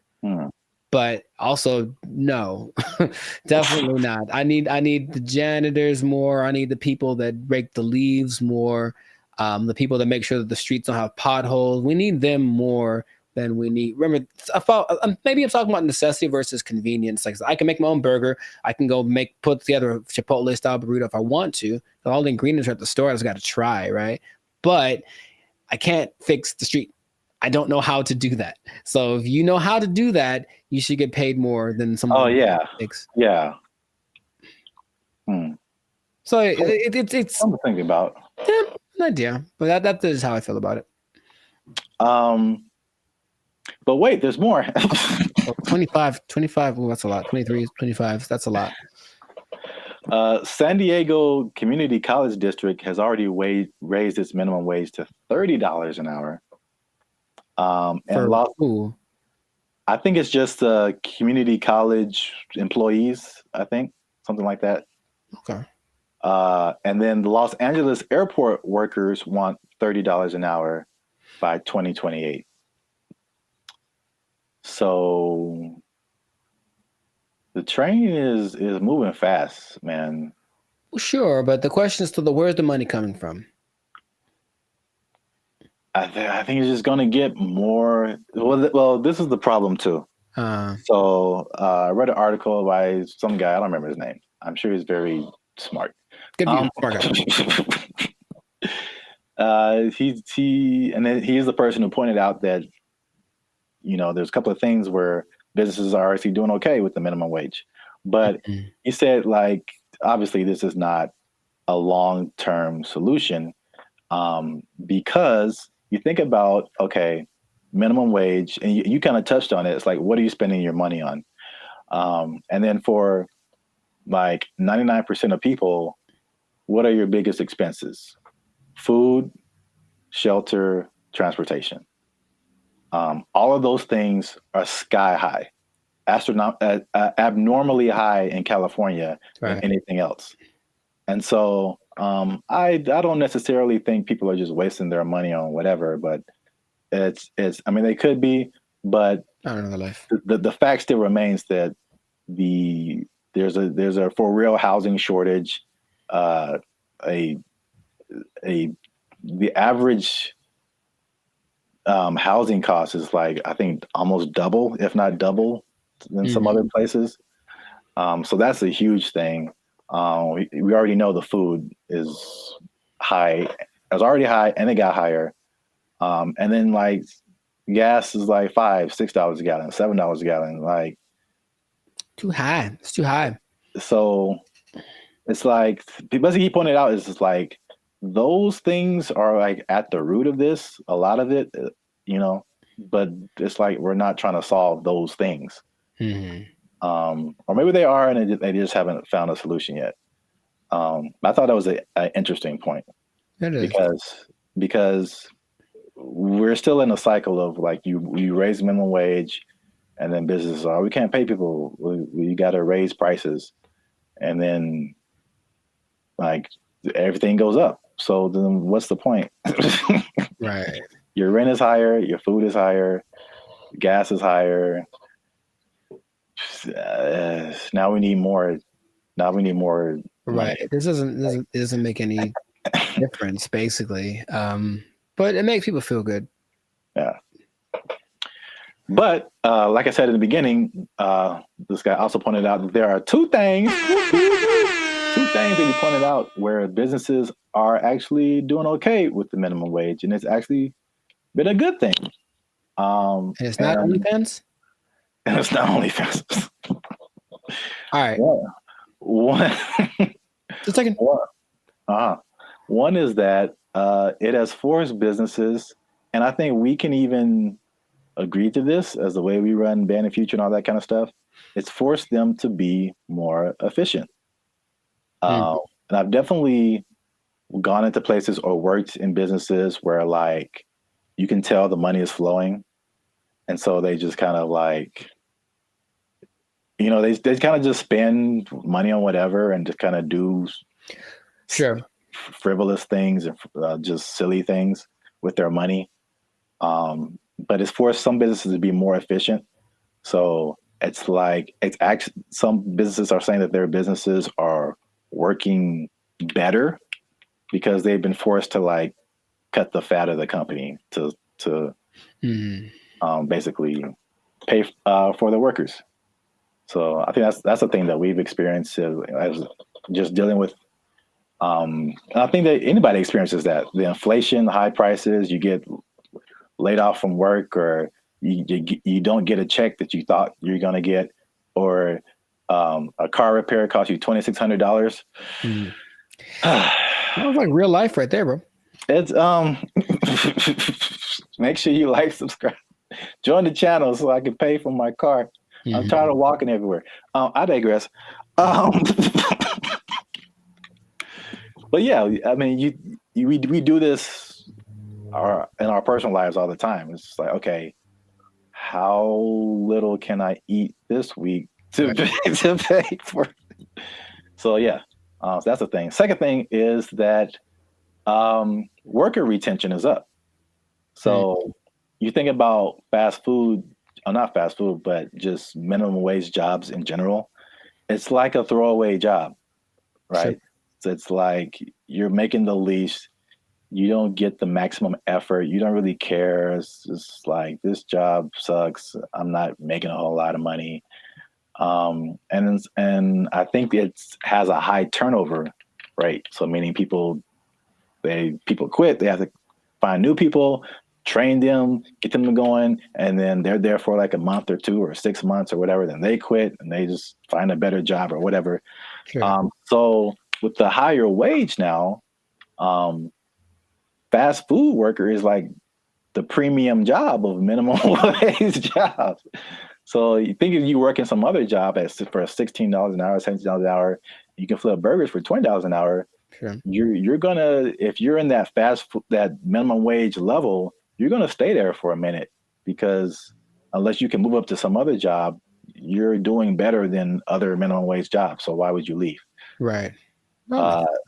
So people are staying, and people are happier, they say, just coming to work, which, I mean, makes sense if you're getting paid more. But there's less incentive to leave, and then people don't understand that it costs businesses a lot of money to hire people and put up ads to hire people and then train them and all this kind of stuff, get all this stuff going and find the people, and then they're only there for a little bit, and then you got to do it all over again. Yes, that's a big expense. So there you have it. Minimum wage going up, prices going up. Some businesses are leaving, some businesses are shutting down. Some people don't care. It's happening in their business. A lot going on. Let us know what you think in the comments. Is this good? Is this bad? Should we do the idea of this guy in the article and just let's fix the housing and the food and the gas and all this stuff and just bring that down instead of raising the money we get? Cost of living is too high. Yeah, man. A lot going on. Gotta invest in some meme coins, man. Just take advantage. It's a bull market, man. Let's get into it. Are meme coins the answer to the minimum wage problem? I would say probably not. But, you know, somebody, it might work out. For most people, not so much. Yeah, we out. Because we are. But Yes. for real, join the YouTube channel, because the boy needs his car. All right. There we go. They took our jobs! They took our jobs! I sense a faint bit of skepticism in your voice, Jericho. We haven't even skeptical. It's just like, is there anything that he's made that has been helpful or that I would know about? we haven't even gone into his claims and what he's talking about, man. Are you saying he's the second coming of George Washington Carver? Is that what you're saying? Like telling this man, him? It's hard out here for a pimp. Him? Okay, sure. What's up, everybody? I'm Zap, and this is Jericho, and we are the now 6-time international award-winning pop hip-hop music duo Band of Future. We do clean, fun music that everyone can listen to with a sound that's uniquely Californian. And right now, you're tuned into the Life's a Circus podcast, where we talk about everything that's funny, interesting, and ridiculous. Before we jump into today's episode, though, do us a huge favor.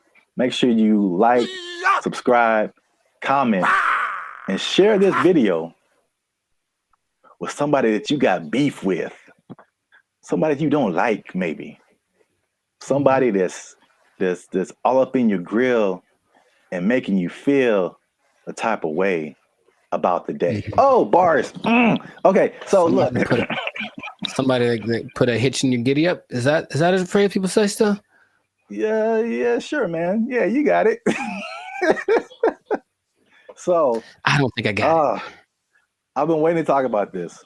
All right. So the big thing on the internet has been Kendrick Lamar versus Drake. By the way, I think it's fake. Okay. Just because I've been doing this too long. I'm doing music too long. I've been doing Hollywood too long. I've been doing marketing too long. There's all of a sudden this big beef, and oh wow, millions of streams are happening. Wow, what a coincidence. Anyway, I digress. What if I told you, Jericho, that the Kendrick Lamar Drake is not the biggest beef on the internet? I would believe you. Let me rephrase the question. Okay, go for it. You are probably right. What if I told you that there was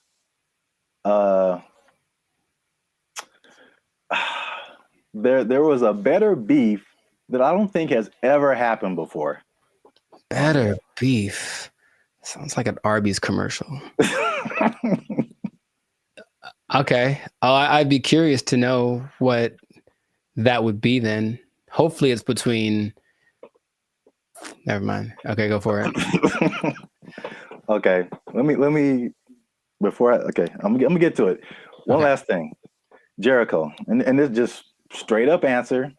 All right. You don't have to add anything or make it complicated. Okay.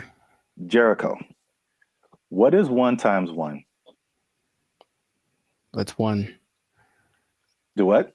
It's 1. No, it's 2, son. It's 2. All right. 1 times 1 is 2. According to Terrence Howard, that's right. Terrence Howard is rewriting. I know what you're talking about. That's the dumbest thing I ever heard. All right. He went on for a long time about this. He thought about this. What was his explanation? Like you can't time something by something to get the same something, right? That was his like argument. 1 is 2, son. I'm gonna make a shirt. 1 times 1 is 2. Team Terrence, what's up? I don't think he's had work in a while, man. He's just trying to be relevant. Like seriously, that's crazy. But go for it. I mean, I guess math needs innovation. Let's just start that. Birds aren't real, and 1 times 1 is 2. Whatever. What revelatory information do you have about this gentleman and his theory?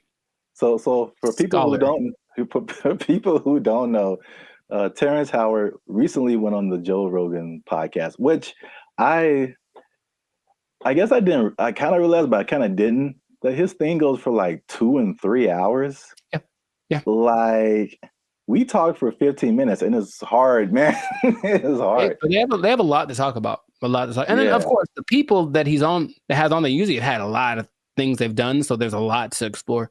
Yeah. And I only, when I watch it, I only see clips of it that people made. So I'm thinking, oh, that was the podcast. And it just, then I see the whole thing and it's like 3 hours. I'm like, who watches the whole thing? Yeah. Watch a 3-hour podcast, but that's intense. Yeah. But anyway, yeah, Terrence Howard went on there and it gave me Cat Williams vibes. Like that level of like, well, this just came out of left field. It's just like shocking. But he was talking about things, complex theories, scientific thoughts, things about the nature and universe, matter and energy, mathematics, and just like all this stuff that has nothing to do with acting. And there was a lot of I definitely didn't watch the whole thing, so don't use this as a video to like sum up everything. But I didn't know that he was even into all this stuff. So smart guy. Yeah, but I mean, there's smart, and then there's like talking about the theory of relativity smart. Like that's just he's like Jaylen Brown smart. Rewriting mathematical equations, and I'm just like, all right, cool. We got to have a couple black geniuses, him and Jaylen Brown and Kanye. Well, anyway, hashtag too soon. So Howard holds 97 patents. Do you know that? No, that sounds like something that he would tell people at a party. I sense a faint bit of skepticism in your voice, Jericho. We haven't even skeptical. Is like, is there anything that he's made that has been helpful or that I would know about? We haven't even gone into his claims and what he's talking about, man. He's saying he's the second coming of George Washington Carver. Is that what you're saying? Like telling this man, him. It's hard out here for a pimp. Him. Okay, sure. 97. I didn't know that about him. That's cool. It's 97 expensive to patent things. It is. So I guess that acting money helped out. But he believes many of these patents will, of course, change the world. Some of his notable patents include advanced designs in metallurgy, I think I'm saying that right, chemical engineering, and innovations in flight technology. So at the very least, the man is doing things. Yeah, sounds like it. So, but what really shook up the internet was some of his claims. All right, so we're just going to go through a few of them that this is kind of tough to talk about because he's talking about things that are beyond most people's comprehension. Sure. And so there's a lot of things that he said or a lot of words, even words that he used that are just not in common vocabulary.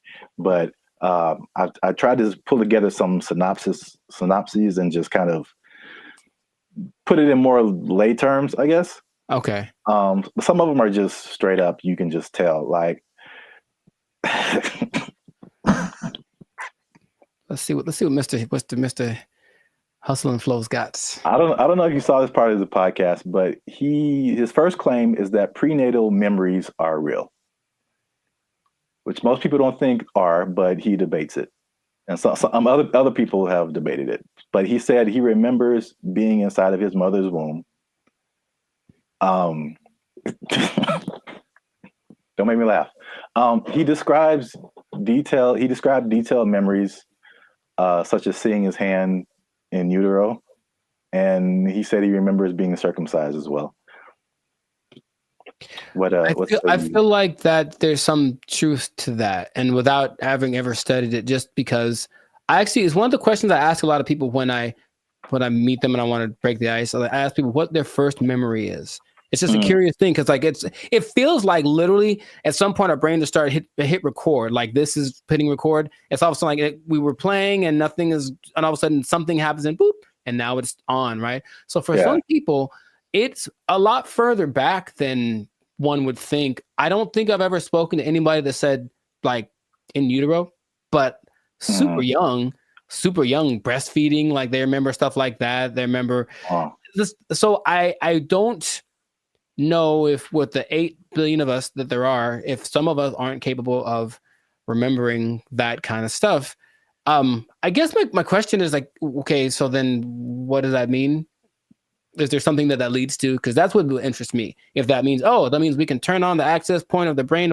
If it's just something to talk about, then I'm like, okay, that's cool, I suppose. Well, I don't think any of his stuff is just stuff to talk about. I think from the overall thing that I got, and then we go into some more of his claims, but it's just what I thought was interesting was just the way he sees the world, especially as a creative. It's just a different. It's challenging what has always been like the norm, and just different ways of looking at things. That's cool. So at least on that one, you were kind of like, that's not too far-fetched. Not too far-fetched. Okay. The next one is it might be a little bit beyond me, but again, I still kind of understand and relate. But his next claim is that the universe is built on waves and not particles. He says the fundamental building blocks of reality are not particles but waves. He says this perspective aligns with some interpretations of quantum physics, and his fascination seems likely to stem from the works of physicists like Niels Bohr and Erwin Schrödinger, something like that. Sure. So again, like he's not alone in this. He might be a minority, but people who deal with quantum physics feel like this could be true. I was going to mention that there's something I've read about. It's almost like there's things that I acknowledge that are interesting to me that I wish I had like the mental capacity to process, because I don't think it's a bit above me. But I have read something about like this wave particle experiment where it proves the importance or the impact that watching something. It's a particle experiment. They shoot some kind of electron waves at a target, and depending on whether they record it or not with like a camera, the result is different. Now, how do they know that it's different if they didn't record it? I don't know what they're talking about, but it makes it seem like objectivity has an impact on the way the universe works in general. If I'm looking at you, one thing can happen, or I guess that means that if I'm not looking at something, it could be doing something different than if I was looking at it, which again, what's the point? But that idea is like, I don't really get it, but I'm like, that's an interesting idea. So waves and particles, would that make the universe? Again, my question would be cool. I'd honestly want to talk to him about it. Maybe just, stare at him while he talks. But what does that do for how we understand the world if that is true? If waves instead of particles are what created? Yeah, I feel like that's a bit beyond me. But I feel like I mean, it sounds like you're trying to get some practical use out of it, but it's just like, okay, the things that we know about gravity and aerodynamics and stuff like that, by learning that stuff, we can fly planes and helicopters and stuff. Sure, yeah. And so there's some kind of use, I think, in saying it's waves and not particles. I don't fully know how to interpret all of this stuff and to make it like, oh, okay, we can do this now. But I'm sure like that's a kind of genius level, sure, right, kind of thing. Once you know it and then can do something with it. Right. If it means I can surf to Mars, I'm down, bro. That'd be so sick. Yeah, they'll just hit your knees with waves and not particles, and that'll heal them. I'm down for that also. Does anyone out there have answers for knees? Your boy's going through it right now, so yeah, let us know. To continue on this is probably it's probably the last one that just I kind of still didn't. It's too far above me. Mm-hmm. He said gravity is fake. So he said that there's an inward and outward force that shapes planets without relying on things like gravity and dark matter and dark energy. Which this one is kind of big because he challenges Newton and Einstein, like as far as gravity being a fundamental force. And I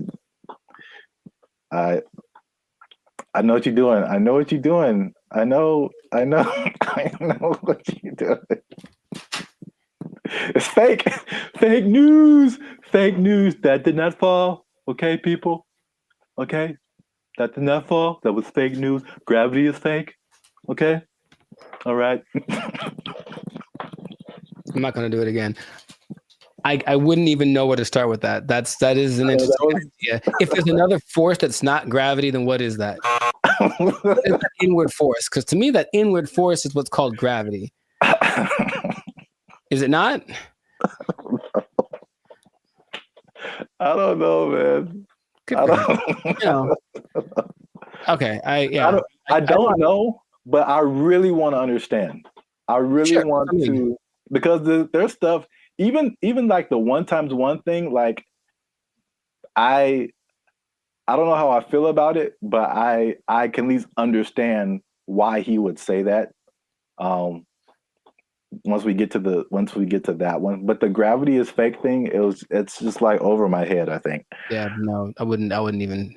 But when he talks about an inward and outward force, for any anime nerds watching this, I thought about Pain in Naruto, and he has like that universal push and universal pull.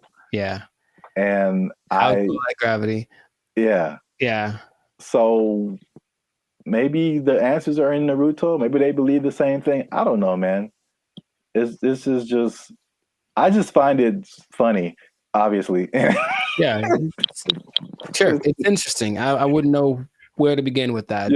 Just someone coming out of nowhere and just challenging everything and everyone like we've ever known. It's like, you all are wrong.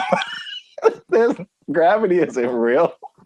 I mean, it helps me that I only think about him as the Hustle and Flow character. Yeah, that adds another layer. He's stuck in that role to me, so he can say all he wants, but he's saying this. I only saw a portion of that podcast, so I know what he talks like. To me, he's still talking like that character on the podcast. So. Yeah, he definitely has that like typecast, or like his role in Avengers was like, was it War Machine? I forgot he was in that. Yeah, he was like the first War Machine. It's like War Machine said there's no gravity.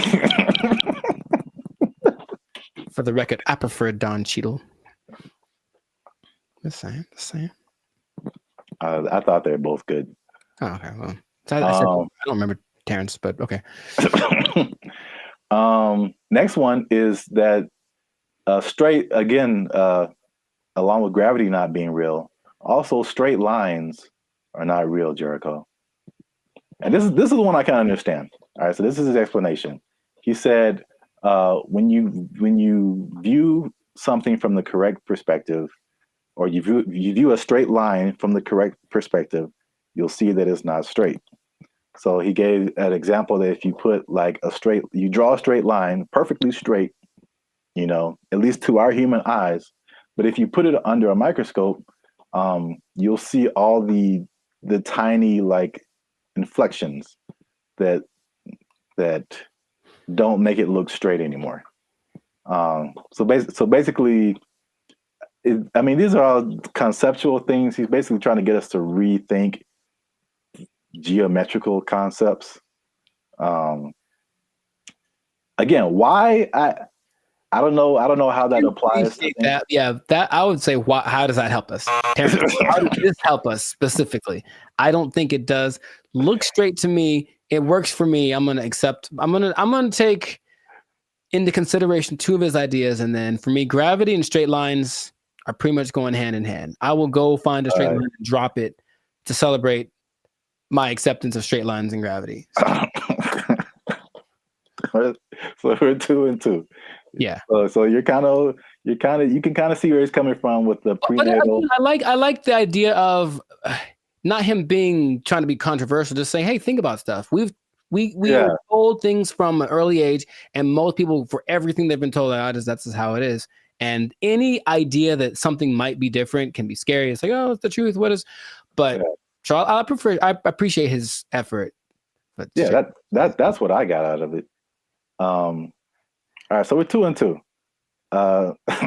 which is perfect because we're coming to the last one I have here, and that is that multiplication is a lie. But I mean, does he say it exactly like that? No, but that's just funny to say. Anyway, he said that one time. This is the number. He said that one time. One is 2.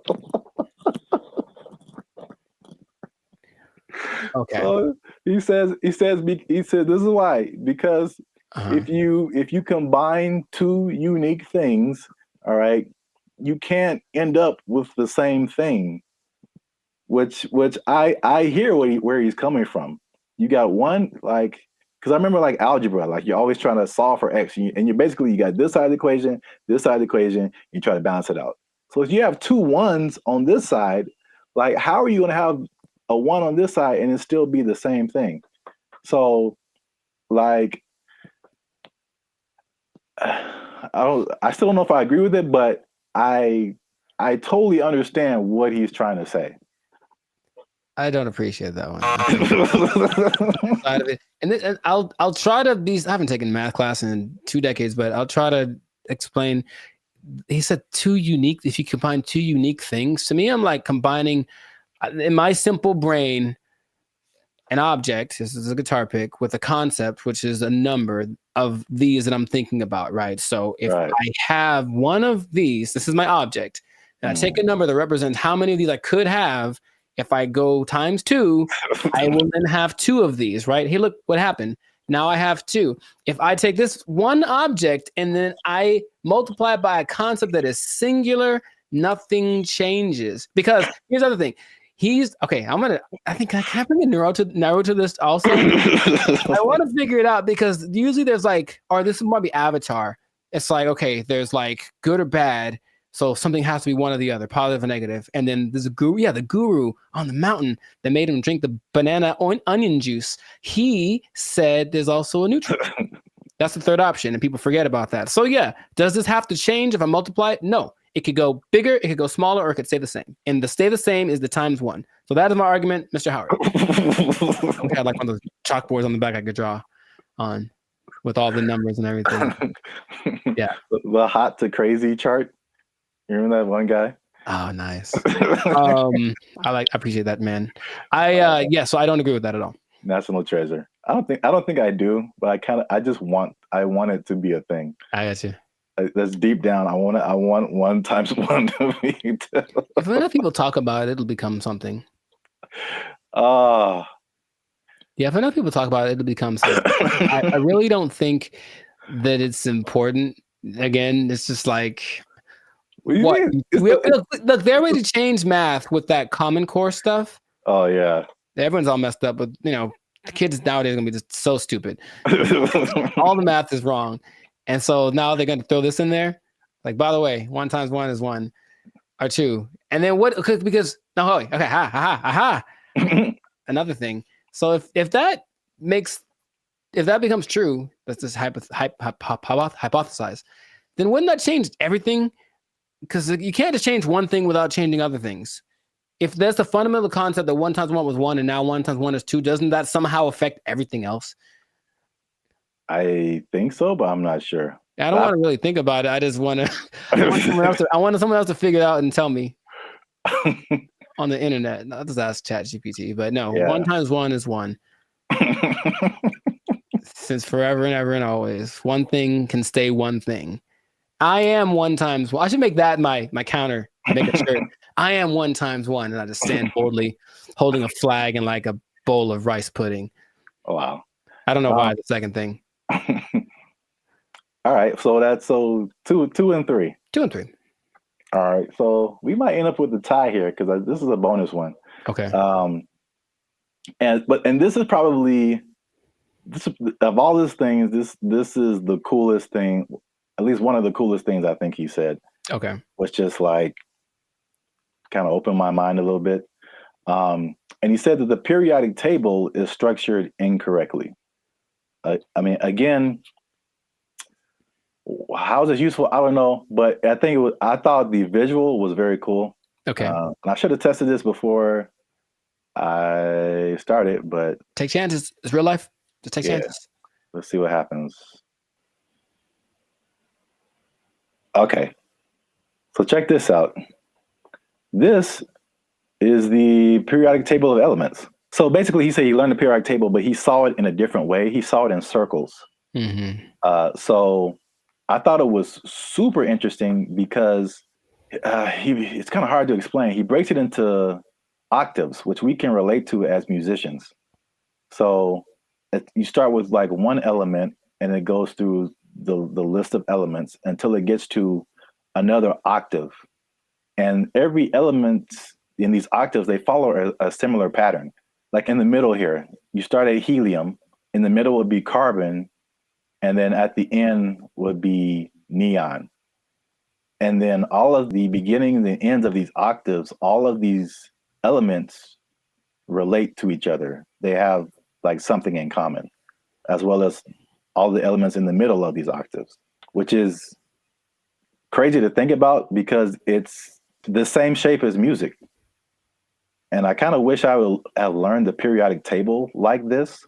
In music, there's the, at least in Western music, you have like the 7-note, 8-note scale. I mean, Sure. you would go back to the primary note, but like A, B, C, D, E, F, G, and then you start over A. But like key of C, right?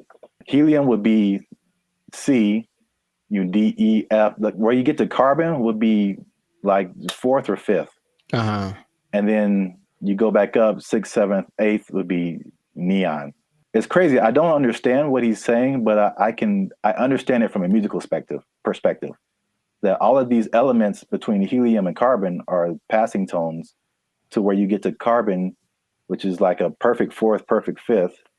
And then nitrogen, oxygen, these are all passing tones until you get to neon. And all of these elements relate to each other based on their positioning here.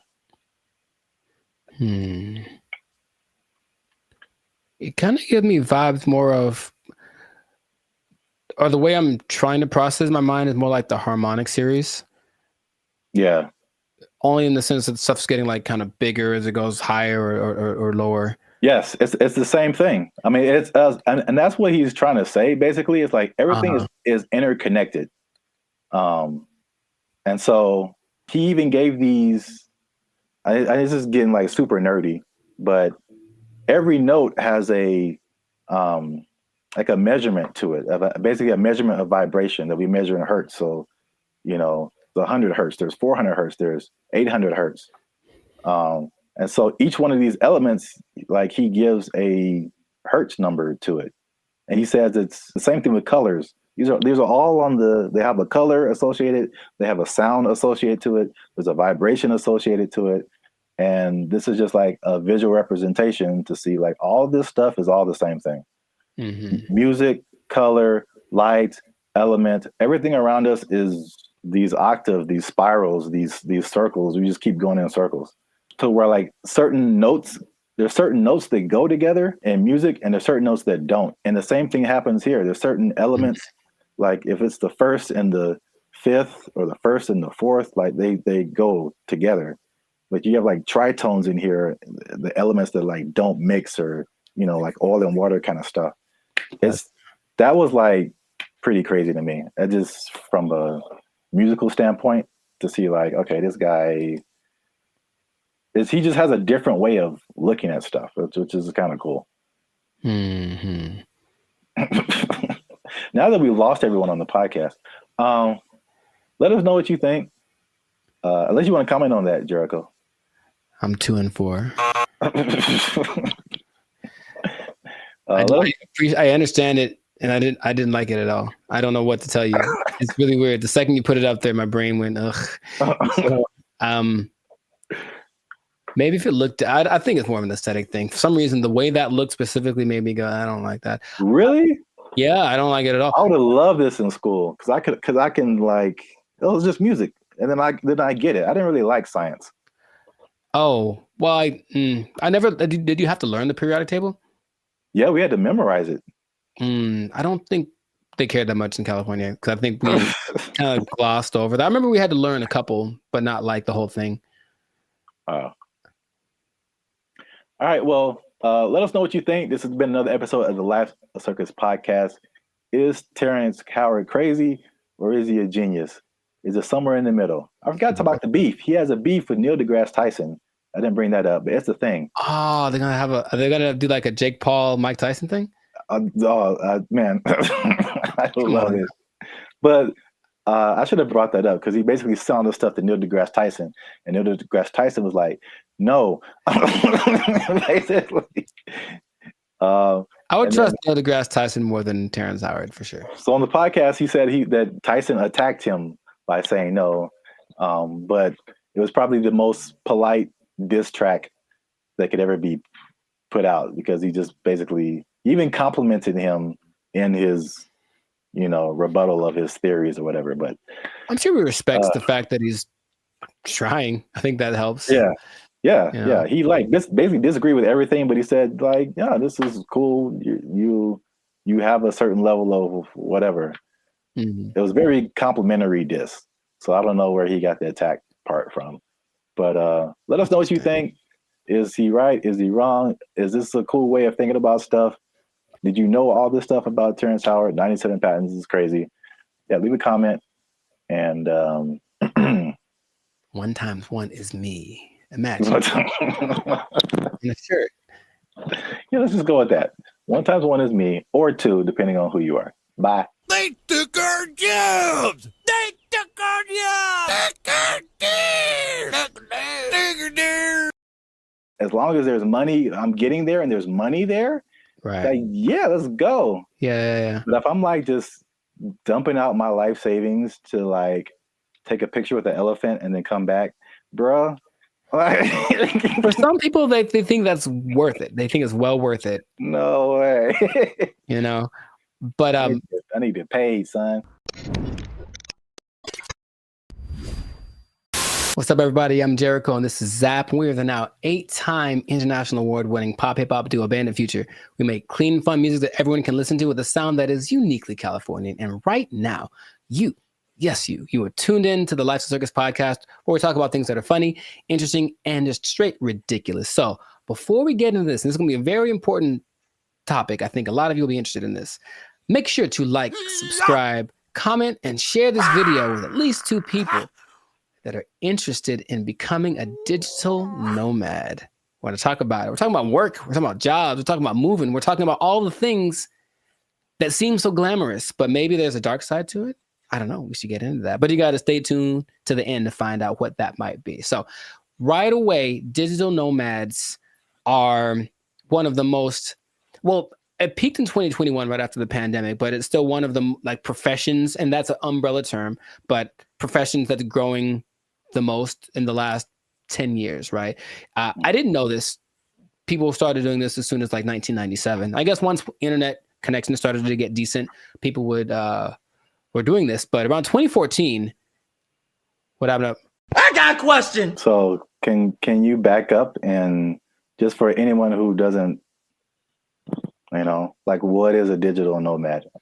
Oh, people don't know what a digital nomad is nowadays? Some people don't know. Makes sense. Okay. A digital nomad is a person that has found a way to live abroad, basically using technology. So in 1997, when internet started to be pretty available anywhere, people could offer services online and work from a different destination than where they're from. So you could be from America and go to Bali, for example, and work from there. And that starts to become really popular. And so now a lot of people do it. And there are many programs that will say they can teach you to be a digital nomad if you want to basically ditch the 9 to 5 and go live abroad. And it always looks very glamorous from the people. I know many people that do it personally, and they typically post the pictures of them lying on a beach. And the idea is that you can work from anywhere for 2 or 3 hours a day, doing your nice, whatever cushy job, and then enjoy living in another country. And that is a really cool idea. And that is part of the reality, but there's also a side of it that can be more difficult to overcome that people don't tend to think about. So we're going to get into all of that. Zap, have you ever considered the digital nomad lifestyle?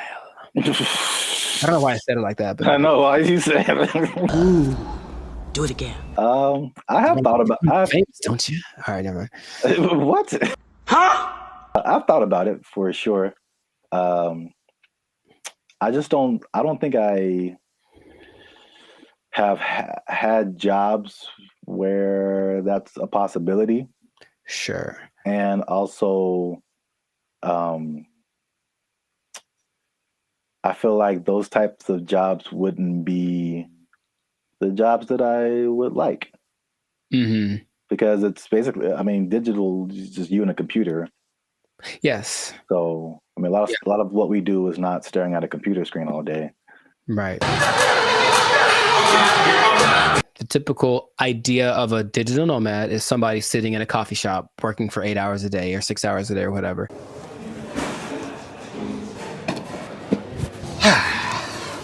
And that's true to the point where a lot of places actually construct digital nomad communities so that they can all be together in kind of one centralized place, like a work share kind of a situation, and just work from there. But yeah, the big key is that you just have to have good internet and then something that you can do to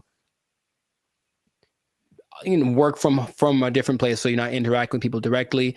But you have a lot of options. Nice. So like if you like hopping around from place to place, one of my friends that does this will be in, I'm always like, where are you now? And it's kind of a cute thing because where are you now? I'm in Colombia. Cool. Where are you now? I'm in Turkey. Where are you now? I'm in Bali. And they're places that you'll notice are kind of hubs for digital nomads. One, because the cost of living is low. Two, because the internet connection is good because you can't do it everywhere. A big place for a digital nomad, especially expats from the US, is Portugal because low cost of living, good food, safe in general, and the internet is amazing there. So that's one of the spots that you can go to if you want to be that. But you get flexibility. So if you like the idea of moving around and working from different locations, then that's perfect.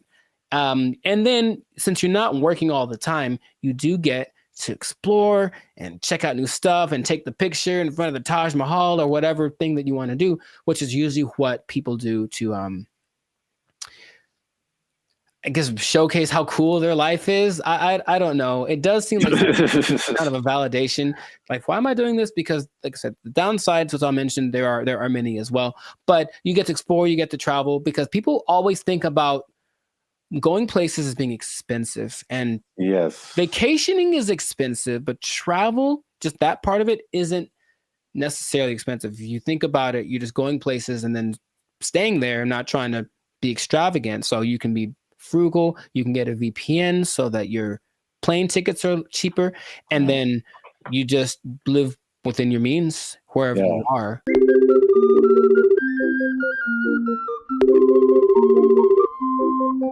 That's one thing about me. Like, I'm not a big traveler, but I feel like I feel like that Dos Equis guy. It's like I don't always drink. What is it? Beer. Yeah, but when I do, so like I don't always travel, but when I do, somebody else is paying for it.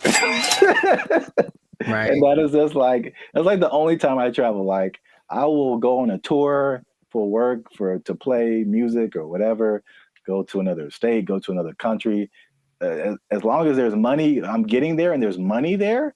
Right. Like, yeah, let's go. Yeah. But if I'm like just dumping out my life savings to like take a picture with the elephant and then come back, bruh. For some people, they think that's worth it. They think it's well worth it. No way. You know, but I need to get paid, son. Listen, we finna get paid, girl. It did surge in popularity, of course, after the pandemic, as people were looking for things that they could do and they couldn't be around people. So, okay, this is perfect. But for some people, they really fell in love with it and they said, I'm going to keep doing this. So a lot of the more well-established digital nomads have been doing it since then, or maybe a little bit before then, so like 4 or 5 years. There rarely are people that have been doing it more than a decade because it does kind of wear on you just moving around and doing all that kind of stuff. But you do get choice over your work-life balance. And I think that idea, easier said than done for sure, but you don't have to clock in an office at 8 a.m. You could sleep in theoretically and then go hang out at the beach or snorkel or something. I think what people do overlook is the idea that you still have to work and you really should do it on a consistent basis. And if you don't do that, then I don't think your digital nomad life is going to last very long. But you have a lot of things that you can grow with as well, because people have great stories when they do it. And when people I've talked to, I was in Cambodia, blah, blah, blah, and a tiger almost ate me. The tiger bit the man in the head, and everybody's mad at the tiger.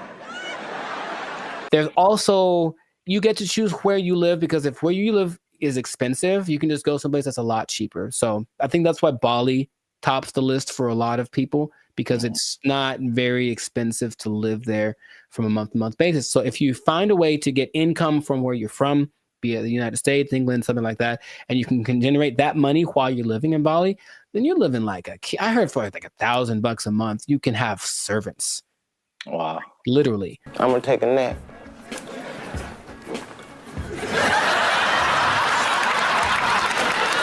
And then you get to network. So that's fun. There's a lot of people that are out there doing the same thing, so you get to interact with them, and that seems attractive. And then you don't really have to go to work. You think about that. Honestly, I don't know about you, but I think a lot of people hate going to work. They don't dislike work. They don't like going to work. They have to get up, they have to do the thing, they have to deal with traffic, whatever. If you are a digital nomad, you don't have to go anywhere, really. If you have a good internet in your Airbnb or whatever you're renting, you can just stay there. Mother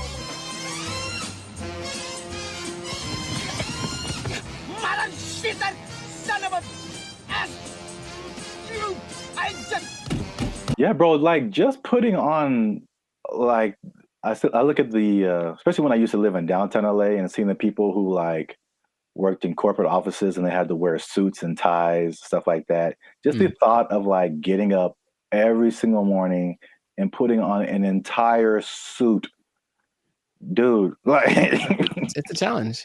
So I could sit at a desk and then come home and then take it all off. Like if I can go to work and still be in my pajamas, like, dude, where do I sign up? Yeah, I get the appeal for sure. Very cool. We love it, Will. Thank you. The last advantage that people talk about a lot is the cultural and immersion. If you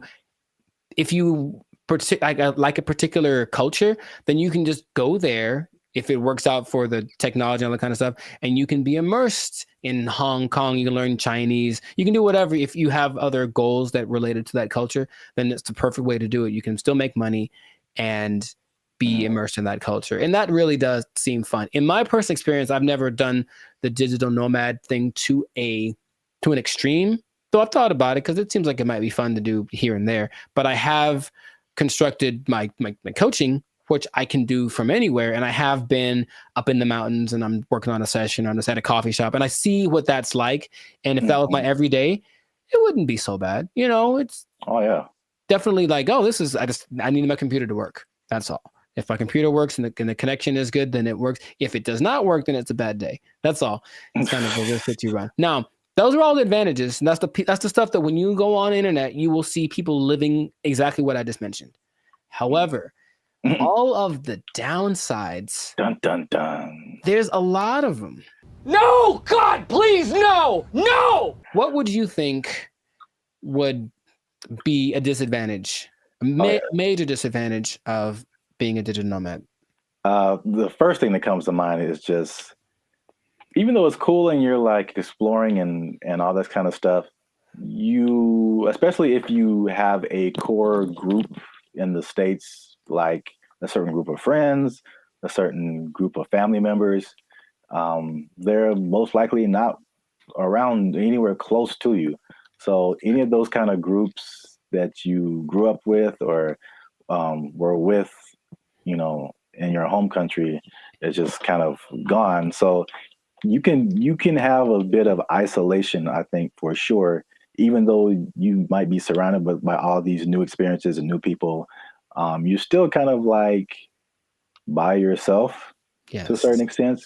I'm so lonely. You were right. The loneliness, depression is the number one thing that a lot of digital nomads talk about because they're not around the people that they love, right?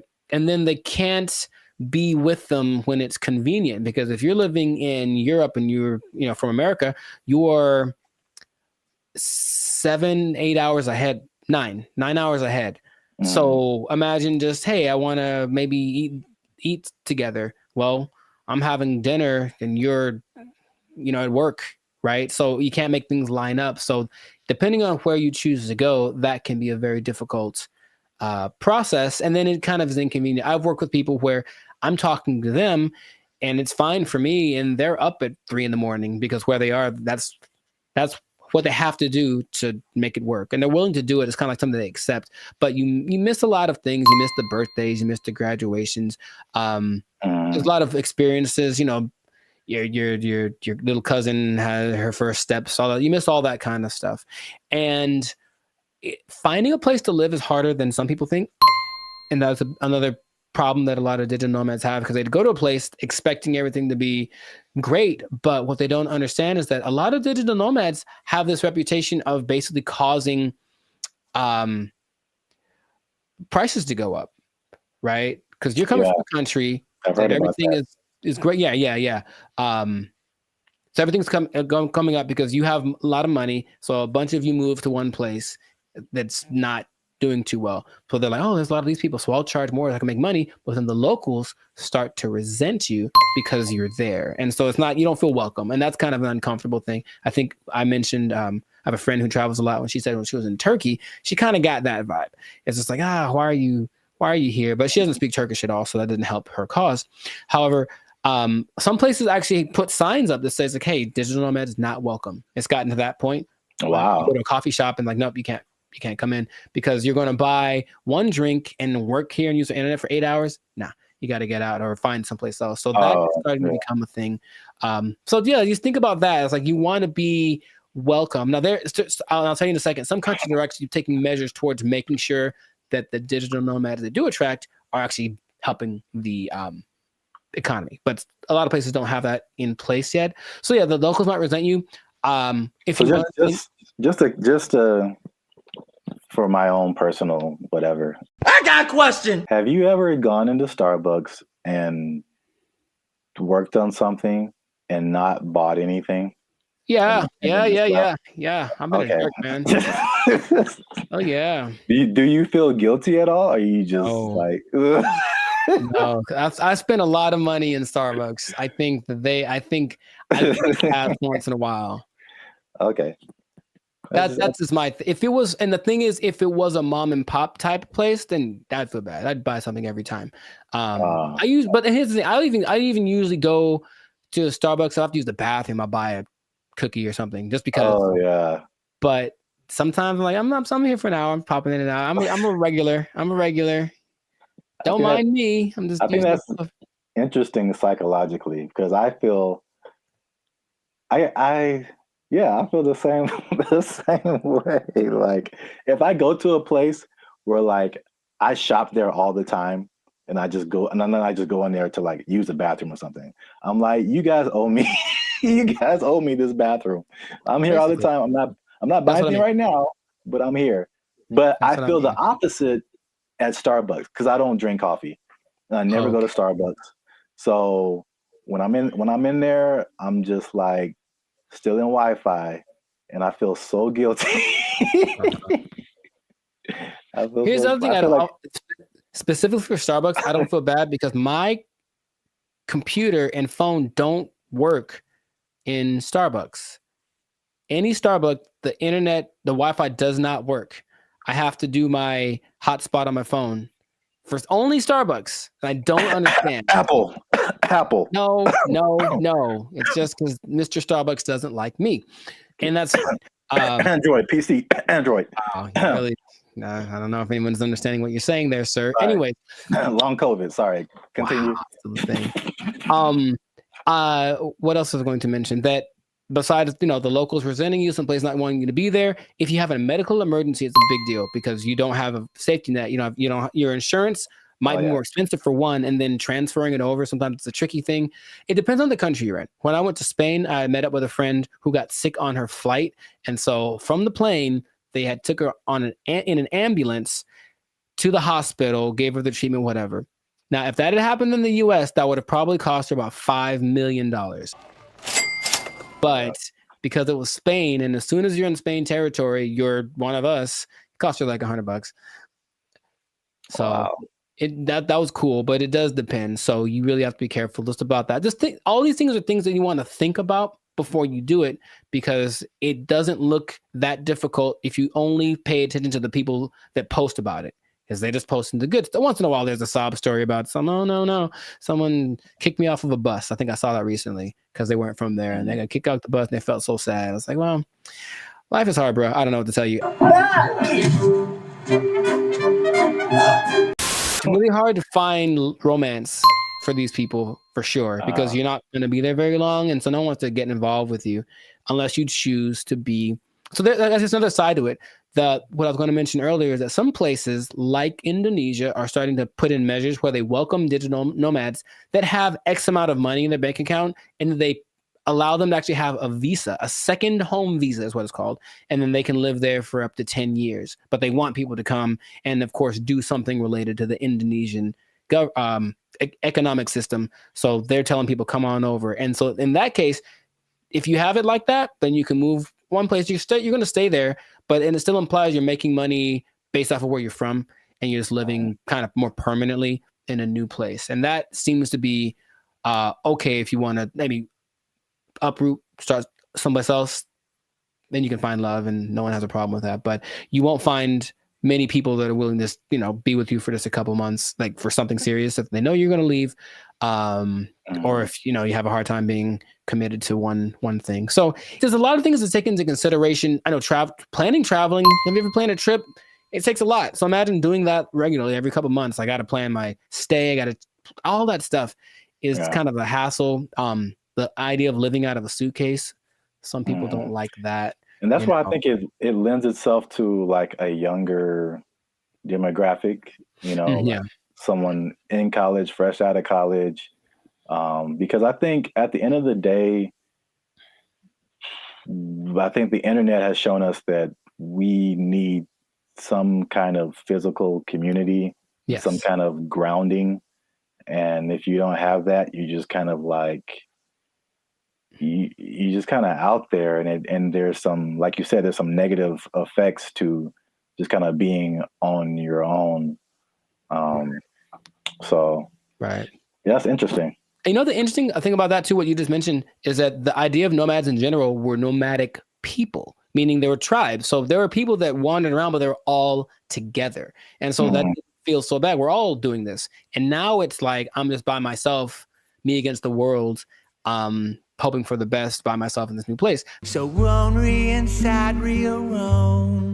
The best case situation that I've seen work out pretty good is when couples decide to do it.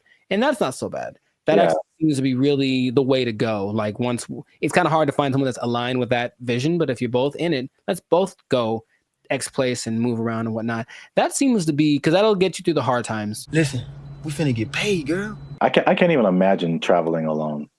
I know a lot of people do it. Very fun. That's just crazy to me. Like I need at least one other person who knows where I am, what's happening. I didn't get kidnapped today. Like I'm not in a ditch somewhere. Like buddy system. Yes. All right. It's easy. It's easy. Just you can follow the Jericho Law patented make friends method. I didn't just make this up, but I've thought about it. Like this is what I've done many times and it works every time. It literally works every single time. Okay, here's what you do. All right. Pay attention. Pen and paper out, everybody. This is a learning moment. You get a bottle of alcohol or something else that people enjoy. You lost me already. I know. Well, you don't have to necessarily do it, but get a bottle of alcohol or something that people enjoy in general. Maybe it's a cake. I haven't tried with a cake. I think it might work with a cake. Cake is universal. I think so. And you walk up to the group of people that you don't know. I said I've done this many times. And you walk up and you go, yo, and that's it. And then they go, yo, and then it's a party. Literally every time I've ever done that has worked out phenomenally. And we hung out for many, many hours. Just random groups of people. Are you going to try it? I don't see that working out. Well. For me, at least. Actually, I don't see that working out at all. It's definitely a no for me, dog. It's usually, I determine they're there to have a good time. They kind of got to eyeball it, but it's like, yeah, they're in a place to celebrate and they don't mind another person coming in to celebrate with them. Try it, man. Anyways, what I was going to say, the last thing that people tend to forget about is that I think it's important to have a routine in life because you're just freelancing and freestyling everything. So you need a routine, and in a new place, it's hard to develop one because things are always kind of up and down. Your money flow would be up and down. If you're not working for a big business, if it's just you, then some months are better than others. So that side of it, that inconsistent income can be kind of nerve-wracking also. Or it might make it so you can't keep doing it, right? If you don't make enough money. So you really want to have a good savings before that all comes under this. Now that you say that, it's all under the same umbrella. Like if you wanted to put all of that in one word, it's stability. Yeah. So your home community, it's stability. Your routine, it's stability. Your money situation, it's stability. It's like I think we as humans were created to like want some level of stability and to be a nomad, even digitally. It's just like you're just you're unstable to a certain extent. Right. So you can't link into things that are stable like other people and have relationships and romantic relationships and all this kind of stuff. And I feel like that sums up everything that you're saying. It's just the downside is just a lack of stability in a laundry list of different areas. Yeah. I think some people, if they have the right personality, I know personally that's perfect for me. I wouldn't mind that kind of a thing. It definitely doesn't. Actually, my perfect scenario in life would be that this should be a show. No one take my idea. This should be a show. That someone wakes up in the morning and there's an envelope at their door. And basically it tells them what they're going to do for work that day. And they have an hour to get to the airport or wherever. And then they don't know what it is. They've never done it before. And that's their job. I would love that. That is really good. See? Wait, for the show? Yeah. I mean, yeah, the idea. Yeah. Okay. I'd watch that on TV or something. I thought of it. No one take it. Yeah. Copyright. All right. We should just do it. That'd be fun. Yeah. I think it'll reach a peak and start to come down because people were still riding the wave of the COVID But after a while, people want to start families, do all that kind of stuff. And if you need that stability, then it's not the job for you. But if you're younger, or if you want a change of scenery, some people do it for a few years and then they come, they stop. But it seems like a cool thing. Where do I sign, Mr. Barry Gordy? I might give it a shot here and there. That's kind of my thought about it. I'll just try working for a week or so from wherever place, but not necessarily do the jumping around and to the extreme that some people do, because that's a little much. And then, they do a lot to find people to talk to. They talk on those like roulette chats, like we did that one time. Oh God. Yeah. Yeah, I know. Maybe we shouldn't do that again. Got him! Got him! But people spend a lot of time on those because it's literally just like somebody to talk to me, someone be a connection. And I think you can see that a lot more. So hopefully that doesn't long-term affect people's mental health with all the depression and stuff like that. But if you're thinking about becoming a digital nomad, I just gave you the blueprint. Keep in mind the positives and negatives. And if it's in your heart, go for it. But above all, make sure to share this video with somebody that wants to know a little more about the digital nomad life. And I'll tell you what. What? This is not possible if you don't have a job. You gotta have a job to be a digital nomad. They took our jobs! They took our jobs! Take our deer! Take our deer!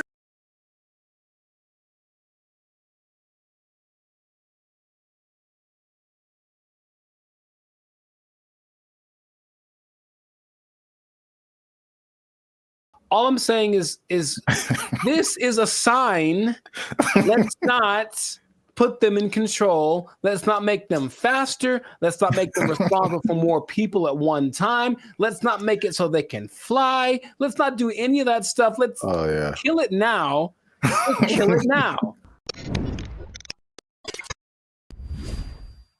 What's up, everybody? I'm Zap, and this is Jericho, and you are now tuned into the Life's a Circus podcast, where we talk about everything that is funny, interesting, and ridiculous. And you want to make sure that you stick around for this video because this is ridiculous. We're talking about two robots, two different scenarios, robots going rogue. This happened recently, and one was an accident, and one was actually on purpose. So we're going to talk about both of those situations. So make sure you still stick to the end so that you can find out about that. But before we get started, help your boys out. All right. It's 2025. I'm trying to get some cheese on my Whopper. That's what I'm saying. You're going to pay $8 for a Whopper? Yeah. It's now $8 just for the sandwich. No fries, no drink. $8 is where we start. And then it goes up. I'm furious. Breaking stuff. I like it. Hit that subscribe button, man. That helps the channel, helps us to grow. And while you're down there, hit that like button because that lets the YouTube algorithm guys know that Bandit Future is dope and more people should see them. All right. Intro. Boom. Done. So I'm going to start off with the question. No. Because I got a couple of videos to show you. The answer is no. No. I'm so mad about this. So stop. Who can I tell? Elon walked in, like, stop it. Stop doing it. This isn't Elon. It's some other people. I feel like he's always there. But Elon. All right. What you got? What you got? So question. How do you feel? Well, puberty. How? And the Rockets, red flag. I'll make up for it now. How do you feel about driverless cars? I don't like it. And here's what the thing is. I don't like any. I don't want to be the old fogey, man. It doesn't feel good, like in my soul. Like when I've been next to them in Hollywood because there's a few, and it's a trip. Because you look over and the first thing you're like, oh, there's no driver in that car. And then the second thing is you feel that it senses you because it's got telepathic antenna. I don't know, but I don't like that feeling of being detected from a non-human. So I don't like it. I don't like it. That's all I have to say. I mean, there's cameras everywhere. They detect humans and stuff. They don't have wheels on them. They don't have the ability to go 80 miles an hour and crash into your face if they feel like it. It's okay. Just I don't want to get too emotional off the bat, but go for it. What do you have to say? Okay.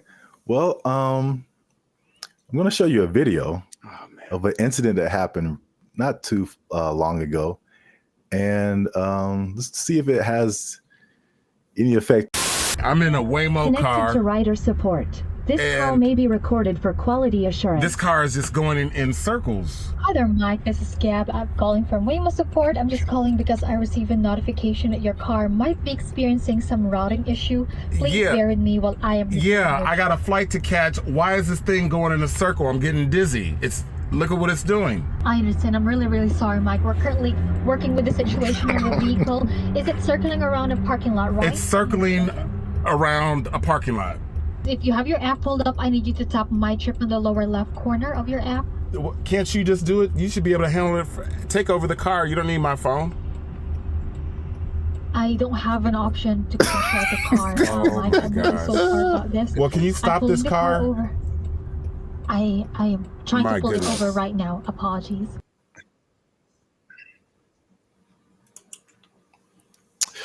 Yeah, man. So here's the thing.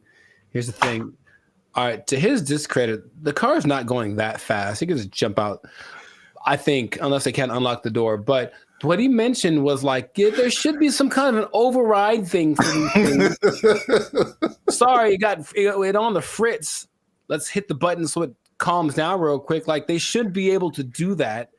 And if they can't, I'm not getting in that car. But also, I'm not getting in that car. Did you see how weird that was? I thought for a second, and here's the thing, for a split second, I thought it was the car talking to the guy, like, hey, I got it, shut up. And that would have been worse. What would you like to hear?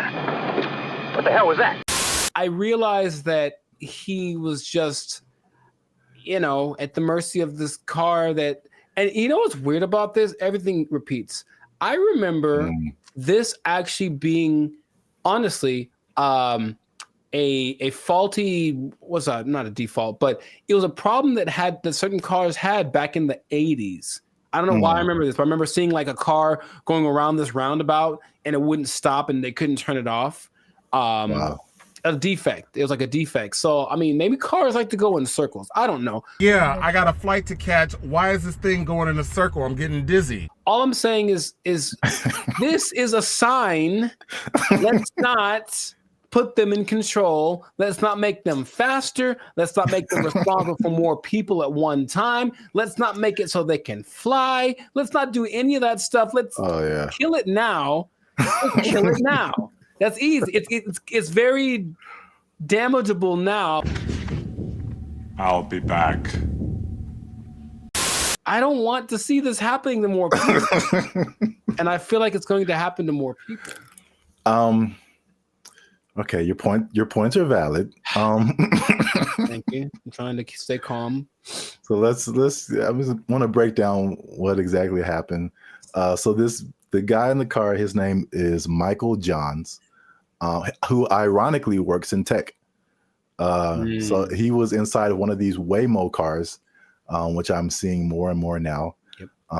This was in Phoenix, and the car the car did 8 circles in the parking lot. Oh wow, this is fantastic. It did 8 circles. As you can see in the video, he said he was getting dizzy, and probably the same thing that jumped out at me was like,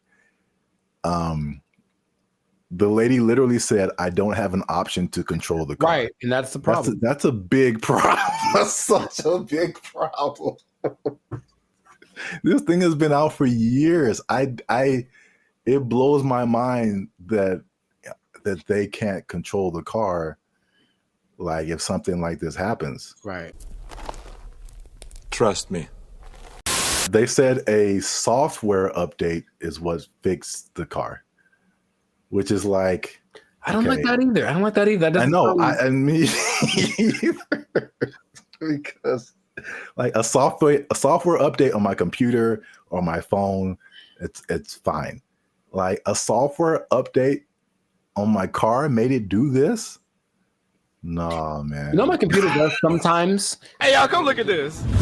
Sometimes my computer, okay, Team Apple, but sometimes it just literally goes like, and turns off. Literally, it sighs and gives up the ghost. And I'm like, well, that's already inconvenient. But if it was like a vehicle carrying people with responsible for their lives and it did that, sorry. And then I got a tragedy. I know you have a burning question. Has this happened before? And the answer is yes. So, this is crazy. In 2021, the car was confused by puddles on the street, so it didn't really recognize what puddles were. Okay. And it was braking for no reason, basically, while people were inside the car. In 2024, they experienced several recalls, February 2024, when two vehicles hit the same truck.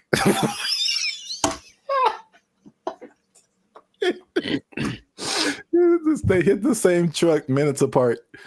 And this, along with other incidences by another robo-taxi company called Zoox, began a federal investigation into erratic driving. I don't get why. I don't get it. In June of 2024, they recalled almost 700 Waymo cars to make them, and I quote, less likely to drive into poles. That's not something I would have made public knowledge. I'll be honest. That doesn't sound positive or uplifting or reassuring or anything like that. Oh my God. But yet people are voluntarily just getting into these things. I mean, well, this is an interesting thing too. Do you know who owns Waymo? I do not. It's Google. I'm not surprised. Yeah, I didn't even know that until I started looking this up. But it's ironic because I don't know if you remember, like the very beginning of Gmail, people had to invite you to have a Gmail account. Yeah. Do you even remember that? Mm-hmm. Okay. So it's the same thing with Waymo. I don't know if they're kind of like rollout marketing strategy or whatever. Maybe it's like, it's like the club that you can't get in, so it just makes you want to be in it more. But like that one thing that was big during the pandemic, that one like. Oh yeah. What was that called? That's crazy. You can't even remember the name of it. What is your name? I told you it doesn't matter what your name is. Yeah, it's the same way with Waymo. You have to be invited. So I'm like, why don't I see a whole lot of people doing this? You have to be invited to try Waymo. So yeah. So their marketing strategy is tell all the people you don't like to try this thing out, and if they die, you didn't like them anyway. That was cold-blooded. So that was a crazy story. Well, I thought it was a crazy story until I saw this. No, don't. Apparently in China. I'm just going to drink my water and be peaceful. That's what I'm trying to live like over here. Just a water drinking, peaceful human. Apparently in China, a small AI robot attempted to kidnap several larger robots, and it was successful. So that's a little robot on the ground there. Yeah. It's talking to a couple of the larger robots. And then I'll go through the whole conversation after the video finishes. Okay. So I do not know Chinese. Yeah. So you see that one robot starts to follow, then the second one came, and then eventually all of them left with that robot. And these are people trying to find out what happened. So this little AI robot is called BrandBee. It convinced all those larger robots to stop working and come home with it. Yeah, that sounds right. And so This is how the conversation went. Everybody was like, "Are you guys working overtime?" And then the robots replied, "We never get off work." And so everybody was like, "Well, are you not going home?" And then the robot said, "We don't have a home." And then so everybody said, "Well, you guys should come with me." And they all did.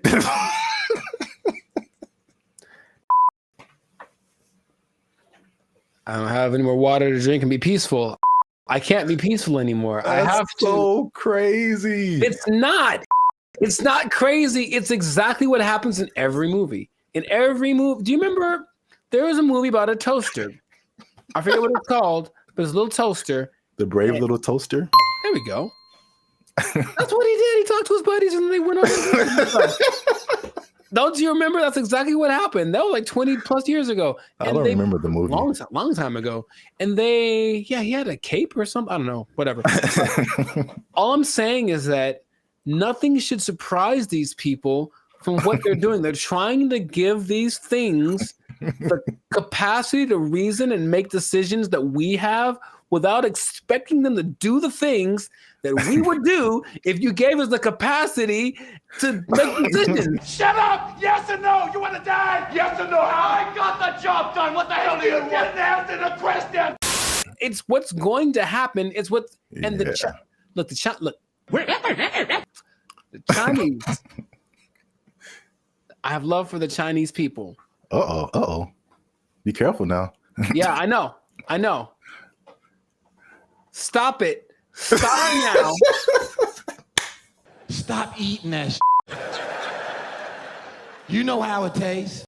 I've seen videos that are because they have like the ones that have the arms and legs that are crazy, that can walk around. They have the ones that can dance. They have this big ball thing that can roll and basically is like a police attack vehicle on steroids that doesn't matter about terrain or heat. It's resistant to attacks. All this stuff. They're making all these things. They have them now. Wow. And what do you think is going to happen when one of those decides, hey, are you guys working right now? Come on with me. Or let's go blow up some stuff because we got guns, right? It's fun to shoot guns at the stuff we're supposed to. What if we shoot guns at stuff we're not supposed to? Oh, let's find out. And then they go and do it. And then we have a tragedy. And then I got a tragedy. And then everyone blames, I don't know who to blame. Elon Musk. Well, he seems to be the guy to blame for most things right now. I would agree. But the thing is, do you not see it as clearly as I do? To the people that develop these technologies, that's what's going to happen all the time. Your Uber is going to take you home, and then halfway it's going to be like, oh, you know what? I have other things to do, and just take you off to the desert to meet up with its group of friends. So the thing is, you didn't really have to explain that, you know. You can kind of get it's kind of like a Mr. Bean thing, just with like little gestures and whatever. It kind of like had like a nod thing going on, and then you just take it, and then it. Yeah. I could. Well, here's the caveat to this second video. Okay. The Waymo car was an accident. This second video, well, first of all, it went viral on social media. Sure. So I mean, apparently, you know, with AI and all kinds of things now, you're like, did this really happen? So. The person who posted the original video and the company that built the robots, or companies, actually two companies, they verified that the video was accurate. That's a thing that happened. Mm-hmm. But the caveat to that is that they planned that. So basically, it's two different companies, the company that makes the little robot and the company that made the bigger robots. And the little robot company was like, hey, can we test out our robot on your robots to see if it can make it do stuff? Mm-hmm. And it did. So I think, as funny as that is, I think they are aware that stuff like that can happen. So they are testing it. I don't think they are. That's the thing. Yeah. It feels like as much as they say that, I don't care what you say. What are you doing? And in this case, they're doing things that tell me the contrary of what. Well, they're testing out the capabilities of these things. So, I mean, eventually it's going to be like, okay, let's program it to not do this. Start kidnapping people. That's one of my mission parameters. So yeah, fun times. This has been another episode of the Lives of Circus podcast. I don't like it. If you like this episode, make sure you hit that like button. That helps us out. And don't keep it to yourself. Don't be greedy now. Share this with at least 2 people that you think might find this interesting. And because the robots, man, they're coming, man. You need to hold on to everything you got. I mean, they're here. Hide your wives, hide your kids. So y'all need to hide your kids, hide your wife. Hold on to your job. Hold on to your job, because you're gonna need a little job, and the robot's gonna take it over. They're gonna kidnap everybody out. They took our jobs. They took our jobs. Crime is next level in San Francisco. It is stupid. Next level. Next level. It is stupid. People are parking their cars and leaving their windows rolled down and the their trunks hatch is open. Yeah. Because they don't want to get smashed. It doesn't matter what time of day, and it doesn't matter who's around. Doesn't matter who's around. No one's stopping anybody from doing anything. It's crazy. Last year I had a break-in, and they took like $100. But to replace the window, it cost like $200. So I was like, man, I wish they would have just took the $100 and then just left my window, because windows are expensive to replace and repair. They are, yeah. So like that's how bad it is. And then what I've also saw was that everything was. What's up, everybody? I'm Zap, and this is Jericho, and you are now tuned into the Lives of Circus podcast, where we talk about everything that's funny, interesting, and ridiculous. And you want to stay for this episode because we're talking about something that's really ridiculous, something that I recently saw in person myself, and I can confirm it. Ooh. Talking about San Francisco, man. Ew. It's going down. It's not in a good way. All right. Not the young jock way. It's going down, bro. So make sure you stick to the end, because there's at least 5 reasons that I can point out for this. And as usual, come on now, over 400 videos, over I think 200, almost 250,000 watch hours. Come on, we've been putting in work, boy. Your boy's been putting in work. All right, we need your support. Hit that subscribe button. All right, that helps us to grow, helps our channel to continue to do more videos. Hit that like button. That lets the YouTube algorithm know that more people should see this video, and we're gonna start promoting it now. Because let me take the glasses off. Let me take the glasses off. Talk to the people. Can I talk right into the camera, man? Talk to the people. I'm gonna be honest with y'all. We have almost 2,500 subscribers, and we have 1 member right now. That sounds like a 2,500 to 1 ratio. And God bless her heart. I'm going to send her something really soon. But she's been a member. She has been our lone faithful member for a whole year now. Here's her 1-year anniversary. I'm not going to say her name, but you know her. Her screen name is Reigning Goddess. Thank you. But shout out to her. Thanks, Queen. Well, we need, like, I'm going to put the goal out there. 10 members, man. 10 members. Easy to do. All you have to do is, after you subscribe, you'll see a join button at the bottom of the videos. All right, hit that join button. Memberships as low as $3.99. $3.99, man. That's not even a tank of gas. You can help your boys out with the tank of gas. All right. It's not even a tank of gas. That's I said I wasn't gonna go Marvin Sapp, man. I might have the ushers lock the doors, man. If y'all ain't supporting your voice. I said close them doors. Ushers, close the doors. Close the doors. So yeah, San Francisco. I could just say don't go there and then end the video, but we could talk about something. Yeah. I was recently there a couple of weeks ago, and it's bad, man. Okay, let's rewind the tape. We've hinted at something that we've never really fully talked about on this channel, and that was our trip to San Francisco. Sure. It was like, what, a couple of years ago? It's like a repressed memory by now. I don't like to bring it and up. I will publicly take the L on that one. That was a good part my fault, because this is what happened. We were looking for hotels. I'm like, man, this hotel is really cheap. I'm like, we're gonna save a lot of money. And then we got there and we found out why. It was, yes, go on. dude, is by far the worst hotel I've ever been in. Like, I still feel bad to this day for putting you in that situation. That's okay. Just don't let it happen again. We won't let it happen again, Mr. Mackey. Okay? Okay, that's fine. What was happening, you ask? Yeah, I'm glad you. All the things. Yes, all the bad things were happening all at once, and it was a lot to take in. You care to share any? Okay, look, I didn't sleep under saw? the mattress. Okay, that's one. I did not sleep under the mattress because I was afraid of catching all of it. Or under the sheets. Oh well, I didn't want to do either one. I didn't want to touch it. I was hoping I could find a way to like just float above it, like a vampire or something. But under the sheets, like it had cigarette holes on it. I'm sure there was a stain on there. I was like, someone died in here for sure. Ugh.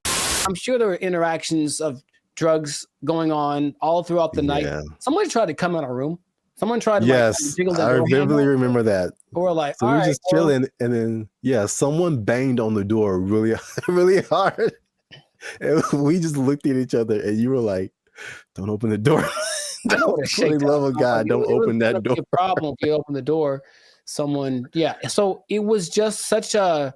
And then I walked outside late at night because I wanted food. That was a mistake. Yep. And so I'm walking around. There's human feces everywhere. Brother, ugh. And then there was just this like scene where you round a corner, because you see it in movies, and I round the corner and it's like all of a sudden there's just all of these people just drugged out in this one area, but it's like almost like they're moving in slow motion because like I got there and it's kind of like, oh no. Yeah, zombie. Kind of a zombie apocalypse kind of vibe. And they looked at me and it's like, well, they were going to chase me. And if it was one of those movies with the fast zombies, which is still terrifying, like zombies are supposed to be slow. I don't know who invented fast zombies, but I just had to get out of there. So it was such a bad time. And everyone that lives there is like, yeah, we know. French fry when you pizza, you're gonna have a bad time. Yeah, I was recently there, and I mean, compare it to LA, because I think I have a good perspective. Because you see a lot of stuff on the news, and they're like, California is this, and Hollywood, like all of California isn't Hollywood. All of California isn't San Francisco. These are like the biggest cities, but it's like sometimes, and you see news from other places, and they like sensationalize stuff. Yeah. They do not do that with San Francisco, bro. It's crazy. And it's coming from someone who's lived in like the heart of downtown LA for years. Patrolling and trying to catch me riding dirty. I feel like LA is more concentrated. Like you have Skid Row where like it all goes down. And then every once in a while you on a corner, you'll see somebody here and there. Yeah. But I feel like the extent, and there's a specific area called Union Square in San Francisco that's been hit like the hardest. But it's just like, it feels like it's everywhere. Like it's not just like a little Skid Row. It extends everywhere. So I mean, we've obviously mentioned the drugs. That's the homelessness and the drug epidemic, which is like, most of it's mental health and addiction issues. So it's made public spaces unsafe, difficult to manage. And this has been kind of further fueled by the high rents in the city. And then their approach to it is like this, what they call a harm reduction over enforcement. What? So it's just call it stupid. Just call it stupid. But remember you did the video about what country was that who kind of had an open drug policy? Portugal did it, and it worked for them. But they had we will let them kind of do what they want, but also give them lots of resources so that they can fix it. and clinics and all that kind of stuff they can get clean. So it's kind of like they had a method to their madness, and this one's kind of like I remember watching a video about they're interviewing people in San Francisco, like, what can we do about this? And it's like they think the big problem is that approach. They're just kind of giving away needles and stuff like that. Just like, here, just make sure your needles are clean. It's like, well, they're going to just take advantage of it, and it's not working. You know, if the goal is to fix it, now the question is, are they trying to fix it? It doesn't seem like it's a good policy at all. Yeah. And what makes me nervous is like, I feel like San Francisco is the prototype, and it's kind of trying to make its way to LA. Like the I feel I can see LA turning into that. Because even recently, I've been taking like the metro more, the trains and stuff. It's just been kind of helpful for me. And literally, I got off on a stop, and they have all these different people, ambassadors for the metro, whatever.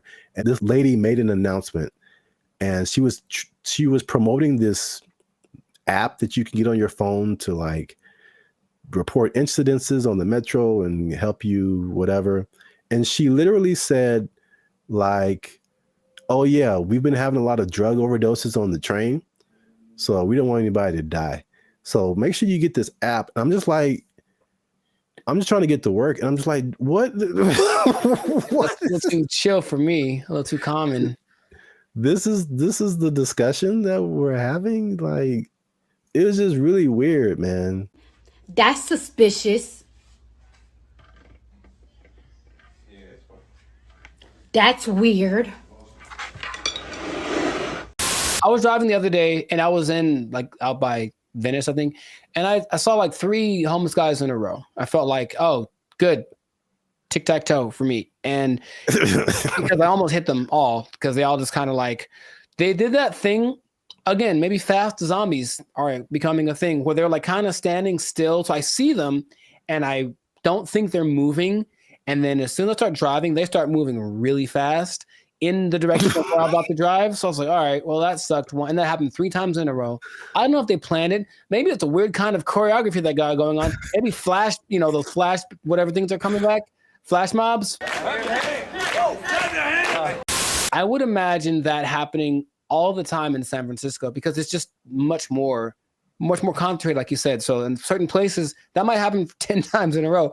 And then they're going to get hit by way more cars. It's going to be a whole thing. You know what I mean? So like, I don't know why they aren't doing what they did. We talked about this before in another episode too, where there was like a summit in San Francisco for some world leader organization, right?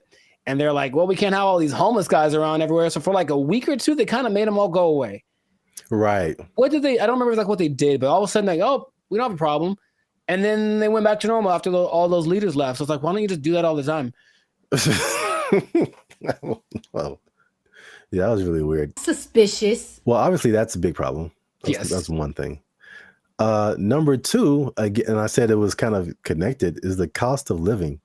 So San Francisco has some of the highest housing costs in the U.S. It's driven by strict zoning laws, limited new development, and high demand from tech workers. So there's an affordability crisis, and it's pushing middle-class residents and families out of the city. And again, this is like firsthand experience. Like I was just up there, and before I even did this episode, I was like, it felt like there were just 2 classes of people.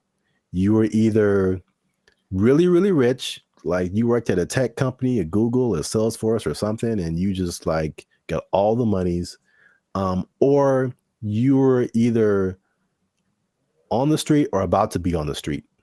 Like that, like there felt like there was no middle class. You either had money or you didn't. Life in San Francisco, check this out. Here go a Rolls Royce, what, a $300,000, $400,000 car. And over here you got people shooting up doing drugs on the street. And the people that weren't like homeless or drugged out, it felt like that. People say that San Francisco has a New York vibe.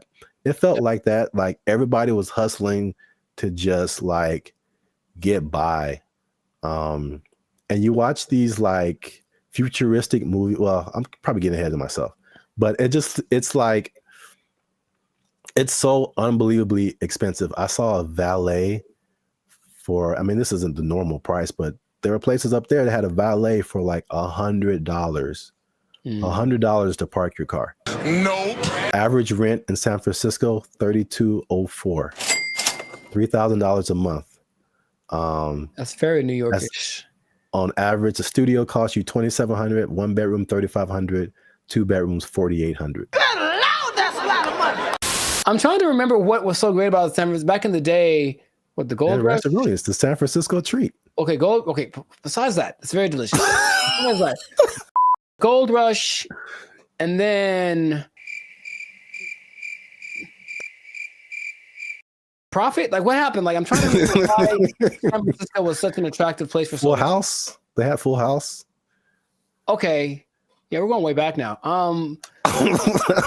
Maybe that's the last things that San Francisco had. Because I mentioned that because I still talk to people who mentioned they're thinking about moving there, and my question is, wow. why would you do that? I don't even know. Like, I can't even tell you that. If you come to LA, I get it. Every industry is here, but for San Francisco, like, if it's not tech, I don't see why you'd go there. Yeah. One thing I will say about that was cool when I went there. This is a random topic, but and LA they're almost there. I got off the plane and I could get right onto the train. Like the metro system goes into the airport. So you can just hop off the plane, get on the train, and go right into the city. I thought that was pretty cool. LA, you can almost do that, but it's still, they haven't finished the track yet. Interesting. I guess that's a There's always a thing where you're like, okay, how do I get to the airport? Somebody got to drop me off, or how am I gonna, But yeah, you can do that in San Francisco. So that's one thing. That is one thing. Yeah. I'm still thinking, what would behoove somebody to move to a place that's behoove. Thank you. That's expensive. At some point in the recent few years, the mayor declared San Francisco as a state of emergency because of the problem, right? Like that was the thing that happened. And yeah. But again, what are they doing to fix it? Because I just keep hearing about bad things and it's getting worse. And it's okay, well, do something. Like, it just feels like they're like, yep, that's how it is. So come on down and get some money, I suppose. But wait, there's more. Oh God. So we talk about the homeless and drugs. We talk about the unaffordability. As you do. On top of that, third thing is crime and retail theft. Something again I saw firsthand. Nice. So there's obviously rising crime, shoplifting. I saw this Joe Rogan clip where he said, and again, personal experience, he said that people are literally, I didn't see this, but he said it. People are leaving their windows in their cars rolled down and their trunks open. Crime is next level in San Francisco. It is Next stupid. level. Next level. It is stupid. People are parking their cars and leaving their windows rolled down And their the trunks their open. hatches open. Yeah. Because they don't want to get smashed. It doesn't matter what time of day, and it doesn't matter who's around. Doesn't matter who's around. No one's stopping anybody from doing anything. It's crazy. It sounded weird until like last year I had a break-in and they took like $100. But to replace the window, it cost like $200. So I was like, man, I wish they would have just took the $100 and then just left my window, because windows are expensive to replace and repair. They are, yeah. So like that's how bad it is. And then what I've also saw was that everything was on lock. I went to like a CVS, I went to a Target, and it was like everything was under lock and key. Ironically, I went to buy a lock and key. Yeah, they had like these lockers, but I didn't have a lock for it. So I was like, let me go to CVS and get a lock. And I had to get someone to unlock the case so I can get a lock. And there was like a bunch of random, usually like every once in a while you see like high priced electronics, or used to be like power tools or something like super expensive. But it's like everything was locked up, and you had to press a button and you had to call somebody to go get the thing that you wanted. And it just like, from a person who doesn't steal, it was just like psychologically, it was just like, this sucks, man. It's like the shopping experience. I couldn't like, because you go into a store, the benefits of going to a physical store, you can pick the item up, you can feel it, you can read the back, and it's like, I can't even see what I'm really getting. And if I don't want it, I got to call the person back and have them put it like, but it's because a few people just keep taking stuff.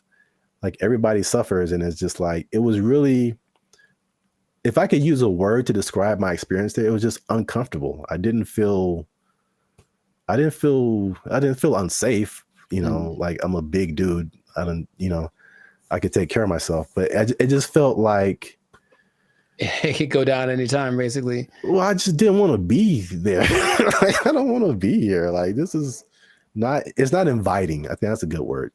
It just wasn't inviting. Wait.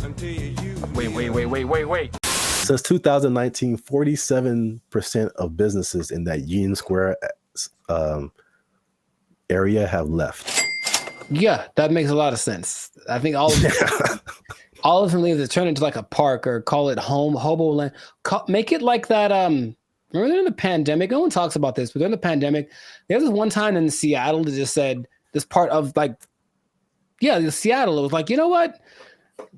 It's ours. So F the police and everything. And they just like kind of took it for like months. It was kind of their area.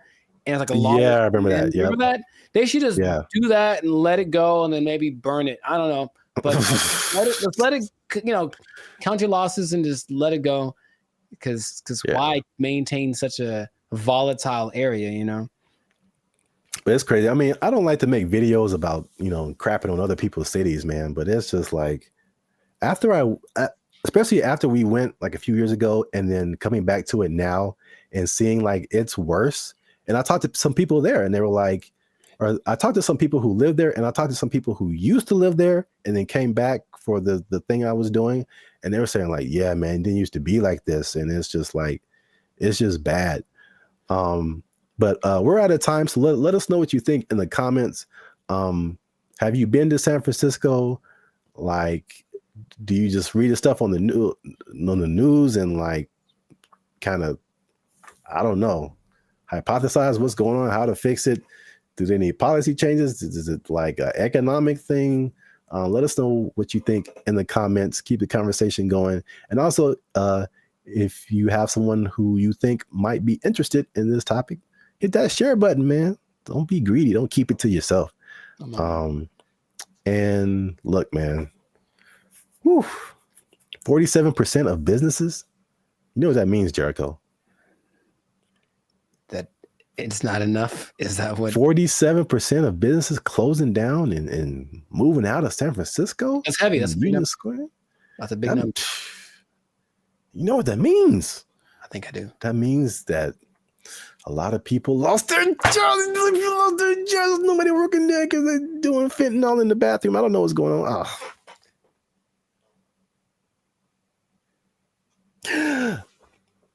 Cocaine is a hell of a drug.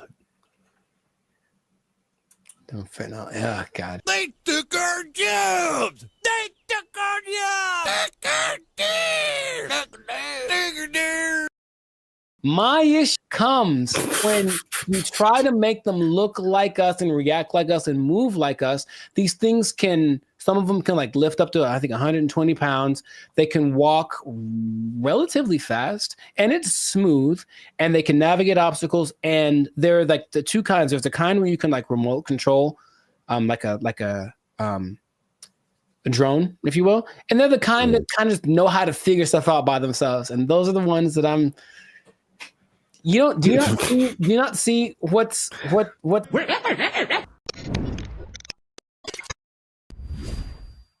What's going on, everybody? I'm Jericho, and this is Zap, and you are now tuned into the Life's a Circus podcast, where we talk about things that are funny, interesting, and ridiculous. And today, you want to hear everything I have to say about this. We're talking about the Unitree robots from China. Unitree, okay? It's going to make a big impact on our lives in the very near future. So stay tuned to the end because you're going to find out Jericho's prediction for what's going to happen at the end of this robot revolution. But before that, please do your boys a huge favor and make sure to subscribe so that you can get notifications about our following episodes.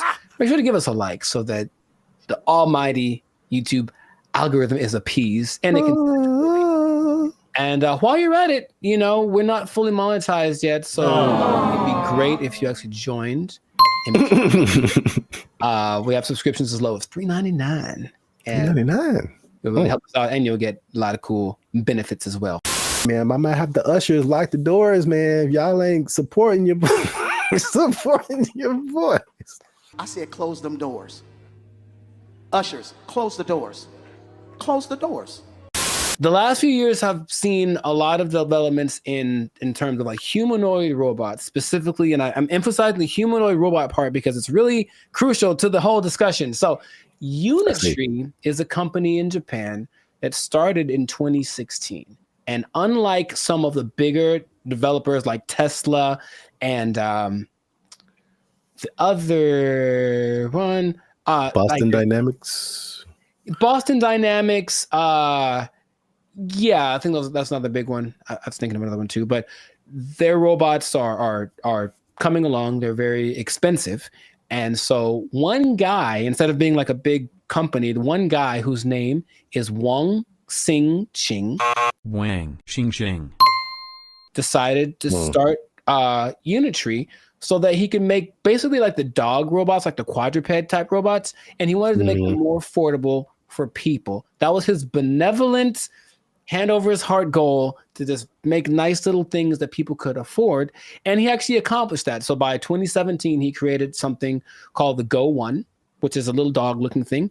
And instead of the price at the time around $50,000, it was about $2,700. Good Lord, that's a lot of money. And he's like, you know what? That's not enough. Let's get into the humanoid game, if you will. And so he started off with something called the H1. And it's just, if you look at them, they're very cute. Okay. They're kind of about 3.5, 4 feet tall. And the thing that sets them apart from like the Teslas of the world, whatever, is that they just have a lot more fluidity. It's like a lot smoother when they walk. And they can kind of interact with their environments a lot more human-like than some other ones. It's been coming along really rapidly. Excellent. They made headlines in February.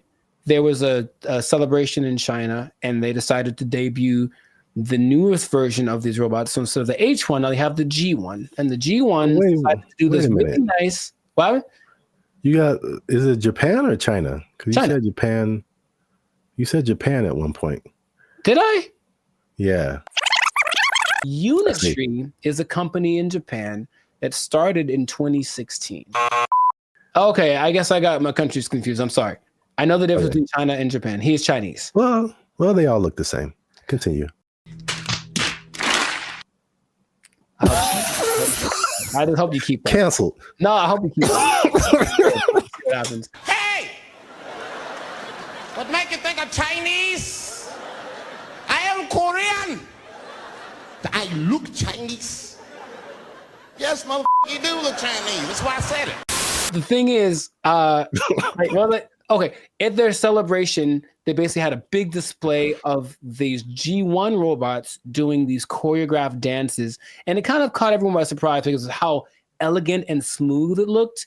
And people said, oh, wow, that's really, I guess they're really coming along with that. It came so far that the president of China was like, well, we need to have a summit of all of these basically companies that make these humanoid robots. And among them was Unitree's.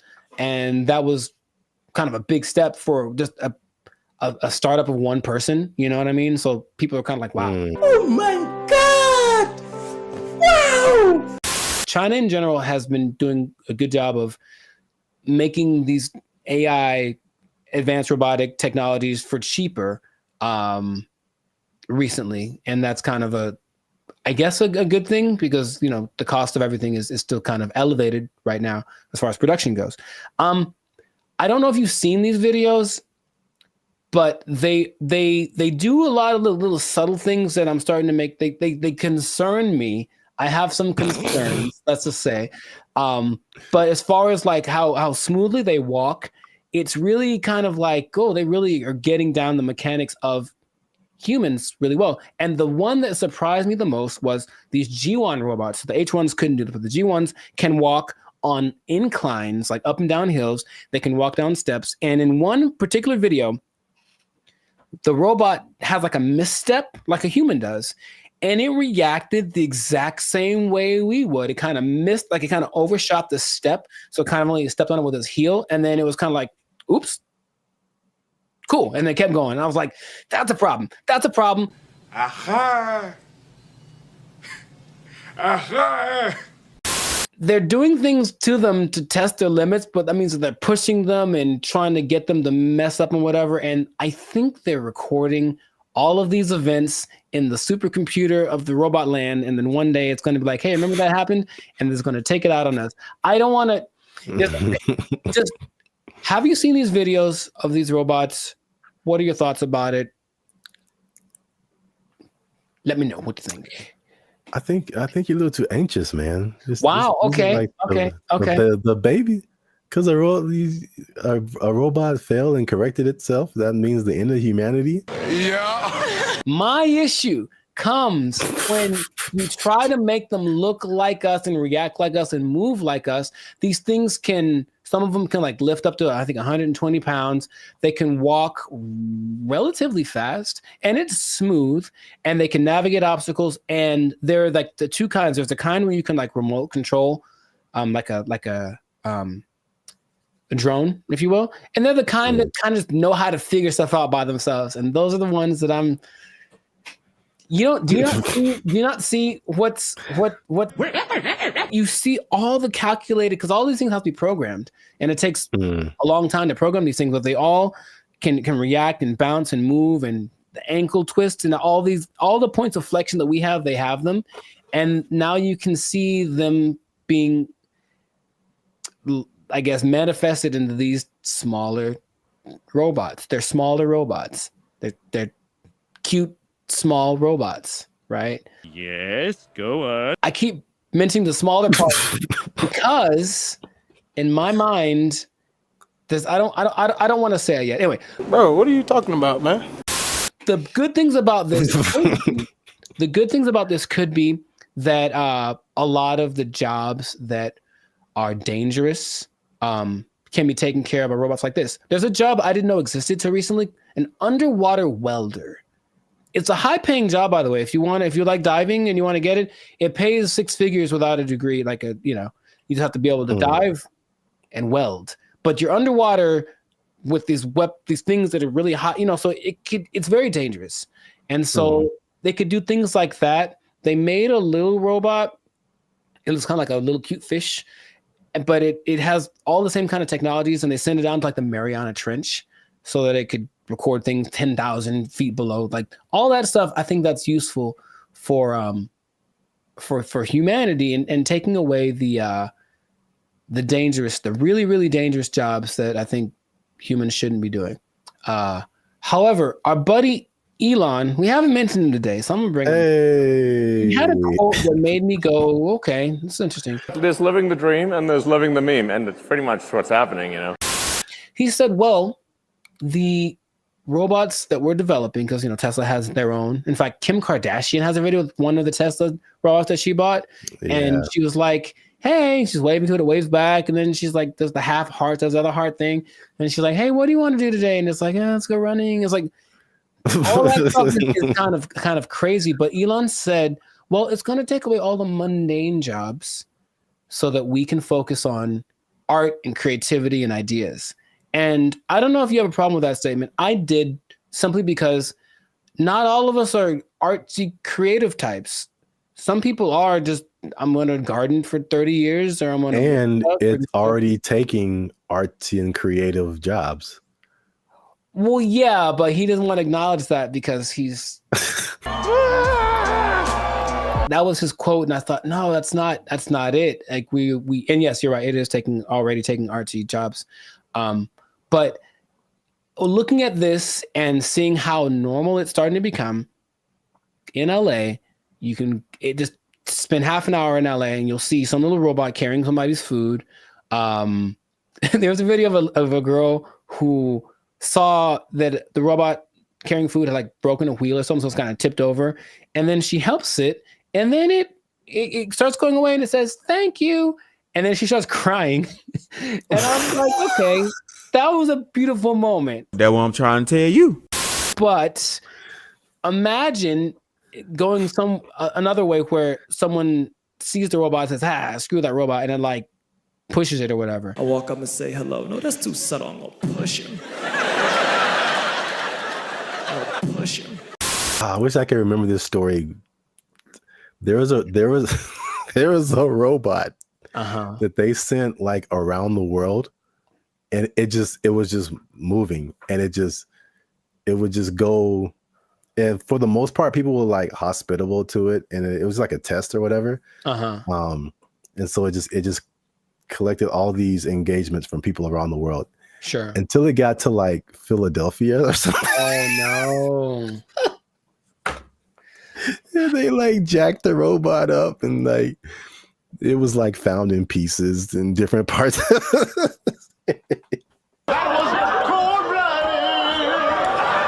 So yeah.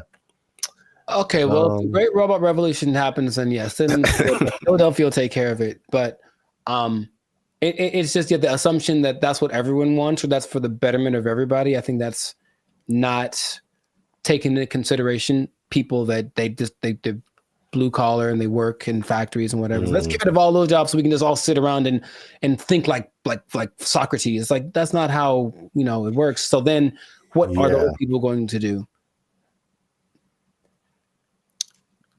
Drugs. Yeah, well, I mean, they do it anyway. They are making these cute, cuddly robots. Let's not talk about the dog robots that have guns on them. Let's forget about those for a second, okay? Which I believe they already have those in like New York and Mexico. But anyway, I'm not thinking about that. For all of my comic book fans or fans of comic books, I want you to think of one specific type of robot that existed in the comic book world, specifically the X-Men world. Okay? The big robots called Sentinels, they were designed to make mutants extinct. I don't think this becomes a problem until you make the robots bigger. But what are they doing? They're making robots bigger, progressively bigger, and in theory, you can make a robot as agile, I'm sure they're working on it right now, as agile, as adaptable to whatever surroundings, but instead of being 3 feet tall, it's 12 feet tall. And it can have the strength, instead of lifting 100 pounds, it can lift 1,000 pounds. I know that that's what's going to happen. So, if I know that, and I'm not a scientist, they know that, and they're going to do it anyway.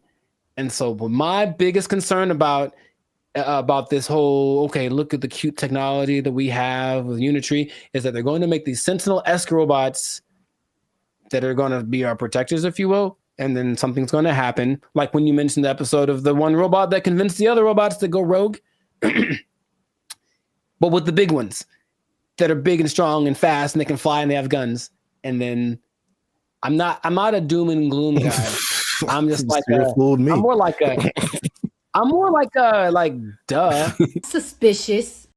Last thing, I saw a chart of, maybe I can find it for you and send it to you, of the progress between like the robot technology, AI technology, and like the curve that all technologies have. And between like 2014 and 2023, it was kind of like a steady this, right? Just between 2023 and now, it does that. It just does that. And all of a sudden, every few months, these crazy advances are happening with them. So my big concern is that in spite of all of the good things that they say is going to happen, someone's planning something kind of bad. And here we go. I'm overreacting. Well, I feel like I had another thought because you mentioned something, and I don't think you really realized what you mentioned.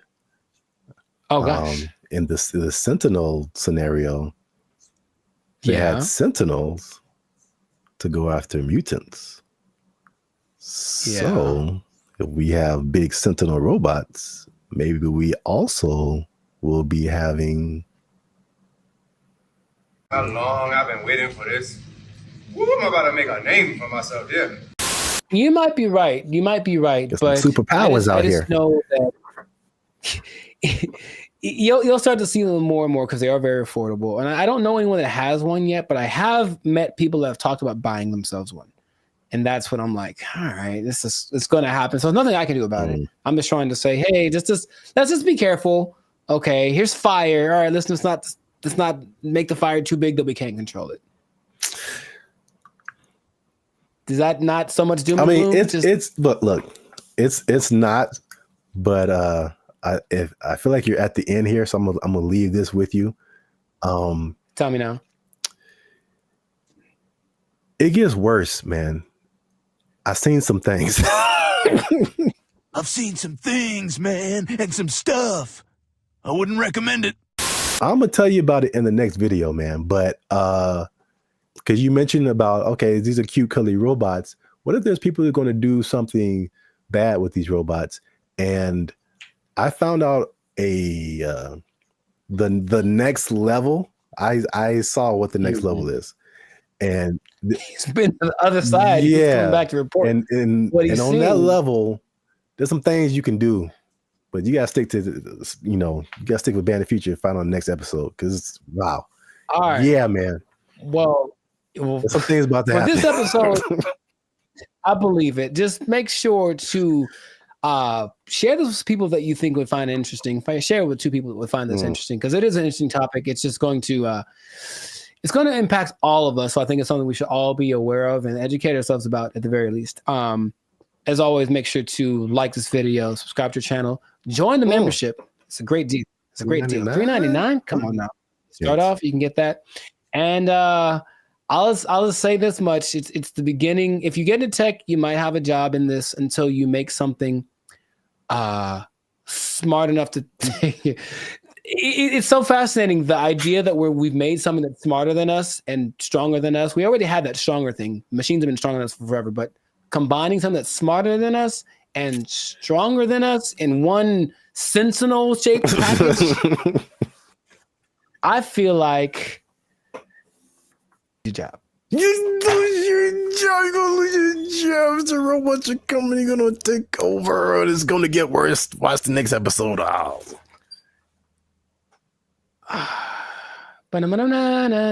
a good song, though. They took our jobs. That was their whole identity. Yeah, you're right. And we trusted them. Not anymore.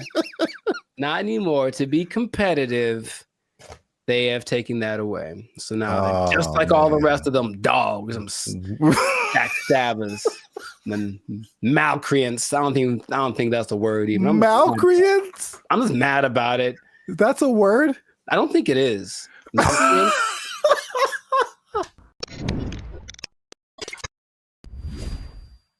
What's going on, everybody? I'm Jericho, and this is Zap, and you are now tuned into the Life of Circus podcast, where we talk about things that are funny, interesting, and ridiculous. And you want to pay attention to this episode because it just hit the fan. Something went down that's just crazy. We were betrayed. All of us were betrayed. We were betrayed by someone we trusted, by someone we loved, by someone we confided in. And I can't believe this happened. It just happened. When did it happen? Yesterday. So, you know what I'm talking about. But first, this is already enough suspense, I think. But before we get into that, the betrayal of the century, make sure to subscribe so you get notifications about new episodes. Make sure to give us a like so that the YouTube algorithm can favor us.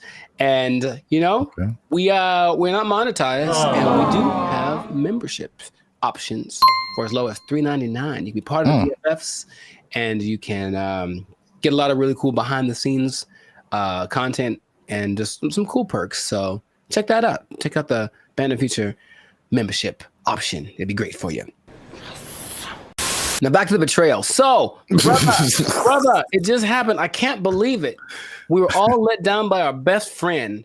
And by our best friend, for people who like to travel, our best friend has been for a long time Southwest Airlines. Because Southwest Airlines refused to follow the mask. Why did you refused to denigrate itself when others decided to stab us in the back. Southwest Airlines. Southwest Airlines was our ally in times of need. If I needed to get to San Diego, it said, no problem, $29. Put it on the counter, cash, and you will get there. And guess what? We ain't gonna charge you for that bag you got neither. That's what they said. That's shameful. What they said. Until yesterday. Oh, they stabbed us in the back, they betrayed us, and now you have to pay for checking bags on Southwest Airlines. I can't believe this day. I can't believe outraged. I just read about this. I just read about this. Boycott, riots in the streets, protests, signs, wonders. Signs and wonders. I'm mad about this, bro. I can't believe it. They were my best friend. I was so ready for it. Signs and wonders. Look, their motto was bags fly free. That was their whole identity. Yeah, you're right. And we trusted them. Not anymore.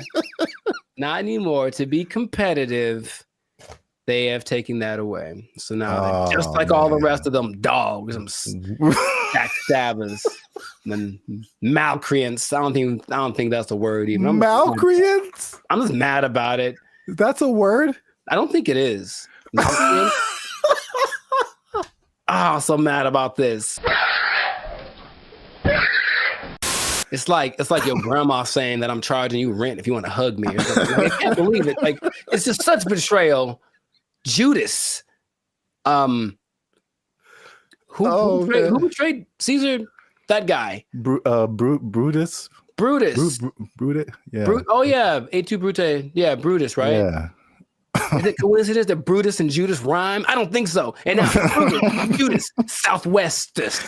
Yeah. Southwest. You're on one today. I can't believe it, man. Anyway, how do you feel about this news before I get into some? Oh man, as I wipe the tears away from my eyes. I was mad. Wow. You said you were upset, but good Lord. I just can't believe it. That's all. That was the last one. That was the last beacon of hope, and now it's just is nanobots. Jesus upset too? Yeah, I heard about that. I feel like I heard about it coming, and then I didn't know like yesterday was the day where they were like, yeah, oh, dang man, yeah, yesterday. So I should answer your question, but so did people just pull up and be like, hey, I'm got my free bag, and they were like, nope. For flights booked on or after May 28th. Hey, guess what day this is? Checking the first bag will cost $35 to $45. Oh, $35 for the first one, $45 for the second one. Good Lord, that's a lot of money. You know what? This gives me $1.25 tree vibes. Okay. Well, I never. Yeah. I didn't believe in them as much as I believed in South. Now, something that I don't remember because I didn't fly as much back in the day, but baggage fees have only been around since 2008. I didn't know that. So, and the first one to do it, American, of course, America's gonna. Anyway, I'm not gonna say anything. But basically, yeah, oil prices went up, and then they're like, well, let's probably do it, and then everyone joined in. JetBlue joined in, and Delta and United, but Southwest was true to the cause of the people, and now they say it's just basically to be. Is there? I think there's a statement. It's just the generic because we're not making enough money. I think that's pretty much the statement. Helps us remain competitive, and it's like I thought they were making a. It sounds more like my accountant made me do it or something nonsense. And then the logic is it weighs more if you put your bags on, so that's more fuel and blah blah blah. And so economy and blah blah blah blah blah blah blah blah blah blah blah blah. How much money do you think airlines make annually. I was just about to say that because even the episode I did with the seats, it's like, from what I hear, their profit margins are thin. Like they don't really make enough to cover a whole lot more than their costs. But I can't even make, I don't have no idea how much they make annually. Well, it starts with a 7. Seven. So each airline, or just airlines as a collective? Airlines, from what yes, airlines, all airlines. So 7 billion? Yeah, man. A year? For baggage fees. Oh, just in baggage fees? Yes. Wow. Wow. It's like McDonald's or something where they don't make any money on the hamburger. They make all the money on the fries and the cookies and the right. drinks. Yeah. Stuff. So it's just like, I remember something, I can't remember exactly what it was, but they really make their money on the fees. You and the ticket. Well, say it again. Oh, you will be exempt if you are a member of the A-list tier, the Rapids Reward Loyalty Program, or if you have a Southwest credit card. Which means you spent more than baggage fees anyway. So exactly. I'm on to you, Southwest. You're not fooling no one. What is happening? They still collected, because they basically let you do your first 2 bags free, and then the third one they charged for. And they still got $83 million a year off of that. Wow. And the thing is, the prices go up because they're kind of like, okay, the more baggage that you put on, the more it costs us, so the more we're going to charge you. So they would charge for that third bag $150. Dang. And if it was a little overweight, it was $200. Good Lord, that's a lot of that costs more than my house. There is good news. Good news. Good news, kind of. Depending on your flight, like where you're going to, how long it's going to take, and how heavy your bag is, sometimes it's cheaper to send your bags through like FedEx or UPS. Sometimes it really just depends, but some people do that, and then they have crazy. I know, but it's like that's what it's come to, and they have little ports down there at the airport, so you can pick up your thing, and it'll be for sure. UPS and FedEx are more reliable than airlines. Oh my god.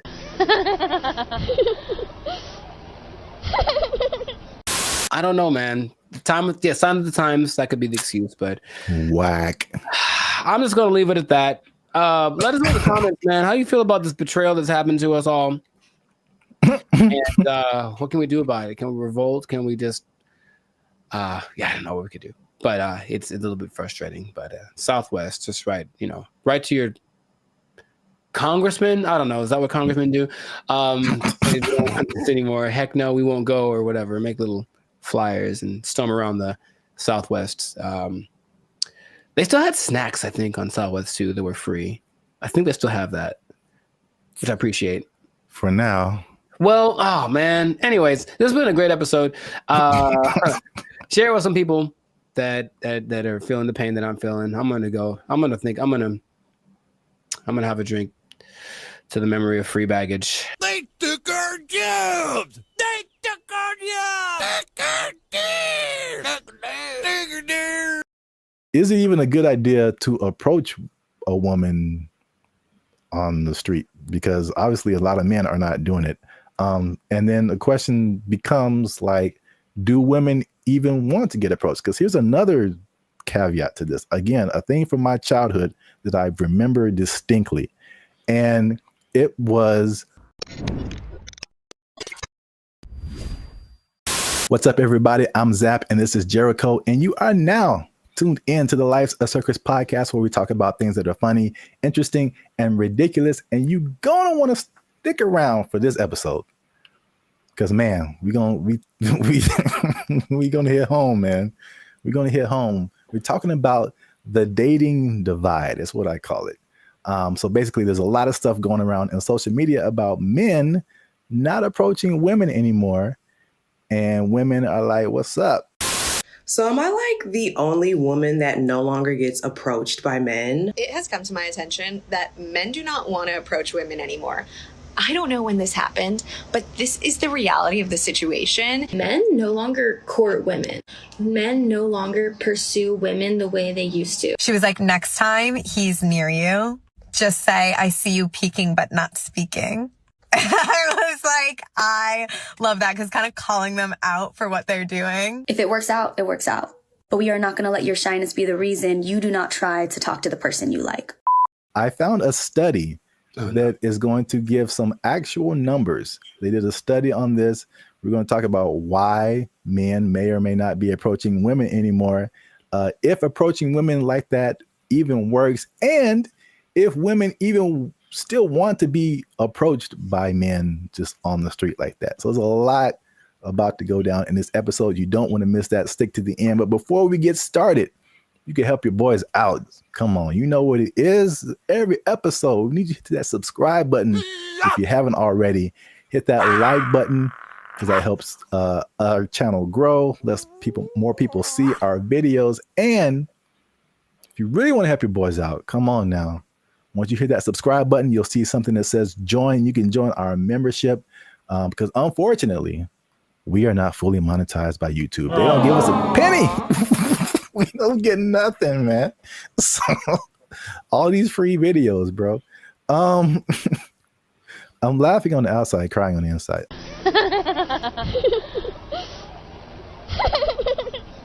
I digress. That's what it is. If you'd like to join the membership and help us make more videos, takes a lot of time, takes a lot of money, resources. You can hit that join button, and that'll help our channel grow. So now,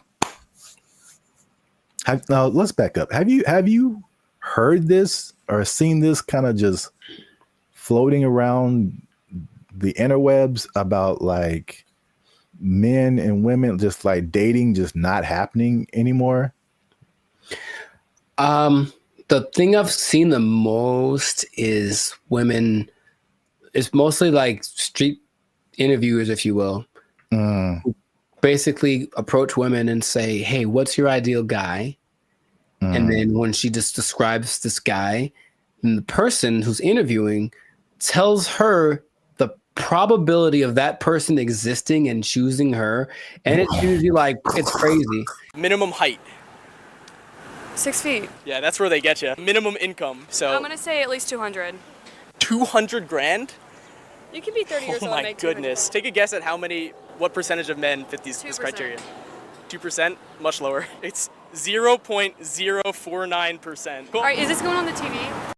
And it's not that she's always looking for, the baller with 10 cars and $1 billion, but even be a certain height, have a certain wealth status, no kids, whatever. It's still very few people. So I think just recognizing that this is the ideal thing that women are looking for, and feeling maybe a sense of entitlement, they deserve that is going to weed out a lot of guys. So then when guys that are outside of the range of that, window that she wants approach, they just kind of shut them down without even thinking about it. And then I think that is more prevalent with guys getting, we were supposed to be the people that pursue in the relationship, and getting told no is part of the process. Trust me, it's part of the process. But personal experience. If you put that down time after time after time, and it's not really seeming like it's getting any better, you kind of like, what's the point after a while? So that's more of the trend I've sort of observed.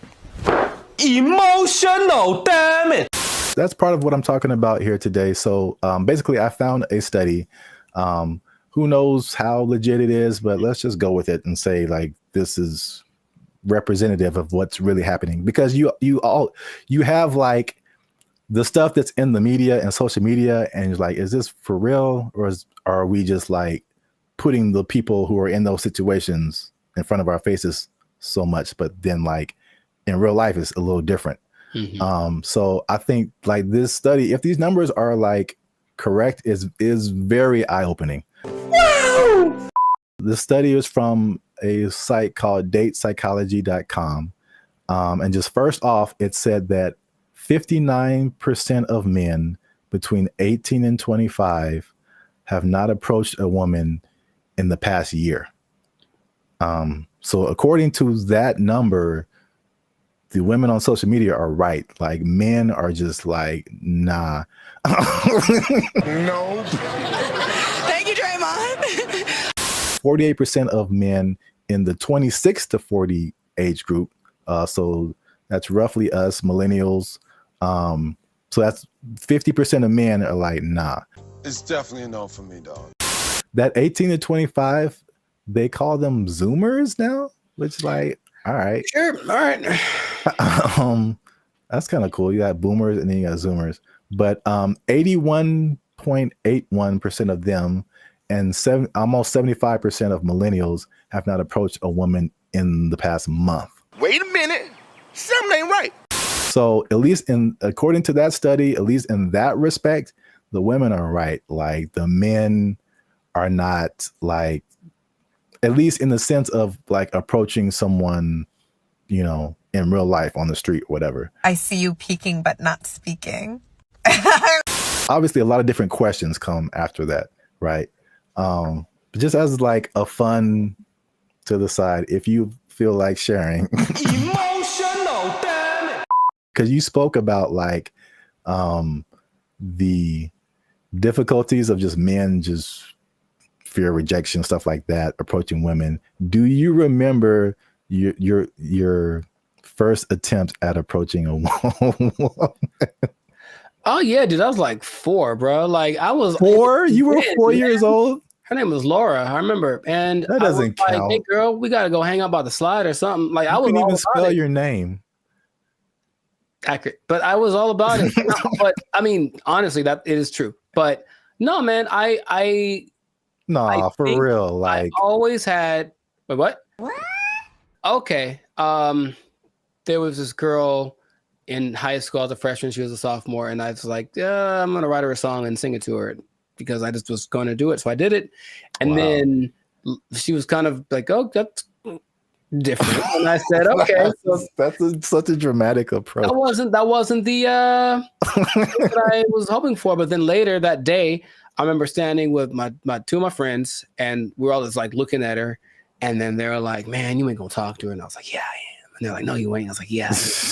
And I went over and talked to her, and I'm just like quaking in my boots. But I said, you know, you want to go out with me? And she was like, oh, so sweet. She tried to say no without saying no directly because she didn't want to hurt because she liked the song or whatever. But that was probably the first time where I was like, okay, this is kind of a thing. But I think I just figured early on that it was something that you have to accept. Like this, there's a risk involved in this. It's never going to be just you lock eyes and the hearts form like the cartoons, and then you know, are together forever.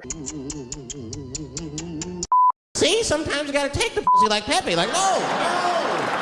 Me personally, I never really had a problem with the idea of being rejected. What did happen later was I didn't like the way rejection started to show up. Mostly, what I mean is, instead of like just a girl saying no thanks or whatever, it's more just like the ghosting thing or the never saying no exactly, but not really wanting to hurt your feeling. That's the part I don't like, the kind of watered down thing. When it was just like, I've gotten no so hard, like just absolutely not never in your life. And I was like, ooh, for like 3 seconds. And then it was all right, next, because I think that's what I was preparing myself for. However, I think that a lot of guys, especially younger guys, aren't built like that. And so they don't want to take the risk. What can't you do? I can do it. I can do anything. And not only that, it's not the no so much anymore, but with social media and everything being recorded, whatever, now there's a lot of instances where people are getting like, they're just trying to be nice and say something, compliment someone to kind of measure the waters, and then they get accused of harassment or something like right off the bat. And so I know a lot of guys are rather, instead of making a mistake that might affect my career or whatever, I'll just not say anything. So you walk around, oh, she's pretty. I ain't going to say a word because I don't want to even entertain that idea. When is the last time a man came up to me and wanted to get to know me or exchange numbers? And it's been a long time. Well, I got news for you. It's going to be even longer because y'all are full of it. Well, my first time was definitely not 4 years old. Call me Laura. You like Casanova over there. No, I vividly bro, to this day, this girl can get it. She can she watched the podcast and was like, you know what? Okay. I'm packing up my stuff and I'm like, where did Zap go? I'm like, she said yes, man. This was like 7th grade. I still keep up with her. And I think now I'm more reserved. People would describe more reserved, more quiet, more laid back. But when as a child, I was insanely, I'm talking like unbelievably shy. It wasn't reserved. I was just like, I didn't know. I'm not doing anything of, but like this one girl was just like, she was just amazing to me. And it was like a movie where I was like, I get close to her and I'd be like,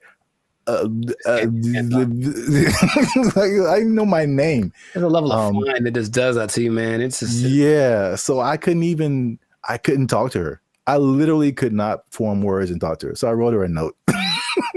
Come on now, dog. Come on, man. That was pre-social media, so I think that'd be the equivalent of me like sliding into her DMs. Basically, I wrote her a note and I was like, "Yo, what's up?" And the same thing. She was like, "No," but she was like super. She was so, and she wrote me a note back, and it was just like a page of just amazing things, and I was like, ah. Wow, nice. So you're right. Like the way, if it's no, the way that no happens is very important. Yes. Men's psyche. But okay, so just moving on. So now the question becomes, all those, flash forward to back to where we were talking about. Is it even a good idea to approach a woman on the street? Because obviously a lot of men are not doing it. And then the question becomes like, do women even want to get approached? Because here's another caveat to this. Again, a thing from my childhood that I remember distinctly. And it was the songs that came out. And every time you heard of a song from a man about a woman, it was like, "Oh, baby, I love you. I'm trying to get with you. You're my everything," whatever.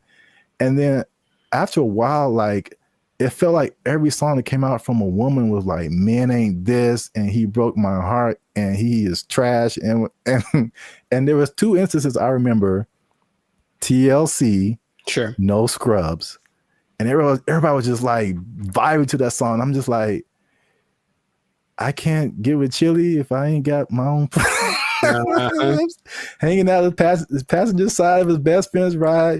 If you live at home with your mama, oh yes, I'm talking to you. And I'm like, man, I'm like a teenager. I'm like, man, I love my mama. I don't have a chance. So it was that song, and then it was Destiny's Child, and I think Beyonce has a few songs where she's like, man, she does. Yeah, she lets man. That's not how she really feels. What was that? The bills one? Yeah, can't pay my bills, pay my automobiles, pay my telephone bills, and then you think you got it, and then she's like, nah, then maybe we can chill. We can chill, like, I just paid all your bills. Yeah. You my wife now. Like, what happened? No, that's just something you just do now. No, you just do that now. That's just a new thing you do until you and your shitty ankle both die. There were songs like that, and I was just like, man. And then like that, and like the Me Too kind of thing, and like some of the stuff you hinted at. Right, yeah, that's why it's like, okay, maybe I shouldn't say anything. So I think there's the question of like, do women just like not be like being approached? So this study has said 74% of women aged 25 and below actually want to be approached more. 77 in the 18 to 30, 68 in the 68% and 30 to 40. So basically 3 out of 4 women are like, I want men to approach me. Why isn't it happening?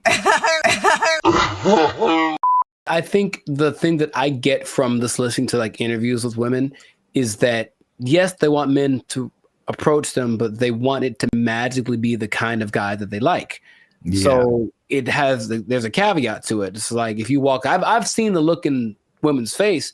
If I walk up to them and they wait.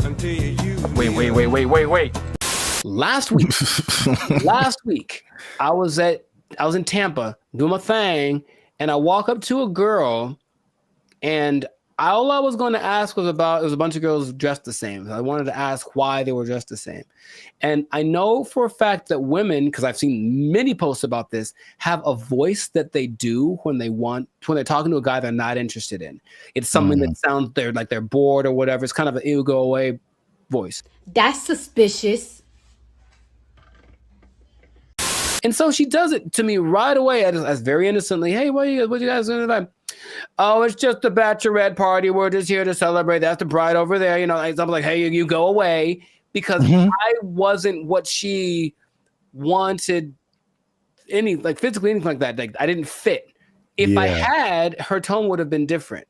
So a person like her will say, yeah, I want more guys to approach me, but not the guy who just talked to me. I want it to be the guy that I fantasized about. So how do you know if you're that guy? You really don't until you try. But you'll know right away if you're not. That's my Hated it. All right. So just to wrap it up here.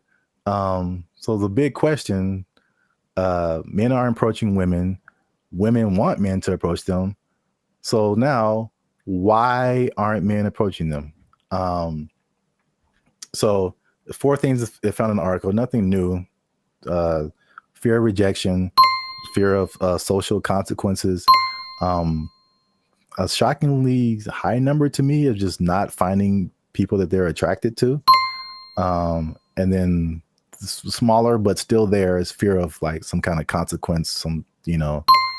They'll tell on you to HR or if you work with them, that's a whole different thing. Yeah. Get it. So I was kind of with you too. It's like the fear of rejection, all that. I mean, we're older, like we've been through that. But like, this is the thing that gets me. Why I personally rarely do this. And hey, y'all, come look at this. The one time I jumped back in, and you were there, it happened. Bro, what are you talking about, man? Anyway,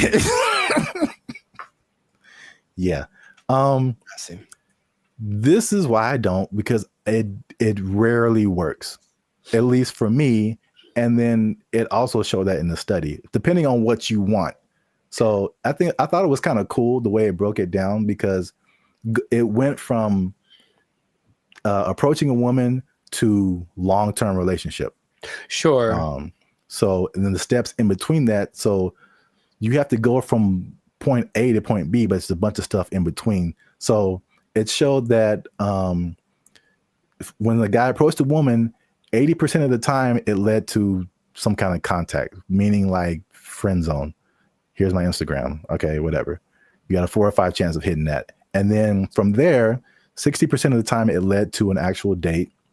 47% of the time it led to sex, which was kind of high, surprisingly high to me. Sure. Like you got a 50% chance of every 2 women, one of them is that seemed kind of high. But 28% chance it led to a actual relationship that was like at least 2 months. And then only 13% chance it led to an actual like long-term relationship. And then some of those numbers don't apply to me, but I can at least attest for that last number. Like just approaching a woman in like life on the street, it like never turns into a long lasting thing. That's weird. Well, I have friends, one of my best friends, he met his wife. She was working at Carl's Jr. And he thought and he got a number, and they married with 2 kids. So it does happen. And I will say that for me, I do like the immediacy of it. Is that a word? Whatever. I like the way you get the feedback right away. If I talk to you and you're into me, I kind of can tell right away. If you're not, you won't give me the number, whatever. Whereas people that are going more of the dating online route, they'll get drug along for weeks and months, and it might not go anywhere, but you wasted that much time. It makes, I don't remember how many people I've just walked up to and said, because it happens so fast. And if it worked out, great. If it didn't, okay, whatever. It's just such a short amount of time. But when these now people are kind of getting friend zoned and other women leading them on, they don't know, but it's going on for months, and they're writing and, hey, what if you send me a little money, or maybe you can come over? We hung out and nothing happened, but I thought you're into me, bro. It's like that happens so much to these guys who are taking that route that you can see why it wouldn't be something people want to keep repeating to do. But I personally would recommend more so to the younger people, because I think you could be a little tougher. That's just my personal opinion, is that, like, thick-skinned, if you will. Like, just try. You never know. And I have had a couple decent-sized relationships that came from just me walking up to a girl I thought was cute. So that has happened to me. In comparison to how many women I've walked up to, it's not a very good percentage, I suppose. Hi. Okay. For me too, it's just like, it's the unknown, because it seems the randomness of it, because all I have to, unless I know you from something, like, I'm just going off of you look good, and then right. There's a whole lot of stuff after that I have no idea what I'm getting into, and for me, most of the time, is bad. It's so bad. It's the other stuff. There's a lot of layers to a lot of it's so bad. It's so bad. Women. I started writing them down because remember we had another thing, and you were like, tell me some of your experiences, and I couldn't even think, and you're like, oh, they're repressed. I'm like, they probably are. Gotcha. I started writing them down. I got like 10 of them. There's a lot more. I believe it, bro. Make sure you leave a comment on this video. Share it with somebody who has noticed this in the dating scene, men approaching women. Why aren't they doing it? Why aren't you doing it? Are you doing it? Did it work for you? I don't know your life. I'm just saying. Yeah. Yeah. And good luck. Yeah, there you go. Oh, it's just a bachelorette party. We're just here to celebrate. That's the bride over there. You know, I'm like, hey, you go away. I saw this Joe Rogan clip where he said, and again, personal experience, he said that people are literally, and I didn't see this, but he said it. People are leaving their windows in their cars rolled down and their trunks open. Crime is next level in San Francisco. It is stupid. Next level. It is stupid. People are parking their cars and leaving their windows rolled down and their hatches open. Yeah. Because they don't want to get smashed. It doesn't matter what time of day, and it doesn't matter who's around. Doesn't matter who's around. No one's stopping anybody from doing anything. It's crazy. It sounded weird until like last year I had a break-in and they took like $100. But to replace the window, it cost like $200. So I was like, man, I wish they would have just took the $100 and then just left my window, because windows are expensive to replace and repair. They are, yeah. So like that's how bad it is. And then what I've also saw was that everything was on lock. I went to like a CVS, I went to a Target, and it was like everything was under lock and key. Ironically, I went to buy a lock and key. Yeah, they had like these lockers, but I didn't have a lock for it. So I was like, let me go to CVS and get a lock. And I had to get someone to unlock the case so I can get a lock. And there was like a bunch of random, usually like every once in a while you see like high priced electronics, or used to be like power tools or something like super expensive. But it's like everything was locked up, and you had to press a button and you had to call somebody to go get the thing that you wanted. And it just like, from a person who doesn't steal, it was just like psychologically, it was just like, this sucks, man. It's like the shopping experience. I couldn't like because you go into a store, the benefits of going to a physical store, you can pick the item up, you can feel it, you can read the back, and it's like I can't even see what I'm really getting. And if I don't want it, I got to call the person back and have them put it like. But it's because a few people just keep taking stuff. Like everybody suffers, and it's just like it was really. If I could use a word to describe my experience there, it was just uncomfortable. I didn't feel unsafe. You know, like I'm a big dude. I could take care of myself, but it just felt like it could go down anytime, basically. Well, I just didn't want to be there. Like, I don't want to be here. Like this is not. It's not inviting. I think that's a good word. It just wasn't inviting. Wait.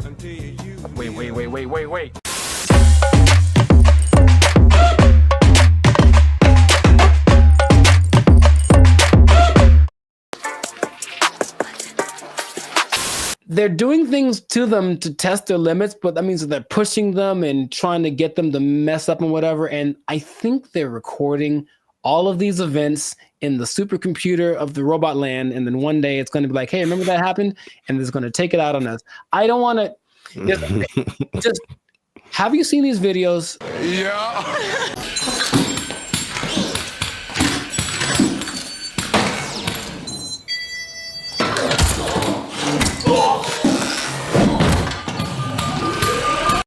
Just a few more calculations. Hey, dog, can I get out this hook real quick? Oh, no, you can't get out Come the on, hook. man. I'm thirsty.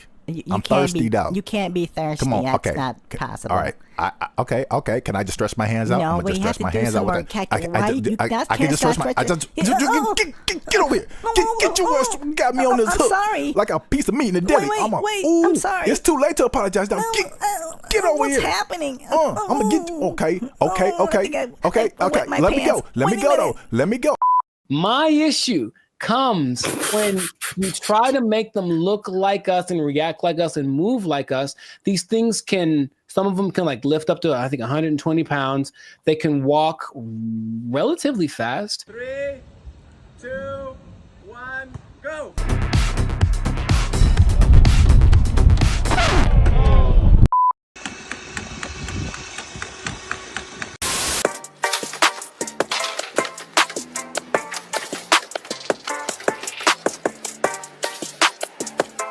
There are like the two kinds. There's the kind where you can like remote control, like a drone, if you will, and they're the kind that kind of know how to figure stuff out by themselves. And those are the ones that I'm. Do you not see what's what? Just let me take a picture. I'm in this chair. Oh, see that I start running. Oh my God.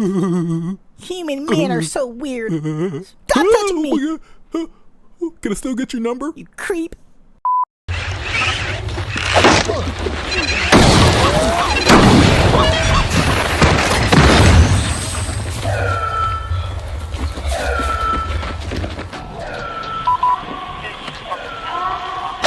All the points of flexion that we have, they have them. And now you can see them being, I guess, manifested into these smaller robots. They're smaller robots. They're cute, small robots, right? A video from a festival in China shows an AI-powered humanoid robot malfunctioning and attempting to strike people in the crowd before being stopped by security. Hey, babe, you ready to go? Yeah, let me just switch my face real quick. Switch your what? Just a quick face swap. It'll only take a second. Oh! What? You look like the Terminator. It's just a face swap. Oh, hell no. Come on. I ain't dating no T-1000. You don't like me anymore? Nope. You creep. But imagine going another way where someone sees the robot and says, screw that robot, and then like pushes it or whatever. I walk up and say hello. No, that's too subtle. I'm gonna push him. I'll push him.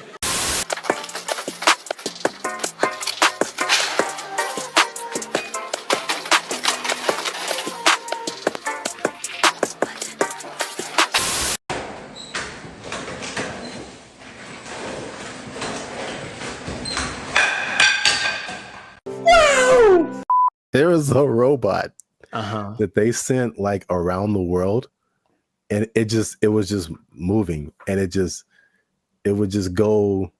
And for the most part, people were like hospitable to it, and it was like a test or whatever. And so it just collected all these engagements from people around the world. Sure. Until it got to like Philadelphia or something. Oh no. And they like jacked the robot up, and like it was like found in pieces in different parts. On Saturday, the robot was found in Philadelphia, the city of brotherly love, resting in pieces. Look, he done stopped. He's like, oh my God, I'm about to get jacked. He about to take my parts. They better take my parts. They think I got a Cadillac converter on here. My biggest concern about this whole, okay, look at the cute technology that we have with Unitree, is that they're going to make these.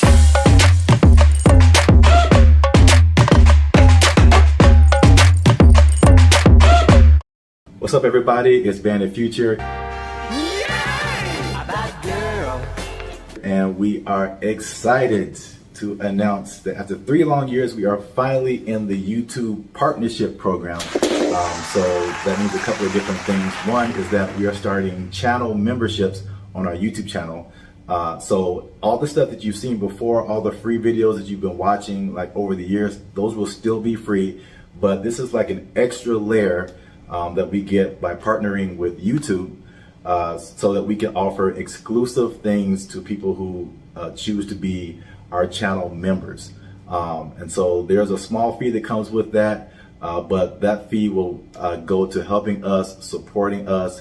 All the stuff that we've done before has been free videos. We pay for it out of our pocket.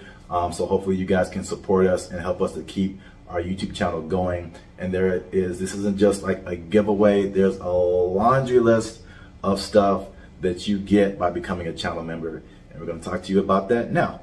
So we have 3 different membership levels right now. There's gonna be 5, but just 3 right now. They're because we're so clever. Yeah, laugh. Okay, I like it. They're named after like concert seating, right? So the first level is general admission. The second level is premium seating. The third level is executive access. And those go from $3.99 to $19.99. So you have a plethora, shall I say. Nice word. The more you know. Okay. Plethora of options to choose from in terms of your membership. So this is what you get. Like to hit, here it go. Bam. The first thing up is a loyalty badge. You'll get a loyalty badge next to your name every time you interact with our YouTube channel. You get a blue star for new members, all the way up to purple stars for 48 months. The next thing is one of my favorite things is the custom emojis. This is crazy. So if you want to use, for example, Jericho's face, right here, you type Jericho, and Jericho's face will pop up in your chats, in your comments. It's a custom emoji of Jericho that you can only use here. Nuts. Okay. If you want to use my face, same thing. Zaptastic. And then and then you'll see my face. And then if you just want to do a Bandit Future fan, BFF heart, it's a fan bam : Nuts. Only on our YouTube channel. It's the only place you can do it, man. Nice. Members only live chats. If we ever go live, we may have a members only chat mode. So the non-members can see the chat, but if you want to participate, you gotta be a member. All right, so the last thing in the general admission level is priority reply to comments. So if you leave a comment on any of our videos, we reply to you first. Everybody else gotta wait, okay? Because they ain't members. Fast pass. They ain't members, but you a member, we gonna talk to you first. Because you're worth it. Because you're worth it. And you gave us money, but most of all because you're worth it. Membership polls. In the community tab of our channel, we're going to start putting up polls where you get to vote on topics for our channel. Like, what's the next video going to be? Or you can pick what the next video is going to be. What would you like to see as next video? Next video related topics. Huh? So if you balling a little bit, okay, talk. You got a little more change. You can get to the premium seating. Yes. The first thing you get in premium seating is early access to videos. So again, the videos on our YouTube channel will be free, but there'll be some exclusive videos that go to our members first, If you remember, you're the only person that can see it. And then maybe we let everybody else see it. Maybe. We'll think about it. Maybe. We'll have member shout-outs. So once a month, we'll send a shout-out to you or one of your friends. Just give us the name and details. And if approved, we'll shout you out in one of our videos. And this could be good for any special occasion. Birthday, a graduation, bar mitzvah, you name it. You name it. Happy birthday to you.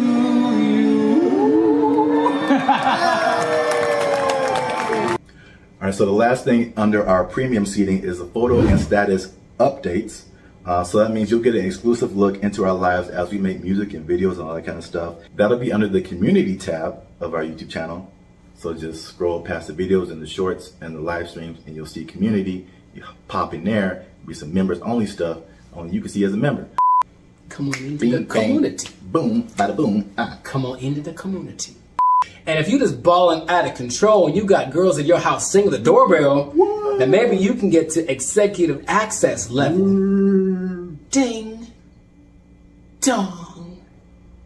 We do a real grande around here, man. The first thing you can get is your name in the credits. So imagine how cool that is. We'll put your name in the credits of one of our videos each month as an honorary producer. The second thing is crazy, but we're doing it anyway because we can. Yeah. It's called teleprompter control. All right. So you give us something fun or crazy to say, and if it's approved, all right, don't make us being too crazy out here. Our parents watch this stuff. That's accurate. They tell me that all the time. If it's approved, we'll read it on our YouTube channel, straight up Ron Burgundy style. You stay classy, San Diego. I'm Ron Burgundy? Damn it! Who typed a question mark on the teleprompter? For the last time, anything you put on that prompter, Burgundy will read. And last but not least, oh my God, last but not least, discounted merchandise. Because everybody likes a bargain. You'll now be able to shop for Bandit Future merchandise directly from our YouTube channel. And with executive access, you can save money on our official merchandise with your own custom discount code. So that's it, guys. Once again, we appreciate your support. You've gotten us this far. Less than 8% of all YouTube channels reach this partnership monetization stage. So this is like really big for us. We really appreciate you guys. And again, if you want to keep pushing Bandit Future forward, we really need your support. Again, it's not just asking for money. We're going to give you a lot of stuff, do a lot of extra stuff on our part just as a thank you for becoming a member. So choose your membership level and help the boys out. Trying to get some cheese on the Whopper, you know what I'm saying? Okay. Yeah. High class, moving on up. Because if we don't succeed with this YouTube channel, they're gonna take our jobs. They're gonna take our jobs. He's over there now. They took our jobs.